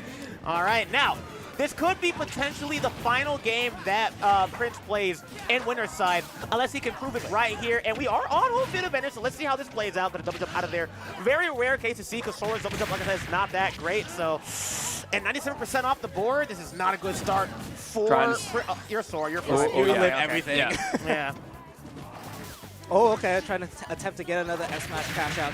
Something to note is like Prince has been gone for these big reads in these earlier games, so these are already on Embo's head. But Embo hasn't really gone for like super hard reads yet. Oh, that's a good point. Yeah, he hasn't needed to. I'm wondering when the timing's gonna come out. If it's gonna come out this game 4, going to like a game 5 or something, seeing if we're gonna see some hard callouts. Yeah, this might be the last hurrah.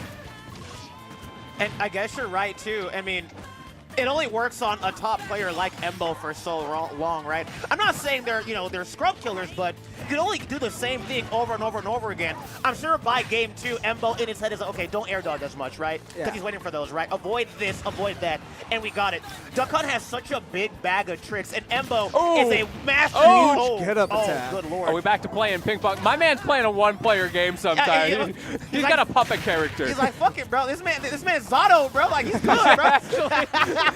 No, I've never thought of Duck Hunt as a puppet character before, but it kind of fits. The more you think about it, you're kind of like, huh, interesting. More of a puppet character than Rosaluma, that's for sure. They got the gunman. The gunman's a puppet. Yeah. For all you Marvel Rivals players, he's a turret character. So look, he has the gunman. He has the gunman right there. And he has the clay pigeon. And bro, that game's watch out! It's the Moon Knight Ankh. It's out. It's the Ankh. Oh my God! Prince destroyed the Ankh. It's right there, dude.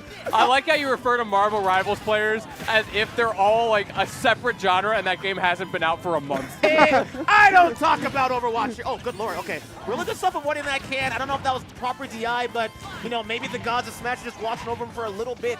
But it's just not. I don't know if it's looking good for my Mage right now. A forward tilt, one explosion from that can take it. So. Good trade there. Yeah. Another free. Hold up. Okay. Hold up. Oh, Good again.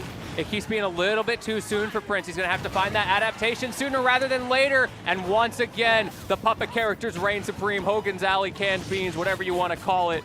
Either way, Jay Bush is approving right now. Yeah, this is the issue with Duck Hunt Dog. When you hit people with this CAD, it's very easy. It's quite easy to hit people after a while with enough setup play. But the issue is it gets so stale. Oh yeah, those beans are turbo stale. Yeah, like they were expired like 20 years ago. You found them like cryo frozen inside a bunker. The bomb shelter beans. No, dude, Captain America was in that same bunker with those beans. Those beans are so bad they explode. Do you know what is the expiration date? Nigga, like 1887? Like, bro, it's bad, bro. It's bad out here. It's the same year the Timeless River Sora came out, I think. Oh my God, like what? Like 19? These are actually, they're the ones from Pete's sailboat. Oh, hell no, bro. My man was listening on that boat. It's okay, at least they're public domain. This ain't, you're right. The beans are for everybody. Does that mean Sora's for the people with this skin? Absolutely. You can own Communist this Sora. Oh my God. Where's the red Sora It's costume? our Sora. That's the default. Valor for a lot. There's a reason red Sora's Valor. See, no, Embo's trying to seize the means of the stock. You're so close. He had the S smash? No, that down smash was right there. He had it. Oh, that's timing. A little bit off. He slid on the floor. That's tech. You can literally slide on the floor to get momentum on the ground. So really good knowledge coming on from Prince, but you got to find some knowledge to get rid of this last stock as we go to game number 5 because it's not looking too good. Once that dash attack, good roll behind. Not going to get the trade he wants. It's not looking too strong, though. That catch train's a little spooky. You're an S Smash set now. You have to be very, very careful about that because Prince has been looking for an option a couple times during the sets and trying to not get hit by that. Oh, we are rotating spells right now, Prince. Good lord. Trying desperately. He just wants to land. All the kind of beats. That's all he wants. Rolling. Air dodge is going to win. No. Down tilt, up smash. Almost takes it, but not quite on the rollout. And he gets it with the up smash. Literally one hit of that Sonic Blade pops you up. So, if you're ready for that read, you can get that up smash and get that kill mad early. Look at Embo's face. He popped off. Look at those faces, Embo. Embo in shambles right now. And the set's not even over, Lentini. No, that was game 4. The set's not even done. And I saw it. If we had replays, I've seen it. In my brain, I was like, if you roll in, you're throwing. You'll never guess what he did. That was such a smart read. Coming on from Prince, the best Sora in the freaking PNW. What a play. Let's go, Prince. Play.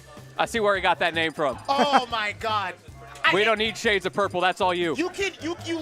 You literally saw like an inch of that gameplay. The moment he hit that Sonic Blade, I was like, because I played with a Sora. So in my brain, I was like, oh, I know it's, I played these games before. I saw it.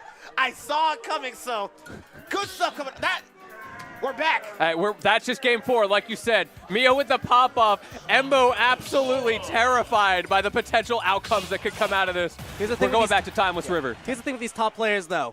You just have to be able to shake off that kind of thing. If we have like he's definitely done that. Like Absolutely. if we're able to lock in here, like that game 4, it doesn't matter at the end. It just depends on who wins this game 5 and what the final result is. And now we're going to find out who would win an extra dimensional Time Lord with a key that literally unlocks reality or a can of stale beans. It's the beans right now. I too watched a 2-hour video on Kingdom Hearts.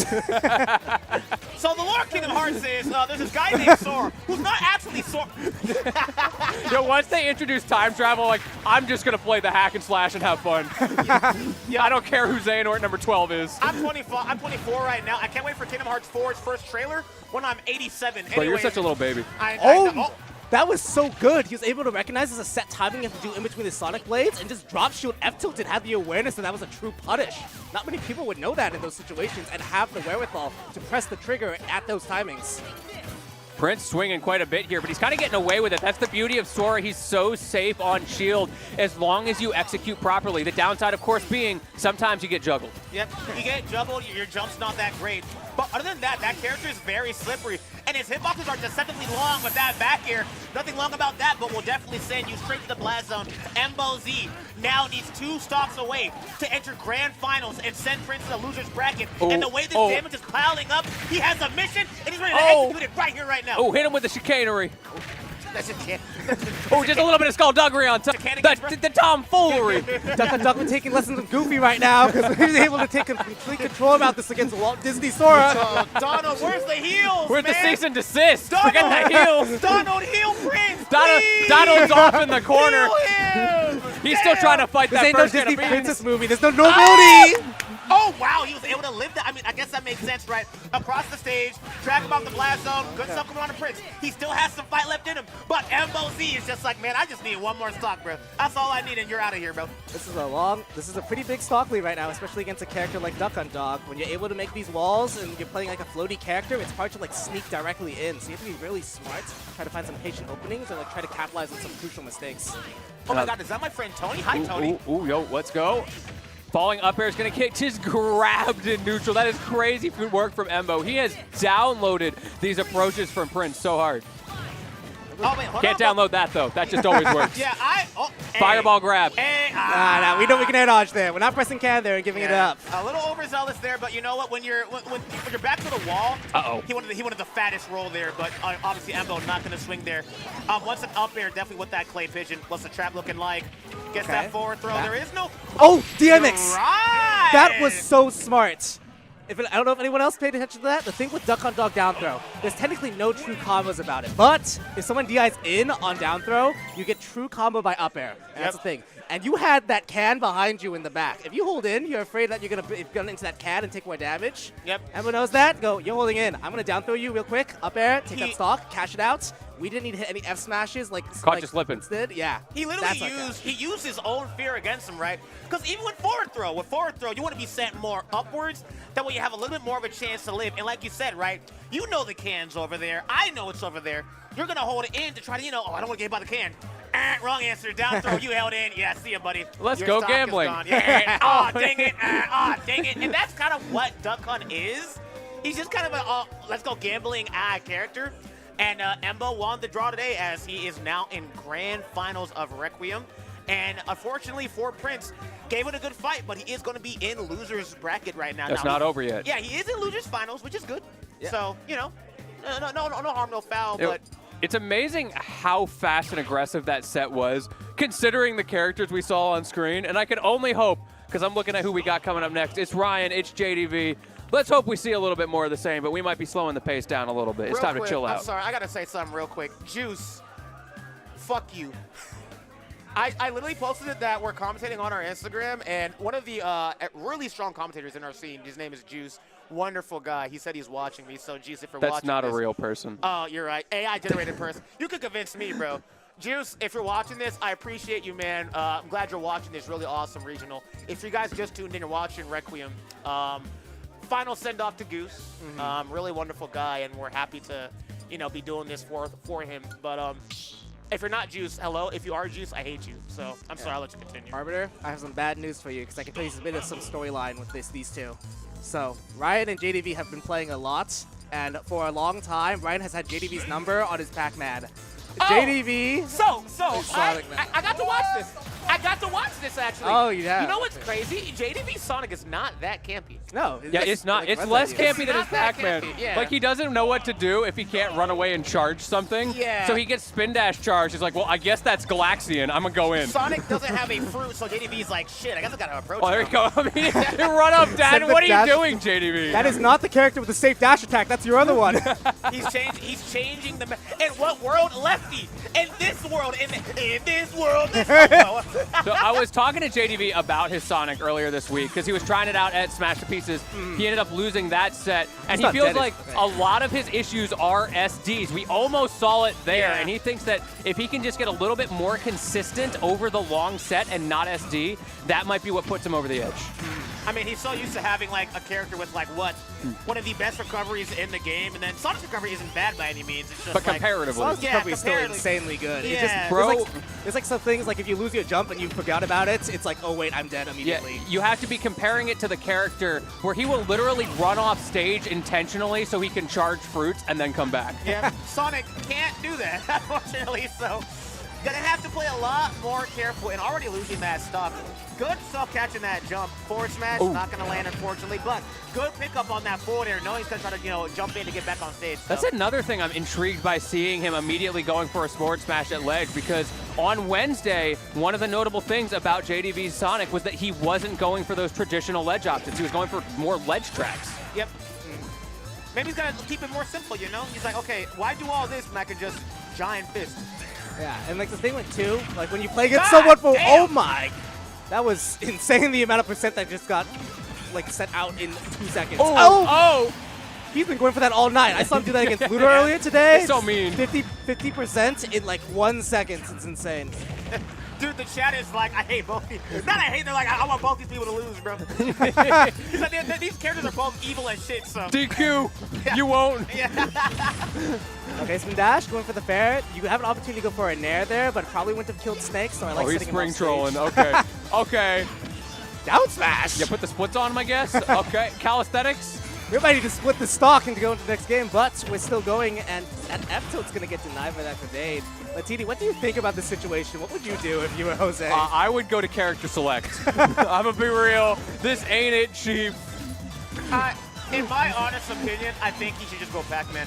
It's who he knows the best, right? I know Snake does really well against this character, but you just got to play what you know at this point, Play with your best out. I've seen JDV's Sonic be able to push Ryan to the limit. JDV's beaten Ryan with this thing with Sonic before, too. I have no doubt that if he sticks to it through the set, he can make it work.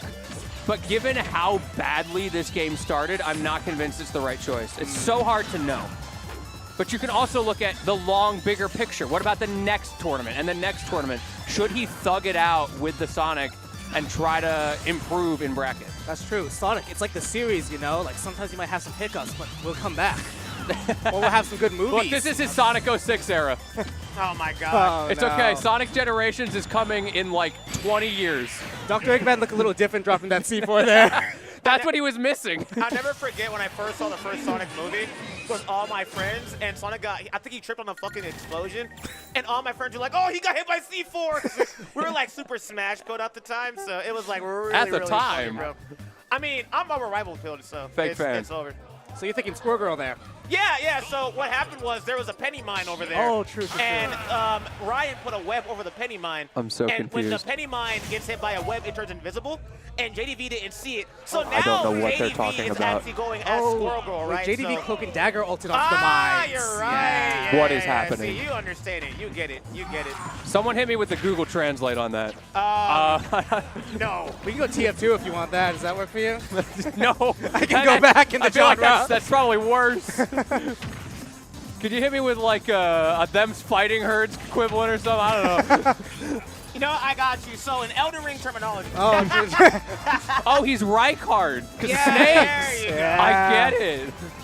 So pretty much what JDV is doing is he's reflecting through all his incantations. He has the Sword of Night and Flame. So he has both incantations and sorceries.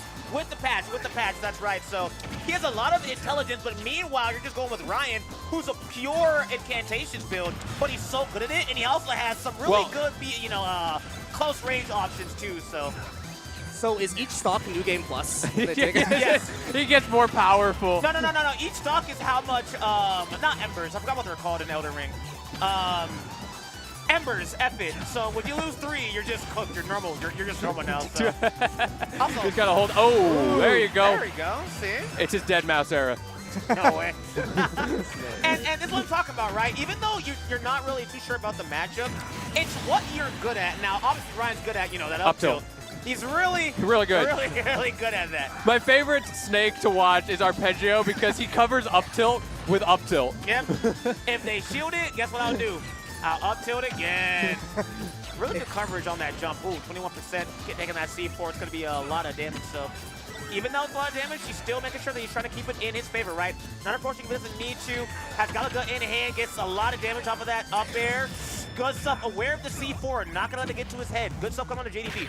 Yeah, I think JDV being able to play the setup game now, although this matchup inherently isn't the best for Pac-Man, he's able to use his item play knowledge to weave through these grenades and use these weapons that he's been confident with for many, many years. Be able to claw back and get this lead. But this situation is kind of spooky. When Ryan has hit the ledge trap, I've seen this guy do so many dastardly things to snatch a stock in an early percent. He had the ledge trap, he had the bell, and he's really good with items because he plays an items character. However, that apple going to catch him a little bit off guard. JDV holding the fragile lead. This is working. Yep. He's slowly kind of just dwindling him down, too. And you're talking about item plays. Ryan taught me a lot about how to play with items. If you smash throw an object, it'll do a lot more damage and knockback, which I just thought it was the same shit, right? If it was strong projectile, it was strong projectile. But no, he taught me about that. So he's very aware of how to play this matchup, no matter how slow, no matter how fast it needs to be. And that's why we're seeing this player arrive for. That apple wasn't doing much for him. But shout out Nikita in neutral, by the way. It's a pretty good setup, honestly, sometimes when you have a grenade going on in front of you, because they have to pay attention to the multiple projectiles, and if you have an uncooked nade, if they try to pick it up, you can control them with it. Seems like he was also using it pretty well to fight back against JDV, just taking pot shots with fruits. Interesting choice to go for the key here. Okay. Yeah, the key, I believe, is mainly going out for if Snake is holding a grenade, you're able to hit the shield and the grenade. Sometimes it can pop it if it's low, or it can shield pump, which is what you're looking for. Absolutely, yep. Because you don't really want to look for a bell at 0 because you're not able to get your kill yet. You're looking for Galaga, but if you're already on the bell, you might as well move on to the next phase to have a better tool. This is such a tricky scenario for JDV. He's playing it very well. It's not about playing that boxing game. It's just staying alive. Anything he gets here is bonus, but you got to get past this edge guard. Don't get grabbed. We're all thinking about it. Oh, he just knew he had to, just... Oh, he missed. He missed. Oh, no! Oh, no.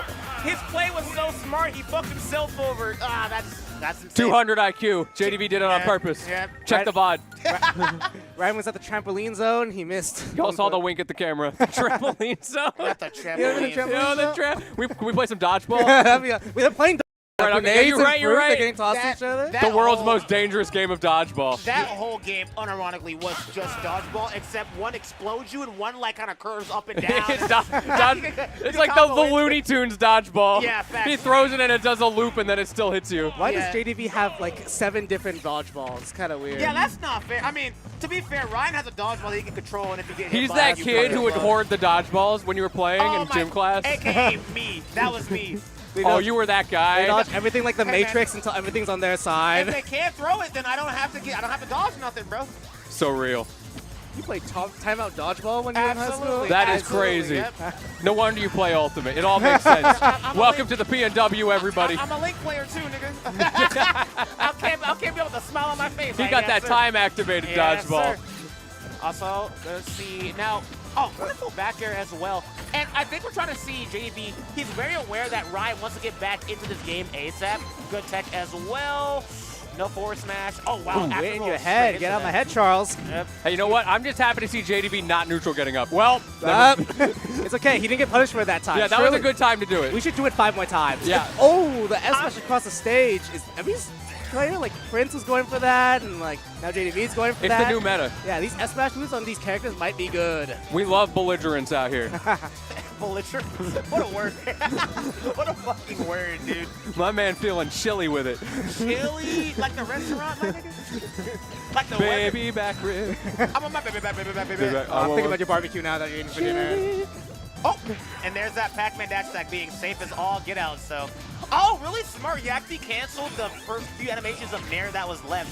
Yeah, now that I look at it more, I'm starting to see why he SDs with Sonic so much. The number of air dodges off the stage is ridiculous. That was really good there, where he curved the Nikita around Pac-Man so it sent to the right instead of hitting it directly behind Pac-Man. Pac-Man would have lived if he didn't do that. Very slight optimizations that help out. Yeah, knowing those angles can go a very, very, very long way. Like you said, Clue, like just kind of knowing these very few things that you can either mileage out some damage or get the kill when it's needed the most is going to help you out a lot. So, and now we have the dreaded bell, but Grenade going to... Oh, he saw that up air come out. That would have taken the stock with that rage on He has PS2. hit me with that in bracket. It feels so bad. There's times when like you're fighting Ryan and you're watching Ryan and you know that he's like, what if it hit though? And he just goes through those kind of options, and if he gets his catch up, they're huge. But that bell is going to be able to take the up smash, half of belligerent. Man, that one was so nice. It hit twice. I love. Welcome back, Dead Mouse. I love. If you don't get that reference, you're too young. You're actually just too young. I'm sorry, yo. I know Goose is loving that back there. Yeah, He's been around. He's playing that on his new guitar. He's already picking it out. What's it called? I love watching Ryan play, because Ryan will always fight you like you're at 2%. It's super funny. Low key, like, you are at 2%. You could be at like 15. He's like, yeah, it's time for you to die, my nigga. It's like, bro, come on, bro. Like, I still got some game left to play. Chill out, dog. He's like, no, this is my time. Yeah, it's like, bro. And then when you are at 10%, he's just like, all right, I got to choke you out now. Yeah, Ryan's playing ball, and he's just like throwing across the court and going, but what if I hit this 3 cross court? They think the dude who it's like last second of the game, they just pelted across the whole screen and it somehow hits. And sometimes it hit though, yeah. Oh! The fade back. Thought he was going to go for another forward trying to drag him off stage. Ryan landed, thinking he's going to get like a free back air or a free up tilt out of shield. No, he just waited, got a forward smash off of him. Like I said, playing with this Fury a little bit. And I'm glad to see that, you know, obviously it's not because of me, but what I was thinking was right. You are the Pac-Man player. You are like top 3 best Pac-Mans in the world. I understand this matchup is hard, but I really do think it's better to play at what you're best at, even when your back's against the wall, than try to counter pick, not be too familiar with the character. And it might feel right at the moment, but you're not playing at your best. Pac-Man is JDV at his best. Sonic is him trying to win, and I think there's a little bit of a difference there if you understand, you know, how this nuance kind of works. So when it comes to counter picks, I am always a fan of stick to the thing that you plan to do long term. So I absolutely agree with you. But there are times at the same time where maybe he thinks long-term there are certain matchups that I genuinely want to go Sonic. Yeah. But that's something he has to decide, and he needs to know ahead of time. Yep. And it's also the vibe, right? The Sonic was not doing well. No, it was not. It was not doing well, Ryan right? was figuring something out. My man did not live or learn. Yeah, at all, bro. So right now, this is like that new Pac-Man, bro. This is that whatever the fuck. This is that F-Smash Pac-Man. That EDM Pac-Man. Now, I want to take notes. On Ryan's counter pick, we're going to FD here with the no platforms. Another thing, that C4 feels like it's going to be invisible sometimes after the red dot's away. Yeah, you're playing a memory game. Actually, like Penny Parker is actually on the screen here. Penny Parker covered was with the web. on the screen, bro. Oh, that was really smart. He actually used Thor's hammer charge to go upwards instead of going forward. That was very smart. Oh, no, don't roll into the up smash, JDV. Threw the Onk on the floor, thinking that JDV is going to Kenny. Hey, throws the orange down. Throws the orange down. Whoa! Yeah, where is the take of this whole situation? We need to make some more space. Where's my heals? Where's my heals? GG's. Mercy! Healer dip. That's the only one I know. I'm sorry, guys. Yo, we didn't even need a res there. We're able to live at like. Wait, there's reses? There's some res. What is this game? Bro, Adam Warlock, bro. Where's the soul bond at, bro? This game is free to play. The balance isn't. I'm so lost. Also, that was very, very smart coming on from Ryan, just knowing that he had to second that situation as well. JDV's playing a lot around that hydrant as well, and it's kind of been working favors for him, but good catch on that neutral air. Let's even that back up before before it gets out of hand. So that was very, very smart counterplay coming off from Ryan. Yeah, both these players keep this game incredibly even. Like Yeah. throughout the sets, like after like the switch from like the Sonic to Pac-Man, they've just been taking turns, taking their stocks and things like that. And it's like getting relatively similar percents before things are getting ended. So it's gonna come down a lot to like I think like those reads that we've been talking about, as well as like finding ways through these flowcharts. And it's so critical in this matchup as well. Snake is the best worst character in those scenarios, depending on which side he's on. That war of attrition, that constant little bit of DPS, if he's on the losing side of it. Oh, okay. Legendary! You're right, though. You are right. Surely it's not gonna come out again. Ah, wow, look at that. He did kill. He flew faster than Black Why Panther's did that left hit? What kind of? I mean, Lentini, you have a really good point too as well. During that second stock, what's it called? Ryan was at a lot more percent than JDV was, right? Snake is really good. Armed and dangerous! Again! I did 2 ups after that. But no, like you said, right? If Snake has less percent, then these trades are definitely in his favor, even if he's taking more damage. But he had a lot more, again, he had a lot more damage there too. So those trades he was taking weren't really in his favor. It was really just adding up to JDV's advantage. So, and this is looking like this could be Ryan's tournament stock if he can't figure out something very, very fast. Again, very fast. So eats the pellet. He got a health pack there. Oh, he did? No, he got healed by, what's her face? One hit of Cloak and Dagger healing. Yeah. But Latini, onto the game. What do you think Ryan has to do here in this situation? Like, what is So I think what he has to do is hit with that C4. Personally, as like my, as an empath, I can tell. So now he's in kind of the opposite situation of the war of attrition. If he can just let them both tick up and not get into that range where JDV can find a kill confirm, he can easily bring this back to kill percent, and he has so much more kill power than his opponent. Yeah, Snake also has a lot more kills setups at no matter what percent you're talking about. That's why I was saying he always plays like you're about to die, because Snake can technically kill you at any time. But as I say that, gets hit by the key, and just in case you thought the key wasn't enough, Ryan's own grenade turning its back on him and getting that KO for JDV. JDV gonna continue on into bracket, and Ryan unfortunately gonna be eliminated from Requiem. Not in a really bad spot, but he definitely wanted to go a lot further than the place that he was given. But JDV going from the Sonic didn't work out too well. Stuck to his gun, stuck to the character that got him very far into this bracket in his career, and finally taking it out and winning the set. So you just really love to see things like that, you know what I'm saying? So Yeah, JDV's got to be feeling pretty good right now. He was not super happy on Wednesday. He took it like a champ like he always does, but you could tell like behind the eyes there was suffering. He's like, how the fuck do I beat Ryan, bro? There was something always going on that mental in the back end kind of thing. When you have, well, like, he's been cooking apparently for the last 3 days, unlike those grenades, because they are stale as that can. That can, like I said, it's so stale. If that can is blowing up, nigga, that shit has to be like, what, 1870 cans, bro? Just like from a chemistry standpoint, that's very concerning. Yeah, fact. This is like when they first discovered preservatives and just completely missed the memo, and all of them were carcinogens. That was before refrigerators, my nigga. Like, that's how bad those cans were left out, bro. They didn't teach that in school at that point. They didn't, bro. No, they did not. The FDA was not real, bro. It was like eat it and find out, bro. That's what it was, bro. You eat it and you get tetanus from the can. You find that in your backyard and you'd be like, what's this? Let's find out together. See at the grocery store. Dinner's ready. One more game. I need to lock. I need to rank up. Can't another loss. Rank up. What rank are you, Clue? Right now? What was your peak rank last season? Peak rank last season was like Diamond. I wasn't able to get to Grandmaster with the amount of time left in the season. How about you? It's definitely not as high as Diamond. It was.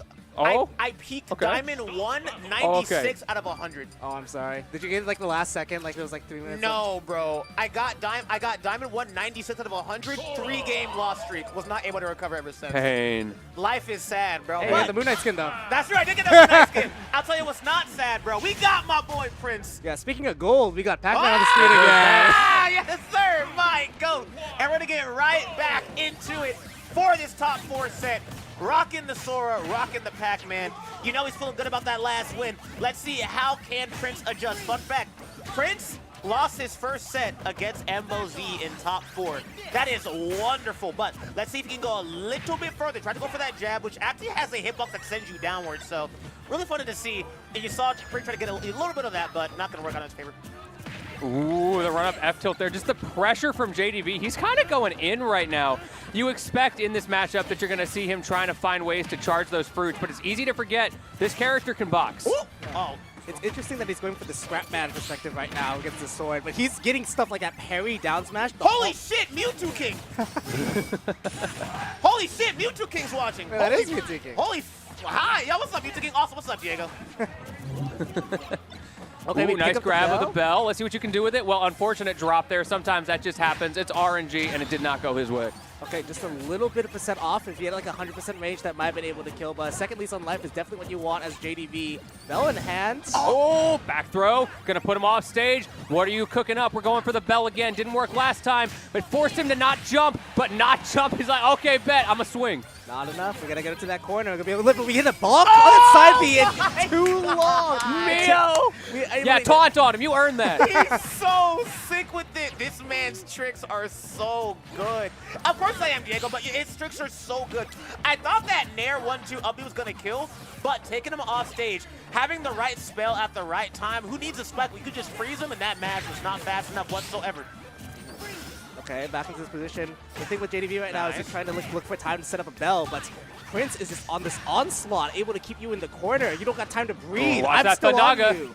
Watch the Thundaga in the corner. So many things for JDV to think about, and he goes for the F smash.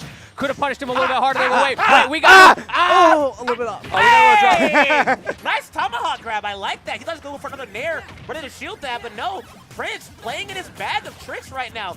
Oh, what's the play going to be? We know he likes to use that reflector. Now we're still alive. Yeah, he reflected the key, but the hydrant was still active. How the hell did he drop the bell? And Pac-Man can do that? Yeah. What the fuck? Yeah, Pac-Man's got a lot of bag of tricks. When you're able to pick up the bell again, you can like do some Z-drops shenanigans and things like that.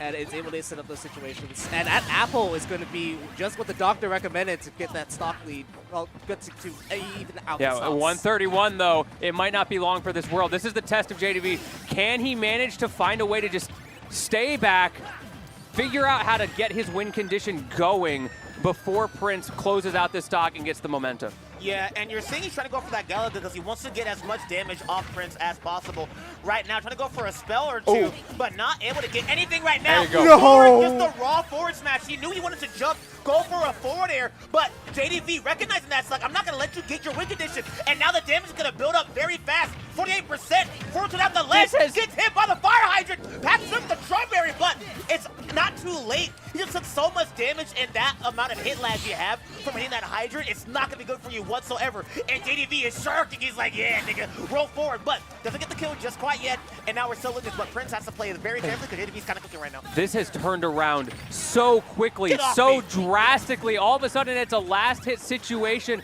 JDV looking for his win. He tries to get the bell. No success. Still alive. F-tilt closes it out on the trade, but 109 on Prince.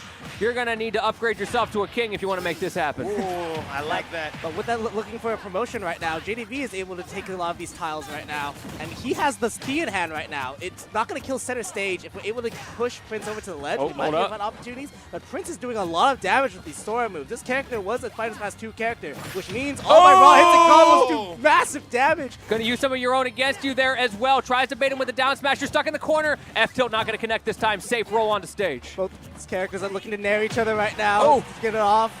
But we're in this corner situation again. We still have the key. Oh, down smash, not going to kill, but again, he's in the corner. But the key is going to do it. What better way than a battle of Keyblades to close out that game number one? I didn't think he was dead there whatsoever. I didn't think he was dead at all. I don't even think Prince knew he was dead there. Maybe he could have reacted and maybe DI'd a little bit, but I don't know. I think he was at that percent. It was borderline, he didn't see right? it coming. Yeah, I think he was literally borderline dead, so good stuff coming on a JDV. And one thing that was really scary about that game's progression was Prince was in so much momentum during that last stock. And momentum carries you a very long way. Even if you're losing, if you're just hitting somebody over and over and over and over and over and over and over again, that damage not only builds up, but the opposing enemy is like, oh god, I'm taking so much damage, I gotta clutch this up before it's too late. So we saw a little bit of that, but JDV was able to actually clean up and take game number 1. So we're seeing Prince not happy about that whatsoever, as already 35% tacked on JDV. The damage output from Mio is actually crazy. Obviously, his true combos, he's got some Nair loop stuff, but really it just comes down to the way he's continuing to hold advantage, and that side B, that was crazy. Sonic Blade has a lot of crazy setup situations you can do. If you do hit it right underneath the platform, you see stuff like up smash can come out at kill percents, or you can go straight into a Nair noob. Sometimes you can even land on the platform too, go for like a down tilt. There's a lot of creativity that can come when you put people in those tech chase situations. Oh, I get really scared when I see that Hydra come down because I don't know if it can push him off or something like that. Get that out of my face. Good stuff. Using that reflector slash counter to get JDV off of him. Back air, not going to work. Almost working. Up air, not going to get the KO. Cool thing about most up airs in this game is up airs, usually when you land them, are safe on shield. So you can do them and not get punished up B. Finally get that KO confirmed. And that's really just true. Strong stuff. Yep. We saw him use it like versus Embo during our game number 1. Didn't really get the KO last time, so I'm happy to see he finally gets the kill that he was looking for. Yeah, that's a place where JDV is very good. He's good at playing at that range where if you get a clip on him, even as a character like Sora with those vacuuming air normals, you can't really convert off of it too heavily. Ooh, okay. Good thing. Sonic Blade, like I was talking about, coming out and using that was to put him this is a situation that has converted itself into this left trap situation. Oh, he did neutral get up anyway. He's like, I'm just wait it out. All right, here's the thing about JDV and why he neutral get up so much. Pac-Man has the fastest neutral get up in the game in terms of like intangibility frames that you have active. So when he's going for that neutral get up, you have to be really on point to catch it or do a meaty option. And we just parry hey, what you got? 3 times. Yeah, come at me. This man was parrying in between charging the fruit. This man is a fiend. My man just upgraded to Super Saiyan right there. Oh! Can't spot dodge that. These reads are harder than liquor, bro. He's just so ready for that forward smash to land, bro. If bro said joke's on you, my F smash is slow. These two at the battering right now. Swing that about, take both those stocks out. Yep. Also, knowing wet trampoline to step on, I forgot, bro. I thought it was like at the red it was over, but apparently he can still jump on the yellow. So good stuff coming on the Prince. He has some knowledge about how to fight this character. Something to note about the trampoline that I'm wondering is going to come up later on in the sets. That trampoline comes out, I believe, either somewhere between frame 1 and frame 3. I think it's frame 1.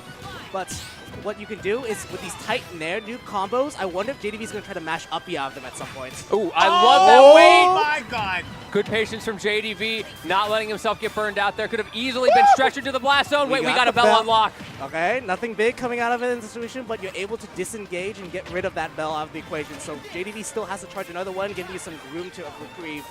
Oh! Yeah, luckily can't kill him there. It's a little too far. So. Yeah, it's an awkward spot there having that hydrant, but it's fine for him. JDV getting put in the blender right now. I really like how Prince is unafraid to like invest in himself. It's really cool. He's not gonna go for something crazy. He's investing like, okay, if I do this, maybe this can work. Doesn't work all the time, but he's confident enough to know that I'm able to go for this. This is my win condition. If it works, I can get this KO. So it's really cool to see. And he has a good lead against JDV, but can this lead convert into a won game? That's what matters the most. Not about how you start a race, it's how you finish it. Oh, watch that shield. It's a Skittle. Yeah, that was actually tiny. That's it's 90s TV out here. We got saved by the bell. Yep.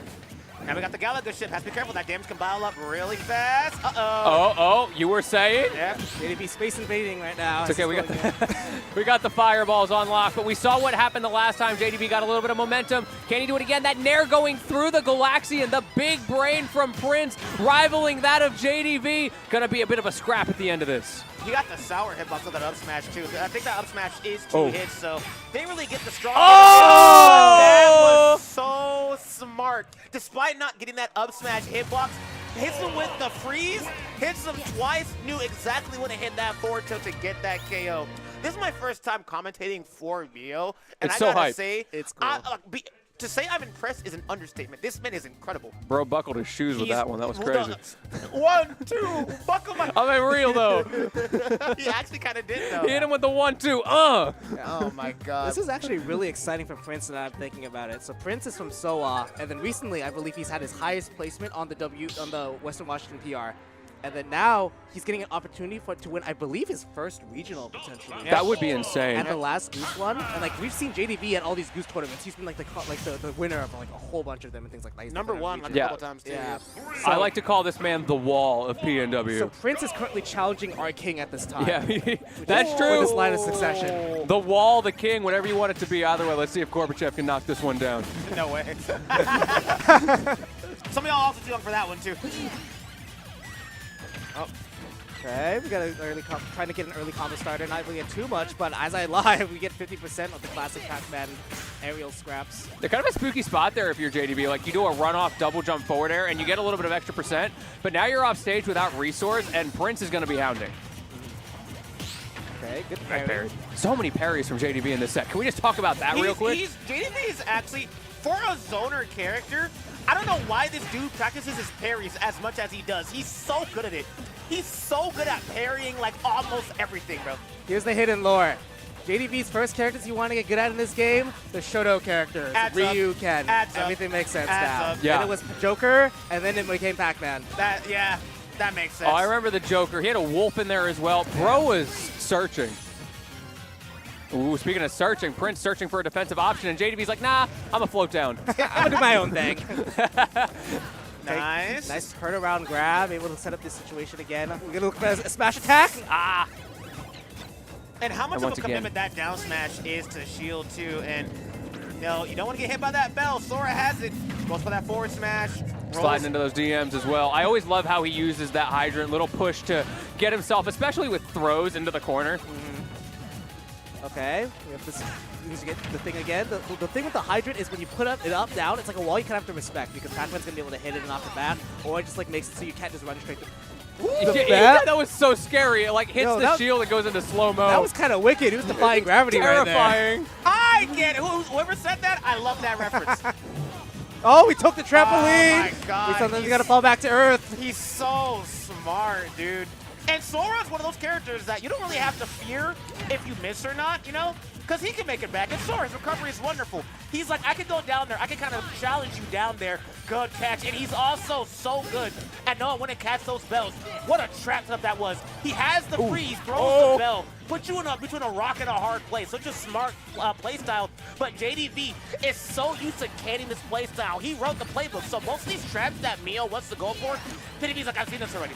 Yeah, in general, Prince is a very, very cerebral player. I saw him even earlier today. He was talking to another player about a matchup, and they were saying how they're struggling with some nuance in the matchup. He's like, oh, just do this, this, this, and this. Here, pull up your VOD real quick. Let me show you where you could have done this just in the hallway. Really?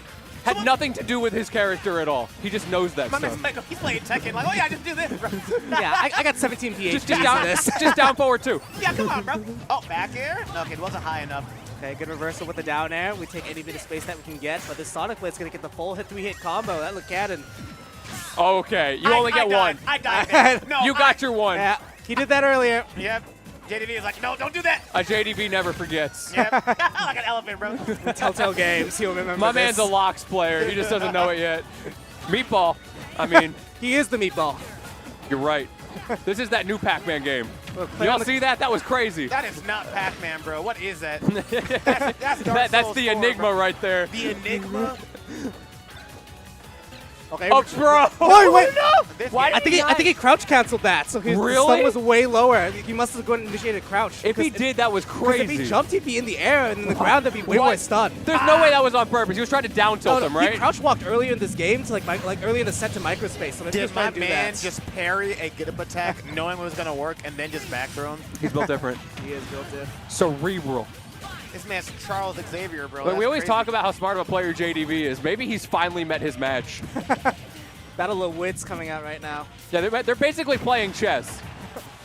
Which one's got the elo advantage? That is not what I thought you were going to say. Oh! Okay, F-Tilt is able to hit on the ledge, but spacing is a little bit off, so not able to get it. Okay. Oh! Wait, okay, he's fine, okay. Anybody else, I think you were just kind of dead there. I think JDV just knew, like, yeah, I can live this. I just got to chill. Play it patiently, I'm good. Now someone in chat said, oh! Someone in chat just said JDV has a 7-win streak. But low-key, Prince is playing hot. Are you on TikTok?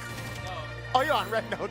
Bro, not the Red Note allegations. That's so derogatory. Oh, you're on Red Note. Oh, man. What? Hey. No, there was someone in the couches earlier who had just busted out a bracket. They tried to pull up TikTok, and it said it was shut down. Yep. Like, tragic. Tragic. Living their worst life. I was talking with someone who will not be named. They were on TikTok in the final hour saying, I need this. My screen hours are so high right now, but I need this last dose. Yep. Just one more. Now, I will say this. He needs one more win.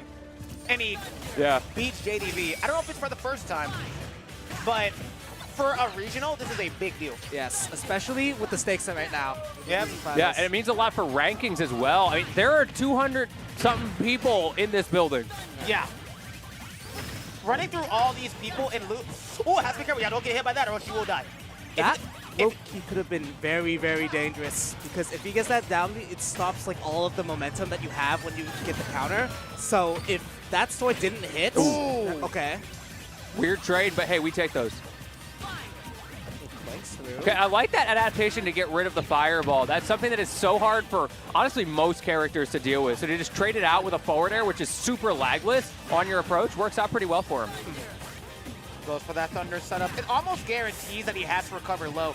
So JDV really cannot go for a side B recovery. He has to use Z drops in it. And as this crouch is, I like this actually a whole bunch now that I'm thinking about it more. When you go for that crouch, even if you get hit by the bell, since you get sound so fast, you don't get hit by F smash or anything. So you don't have to worry about putting yourself in shield jail. And you can still microspace. Yes. Yeah. Shield jail. Oh that's what it feels like. Pac-Man just holds me hostage. I'm holding for 3 seconds. Grab me and jail. That's exactly what that is. You are in purgatory. It's like, what's going to happen to me? I don't know. Here, Sora, you're fine. All right, Schrodinger's edge guard. Will the bell hit? Will it not? Doesn't matter. At the end of the day, for whom the bell tolls, who knows? It tolls for thee. Ooh. Don't get Edgar Allan shield poke. That was scary. Edgar Allan shield poke. Oh my God, there's so much nerves right now. I don't know if I'll be able to Shakespeare them off right now. But I can tell. Oh, did he just face through the ice? Oh my goodness. You see that the cold never bothered me anyways. Oh, that's for your Disney reference, Sora. Has to be careful. Oh, he's still alive though. He's got the weight of his friends on his shoulders there. He's chilling. Oh, hit him with the Earl's Melon. Come on, do it. Don't charge that boy. Bro said his friends aren't. No way. Oh no, it's I got so scared. I was like, no, don't get killed by that. Of all things, don't get killed by that melon, bro. You got to do it. Just this once. Okay, the fire hydrant coming in, but we're going to see what the setup opportunity is. Lightning coming down from the heavens. The Earl's Melon saved him. True. He is The loving that holy melon right Earl's now. Melon. But I'm not one to complain, but that's a lot of Earl's Melons even for me. You can tell how much this means to Prince. He got the back air kill. He kind of not popped off. He doesn't suck. He's like, oh, okay. So this really does mean a lot to him. He wants this win so badly, and JDV is not giving it to him for free at all, bro. Gets hit by the apple, and that sock is gone. Bro is locked into another dimension right now. Yeah. Crazy. Both these players have been favoring neutral get up a lot, and both these players are known to rip their F smashes. So this second stock might be like a little bit of like a calm, but like there might be a storm brewing around the corner. This game of chicken will not last Bro. long, bro. Bro, where's your parries now, JDV? We lost the game of chicken 3 times, and now we're getting hit. Let's go gambling. Aw, dang it. missed. Dang it. Dang Yeah, it. Luxon turn around at some point. Damn. Oh my God. Oh, get him, bring him back. Yeah, come back here. Bro, that was the. My man playing biking right now. Come back. That was. All right, now let's go do some yoga. Dude, it's so sad. Biking's terrible in this game. Yeah, for real. I mean, you think that. You haven't played good biking. I've watched Zen. Oh, he tried doing the trick with the hydrant. Yeah, try to send out the JDV cannon. Send that food going at the highest speed of all time. Ooh, okay. Ooh. Fade back. Ooh, I like that. So the thing with counters in this game is if they hit water, they still trigger. So if you try to counter off the hydrant water to hit and try to like ricochet that off the hydrant hitting itself and get a lot of damage. JDV has brought this back. Shield jail. Yep. Oh, no way, right? Nah. Oh, wait. Maybe though. Stop the momentum. But maybe. Where is it? Oh my God, he's recycled through like every single spell he could. He's so good at that. These guys know it's not an anime fighter, right? Like they don't need to brawl out in the air for that long. Yeah, facts. This is not Yes, Marvel 3, someone bro. tell these guys. They were not aware. If I'm in a doctor or something, he's getting hit by a lot of apples. No, he's just at the farmer's market. Some good Oh, deals. down tilt, up air following the DI in. JDV held in for dear life, but there was no escape. This is last stock, everybody. Oh my gosh, Prince is playing this so well. He just can't get overzealous. He has to keep playing like he has been this entire set. He's one more stock away from taking JDV out of this tournament and getting into Grand Final for his run back against Embo Z. This could mean so much, but like we said, JDV has been doing the Bell? Yeah. That'll do it, and now this could either be a make or break situation for Prince's mental. Does he go one more game, or does he make guaranteed second and potential first place? It's going to mean a lot to him. Let's see how JDV plays this out. You got to keep in mind, though, he'll have his counter pick on game 5, and that alone could be huge. Things like the nukes, the platform extensions, have just not been an option on this stage. Imagine what could be. I want to put this out. RJW put this out. Look at the clock. Oh, wait. Look at the clock. Oh, you're right. I don't think we're going to reach the timeout situation, but maybe this might influence someone running in earlier, things like that. And Yeah, you could get impatient. Yeah, and especially with a character like Sora against like a character like Pac-Man, if you try to run in and get like impatient and things like that, you might get blown out by like an insane like up air ladder string or like an F smash call out. Well, it's even for now. We'll have to see where it goes. Tries to counter the Galaxian, doesn't get the right hitbox. Kind of a weird angle and trying so hard just to get to JDV, who is shutting him down, and a beautiful dash attack mix-up. Now you're taking a lot of damage. JDV is like, yes, I love this game. Uh-oh. Here we go. Oh, we're trying to crouch cancel. Yeah, that's what you do. You press B, you can quickly put the fruit back, and you can grab immediately. Oh, and he's forced to shield away. That was such a good roll. After you toss it once, Air okay. Oh my god. Wrong way. He's literally one stock away. He's F smash. He's thinking about F smash and down smash. Okay. You know he wants it. He tried to find it, but he didn't get it. Where's that Galaxian? It's coming. Oh, he gets the grab, 131%. Oh, JDV cannon, no, not quite yet! Oh! That's all right, but... Bonk. Yeah, that's all it takes. Everyone in chat's talking about Yo, win condition. the number of people in chat have been like, what's the win condition? That right there. You hold that bell, you're like, let me show you a game I made. Pick a candy corn. One's got a blade. It's really bad. It's really, really bad. And the fact that JDV is such a terrifying player, and the fact that he learned, like, I can just cancel this and grab you. It just creates the, Yeah, he's so ready for it. the cruelest game, mix-up game of your life, where it's either you get grabbed, take additional damage, or you die. Jigsaw's got nothing on this yellow blob. Absolutely, absolutely not, bro. I saw that episode. Something's going on in that head. Oh, Who's controlling this thing? I need the lore. I think we found it out, bro. It is my boy Jose right now. So right now we He's are the on. final boss of that new Pac-Man game. Apparently, it's Embo Z. It's just Embo. So I like someone brought up in the chat, just catch the bell. Something you'll notice JDV does very frequently when he can is he pre-throws, he kind of cooks the bell in a sense so you can't catch it. Yeah, because after the bell gets tossed outside of like the regular like usually special toss, and it's the first item toss, it is ungrabbable, as what Zini has said. So you're able to create these situations where the best option is just like either knock it hit or try to clank it out to And deactivate the hitbox. that's part of what won in the game. That last bell was ungrabbable, and it put Prince in a bit of a checkmate situation. Okay, good damage about to be built up right here. Oh, he wanted the extension rather than the true combo damage. JDV double jump there, I'm pretty sure he got up air, up beat, and died. Yeah. So good awareness by JDV to just retreat back to the ledge. I'm going to take my space. I'm not going to endanger the situation if I press nothing. Okay. And this is the game we're talking about right here. It's just a jigsaw game of, do I want to get hit by the bell, or do I want to shield and get grabbed? Oh. All right. Or, yeah, get stuck on a platform. I do think that this is a great stage for Prince. It's just that JDV he's had enough. Yeah, if you know what that means, you get it. It's just, okay, I got you covered now. JDV's been here 10,000 times and has tried to win this situation time and time again. So this is just like feels like another, like a legacy of him. Shout out to Jose's Jab house. resets. The damage. Yeah, real. You're in my house. Flow Rider's got nothing on me. This bell, my house. This key, mine. Yep. You're not Oh, you got a the key? mat. That's cute. Look how effective mine is. Check the knockback ratio.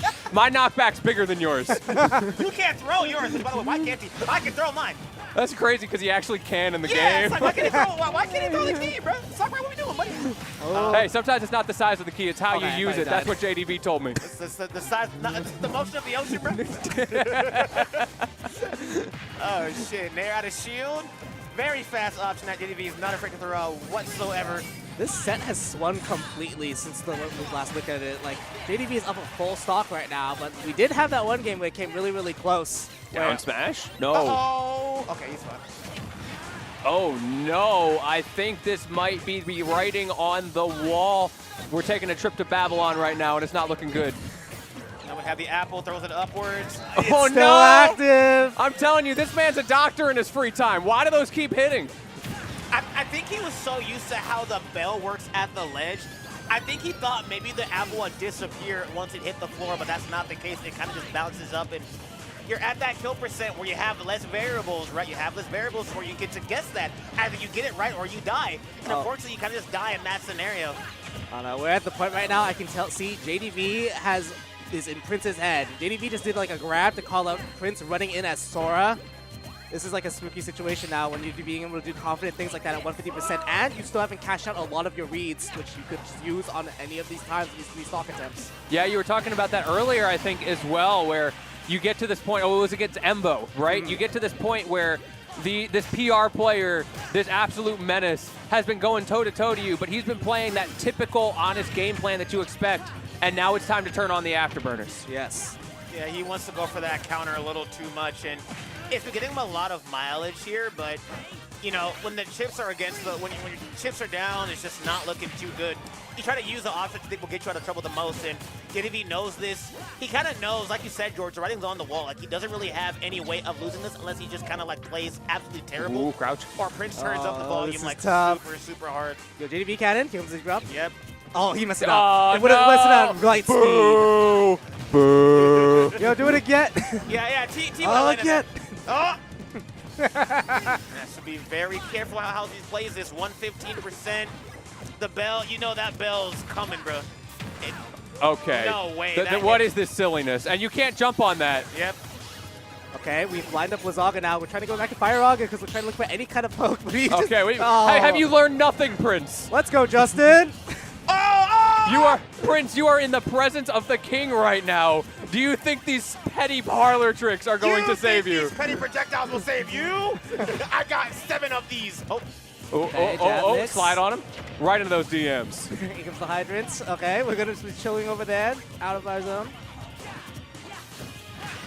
Ooh. I want to see a last stock at least, Prince. Come on, clutch this out. JDV is just not getting hit by any of these Nair tricks. Just recognize it's punish certain hits if he's not fading away. Ooh, okay, our turn to be... What are these parries? Yo. The year is 20XX. That move's still good. Yeah, that move is still good. That move still will hit you. That still works. Hydrant, that still works. Yeah, that's pretty good. A little bit of property damage. Hurt nobody except Sora there. Bro, real quick, chat. Can we get some W's in chat for Mio? Yeah, W. Insane run by Mio. Like, insane run. Very underrated player.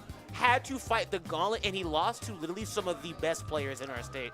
Yeah, so if well, you could get the best players in our state. You know, I guess, not some of, it's right. the. I guess you're right, yeah. Like, that is super impressive. So if you can get some W's in chat for Mio. Mio, first time watching you and getting to commentate for you, you are incredible. I love Mio. Like, you're actually... Dude's been grinding. Mio! Prince! You're sick! Like, I actually, bro, you're fucking sick, bro. You're so good, YouTuber dude. Doof. That was hype. Both of those guys, Berdoof and Mio, great today. they popped off today. Everyone in this building I'm a fan of except for Liquor! Hey! Liquor! I hardly.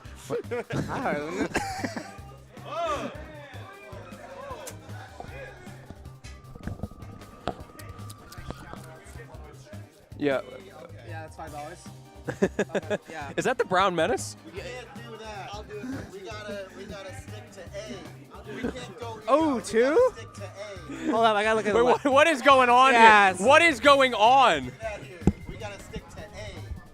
We can't go the other way. Hello? Hello? I'm so lost. Listen, this is a shout out to Gengar for making it to grand finals of Rivals 2. What a dope. What a dope, man. This is a shout out to Goose. Why does Arbiter look so shocked, man? Look at him. He's having a little moment over here. Keep going. Arbiter is not in Brown Gang.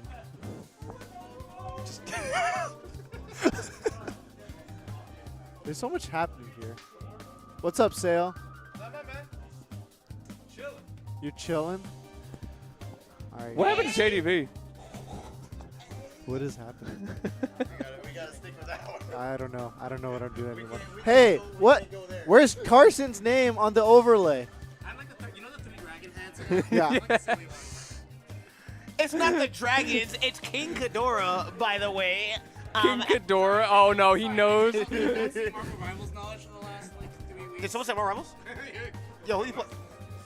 Chat, for Goose's last tournament, can we get a hashtag Brown Gang in the chat? It's for Goose. It's for Goose. I swear. Yeah, chat. Come on, Brown I swear. Gang. Brown Gang. Even if you're Hashtag Brown. even if you're white, Yeah. put Brown Gang in You chat. get you get a pass. We'll you give get a you pass we'll- for this we'll tournament. give you- okay. I feel remarkably out of place right now. I'm handing out free passes tonight. Yeah, facts. Ball One Gang. Ball Ball gang. gang. Yeah, hashtag yeah, ball gang. Let's get that gang. trending. Where's Ball Gang? Hashtag ball gang. You're not. That doesn't count. You don't count. You're not brown. You're brown enough. Yeah. What does that? Hey, why are you? Bro, I'm not even Italian. Bibbidi bobbidi boo, we're in game 1. I took it to meatballs. I'm not Italian. I miss this. Okay, well, we got a classic So here. welcome back, everybody, to Requiem. We got Embo Z, JDV. It's not 2 a.m. yet, but don't worry, y'all. We'll get there. You sure this isn't Smash in Pieces? It's looking awful. Yeah, I'm pretty sure. I'm not sure if it's Past the Pieces or one of the other 18,000 tournaments where we've seen this matchup. But you know what that means? This is a deep knowledge of each other that we're going to see on display. All I'm going to say is, chat, get comfortable. Get comfortable. I'm taking off my jacket. Yeah, I might want to grab a snack, get some popcorn. We are yeah. chilling, relaxed, chillaxed. Where my Hydra homies at in chat? We got Sayo stretching him. Stretches in, yep. All right, everybody reach up, reach down, touch those toes. Remember, keep those knees straight. Yeah, we talk about all this, but there is a lot of cool intricacies that do happen in this matchup. You know what to look for a lot of the time with how these projectiles interact. But right now, we just get a little bit of that ping-pong action that's going on, as Lentini was talking about earlier, with those play pigeons going straight into those cans, giving you those nice duck hunt combos that rack up a lot of percent. Whoa, just get off me there. This is so back and forth. And one thing that I have seen many times over the years, which is no surprise in this matchup, is that whoever gets the first stock has a massive advantage for the rest of that game. Okay. He's a spectator. Okay. Oh, a little bit of got the down throw, like DI in, but the Hydrant was able to deny that knockback to make it so it wasn't a true combo still. Very, very interesting options that were being covered. Okay, they're just juking around each other. Just watching that game. Oh, okay. That was not as still as I thought it was. No, Yeah, I mean, neither. I was like, that shouldn't blow up there, but then, look at That's me. relatively But, all fresh. right. Got sent in like a rocket, able to take that stock. That is a very real thing in the matchup, like, well, in general for this character. If Duck Hunt can find a way to unstale his can at high percent, suddenly it is a massive kill threat. Yep. I've talked about the Embo before. One of his favorite moves is F tilt. His kill percent when like the can is like not able to finish it. Yeah. And then if you do hit it and it doesn't kill them, it sends him off stage. Reset the situation. Now you got to deal with the can again. That might kill you.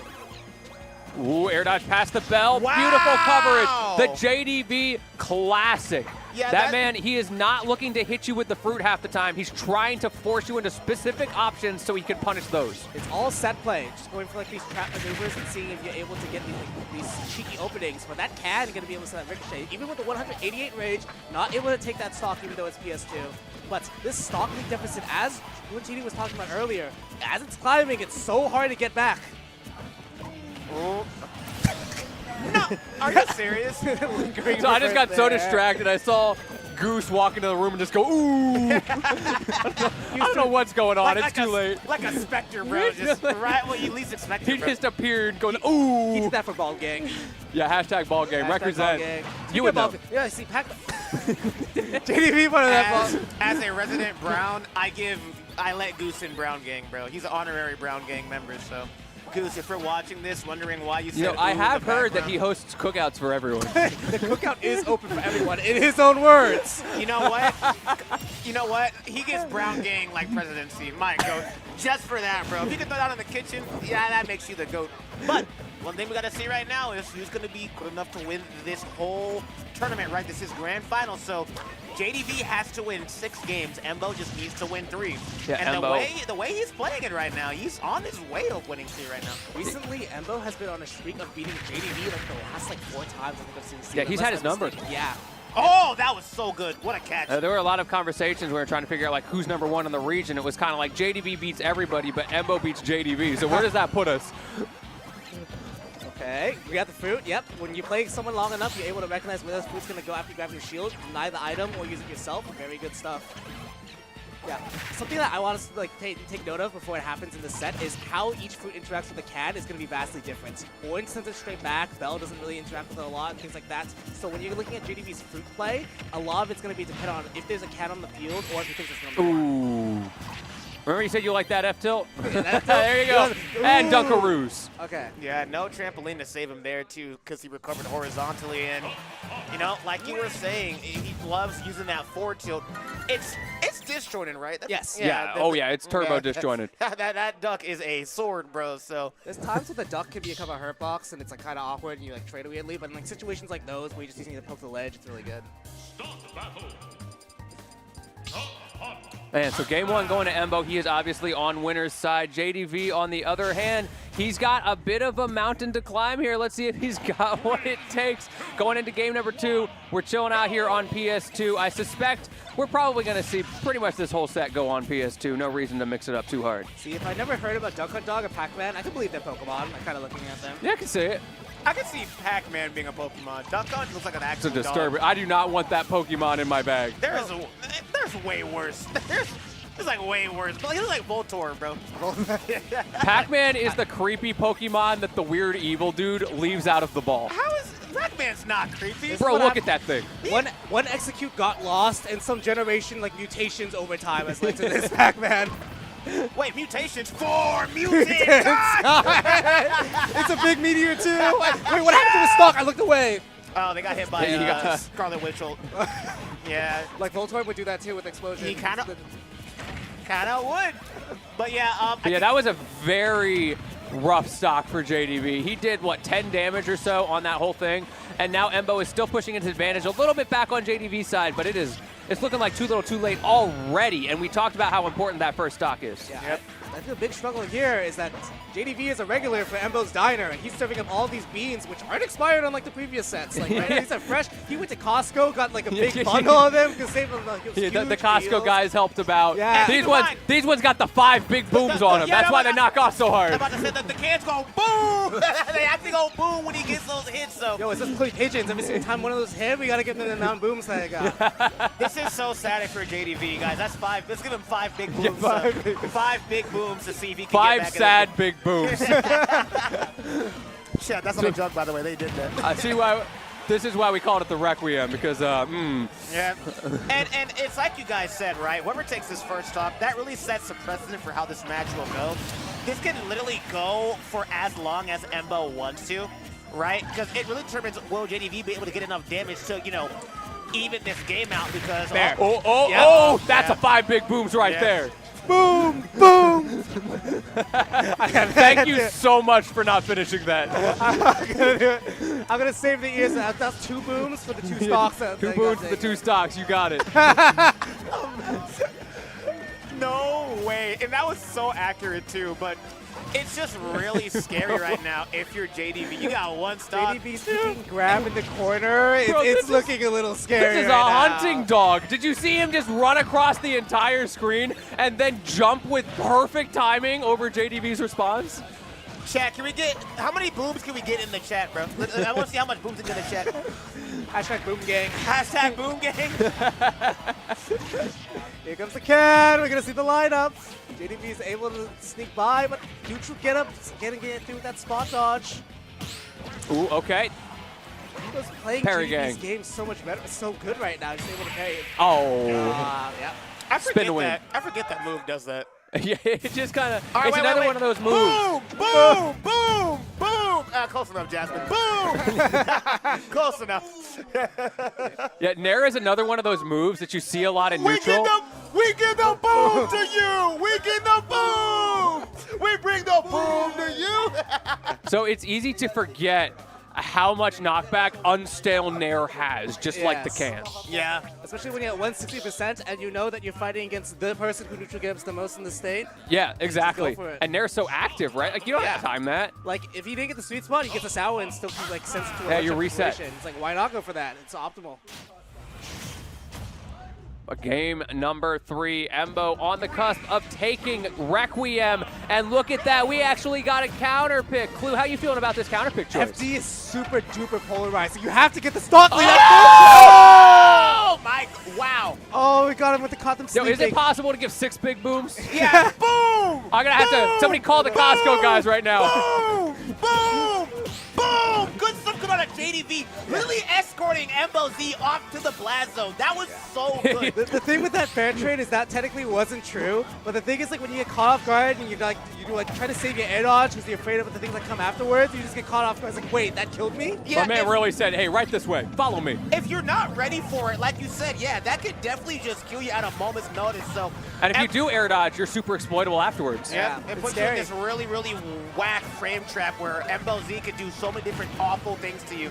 And this could be potentially his first game win with the momentum he has right now. You're so dead. And You're so dead. As I say it, all that momentum running off that first stock. Now we're seeing JDV kind of wake up again, trying to see, telling himself, I can take this dude. This is not a big deal. I can do this. I've done this many times before. So wonderful gameplay coming on from JDV at the moment. I'm so sorry for, oh, sorry. No, you're fine. It's like, let's see this continue on to the next game. Yeah, I'm so sorry for doubting you, Jose. Like I had you like with like 2 feet in the grave, but now you're the one that's trying to put this dog back into the doghouse. Yeah, forget game 4, Leo. This is game 3, JDV. What is happening? We're on the verge of a 3 stock this is the with the way bonus things are going right now. Yeah, real. He got that bonus fruit. He's like, all right, bet.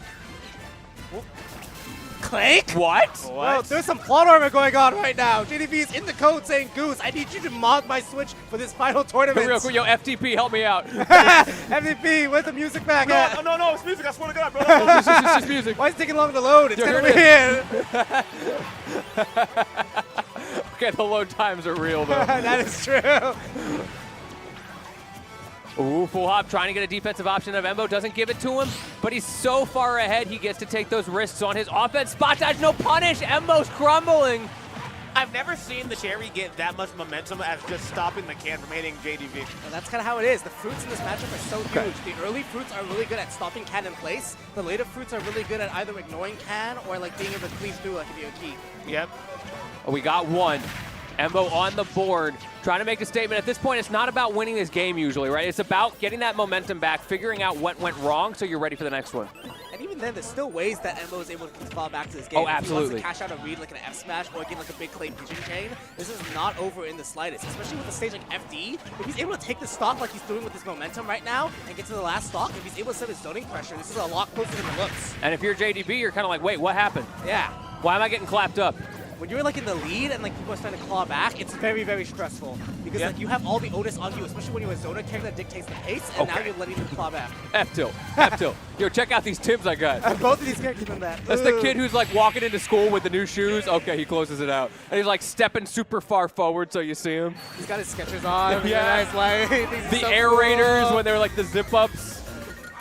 The air raiders? The air raiders. They had like an air pocket in them and you stepped on it. Such a throwback. You cannot send me back to 5th grade right Air now. Raiders by 2005, Skechers. bro. I'm thinking about watching TV and commercials right now. Yeah, with that Now I gotta like watch Twitch ads. with that really whack superhero dude. Oh my Oh, god. he was like green and blue. Yeah, And in all the wrong ways. Yeah, it was weird, but this is potentially JDV's winning game for this bracket. I'm sorry, Embo's winning game for this bracket.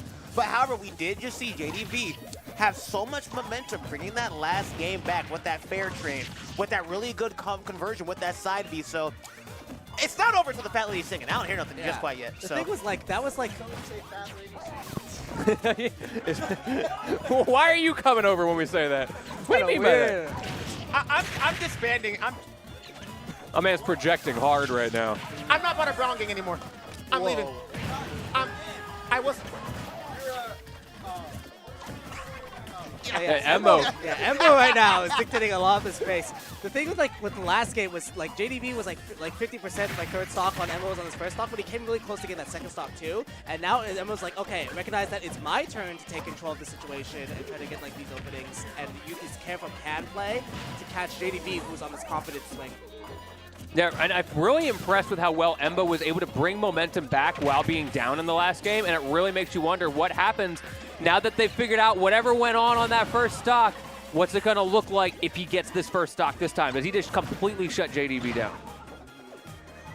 Okay, yeah, trying to catch a landing, but Embo's a good player. Recognizes that he's going to go to the ledge.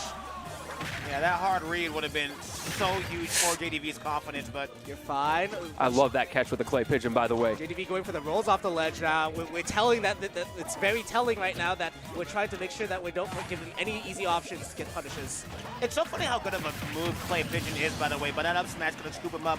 JDV, 2 stocks away from being sent out of this tournament. Embo Z, 2 stocks away from winning Requiem. Goose's final tournament here, hosting it in Seattle, Washington right now. So he has to play this a lot smart. Goes for that down air, goes for the up air, trying to catch him somehow, some way. But Embo Z fighting back with the can.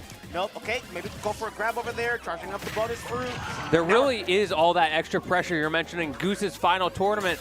This is like your last chance to be the king of the Goose tournaments, right? Like who goes out on top? Yeah, Goose is gonna be telling stories to his kids, bro. Like I remember one day, one of these two won my very last Smash tournament. We had a dog and a big yellow ball. And they gave me a guitar. Granddad, Pac-Man's 80 now. Yeah, anyway, here's Wonderwall.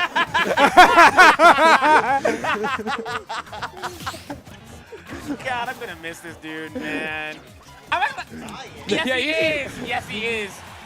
I mean, cherry. Yeah. I mean, strawberry. Yeah. There. Just know that after this event, the coverage. Good stuff. Not able to find direct kill option. Embo very good at holding on to the stock. Very aware, knows to hit that tech.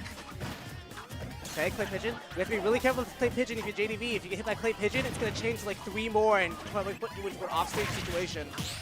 Oh, okay, we're back in the parry gang. Bro, no, that was shield. That was shield Jill. That was shield Jill, bro. Yeah, now it's Embo's turn. Like, he thought he had. He's like, wait, no. Crooked cop got put in his place. Hold me back. Oh, clay pigeon, not able to get that hit. Oh. I like that recovery. That was so slick to get past the gunman without Embo being able to cover him. Yeah, the gunman wouldn't have killed, but it would have definitely put him in a really bad situation. So, good stuff, JDV, making sure to avoid getting hit by that gunman, like you said, Lentini. Ooh, F-tilt. Yo, check these shoes out. Check out my air raiders. Them red bottoms, bro. How do you think he does those down airs? Activate the air raiders. JDV like Dorothy right now. Click those 2 red heels together and send Embo back home. Yeah, when Pac-Man up air kills, it was the time to go. Like that's the game saying, all right, bro. Yeah, it's like, was it a good stock? No. I'm told it was the longest. Just like these beans. Like there's some moves where it's just like that shouldn't be killing, bro, unless you were just at that percent, bro. Oh, out smash. This is crazy. He's just going for hard call out smash on these approaches. It's working. Yeah. I'm thinking he's guessing like when JDV's gonna go for like, I'm guessing those are like attempted grabs or something like that. And he's like, okay, because I've been like shielding a lot in these spots, I'm gonna call it out and he's gonna rip this up smash, make this soft, easy. I do think there's also something to be said for you're not necessarily reacting to JDV's option. You're just reacting to him starting to move forward, and as soon as you see the movement, up smash. So you get the timing no matter what. It's just making sure you get the right call out on his choice, on his approach. Yeah, to a lesser strong player, it seems like it's like matching, but when you play this character and play JDV for so long, you just kind of everybody hold. That could have been dastardly, dude. And it's looking like the beginning of the end of JDV's run here at Requiem. I don't know if it's the beginning. I think it might be the end of the end. 123 on this man. There's a can. There's a gunman. It's so hard to get past. And that is going to do it. And Embo Z is your Requiem champion. You know, I think there's something telling about Embo winning this series at the end, you know? The thing that we gathered here today to celebrate Goose and all these connections we made is these friendships along the way. Duck on dog, him and that duck, they've been together since they were young. They've been able to close it out there. A beautiful story. A tale as old as time, and maybe this chapter has come to an end. Maybe Goose, he has played his last game, he has run his last tournament, but these two, his prodigies, remain. And this rivalry will keep going regardless. Yeah. I love that people were mentioning in chat like, hey, this is just a smash to pieces. And you're right. Top 8 was just smashed to pieces, which really speaks to the level of talent that has been involved in all of Goose's tournaments, that all these PR players are willing to go out week after week to this simple local at a card shop that he's just been putting on casually. I mean, I don't want to say you've missed out, but the Smash to Pieces was literally my favorite local, like, ever. I'm definitely hoping that it can in some way continue. We'll have to see what happens there. Yeah, someone will hopefully have to pick it up, but it'll truly never be the same without, Goose spearheading it and just being a wonderful guy and a wonderful TO. Like, it really, the people definitely make the local, you know what I'm saying? It really matters who's there and who's running it. Because the person running it controls the vibes, and Goose has done such a wonderful job at making sure that it really just feels more like just friends hanging out, more than just a simple tournament. The locale is wonderful. The things to do there is wonderful. The food, the drinks you can get, it's awesome. And then you got literally some of the best people in the state coming to that event to play. We've had different commentators come in from different regions to commentate this event too.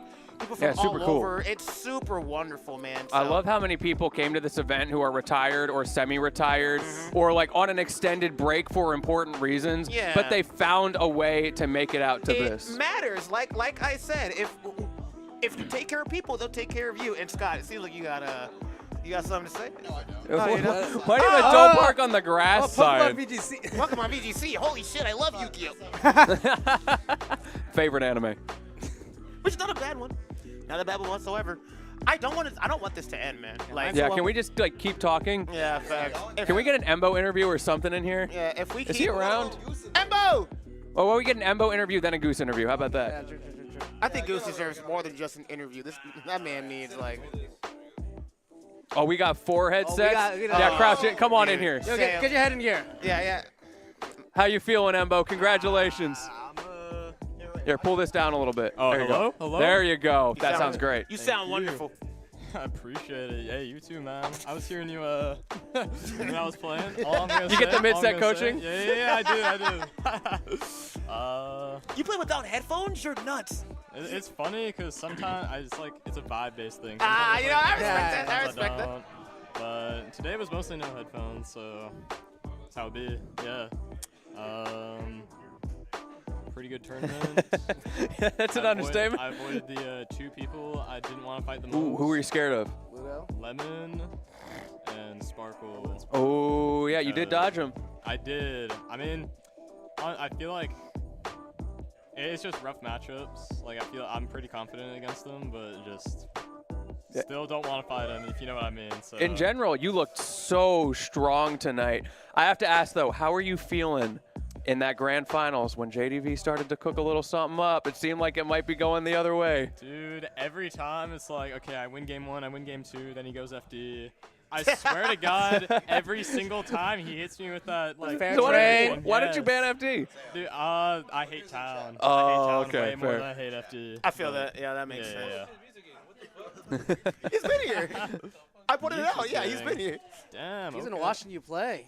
Diego asked an important question. He's asked what's for dinner tonight. What do you? Oh, yeah, what's the victory dinner? Dude, I'm not gonna lie. I might just go home and not eat anything. Damn. Wow, what a power move. He's feasting on his success. Yeah, exactly. That's enough to sustain me for the night. Yeah. He said, I will eat tomorrow. It's almost tomorrow.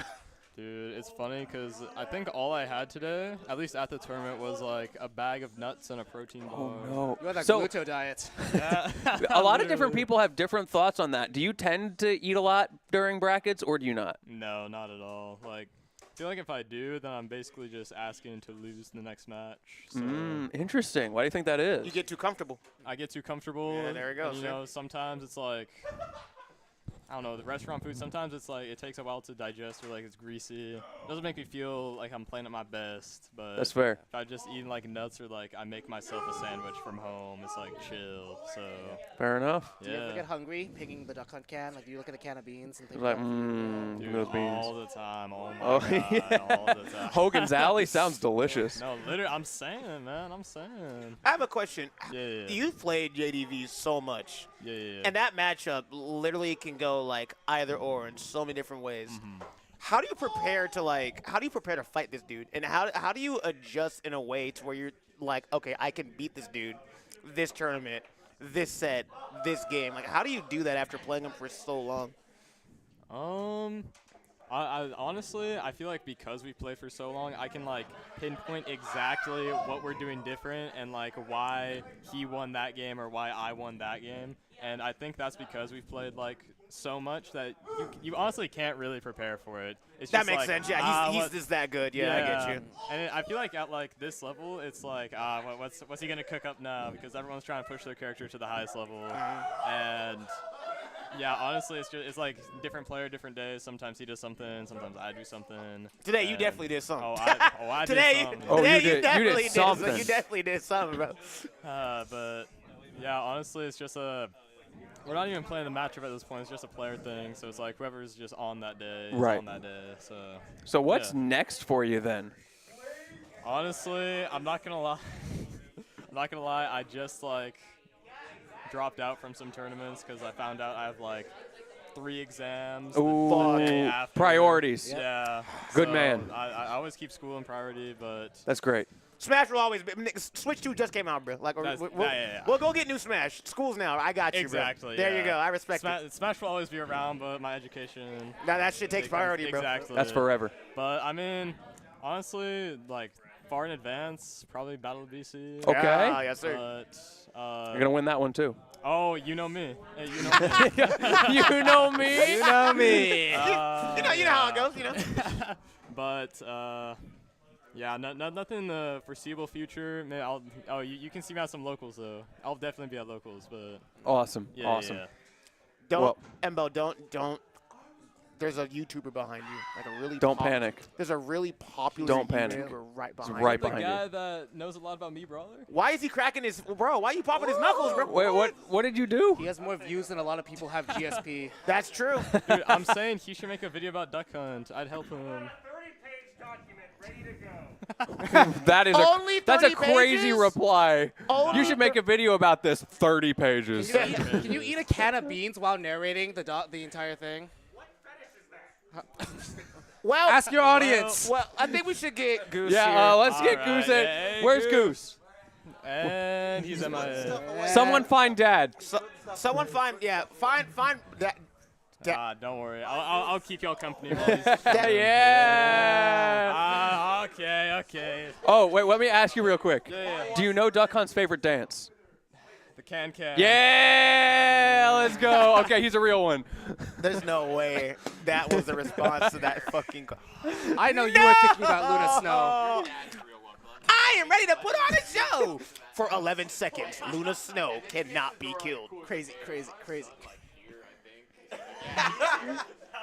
don't know where he went. That was lit, dude. Amazing. Tell, I don't remember his name. Tell him it's like Goose. Tell Chad. Goose says hi. He remembers. I don't want you to leave. I hear he bro. draws things. Yeah. No way. Really? Oh, that was good. What's up, Goose? This makes me sad, man. Don't be sad. Don't be sad. Don't be sad. Don't be sad that it's over. That was a good Be happy Taizai that it impression. happened. Exactly. That sounds like the inside of a dust jacket on a. Yeah, you want just like the ASMR It's inspirational quote. It's like the coexist stickers you see on cars and shit. The real prize pool was the friends we made along the way. Yeah. This guy's moonlighting in some voice acting opportunities. Hire him now. He'll do those ones. I'll do the Smeagol ones. You have to sound a little deranged. I have a friend who he does the most insane voice acting impressions like ever, but his scream control is really fucking impressive. Like this man can scream. He can do like Goofy, like the perfect Donald Duck voice too. It's all in here. It's all technique. You're in this world now, right? Because you're pivoting really hard into the music stuff. Well, and I mean, I have a couple friends who are, professional. What does that mean? They don't make a living, but they're really good vocalists at that skill level, and like they can scream all night long, and they're like can still talk totally clearly, and they're like all the people who think it's hurting if you're going up here, then you can do that for 2 songs and you're done. Yeah. If you're coming from here, you can do it all night. Yeah. Right. It takes a pretty good skill. amount of skill and training. Yeah. And you have to be very careful about how you learn it, or you'll lose your voice along the way. Yeah, exactly. You'll just destroy your voice. How long have you been doing music for? Like, how long have you been like practicing guitar? Have you been doing this like all your life?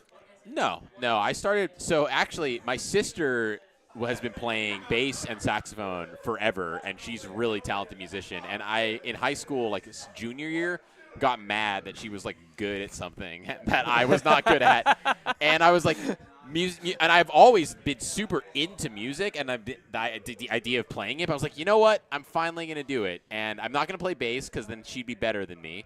I'm not going to play saxophone because she'd be better than me at that. I'm going to play guitar because that's like the cool thing to play. So I've been playing since like late high school. Self-improvement out of spite goes hard. That was the first 6 months. I mean, it I'm evolved. getting good at this, bro. That is a level of petty that we appreciate. Well, and I would also hear her in her room playing like Stevie Wonder bass lines, and it would be like, well, I'm still really trash. So, we've gone through the final Smash to Pieces. We've gone through true. Requiem. But there's one more, isn't there? Okay. Yeah, there's always one more. There is not always one more. There is always one more. The funeral. The basement tier that basically going back to the basement where it all began is the plan. Now, I am still waiting. I thought I had final confirmation, but the woman who owns this house is being finicky. So I'm saying it's 95% confirmed, but I'm sure it's fine. The plan is we're going to go back to the basement where I used to throw all my punk shows and hip-hop shows and metal shows and basically do a house tourney the old-fashioned way. Like, if any of you in chat who are still here, what should I take? Oh, you should. Yeah, I should take should frame it. Yeah. It's a misnamed. It's You're a gonna mis. hold it It's wait, can they see I that? can hold it up. It's misnamed. It's incorrectly named because the people thought that every event I've ever thrown here, they all think all of them are Orbitar, and I've just never corrected them because it's just like, no, guys, it's not. I've said like, oh, it's a different event. Like, oh, it's part of the Orbitar series. I'm like, okay, sure, it's part of Orbitar. So, yeah. So back to where it all began. But yeah, so the whole idea that I was like, I have a big basement in my house. I bet you I could fit Smashers playing games down there. And then that was where it all started. And I love house tournaments. I think most people like house tournaments because of the vibe they offer. So I'm very excited to be able to bring people back to the basement where it all began. The undetermined thing is really what games. And, yeah, basically what games. Because it's going to be Ultimate for sure. But there could be Melee, there could be Smash 64, there could be Rivals. I could just be, I don't give a shit what any of you guys want to play. I'm just going to have you guys play Soul Calibur 2. Yo! I'm going to have you guys Wait a minute. Yeah. Now we're cooking. Yeah. Soul Calibur 2. Halo LAN party. Or Halo LAN Which party. is happening, by the way. Or we're potentially, I mean, shit, I might just like get like some weird like Mortal Kombat Deadly Alliance or something. Squid Goose can do We're playing Squid Games. Goose can do red You light, got green the light, budget. and I'm shoot gonna us if bring, we you mess know what? up. Yeah, actually, I'm gonna bring a bunch of machetes and rifles and say Squid Game. Could throw them in the basement. Just say, no explanation. Squid Game. Can we fit the glass bridge Lock in the door. basement? The glass what? The glass bridge. Maybe. So yeah, undetermined exactly what the game's gonna be, but it should be a lot of fun. Going to be more of a local affair. Probably will just be Washington folks. Maybe some people will come out for it. I don't know. I feel like there's some legend to the basement tier because there was only 3 of them, and then COVID hit. Yeah. And it was just – what's crazy is it was just taking off, and if COVID hadn't happened, low-key, like, I was going to run those every month, and, like, they were – the people who know, like, they were – everyone loved those events. They sold – I almost capped out – on Genesis weekend. Really? I didn't, but there was enough people who didn't go to Genesis that I almost capped on Genesis weekend, which is everyone crazy. was gone at Genesis. And we just ran a Genesis watch party in the background while the tournament was going sounds like on. a vibe. That Nice. sounds sick. It was sick. That sounds sick. It was basically farmed by Archer, Mystery Soul, but yeah, Arya. There was a few people farming it for money matches. I also had a money match. I had a thing where whoever wins the most money matches at the tournament and records them wins a special prize pot. So I basically incentivized gambling. Oh, no. In the basement. Because, like, if you guys, just so you understand, it's like whoever can record the best win rate among money matches gets a separate – it was like $50. It wasn't crazy, but it was like – so people were – running money matches like crazy. That's insane. And with these degenerates you see in the background, Yeah, I mean, they love randubs, So money the Randubs matches. edition is coming out, is what I'm hearing at the final. Did you guys hear about what happened at Cascadia Clash? The amount of the money swing. I have heard the stories. Yeah. As someone that was there, yes. It was. Yes. I'm bro. pretty sure that Remy went from being like down 200 to up 200, or like. I think Jonas. That sounds would about right. probably know. Yeah, there is some crazy financial swings. I've heard stories over the years of people having to sell second controllers because they overdid it on randubs. We have Vegas at home. It is a sickness in the scene. Randubs gambling. It will not be cured, by the way. Oh, no, it will not. We're doubling down. No What? cure in sight. Yes. So I think in UBC venue they have a whiteboard in their Smash Club that says how much, like the most money lost at one time on randubs. I think the winner is in like the 200s. Damn. I think second place is Coro at 140. Well, That's a rough and then there's the one dude who apparently lost thousands. He owed thousands after like going to a tournament. There was a twit-long thread about. Oh, like, he just like didn't pay. He just didn't pay anyone. It was you know what I'm talking the about? Toon Link. Yeah. Yeah. What was his name? Marvelous Marco, something like that. Was it Marvelous Marco? That's crazy. I probably should have name dropped that. Yeah, but yeah. name drop it on me. I don't know That is who crazy. it was, but it was someone who owed thousands. Yeah. And it was just like, yo, this is the deal. Yeah. I'm not gonna pay. It's just I'm not gonna. There was a guy in Utah that owed like 30,000. That's who I'm thinking of. That's who. Oh, I'm it was in Utah. Oh, Everest came after him, but he was spending all that money on random's money match. No. Oh no. way. $30,000. for tax evasion? Yeah. In a Smash. Y'all got a problem. This Smash shit is serious, yo. Bro. This Smash shit is dead. But we need Get ready to intervention. die behind They it, bro. got Al Capone not for murder, but for or racketeering. They got him for tax evasion. Yeah. So he's is the technically taxes. on the same tier as Al Capone. That's nuts. You're basically Al Capone if you do that, yes. Guys, newsflash. I am Al Capone. Yes. Oh, shit! I am the reincarnated version. Wait, Goose age confirmed? Yeah. You're laughing. Al Capone is running a Smash tournament, Yep. and you guys are laughing. Are you serious? Like this is a big deal, Okay, bro. Randubs Insane. actually is a play. We went from talking about Goose's legacy to Randubs to Yeah, to exactly. You Al can start Capone. talking, it's over. So, I mean, with all that said, how you feeling about finally being done with Requiem? Okay, I was talking to Dylan, who, by the way, I don't think he wasn't streaming. He was over streaming Melee, streaming Rivals. He's kind of the brainchild around Tempest Productions. Probably one of the most talented people in the world, I would say. Incredible. At this stuff, production stuff. And I was just like, he's like, so I feel like maybe I put in about like I feel like it was like a 60% effort to 100% output. In terms of, for me, to be clear, for me, I feel like I kind of phoned some elements of this tournament in, and the reason I'm saying that is because the team around me and the people who I got to work with to run this event are just like the most talented people in the region to make stuff happen.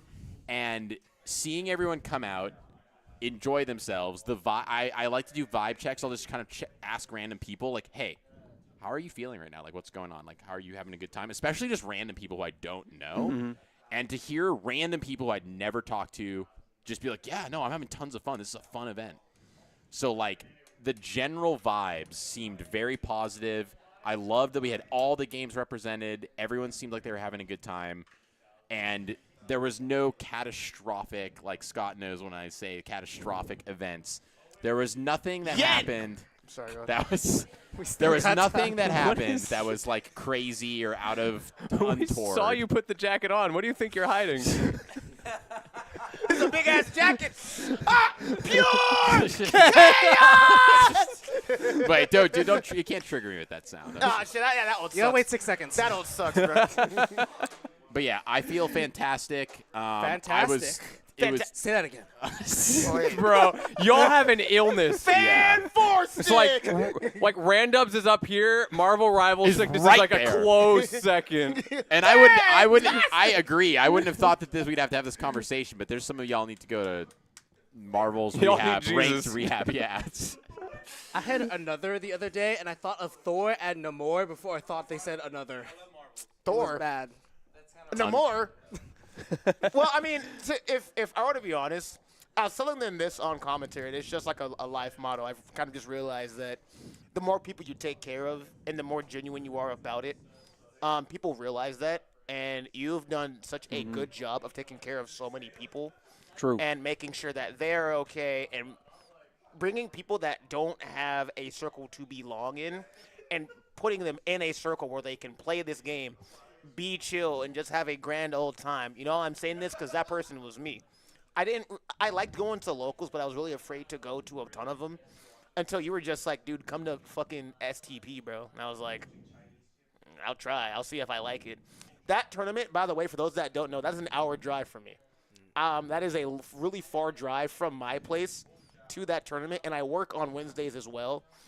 But the vibes are so wonderful, and Goose is so good at putting on just a wonderful event that I wanted to be there. So I hope this event as a whole is just payment from all the hard work and care you've given to people, and seeing people that are either semi-retired or are retired just come in just for your final hurrah for this tournament. Like, I hope that really speaks a lot to you, and hope it doesn't get lost on you that we care for you a lot, and we can't thank you enough for pretty much just everything you've done for us, man.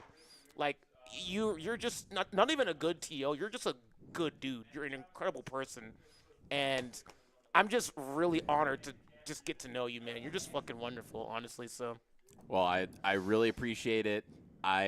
It was not lost on me. I had a lot of people coming up and saying, like, you know, just things kind of similar about, like, the circle thing's not lost on me, especially that's something I've always been very cognizant of with like the music scene does that for people. And it's something I think is really important is that if you can as someone who Peace out, West. Like is fortunate enough to already have a circle, but you can offer that to other people, I do think that it's almost like it's not an obligation, but it's like if you're able to do that, like why would you not do that? Because there's people out there who struggle to find that. And I mean, I can remember like when I first went to college in Bellingham and I had like one friend and feeling very kind of just alone and unsure. And like I had one friend even, and just that is huge to have that one friend. But I'm just imagining if I had moved there and had no close friends, like it would have been really, really struggle. And I know a lot of people struggle looking for that, like this day and age. It's hard. Really hard to make friends and find groups of people to hang out with. Yeah, it's tough, and I would argue that in some ways, like COVID even made it harder. Way harder. So I feel very lucky that when I went to college, when I was doing that, like in the early 2010s, it was like a different world, frankly, and like the internet was different, so like it was still there, but everyone still like always was out and about. Like it was the interfacing was easier post COVID. I feel like I don't know how to put my finger on it, but something changed in the culture, if you will, that maybe made that harder for some people. So I'm really happy that was something that I could do for you and other folks, and I'm honored and touched that people trusted me kind of with that responsibility. I tried not to take that lightly. And one thing I will say also about the scene is that part of my decision to retire is also tied to the fact that the bench in Washington, and this is not just me speaking, other people from other regions have talked to me about this. It is insane how deep the bench is in Washington in terms of talent, throwing. Like, I had a conversation with Cal after Daddy's Dead. He's like, dude, you don't understand. Like, you guys have, like, a dozen people who randomly you can turn to at an event, and, like, they're like, oh, yeah, I'm doing, like, you know, at any given time, you have all these people who could just jump in and run an event, run a pool captain, do all these things. And I mentioned that moment because I didn't really think about it, and he listed off, like, he's like, yeah, this person. Like, yeah, dude, Blanket Man, you could just turn to him and be like, hey, can you help me run this? Like, yeah, like that. Yeah. Like, literally, because Blanket Man's very competent TO yeah, pool we've captain. got quite a few TOs around Kyle, here. Like, it doesn't matter who you are. We've got the benches deep, and my point is that I think the scene is still full of, put aside competency, but, like, empathetic, caring people who really care about, like, bringing folks together into a positive environment where they can feel at home, they can feel safe to be themselves. And, like, I feel like I couldn't be leaving the scene, honestly, in, like, a better place So I'm excited to continue attending stuff here and there. And I'm also excited for the next blood of TOs who are going to start coming up with their own ideas and their own things, maybe find new venues, do other stuff. So, like, the entrepreneurial spirit, I think, in the scene is still really, really strong. And this guy over here with his fucking crazy orbit. Scott is nuts. If he's still. I don't know who's watching. Dude, Scott is a madman, bro. I swear That's to God. true. Poor Priority, in case you guys didn't know, Poor Priority is like, I don't know what percent. Scott probably does like, he has all these people like me and Meeps and all these other people who could help him. He's like, nah, I'm just going to do like 80% of it. He's just a crazy person. It does work out. You cannot argue with the results. If it didn't work, he wouldn't do it. It No. works. So guess what he does? He's like, fuck it, I'll just keep doing it. We've got Scott the Madman still bringing all the scene, the notoriety of the scene, right, around the world. People know PMW. They respect us. They know we're on the map. We've got the players. We've got the talent. We've got the experience. People, I mean, the last one was one of the super like 7. S-tier? It was the biggest event since Civil War. So it's like an insane event. But then you've got the ecosystem underneath it of all the people who are like myself and Max and Nick running Octagon, all these events that are it doesn't matter what flavor you want on any day of the week. You've got vibes you can pick from. You want to go to a university tournament? You want to go to a bar tournament? You want to go to kind of just a standard, just like card shop local? Like, you've got flavors of all kinds. And, yeah, I just think the scene's in a great place. And excited to see what the Rivals 2 Ultimate crossover brings. Mm-hmm. And now with the Switch 2, everyone's thinking about it. When's it coming? When's it coming? I can't wait for Link to have the same fuck-ass moveset he's had Nah, since dude, Smash they're buffing 64. him. Top 15. He's going to be top 15. Okay, shake on it. Sakurai hates that character, bro. That's Top not 15. You know what?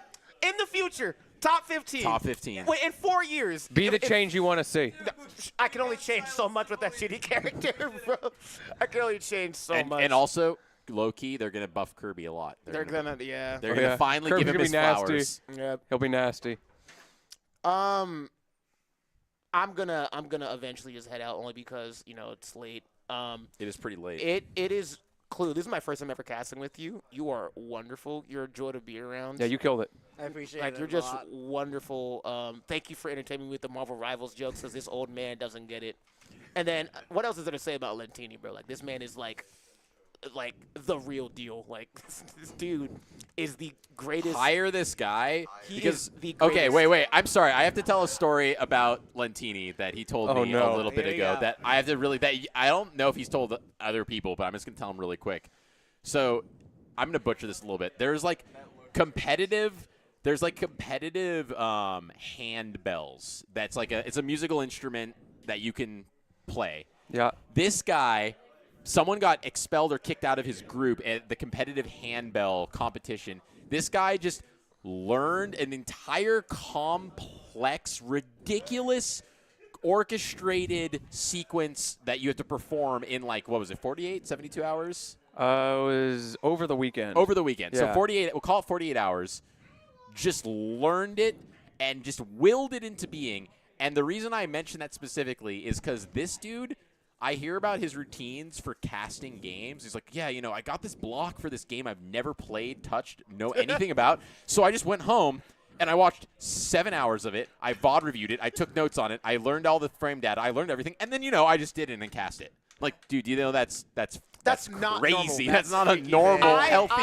I refuse to commentate anything that I don't play and that I'm not good at. This dude studies it and it's better than the people that play it, bro. It's nuts. So the point is that if you want someone who can show up to your event and literally cast any game, like this dude right here, He's so fucking good. And but I actually want to be clear about something, because people talk about the cyclical things. People like to talk in the scene. It's either about talent, fees for events, commentary. What are the other ones I'm missing? Those three are really popular cyclical things. I think those are it's part of the just cycle. those. But let's talk about the talent thing. Notice how I mentioned the hours invested, and this goes for anyone about anything, and this isn't about talent doesn't exist or anything. It really is, though, just about work ethic. And this goes for being a TO. This goes for being a caster, being a good player. There's no shortcut. There isn't a shortcut. There really isn't. Being a good TO takes me. I've failed and made so many horrible, crazy mistakes. So, like, it really is an actual effort of reviewing those mistakes, understanding what you did wrong, VOD reviewing if you're a caster or a player, like, actually putting in those hours. If you do that, and then you also combine that with some half degree of decent, like, social skills and talking to people, which I know can be a challenge. I don't want to make light of that. But those two things blended together really will take you super, super far, also in your professional career as well. It's about showing up. Really showing up, It's just showing putting up. in the work, and then maybe not saying stupid stuff. Try to not make a fool of yourself. Maybe. That's also part of it. If saying stupid shit was a job, I'd be a millionaire. Although I will say this, it has kind of curved for me a little bit where it kind of goes up. So I don't know, it's kind of Well, y'all, I want to thank you for the kind words. It really means a lot. Goose, I've said this to you before. I've said this on stream before.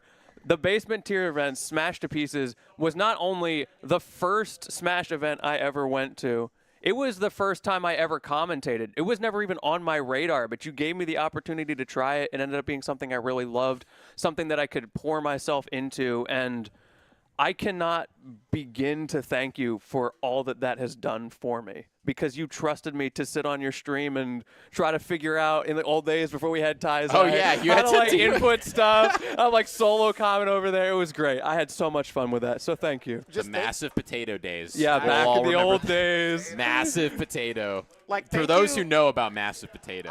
Yeah, if you know.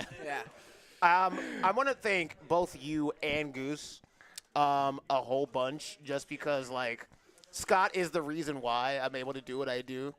And then, Goose, if I were to be honest, I think you've kind of, like, made me feel like I belong. Like, I know I said this already, but in a different way. Like, you make me feel like what I do is okay, and it makes me feel happy. Like, I don't know.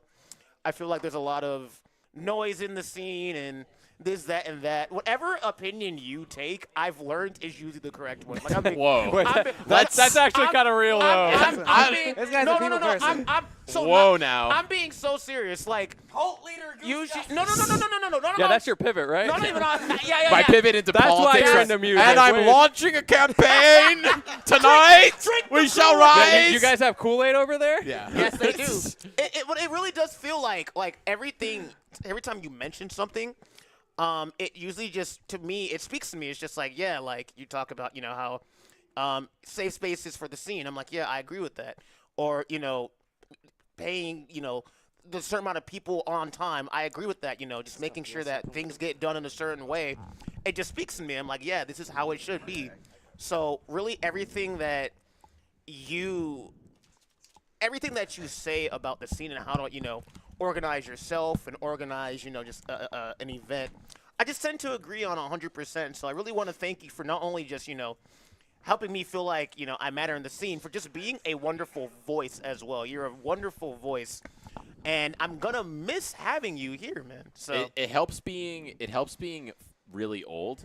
You're what, like 60? Yeah, 65 years old. So 87, I've bro. just Old been as around man the in the block building. a few This nigga's times. old as shit, bro. So that helps. That helps a lot. But then also when Peace out, you've Clue, you're got the GOAT. yeah. Also, Clue is the secret weapon of casting, where that guy knows His just knowledge. more. Yeah, That that nigga knows is more about the smart, bro. game than That boy like. is smart. It's great when you're casting with him, because you can just be like, hey, Clue, how do you feel about... And he has an answer. And 2 that's minutes later. being a caster who has that co-person where you like, maybe they're not like some extraordinary jester entertainer. Like we've got like the premier right here, like the guy for that. But if you can tee up someone who's like maybe just like, oh, let me unlock your brain. That's why I put these 3 on the mic, because I just knew It was a great block. The Yeah. mastermind. Mm-hmm. But yeah, dude, I try and be a sobering voice. I also just get really mad sometimes at the stupid fucking shit people say on this in this scene, and I'm just like, yo, someone needs to come in here and instead of being the even keel, like, you know, I see your point. It's like, Don't play the you're middle like, man. no, you clap are 'em up. stupid. You're dumb. I Or think you're they are stupid. right. You're dumb. Yep. Shut up. You're wrong. Go get a job. be quiet. get Go a do your laundry. Not Your the mom's job. calling you for Get dinner. off Twitter for like a couple. Log off for me. Get Just off TikTok. Yeah, log well, off not for me. TikTok anymore. Well, not TikTok No, anymore. okay. Get off Red Note. Yeah. All right. One more thing. We've been here a while. I got one more question to ask. You know, you're going into the next phase of your life. You're going on a new venture. What are you taking away from your time in the scene that will stay with you for, 5, 10, 15, however long in your next endeavor? That's a good question. I think that probably the main thing is that, one, because the difference between the music and the Smash scene is like the personalities, everything. It's very different. But the thing that I've taken, like the consistency, the through line of kind of like honestly what Arbiter was talking about, like putting out what you want to get back from people and like really just like trying to be a positive influence where people can feel welcome. Like that is I'd say of all the things that is a through line, it's just encouraging to see that like it doesn't matter if you're organizing a house show or a event for people to play video games at.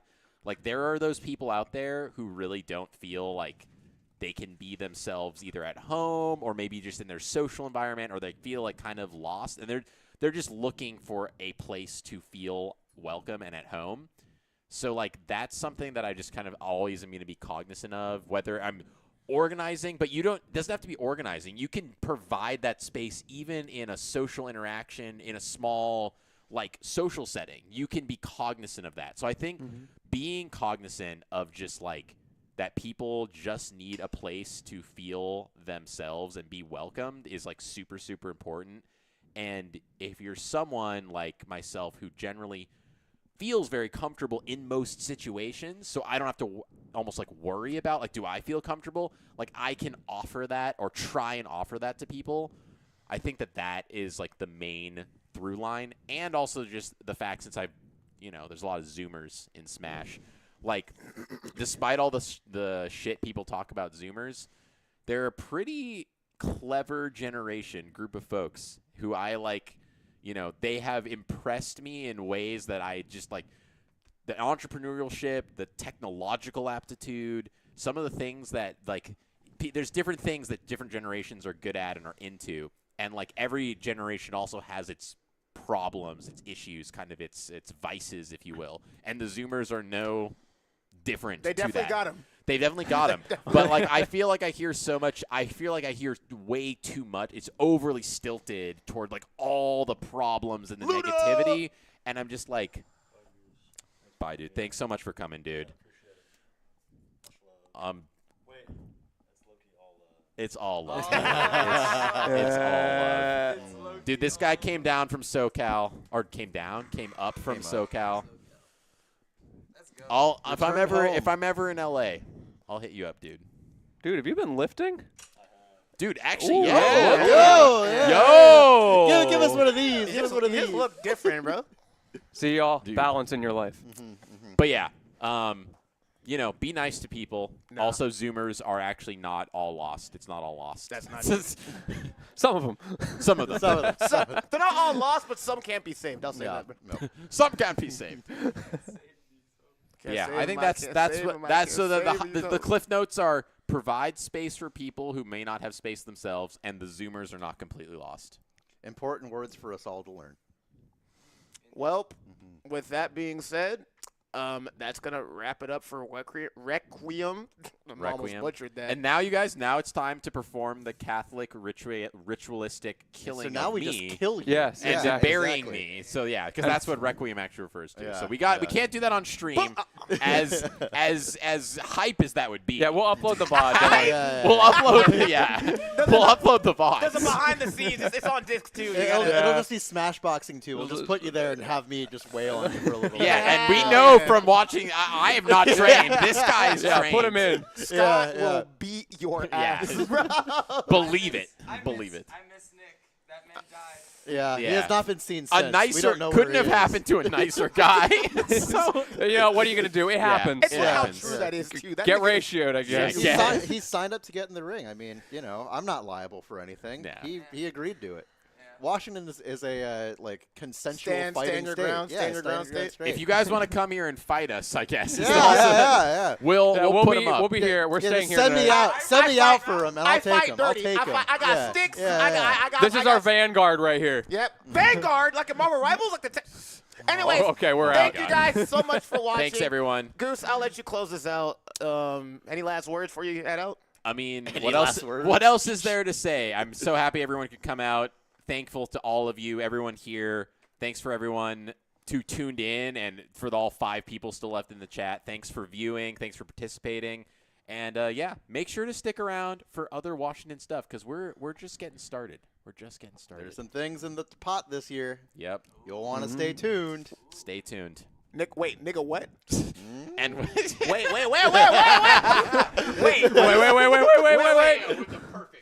What? I think we should all get a picture while we're here. Hold on. Go back. No, we're not going back. Porn? New porn? New. Wait!